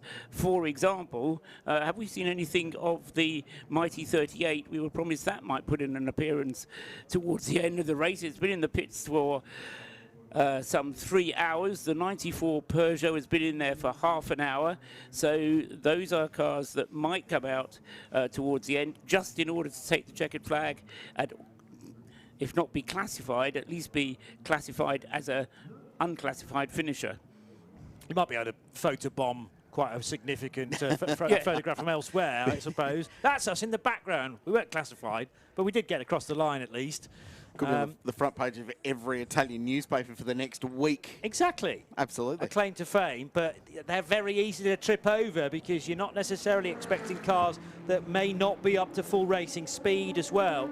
And that is where somebody keeping an eye on the numbers working their way around the screen to my left, just being aware of the traffic ahead on the closing laps for the 51 Ferrari. Ben Keating can afford himself a chuckle because this race is going very sweetly indeed for him and Corvette Racing and the fan favourite mid-engine C8R these days. We don't get to see these cars in factory trim any longer, but wonderful in the closing season of GTE AM to have the 33 car and another chassis for Ben Keating to drive. He's only missing the BMW M8 from his full collection. The car that sounds most like a Ferrari in this modern world of turbocharged GT cars is ironically a Corvette, and the Chevy's going to get one up on the Ferraris here. Charlie Eastwood still pressing on in the IRT, Aston Martin, and it could be 3 different brands in the top 3 at the end of the GTE era here at Le Mans. 13.1 seconds, JP. 13.1 in this battle for LMP2. 709 car in. I've just noticed the 31 from Team WRT, Robin Freins, is in pit road though as well. I didn't think that was going to be a bit of a stretch, and they've obviously realised they can't make the finish on fuel, so pits further out than was necessary maybe, just to get the right amount of fuel in. This is going to be fuel nozzle connected for only a very short period of time down the far end of pit road, and if the 31 needs to pit, then who else in the top 3 will be requiring some fuel to get across the line? Probably the 36. That doesn't satisfy your criteria of being in the top 3. I think the others in the top 3 will be okay for fuel, but the 36, if it hasn't already stopped, will need to. It has. It has stopped already. It's just stopped now, but Nick Damon is watching the 31 pit stop with this CrowdStrike pit lane report. Yeah, they put the fuel nozzle on for 9 seconds. I think that'll be fine, obviously, but they've now gone around the back, done that waggling of the rear wheels, which you saw done on one of the other cars recently, and they're now taking the nose off it, which makes me think that the fuel was just a bit of a comfort bit of fuel, and they've actually trying to solve a real problem. Now, I'm at the wrong end of the car to know what exactly they're staring at with the front off, but normally you would guess it'd be something in the region of brakes. Yeah, because when you look at both sides, look at one side, oh, my left-hand side's pulling. They're putting those back on again. I'm sure I expect they must have lost third because of this, haven't they? It's going to be nip and tuck, but the 30 Duquesne car's gone through. The 31 is moving again, though, now, and Duquesne looking for confirmation that Neil Jarney has gone through. He absolutely has, because he's on the Mulsanne straight now. But have the 30 crew got enough fuel to the finish? 12 more minutes to go. Should have, I believe, Johnny. Okay, so 34, yes. 41 should be fine to the finish, Louis Delatraz, and that gives us a new potential podium finisher in the form of Duquesne. It feels like the team of Gilles Duquesne almost deserve that. They've been in the podium positions, it feels like, for a long time during this race. The undoing of the Robin Freins car was the removal of that slow zone. They were saving fuel whilst they had that slow zone in place, but as soon as that went green, then they had no chance really of making it without having to stop for that extra fuel and to inspect whatever it was that Nick Damon was describing at the front end there, being inspected towards the end of that pit stop. Peter Snowden's still watching with keen eye how the running repairs on the number 5 Porsche Penske Motorsport car are going. This is really the chance of Porsche finishing with their best results of the 4 cars that they entered. It's running in 8th place at the moment. 4 laps to go at the end of this lap. Okay, for the race leader, 51 Ferrari, Alessandro Pierre Guidi. Any sign, Snowy, with a CrowdStrike pit lane report of the 5 actually getting back into the race, or has it just returned from the garage?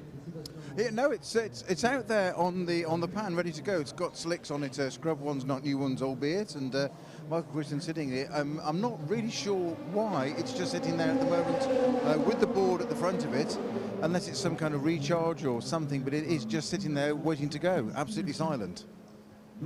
In racing and cybersecurity, every second counts. Learn why at crowdstrike.com. So that might, well, if it's a long time in the pits. Now, it should still hang on to 5th position because there's no hope really that the Peugeot running in 9th place of completing enough laps. He says that, though. Actually, another lap or two, and we will see a Peugeot move up to 8th position. Some complexity on the timing screen as to when the Porsche first came in. It must have been there for nearly 20-odd minutes now, but still timed as a 22-minute gap. In actual fact, we'll need the Peugeot across the line once, maybe twice, for those positions to change. Also a late stop for the DKR engineering car of Maxime Martin from the Pro-Am division. That's set to be a podium finisher in the Pro-Am subcategory within LMP2. Trusses reckons 3 and a bit laps to go then for Alessandro Pierguidi in the 51 car. He's at the second chicane on the Mulsanne straight with the number 2 Cadillac of Earl Bamber in a similar sector. No, further round indeed, but a lap down. Here's some team radio. Take it easy. No need to push. Slow laps are good.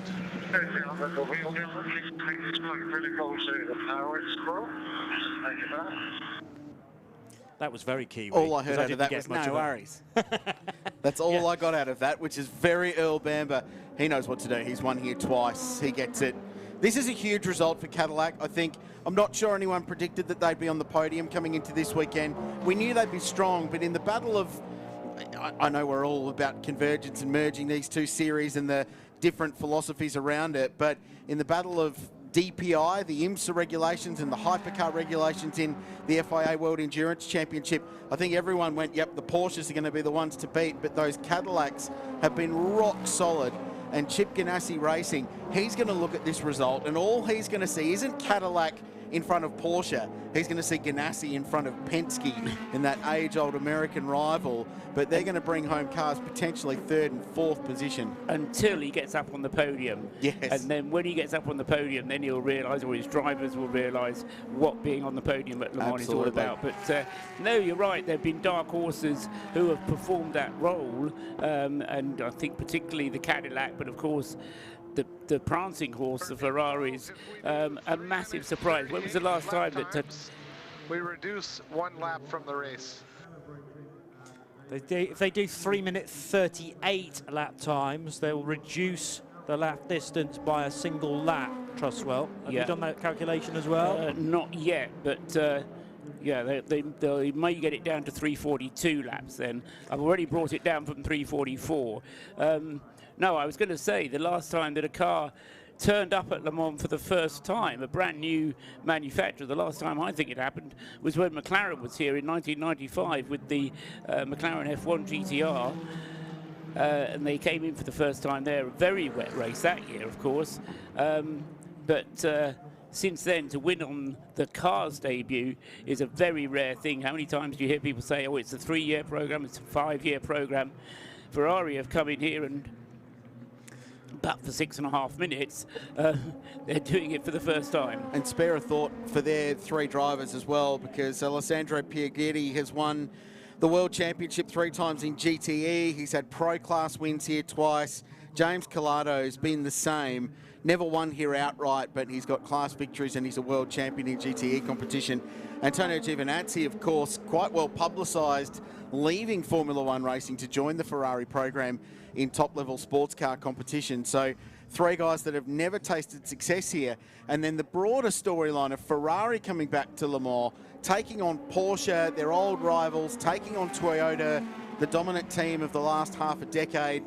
The interlopers from America like Cadillac and the Europeans like Peugeot, and then challenging them after what's been a fast but up and down campaign in the World Endurance Championship so far.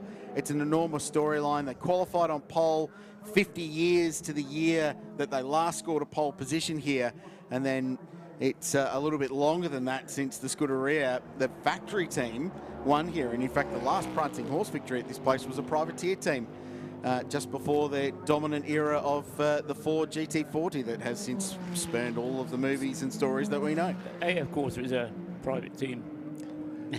True, backed by the factory. Yes. Running as the factory team. But yes, it's a good point, well made.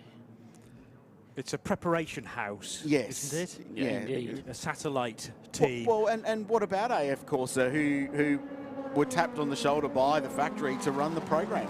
Yeah. And after years of running GT cars here, got the crack at doing it in an outright prototype hypercar and have delivered in spades. Absolutely, yeah. I mean, the logistics of putting a program like this together and getting the right personnel into the right roles, training them up, building the car, that's after you've designed it. Magnificent performance all round. 34 into Europol competition. Fabio Scheurer's LMP2 leading car now heading towards the second chicane. There's 4.5 minutes left on the clock in the 2023 edition of the 24 Hours of Le Mans. And now returning to the racetrack from the pits is the number 5 Porsche Penske Motorsport 963. It has lost a place to Peugeot, so the best Peugeot in the race now outperforming the best Porsche 963 with that late switch around for 8th position. And both Glickenhaus look like they're going to beat both of those huge manufacturers to finish 6th and 7th. Pierre Guidy's got the message from the team as well. 3:39.2 last time around. Might not be slow enough to get rid of that one additional lap that they're desperately trying to save. They will, in fact. It'll be 342 laps, I reckon, now.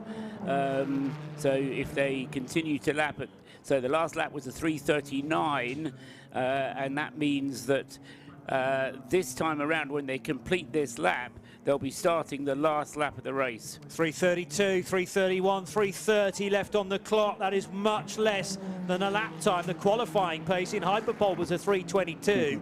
You're going to do well to get around there and force an extra lap out of this, and it's exactly what Ferrari and AF Corsa are trying to avoid. If you are trackside listening to 91.2 FM Haggerty Radio Le Mans, savour this, because it will be the final lap of the Ferrari 499P returning to the top class at Le Mans for the first time in 50 years, and on their return looking like they will take the victory in a very special year in the history books here at Circuit de la Sarre. And it's been a battle, Johnny, that has been utterly relentless the entire race and rarely separated by more than a minute from the leading Toyota, and it became a duel of two, the biggest car company in the world versus arguably the most popular.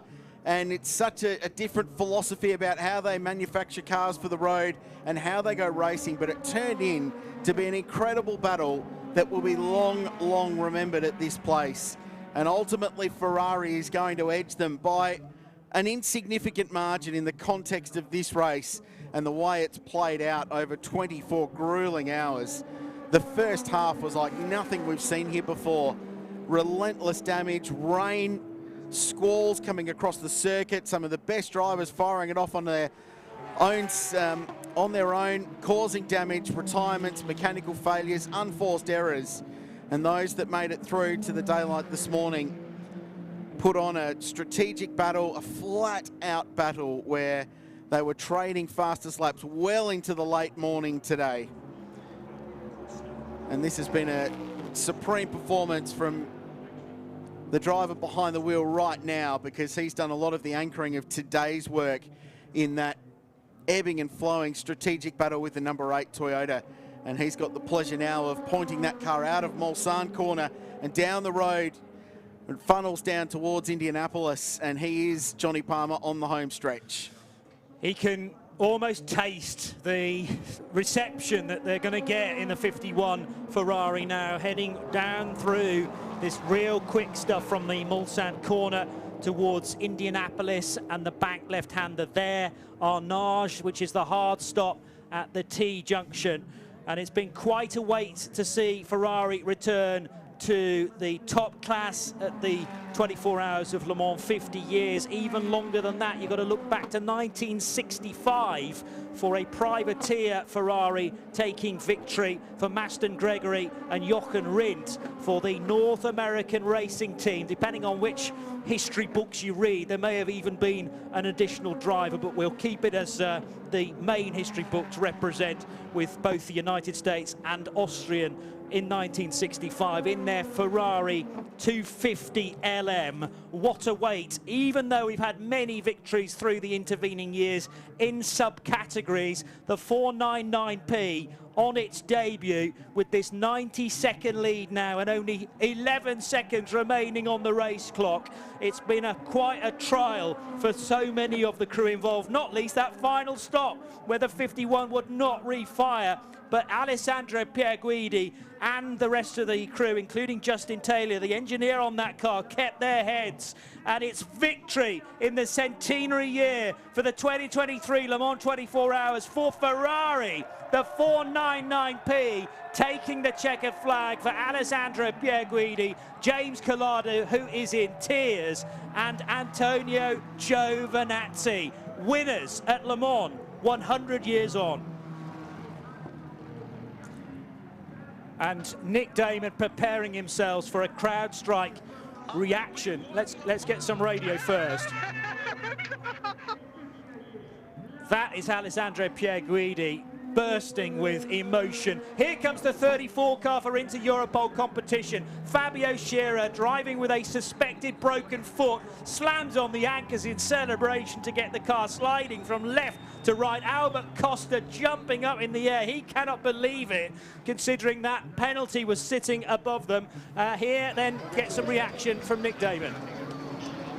James Collado, you are Le Mans winner. Yes. Yeah, it's nice. Nice? Yeah. I've got the weirdest emotion. I don't know what to say. I don't know if it's sunk in or not, but... We followed your career at Radio Le Mans, so many class victories. You just always really deserve this ultimate win. Congratulations. Yeah, I mean, it's great for the team, Ferrari, after so long. It's insane, you know, and there was a lot of doubters because, you know, we're traditionally known as GC drivers, but I think we proved a point today, and we did an amazing job together. You proved me wrong, thank you. James Collado, and more team radio floating around for Alessandro Pierguidi. What else have you got, Nick? He is shell-shocked. Yeah, absolutely shell-shocked. He's a very erudite guy, and he's literally, genuinely lost for words, apart from the words we got there. It's nice. It's a bit more than nice, I mean, James. he's a guy, we've all known James for a long time here, both in his single-seater career and everything else. It's been fantastic. Snowy. I'm with Albert Costa. You are a Le Mans winner. I have no words. This is stupid, crazy. I fucking did it. It's not stupid crazy. You've just won LMP2 at Le Mans 2023. There's nothing stupid about that, my friend. It's a dream come true. I'm ready to be here 1 week ago was a dream to race in this championship, to race in this race. And now we did it. I don't know how, but the team all around me was working perfectly. It's amazing. It's amazing. It's got mad down here. He's crying, I'm crying. Well done. Thank you very much. Thank you. Apologies for the language from Albert Costa chatting to Peter Snowden. Emotion grabbing hold of him quite evidently. He wins Le Mans. Let's get Corvette reaction with Nick. Ben Keating. Ben, congratulations. Thank you. I'll have to talk to you later. Okay. He's got to celebrate. Well, we got a word with him at least, Nick. Nico Veroni's up on the wall. We'll see what we can do there. So yeah, as you can imagine, it's absolute joy here in the Corvette team for another and their final win, at least in this iteration, before perhaps they move somewhere else. Let's just see if I can use my massive. Got having an argument with the cameraman. That's my third argument in the event. I don't know he's cameraing for. That's the hugs for Nico Veroni and for Ben Keating. Peugeot getting a great reception on the Mulsanne Nico, straight. congratulations. Go on, Thank you. This is amazing. Winning Le Mans, centenary, anniversary is just amazing with Corvette Racing. We did a great job, and yeah, unbelievable. When you were in the back of that, when you hit the barriers at Terre Rouge a couple of days ago, did you ever think you'd be winning this race a few days later? We knew we had a great job, but yeah, I mean, you can never imagine this moment. Great stuff, thank you very much. Nico Varane up on the pit wall. Quite possibly the shortest ever Ben Keating interview prior to that. Normally you can wind Ben up for a good 15 or 20 minutes from one question, but he gave us about 3 words there, and I can completely understand the reasons why. Now the perfect publicity shot for Maranello and all those based in that part of Italy, because on the slowing down lap, with marshals out on track waving any colour of flag they choose to pick, the 2499Ps are side by side, separated in the end by 5 laps as they cross the line. But it's the 51 car of Pierre Guidi, James Collado, Giovinazzi who take victory, and alongside them the Antonio Fuoco, Miguel Molina, Nicholas Nielsen Ferrari, and a nice moment for Peugeot behind as well, because in their debut season of the 9X8, both cars have reached the finish. The 93 by far the better result, in 8th position for Paul Di Resta, sharing that car with Mikkel Jensen and Jean-Eric Verne. 94, incidentally, further down the order. Where did the 94 car finish in the end? Or have I missed it? Oh, no, there it is. In 12th place in Hypercar, 27th overall. But they did manage at least to get that car over the line. Ferrari's heading towards Mulsanne corner now, as engineers, mechanics, and the rest of the teammates with the 51 running to pit in, ready to receive the cars. I suppose the plan, Paul, is to complete this slowing down lap, then to get the cars down the start-finish straight, U-turn, and the wrong way down pit road to the podium area. Exactly right. When they get 2 seconds, Paul, because we've got more from Nick Damon with his CrowdStrike reaction. With Richard Westbrook, podium. Yeah, we're delighted. I mean, obviously we couldn't live with the first and second. They just had a bit too much for us, and best of the rest. And well, best LMDH. Best LMDH, exactly. Flawless run, survived the bad conditions, and we had pace when we needed it. So really, we had a few issues along the way. So it wasn't like a completely clean race, but yeah, absolutely delighted. I think, you know, that's like a win for us in this program. And a great springboard for the rest of the season and next year. Definitely. I mean, it's, you know, we know what we've got now. We know what the others have got. And so it's just going to take hard work now to bridge that gap and come back stronger next year.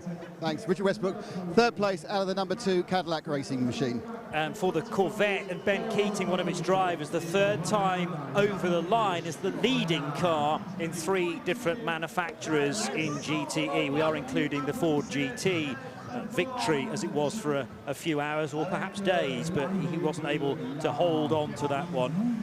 And obviously there was a bit of contention heading into this race as to whether he'd need to serve a 5-minute penalty or not. That was in the end competed, argued, and I think Ben Keating actually going to the race direction and saying, no, look at what it says here. We don't need a penalty, and by the way, we've served it in warm-up anyway. Yeah. Cracking sight, this Crailsey, with the 2 Ferraris taking their time, and why not, side by side on the slowing down lap. Well, and Ben Keating, he understood the rules that related to him. Yeah. But Corvette Racing, how appropriate is that team wins in the centenary year, in the final year of the class, that they made their own? So 23 years that they've been competing in that GTE class and its derivations, from the C5R and then wins with the last one with the C7R almost 10 years ago now, 8 years I think it was. And then they come back with the C8R, the brand new car, which will go before its time in GTE racing. At least there will be a GT3 version, of course, which we may well see at this place in 12 months' time. It's entirely appropriate that Corvette pull a fighting victory to win the race, bearing in mind they threw a laundry list of components at that car to fix it after it ended up in the barriers, as we heard before. It's quite an effort, this, for Pierre Guidi to, it's like a rally stage somewhere in Finland, to slot his way through the marshals that are absolutely surrounding the track. They are just about at a safe distance. but needing to pick his way cautiously through, and there's no opportunity actually for the two 499Ps to remain two abreast on that section of circuit approaching Porsche curves. The winning margin, at least provisionally in LMP2, all these results remain provisional until they're final, remember, winning margin for Inter-Europol competition, 21 seconds to Louis Delatraz. It was a lot less than that, with Delatraz closing in a couple of stints before.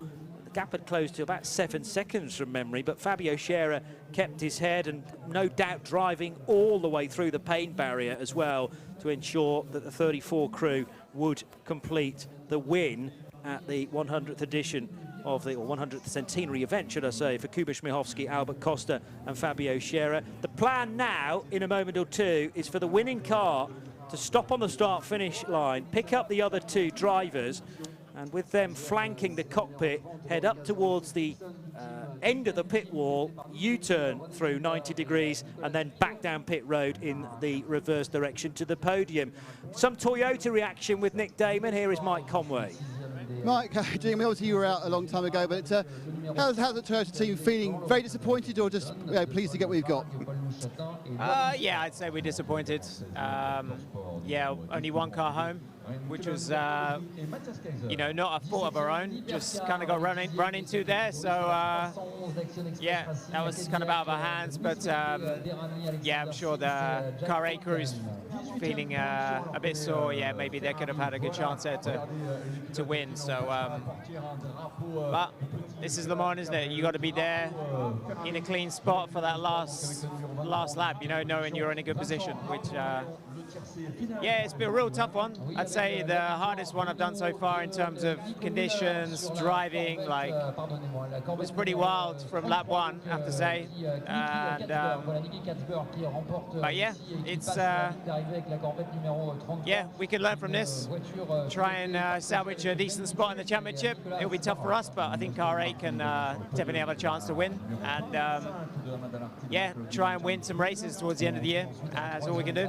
Surprised by the pace of the Ferrari in race trim? No, they were quick all week, so we knew they were the car to beat, to be honest. But even the Cadillac and the Porsche, you saw they're quick as well. So just a case of the Porsche had so much reliability issues, Cadillac, a couple of cars had so many incidents, and you know, the other one was, I'm not sure exactly, I missed a lot of the race. But yeah, we're definitely not the quickest car. No surprise. Do you personally feel this is one that's got away for you and your team? Because that obviously had nothing to do with the accident, it was 100% not his fault. And do you think perhaps you could have taken it to Ferrari better than the 8? Yeah, I mean, you never quite know. I mean, obviously, when that happens, you know it's not your fault. So, yeah, you've been taken out of the race. So, you don't know what could have happened. But, yeah, we were in a decent spot, and we gained back a lot of positions at that time with the conditions like that. So, yeah, we put ourselves in a good position. And the Peugeot, I think, were in front at that time. So, you know, we saw what happened to them. So, yeah, effectively, you could say if we just made no mistakes and stayed there, we'd be there. But, you know, you never know. Ifs and buts. Mike, thanks for talking to us and best luck for the rest of the season. Cheers. Very good of Mike Conway to give us all of that time, to Nick Damon for a CrowdStrike Racing race reaction interview there, and freely admitting they didn't have the quickest car here this week, Toyota. They've also given away quite a number of points championship-wise to the FIA World Endurance Championship. You get 50 for winning the race, remember, and I reckon of the WEC regulars, the second Ferrari has finished in 4th place, so we'll get 24. That's a 74 points haul for both cars towards the manufacturer championship. Motor racing, Johnny, is full of could have, should have, would haves, and irrespective of Toyota's feelings about performance that may have changed since previous rounds and whether the Ferrari had an advantage or not, that there are so many question marks. And had Hirakawa not had that issue, had not locked the rears and been stranded down there for 90 seconds, and had the Ferrari once again stopped in its bay like it was without that having happened to the Toyota, how much closer would it have been? In the end, it was provisionally 1 minute and 21 seconds across the line. So pressure does funny things in this sport, and if there was more pressure on the Ferrari at the end of that race, who knows what it would have been. Yeah. In the end, Ferrari delivered. They did the job. The 51 crew did the job. and ultimately that's all it is. And Toyota missed out on going 6 straight by 70 or 80 seconds. Need your questions, your conversation topics for post-race tech at Radio Le Mans using the hashtag 100PRT. By the way, it's the 10th win for Ferrari here at Le Mans, the 9th win for now a petrol-electric hybrid car. 9th win already in this era. I've been sitting here absorbing all of the atmosphere, but the magnitude of this achievement can't really be described. I mean, I think we heard it from James Collado. He didn't quite have the words for it. It's just huge, this. Let's get a word from the Jota camp. It's been a real troublesome race for Hertz Team Jota, particularly Sam Hignett with Snowy. Sam, thank you very much. Johnny Palmer's just said it's been a really troubled race for you, but you can hold your head high and proud of your team this weekend. Yeah, I mean, we ruled the world for an hour, didn't we? We were leading outright and leading in LMP2. We put the pressure on everybody, I think, so it was fantastic. Unfortunately, there were some issues and a couple of driver errors that cost us bits and pieces, but that's the way it is. You can't expect to run at the sharp end like that and not be pushing that hard. Well, you've driven this race, of course, you know that's what Le Mans does. She giveth and taketh away, and she decides ultimately. Yeah, absolutely. You know, this was super tough, this race. The weather, the incredible number of hypercars, the incredible number of extra overtakes. But it was a great race, and some very deserved winners. I'd imagine you've learned a lot about the car, the team, and everything this weekend, though. Oh yeah, we've learned a lot. So we've done 9 times more mileage this weekend than we'd ever done previously with it. So, Sam, thank you very much for your time. Thanks. And let's stay with a CrowdStrike race report with Ben, with Nick Damon. Can I have a longer comment now? Yes, absolutely. How do you feel? I'm really at a loss for words. I mean, we just won the last race of GTE in Le Mans. We just won the 100th anniversary of Le Mans, the 25th anniversary of Corvette racing. As an American driver, I'm going to the podium to stand under the American flag and listen to the American national anthem while I spray champagne. I'm going to be crying like a baby. And you get a free watch.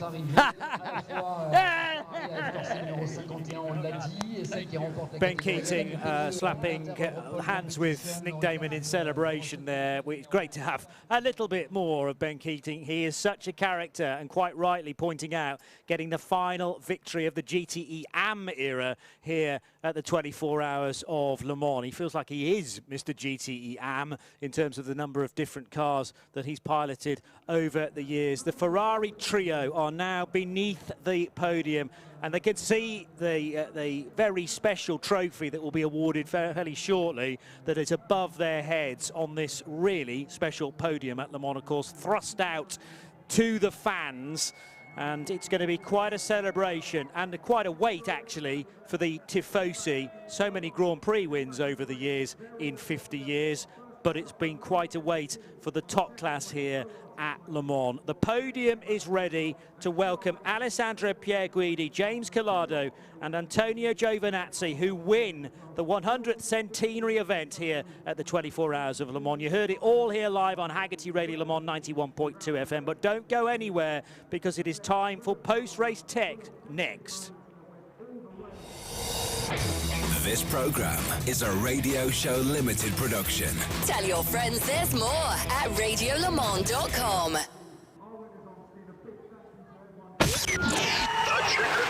The checkered flag ends the race, but not the race talk.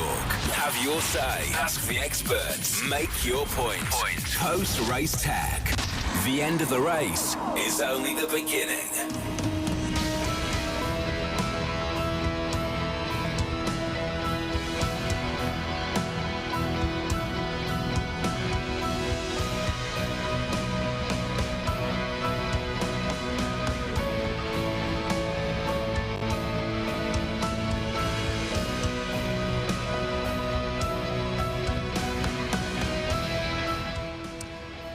What a race, what a win. The 10th for Ferrari here at the Le Mans 24 Hours. Porsche Tech, hashtag 100PRT.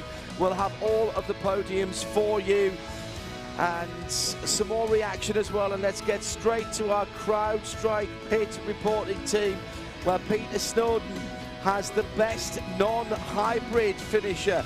It's Jim Glickenhaus, 6th and 7th for the 708 and 709 cars. Jim, you're standing very calmly in the sun here. Best non-hybrid finisher. We spoke very, very early in the race, and you said there's such a strong manufacturer opposition now that we'd be lucky to be in the top 15. You've got to be happy with that. Yes, I mean, I'm really quite shocked that you know, we beat the factory Porsche team and the factory Peugeot team. Sorry, do you want to just say that again? Yeah, I mean, I am shocked, and we're honored to have raced with all of the great manufacturers: Toyota, Ferrari, Peugeot, Porsche, Cadillac, Van Wall, and it was just an amazing thing. But the greatest thing for us is we're 6 for 6 at Le Mans. We finished every 24-hour race at Le Mans we've entered, so that's really a great accomplishment for us. That is quite a record. So where now? Where do you go from here?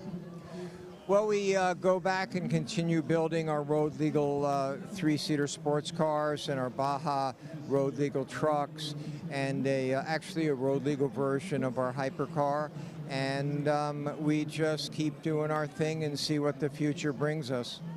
Jim Glickenhaus, thank you very much, and congratulations again. Yes, and thank you to all the fans on Radio Le Mans who listened to the race, who stayed up all night, and who supported us. We appreciate it a lot. You're worth it. It's our pleasure. Thank you so much. Thank you, Jim Glickenhaus. CrowdStrike pit and paddock report underneath the podium.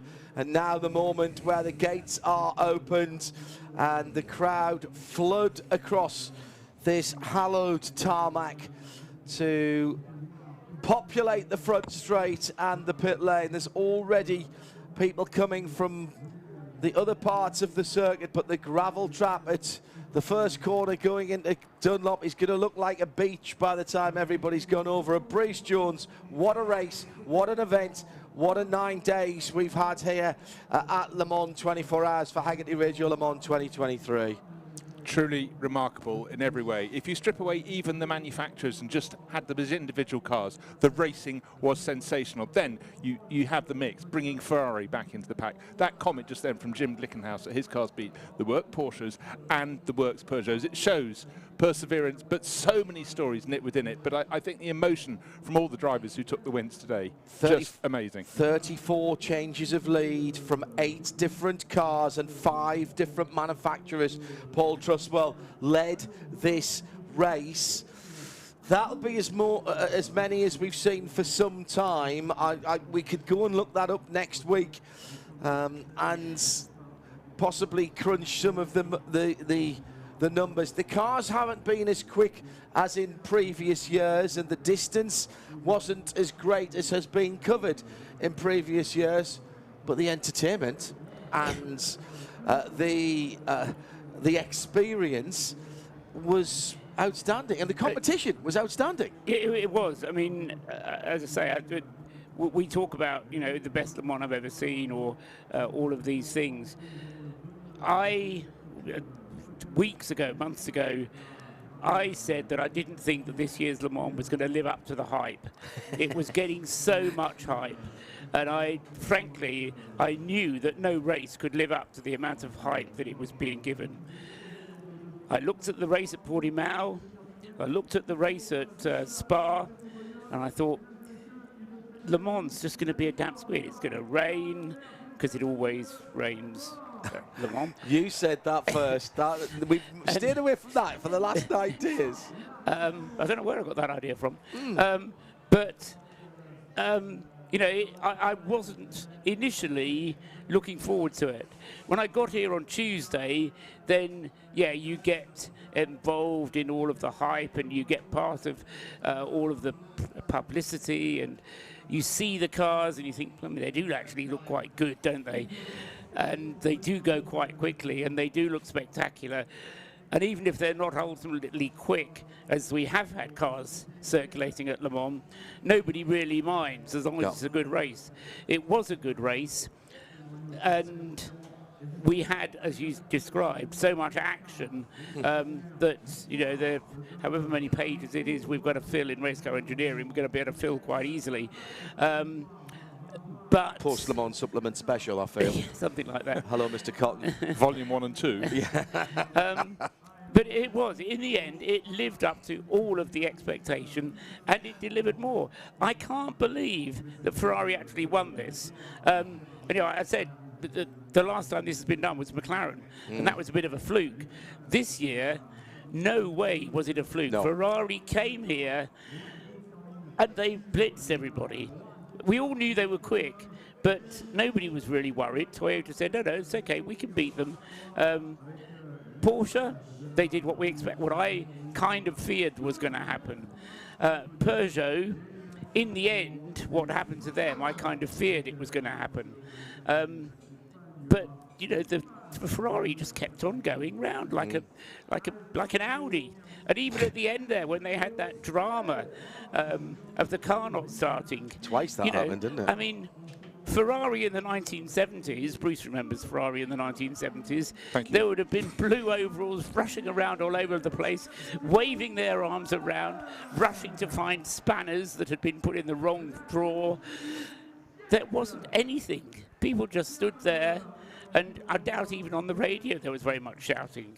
What a way to approach Le Mans. I love the calmness of the engineer just standing there with his hand out whilst the Alessandro Pecchidi went through all the processes that he was clearly being talked through. Bruce, it's been an extraordinary, not even 5 weeks for Ferrari and their endurance program. Let's not forget that the engine in the back of that car, basically the same engine, the same power unit, the 2.9 V6, won for Ferrari for the first time at the Nürburgring 24 Hours. We were there to see that, an extraordinary victory. We saw how much that meant to Ferrari. There were people from this team there helping out on the electronics and on the engine. All of the Ferrari top brass, and Charles Leclerc has been flown in as well for this. This means a lot to the Scuderia. This means an awful lot. The church bells will be ringing in Maranello tonight. Well, a man who was brought up just overlooking the circuit at Imola was there, now back in the Ferrari shirt for the special occasion, Stefano Domenicali. Of course, moves in loftier circles now, but he could not stay away. And this win, absolutely enormous. But it was just the sheer nature of it all, and I concur entirely with what Paul said. I thought this too would not live up to anything like the hype. But in every class across the board, we had just brilliant scrapping. Of course, there are winners and the losers, and you have to feel for Toyota. They could have taken it today. You know, a valiant chase. They didn't have the faster car when compared to Ferrari, but they stayed in the hunt. And Brendan Hartley's hunt down towards the end of the race, giving his all when he's being pursued by the second of the Ferraris, which was trying to get past him. I think that Kiwi needs a very special, you know, arm around his shoulder.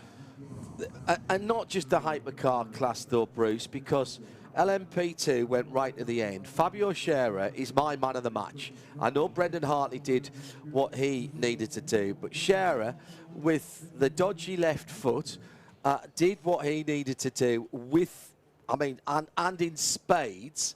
Absolutely extraordinary for Inter Europol, a team that are very competent indeed, but beating Team WRT.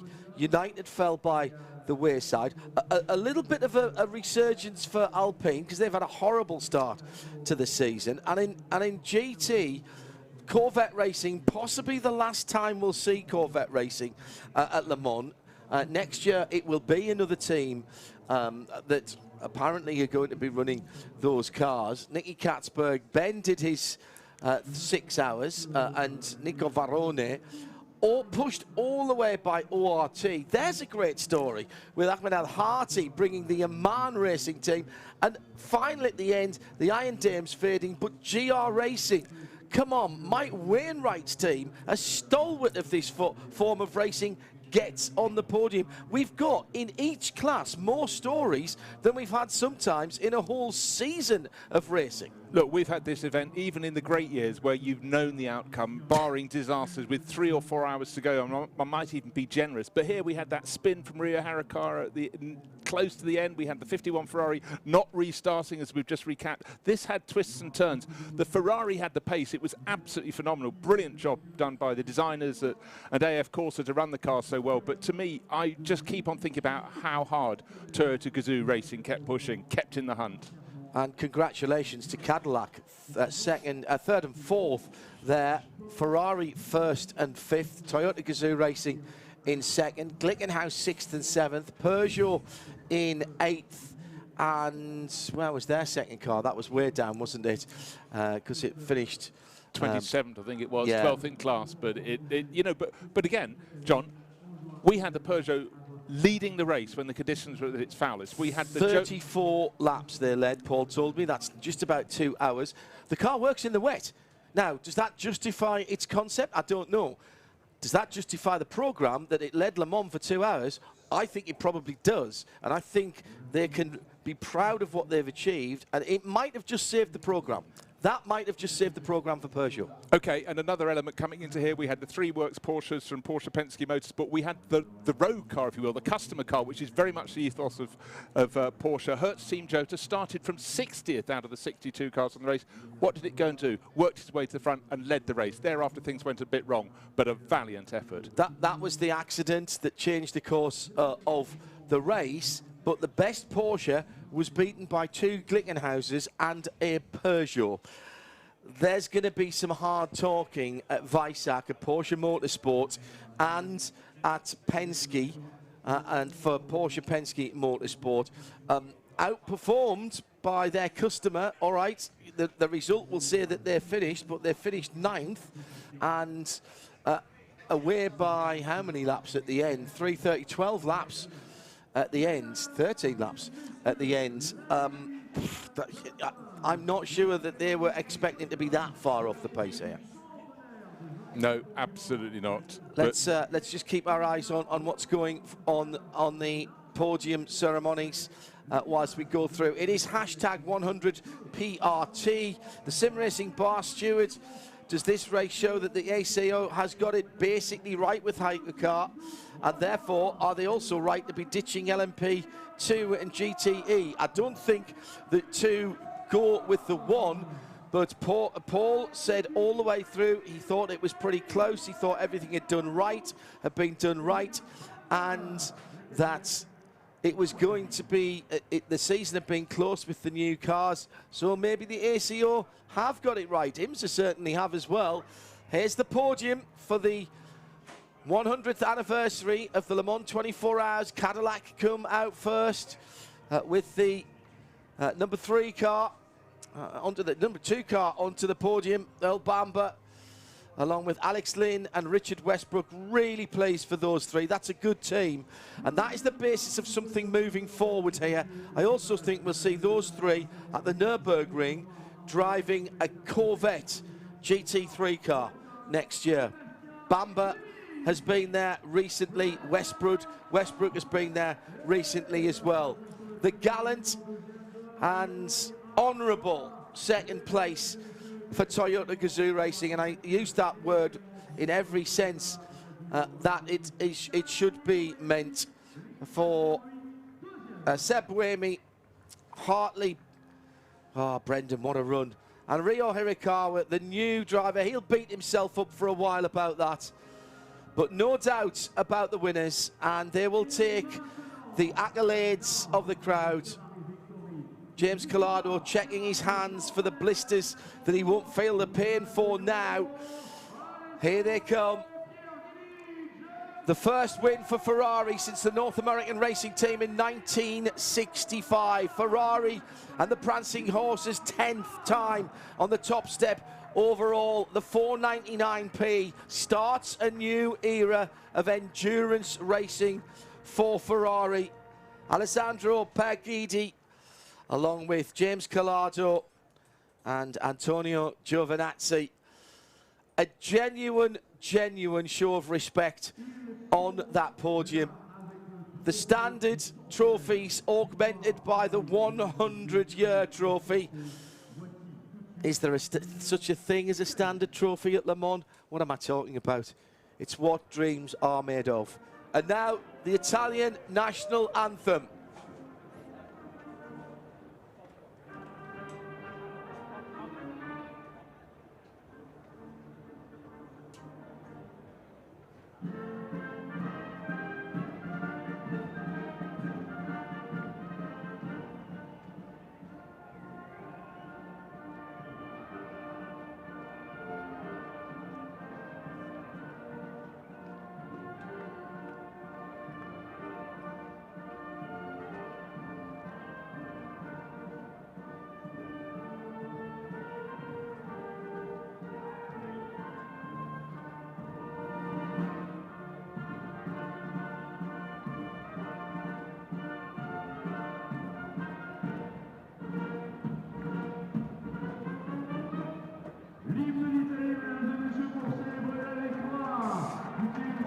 I do love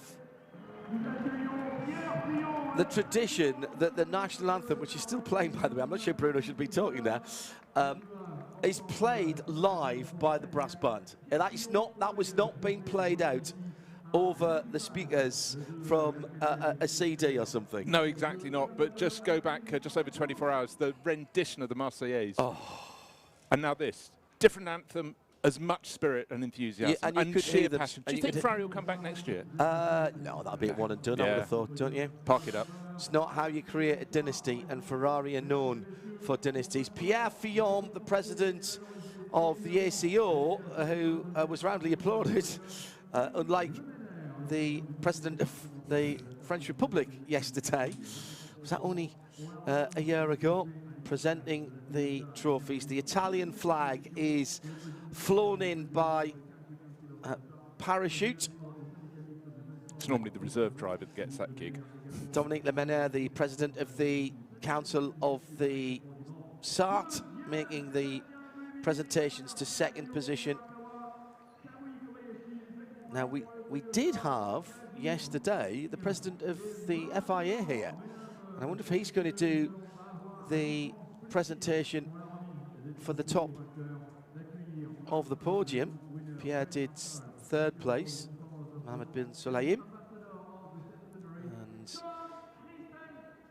the USA flag and the flag of Japan, as well as the Italian flag. It is Tom Christensen who is going to present the trophies to the drivers. The classic four-cornered shape of the Le Mans trophies with the 100th logo on the top. Wow. Who better to present a trophy, the winning trophy, than a driver who knows better than anyone else what it takes to win this great event? Tom Christensen, 9-time winner, superhero, and a lovely, lovely man. Amazing that Tom Christensen is only one victory behind Ferrari. Ferrari have just gone ahead, Tom Christensen, with that victory. Good point. An amazing and he did point. it in a far shorter time scale as well. Marvellous stuff for the guys. A moment they will never, ever forget. There'll be tears, there'll be parties tonight. Once the formalities are done, we'll answer some more of your questions. Emmanuel Aubry, the prefect of the Department of Les Arts. Really nicely done by the ACO. All of the formalities yesterday and today have been clearly thought about. We've got the three, just realised it's the three flags of the nations that are on the podium that are drifting down via parachute. And isn't it nice that all three are different? Yeah. Well, I'm trying to think the last time that we had three different nationalities on the podium. Three different manufacturers. Three different manufacturers, but three different manufacturers from these three different nations. I can't remember the last time it's happened. I'm sure it has, but I've got to rack my brains, go through the records. Yes, I had to try to think about that, but my brain fused. Yeah. But you know what I was just thinking? Look at the amazing scenes here. Beautiful sunshine, a sensational podium ceremony. What if we'd had the rain that we had late last night at this point when everything was awash? So we'll take this every day. I've just realised while Ferrari won, the car is just hovering gently. It's not actually touching the ground. So obviously their tyre degradation was nowhere near what we expected. Actually, it's on the trolley jacks before anybody thinks I'm being stupid. Slightly facetious possibly, but I'm not that stupid. The gold confetti for the 100th anniversary running. It's the 91st Le Mans 24 hours. And remember, for the first few years, we didn't even have an overall winner because we were waiting for the biennial and the triennial cup. Another 9 years away, we'll have the 100th running.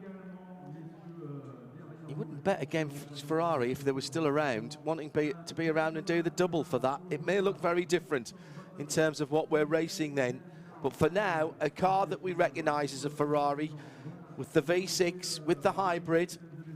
9th victory for a petrol hybrid combination in the Grand Prix d'Endurance.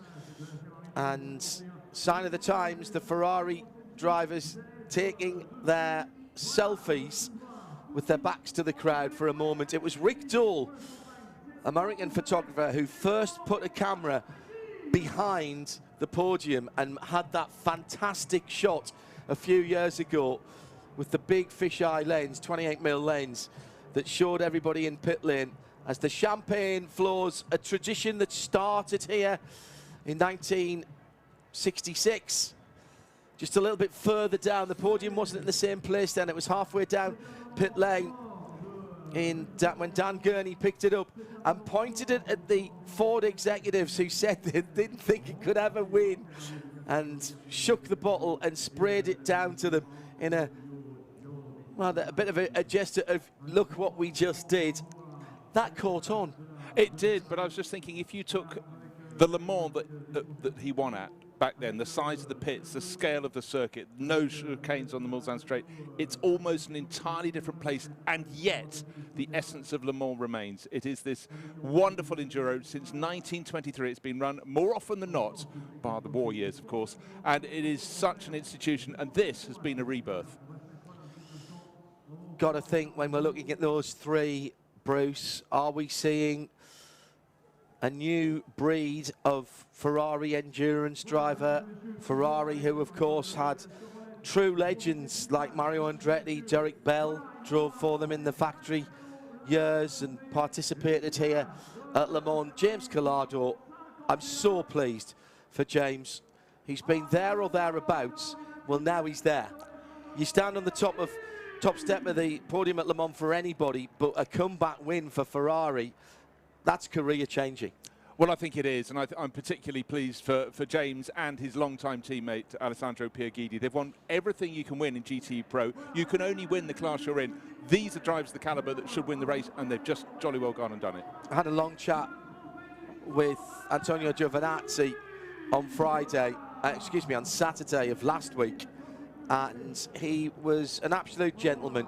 Knew he was going to be the centre of attention, made time for everybody. The endurance press pack aren't quite the same as the Formula One press pack, and he had time for everybody, and he was having an absolute ball. So whilst the formalities go on, and before the next podium, let's crack through some more of your thoughts. Hashtag 100 PRT. BOP, can anyone complain about that? Lots of brilliant performances. Toyota, Cadillac, Peugeot, ultimately Ferrari were pretty flawless and made the right strategy calls at the right time. Wicker Bill says, and even the new safety car, right ideas but possibly wrong implementation. Let's put the safety car to one side at the moment. You said, Paul, when we did the preview program for this, you thought the early part of the WEC season had been pretty good. I'm not sure anybody thought it was going to be quite as good as what we saw. There were some weight changes here, some corrections, not BOP changes, Thierry Bouvier called them. It gave us a race. It did. What I would love to see is to have the race with without the corrections, just to see. We could do that tomorrow if you want. Okay, I can stay on. Yeah. No, but just to see how much of an effect we had. We had an interview with Mike Conway sometime during the qualifying sessions or the practice sessions, and whoever was interviewing him did say, you know, what about this extra weight? And Mike Conway was very succinct and said, well, it's got to make a difference. Extra weight means extra wear on the tyres. Extra power means extra wear on the tyres. Toyota were nowhere near where we expected to see them come race pace. Whether that was due to that or whether that was due to their setup or due to their choices of tyre compound, well, we'll try and find out, and we may be able to find out. Just a reminder that this is a part of the championship. Toyota lead the championship with 126 points, and Hartley, Hirakawa and Seb Buemi still lead the championship ahead of Alessandro Pagidi and Antonio Giovinazzi and James Collado in second on 82, with Earl Bamber and the rest of the Caddy boys 12 points further back in third position. That's for another day as well. That'll be thought about when we go back on the track for the WEC at Monza in a few weeks' time. Let's talk about the safety cars. 3 safety car periods, Paul, in the race as when it came through. Proper safety cars rather than full course yellows or extensive slow zones. 3 times 3 safety cars out on the track, or was it 4? No, it was 3 safety cars. Right. And 1, 2, 3, 4, 5 full course yellows. So nothing like the 12 or 13 we had back in 2013 when we had 5.5 hours there. But including slow zone periods, I need to do the maths to do all the subtractions, but I would be surprised if we had very much more than 14 hours of racing, a full green circuit all the time. But that's slightly disingenuous, Paul, if I may, because you still have racing on the rest of the 8.5 mile circuit. Exactly. When you use the slow zones. Exactly. And what you can do, and what I intend to do, is to use sector times and say, okay, give me the fastest 20% of sector times, and then add those together to make up what theoretical lap times could be. What I'd like to see, and I'm going to have to go back, and I'm not sure I'll be able to do this, but I'm going to try and do it, is work out how much extra time the merge took in withdrawing the safety cars in those 3 safety car periods once the incidents were cleared, because that to me will be the key stat. Yeah.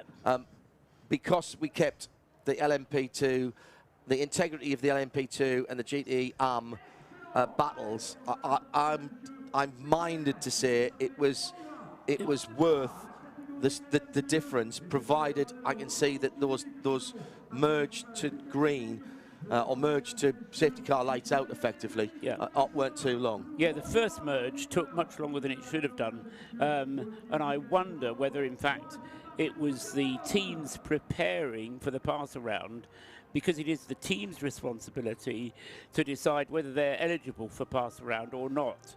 And they were wanting not to get penalised for making the wrong decision. They were wanting very much to make sure that they only did the pass around if they were allowed to do it. So that, I think, took longer than everybody expected it to. And so the first safety car was a bit of a lengthy process to get rid of. Duquesne in third position, coming onto the podium in LMP2. The number 30 squad. So Neil Jarni, Rene Binder and Nico Pinto, joined by the number 41 Team WRT. They'll be back next year.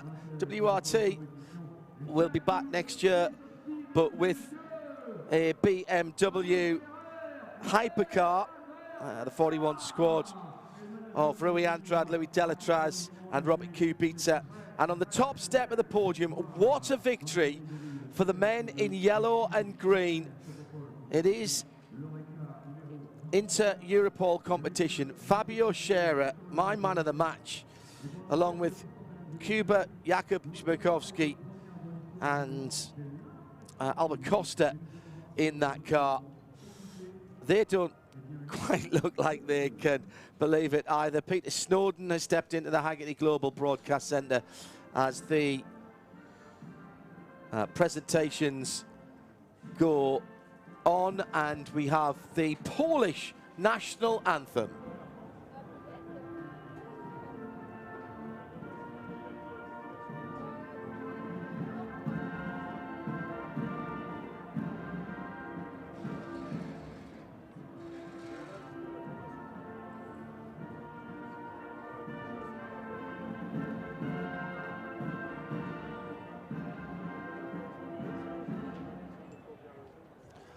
Yes, very.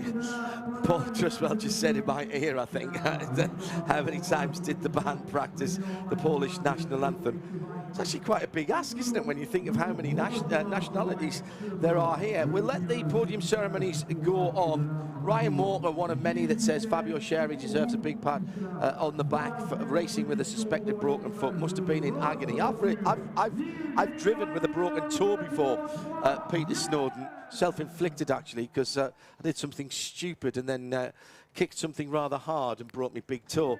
So no sympathy asked for or certainly deserved. You were down there in the pit lane. That was an Herculean effort by Scherer. Was away from the track for a while. Didn't get in the car till about 8 o'clock in the evening, and absolutely did his job and more in that car, particularly through the nighttime hours.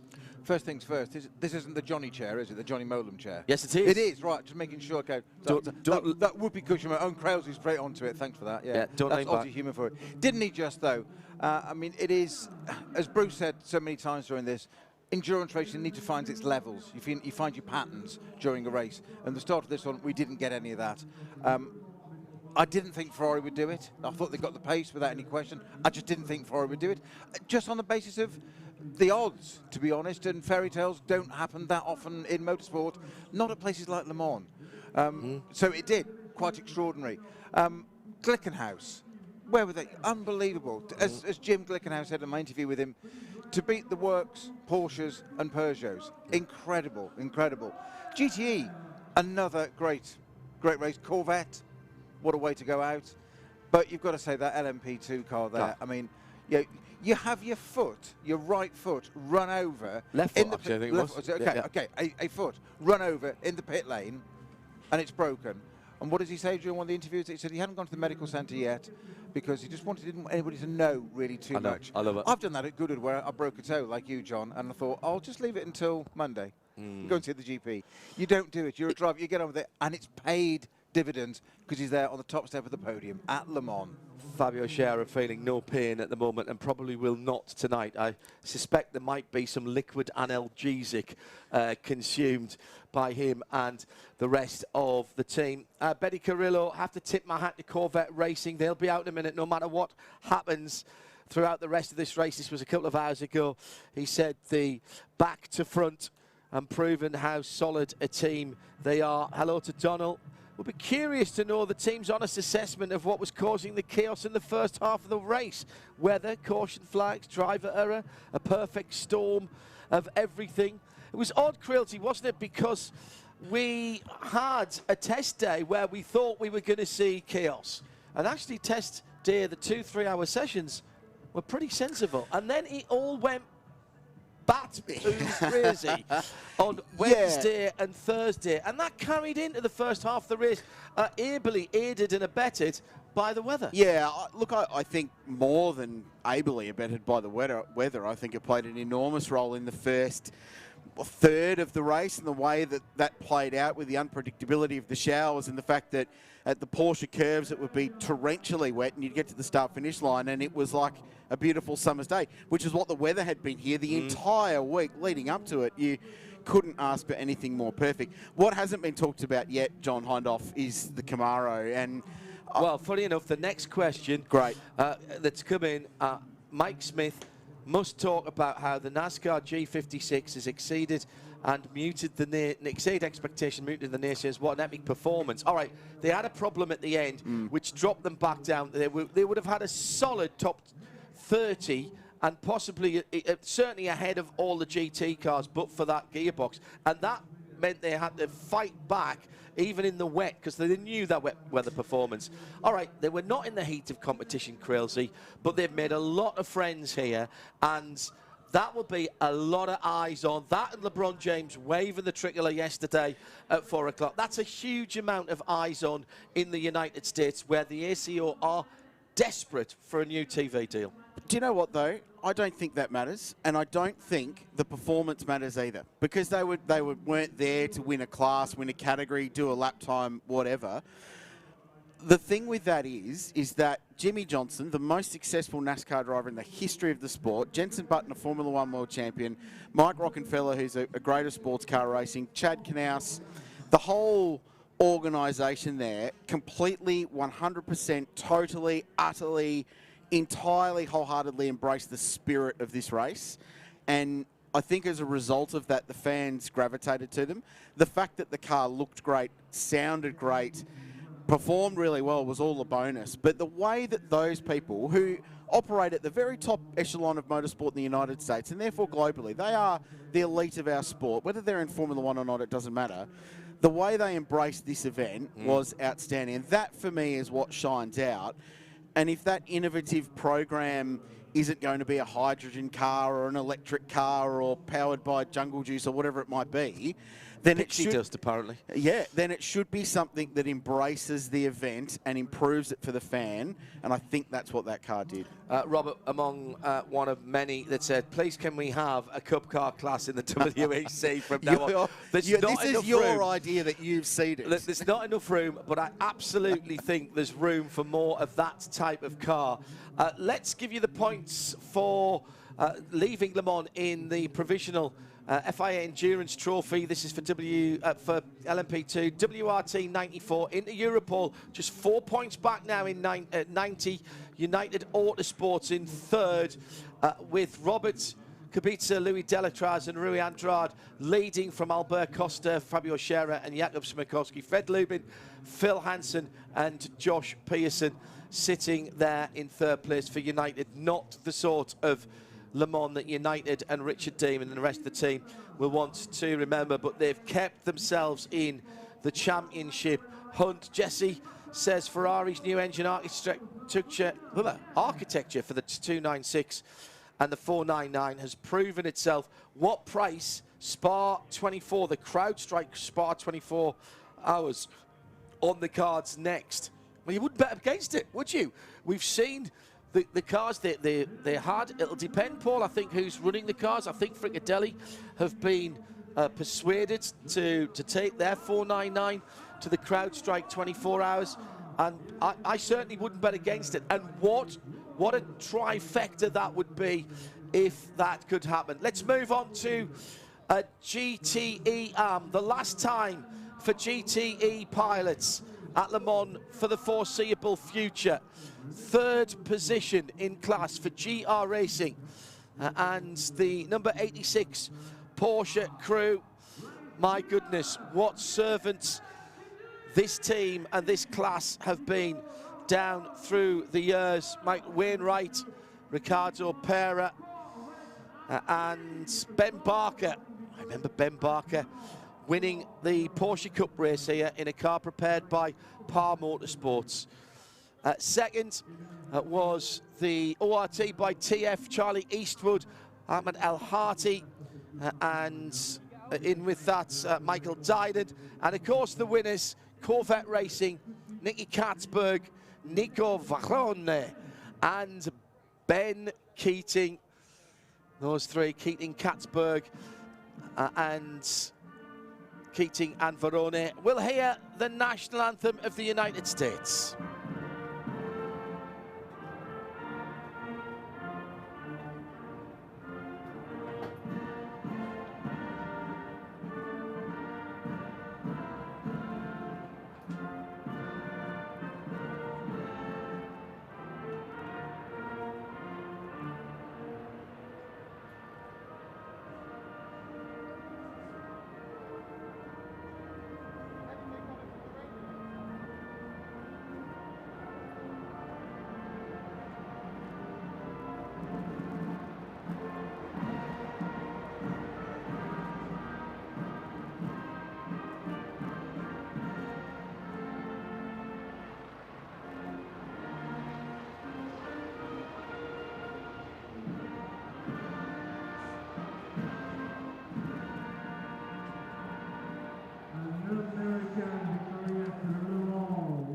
Oh, that is a team of drivers in the stages of a large hangover as well for later on. And we do have audio evidence of the shortest ever Ben Keating interview that we had down in the pit lane.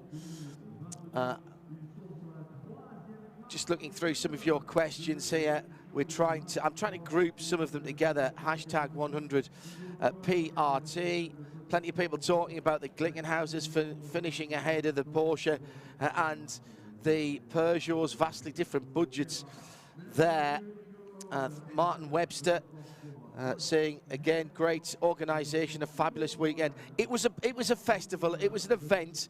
It always is here, but the ACO really did push the boat out with the drone shows, the fireworks, the concerts, the parades, the drivers coming back. Dave Alcock says, does the team think... Sorry, Paul, go ahead. I was just going to say the Legends display on Saturday morning. Outstanding. Absolutely phenomenal.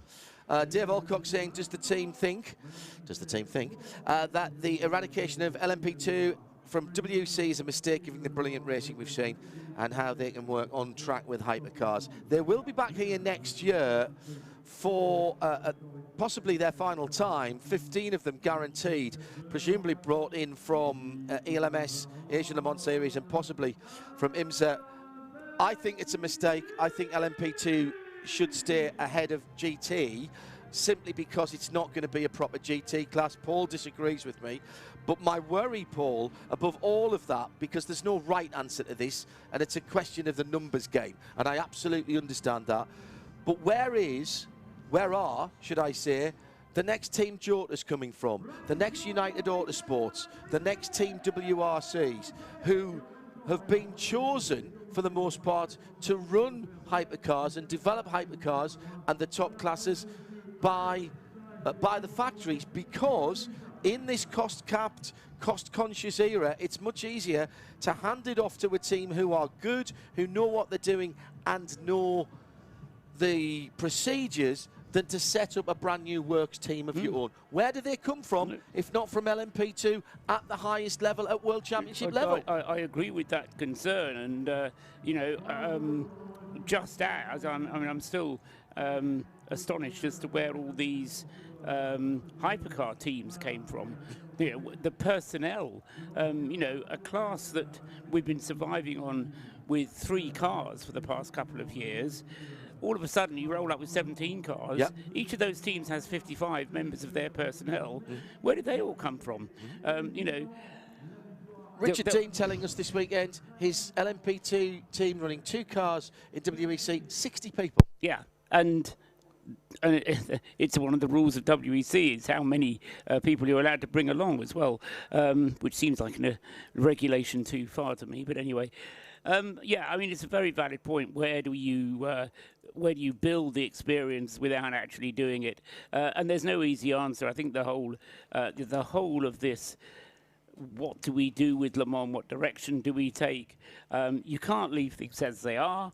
You know, stagnate and you'll stagnate. You have to move with the times. You need somebody who's going to take a decision. Otherwise, the committee just kind of hovers there and there's no decision made.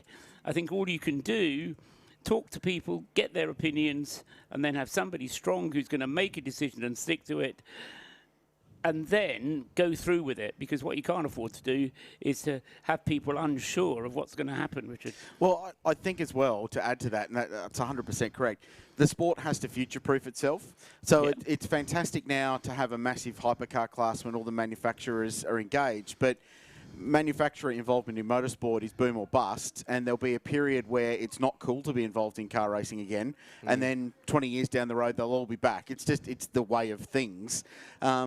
So you need, when the manufacturers do go, oh, do you know what, we can't afford to do this, or we don't want to do this, or it doesn't look good for us to do this, what's the category then that comes in? So if you're killing off LMP2, what fills that hole between entry-level GT racing to top flight prototypes? Yeah. I'm going to drag JP back in before we get Nick and Joe as well for the last couple of questions. By the way, Ian McCarthy's done a bit of rooting around. 2004 podium had 3 Audis, but 3 different flags, Japan, GB and US. Nice catch. Yeah, okay. Nice catch. So that would have been Team Go, Audi Sport UK and Velox, yes, sorry, and the US would have been champion. Corvette Racing win in GTE Arm from ORT by TF. I'll give you the points in just a moment, and we'll also give you the standings for the drivers. David Walters said, so the speculation begins as to who will be really up for developing a Ferrari, who has the programme, and who from the class of 2024 will step up as well. Good point there. 133 for Corvette Racing, 3 wins and a second for them. ORT by TF go up into second, just 3 points ahead of the Iron Dame. So that means Ben Keating, Nicky Katzberg and Nico Varone is ahead of Ahmed Al-Hati, Charlie Eastwood and Michael Dinan, and the Dames in third position. We've still got, I think, one further podium, actually. It'll be the LMP2 AM podium. 8 different nations on the podium so far, says Carol Brink. Quite extraordinary. JP, and what we've seen today is brilliant. How do we top that next year? Quite a lot of people asking that. Just bring more cars to hypercar. Add more cars. Just keep adding them, yeah, add to more, the pot. Add more cars, add more hyper.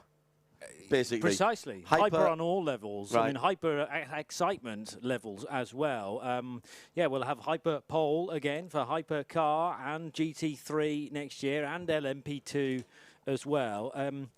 I mean, you know, we're just beginning a boom era of sports car racing at Le Mans and with the associated championships, I feel. Yes, there's movement within LMP2, and I'm still making my mind up as to how I feel about that and where we're going to get the cars from necessarily for this race when they're not going to be running in the FIA World Endurance Championship. But I'm very excited to see who's going to throw in, you know, with a crack for the GT3 honours, both privateers and with the sort of manufacturer-aligned teams. Here's the Pro-Am podium. It will be in third.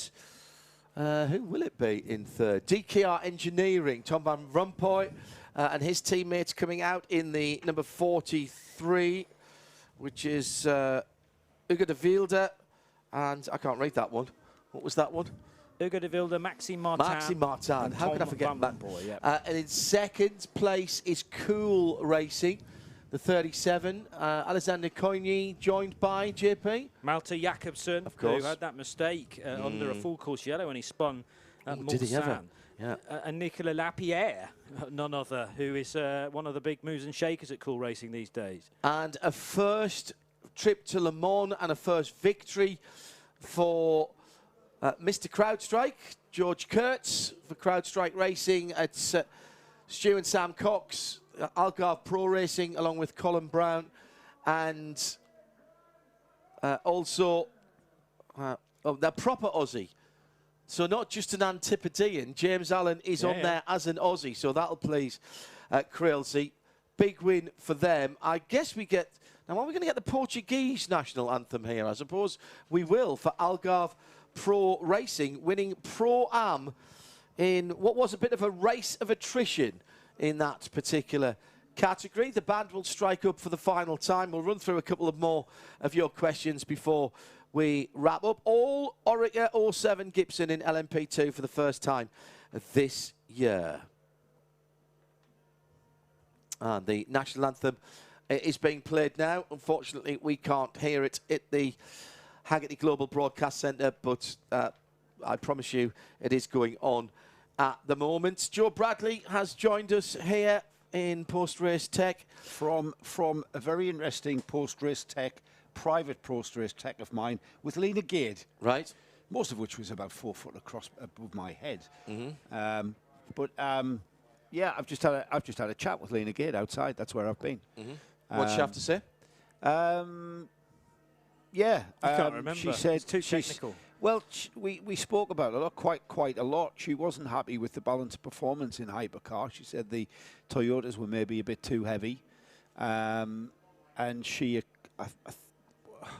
again, I forgot most of what she said. But basically, in a nutshell, she said that the key was you always set your car up for the end of this race. Correct. And when the track's normally at its best. And that last 4-hour battle we saw where there was basically a motor race between the Toyota and the Ferrari, and the Ferrari had better pace than the Toyota. That was the big sort of look inside of what was going on with regards to that. Here's an interesting counterpoint from Daniel.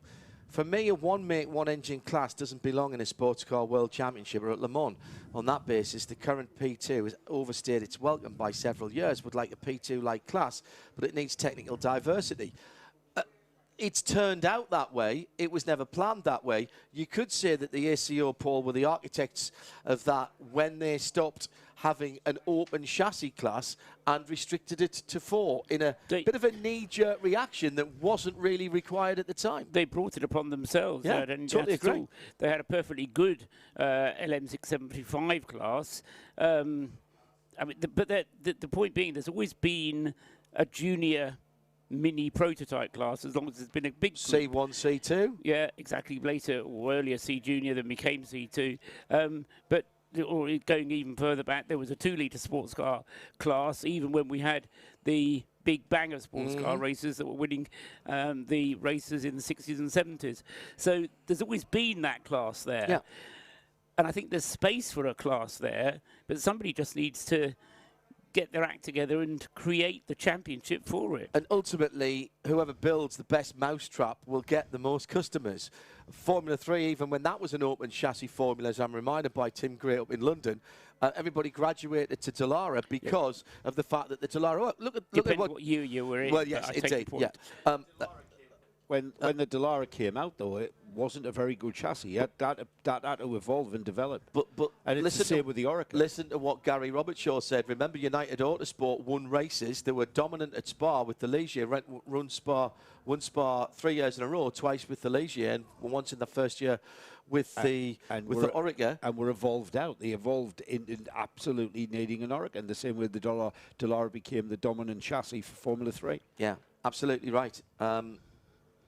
An interesting survival of the fittest, really, isn't it? Well, yeah, exactly. I think an open chassis formula would have been a better. We had more variety before we were pushed down to 4, is what I'll say. Yeah. And you had the opportunity for innovation and diversity, and not every team wanted to sell chassis to customers either. And there's pluses and minuses on both of that. Time, I think, to start wrapping up. So I'm going to do a few thanks.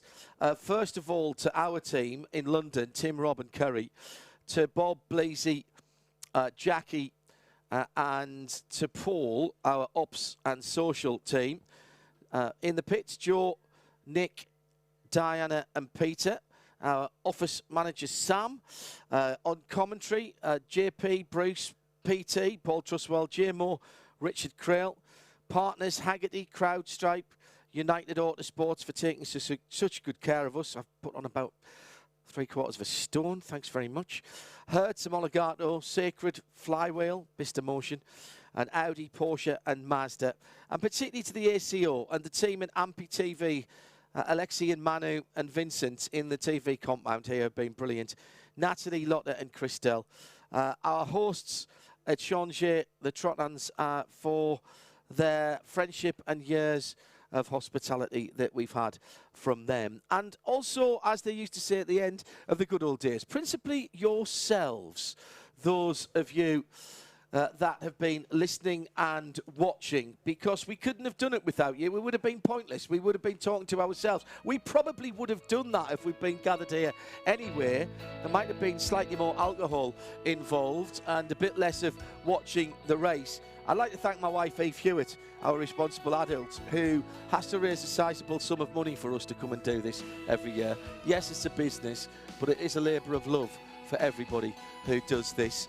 And it does require a certain amount of commercial nous, which is all down to you, Eve. Thank you very much. And on an historic weekend, as we've gone into the 2nd century of racing for the Grand Prix of endurance, it's Ferrari who take the victory after a 50-year gap. Wow, that was a good one. We'll be back for Flywheel at the weekend. Join us there for more history, but we'll be looking back rather than looking forward from Le Mans 2023 and Haggerty Radio Le Mans. Bye-bye.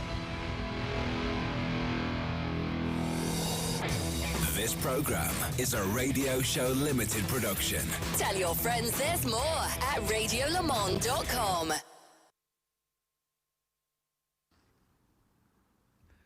Well, here we are at Bicester Heritage, and hoving up onto the horizon is the 10th Flywheel Festival. Delighted to say that Jack is joining me again. We're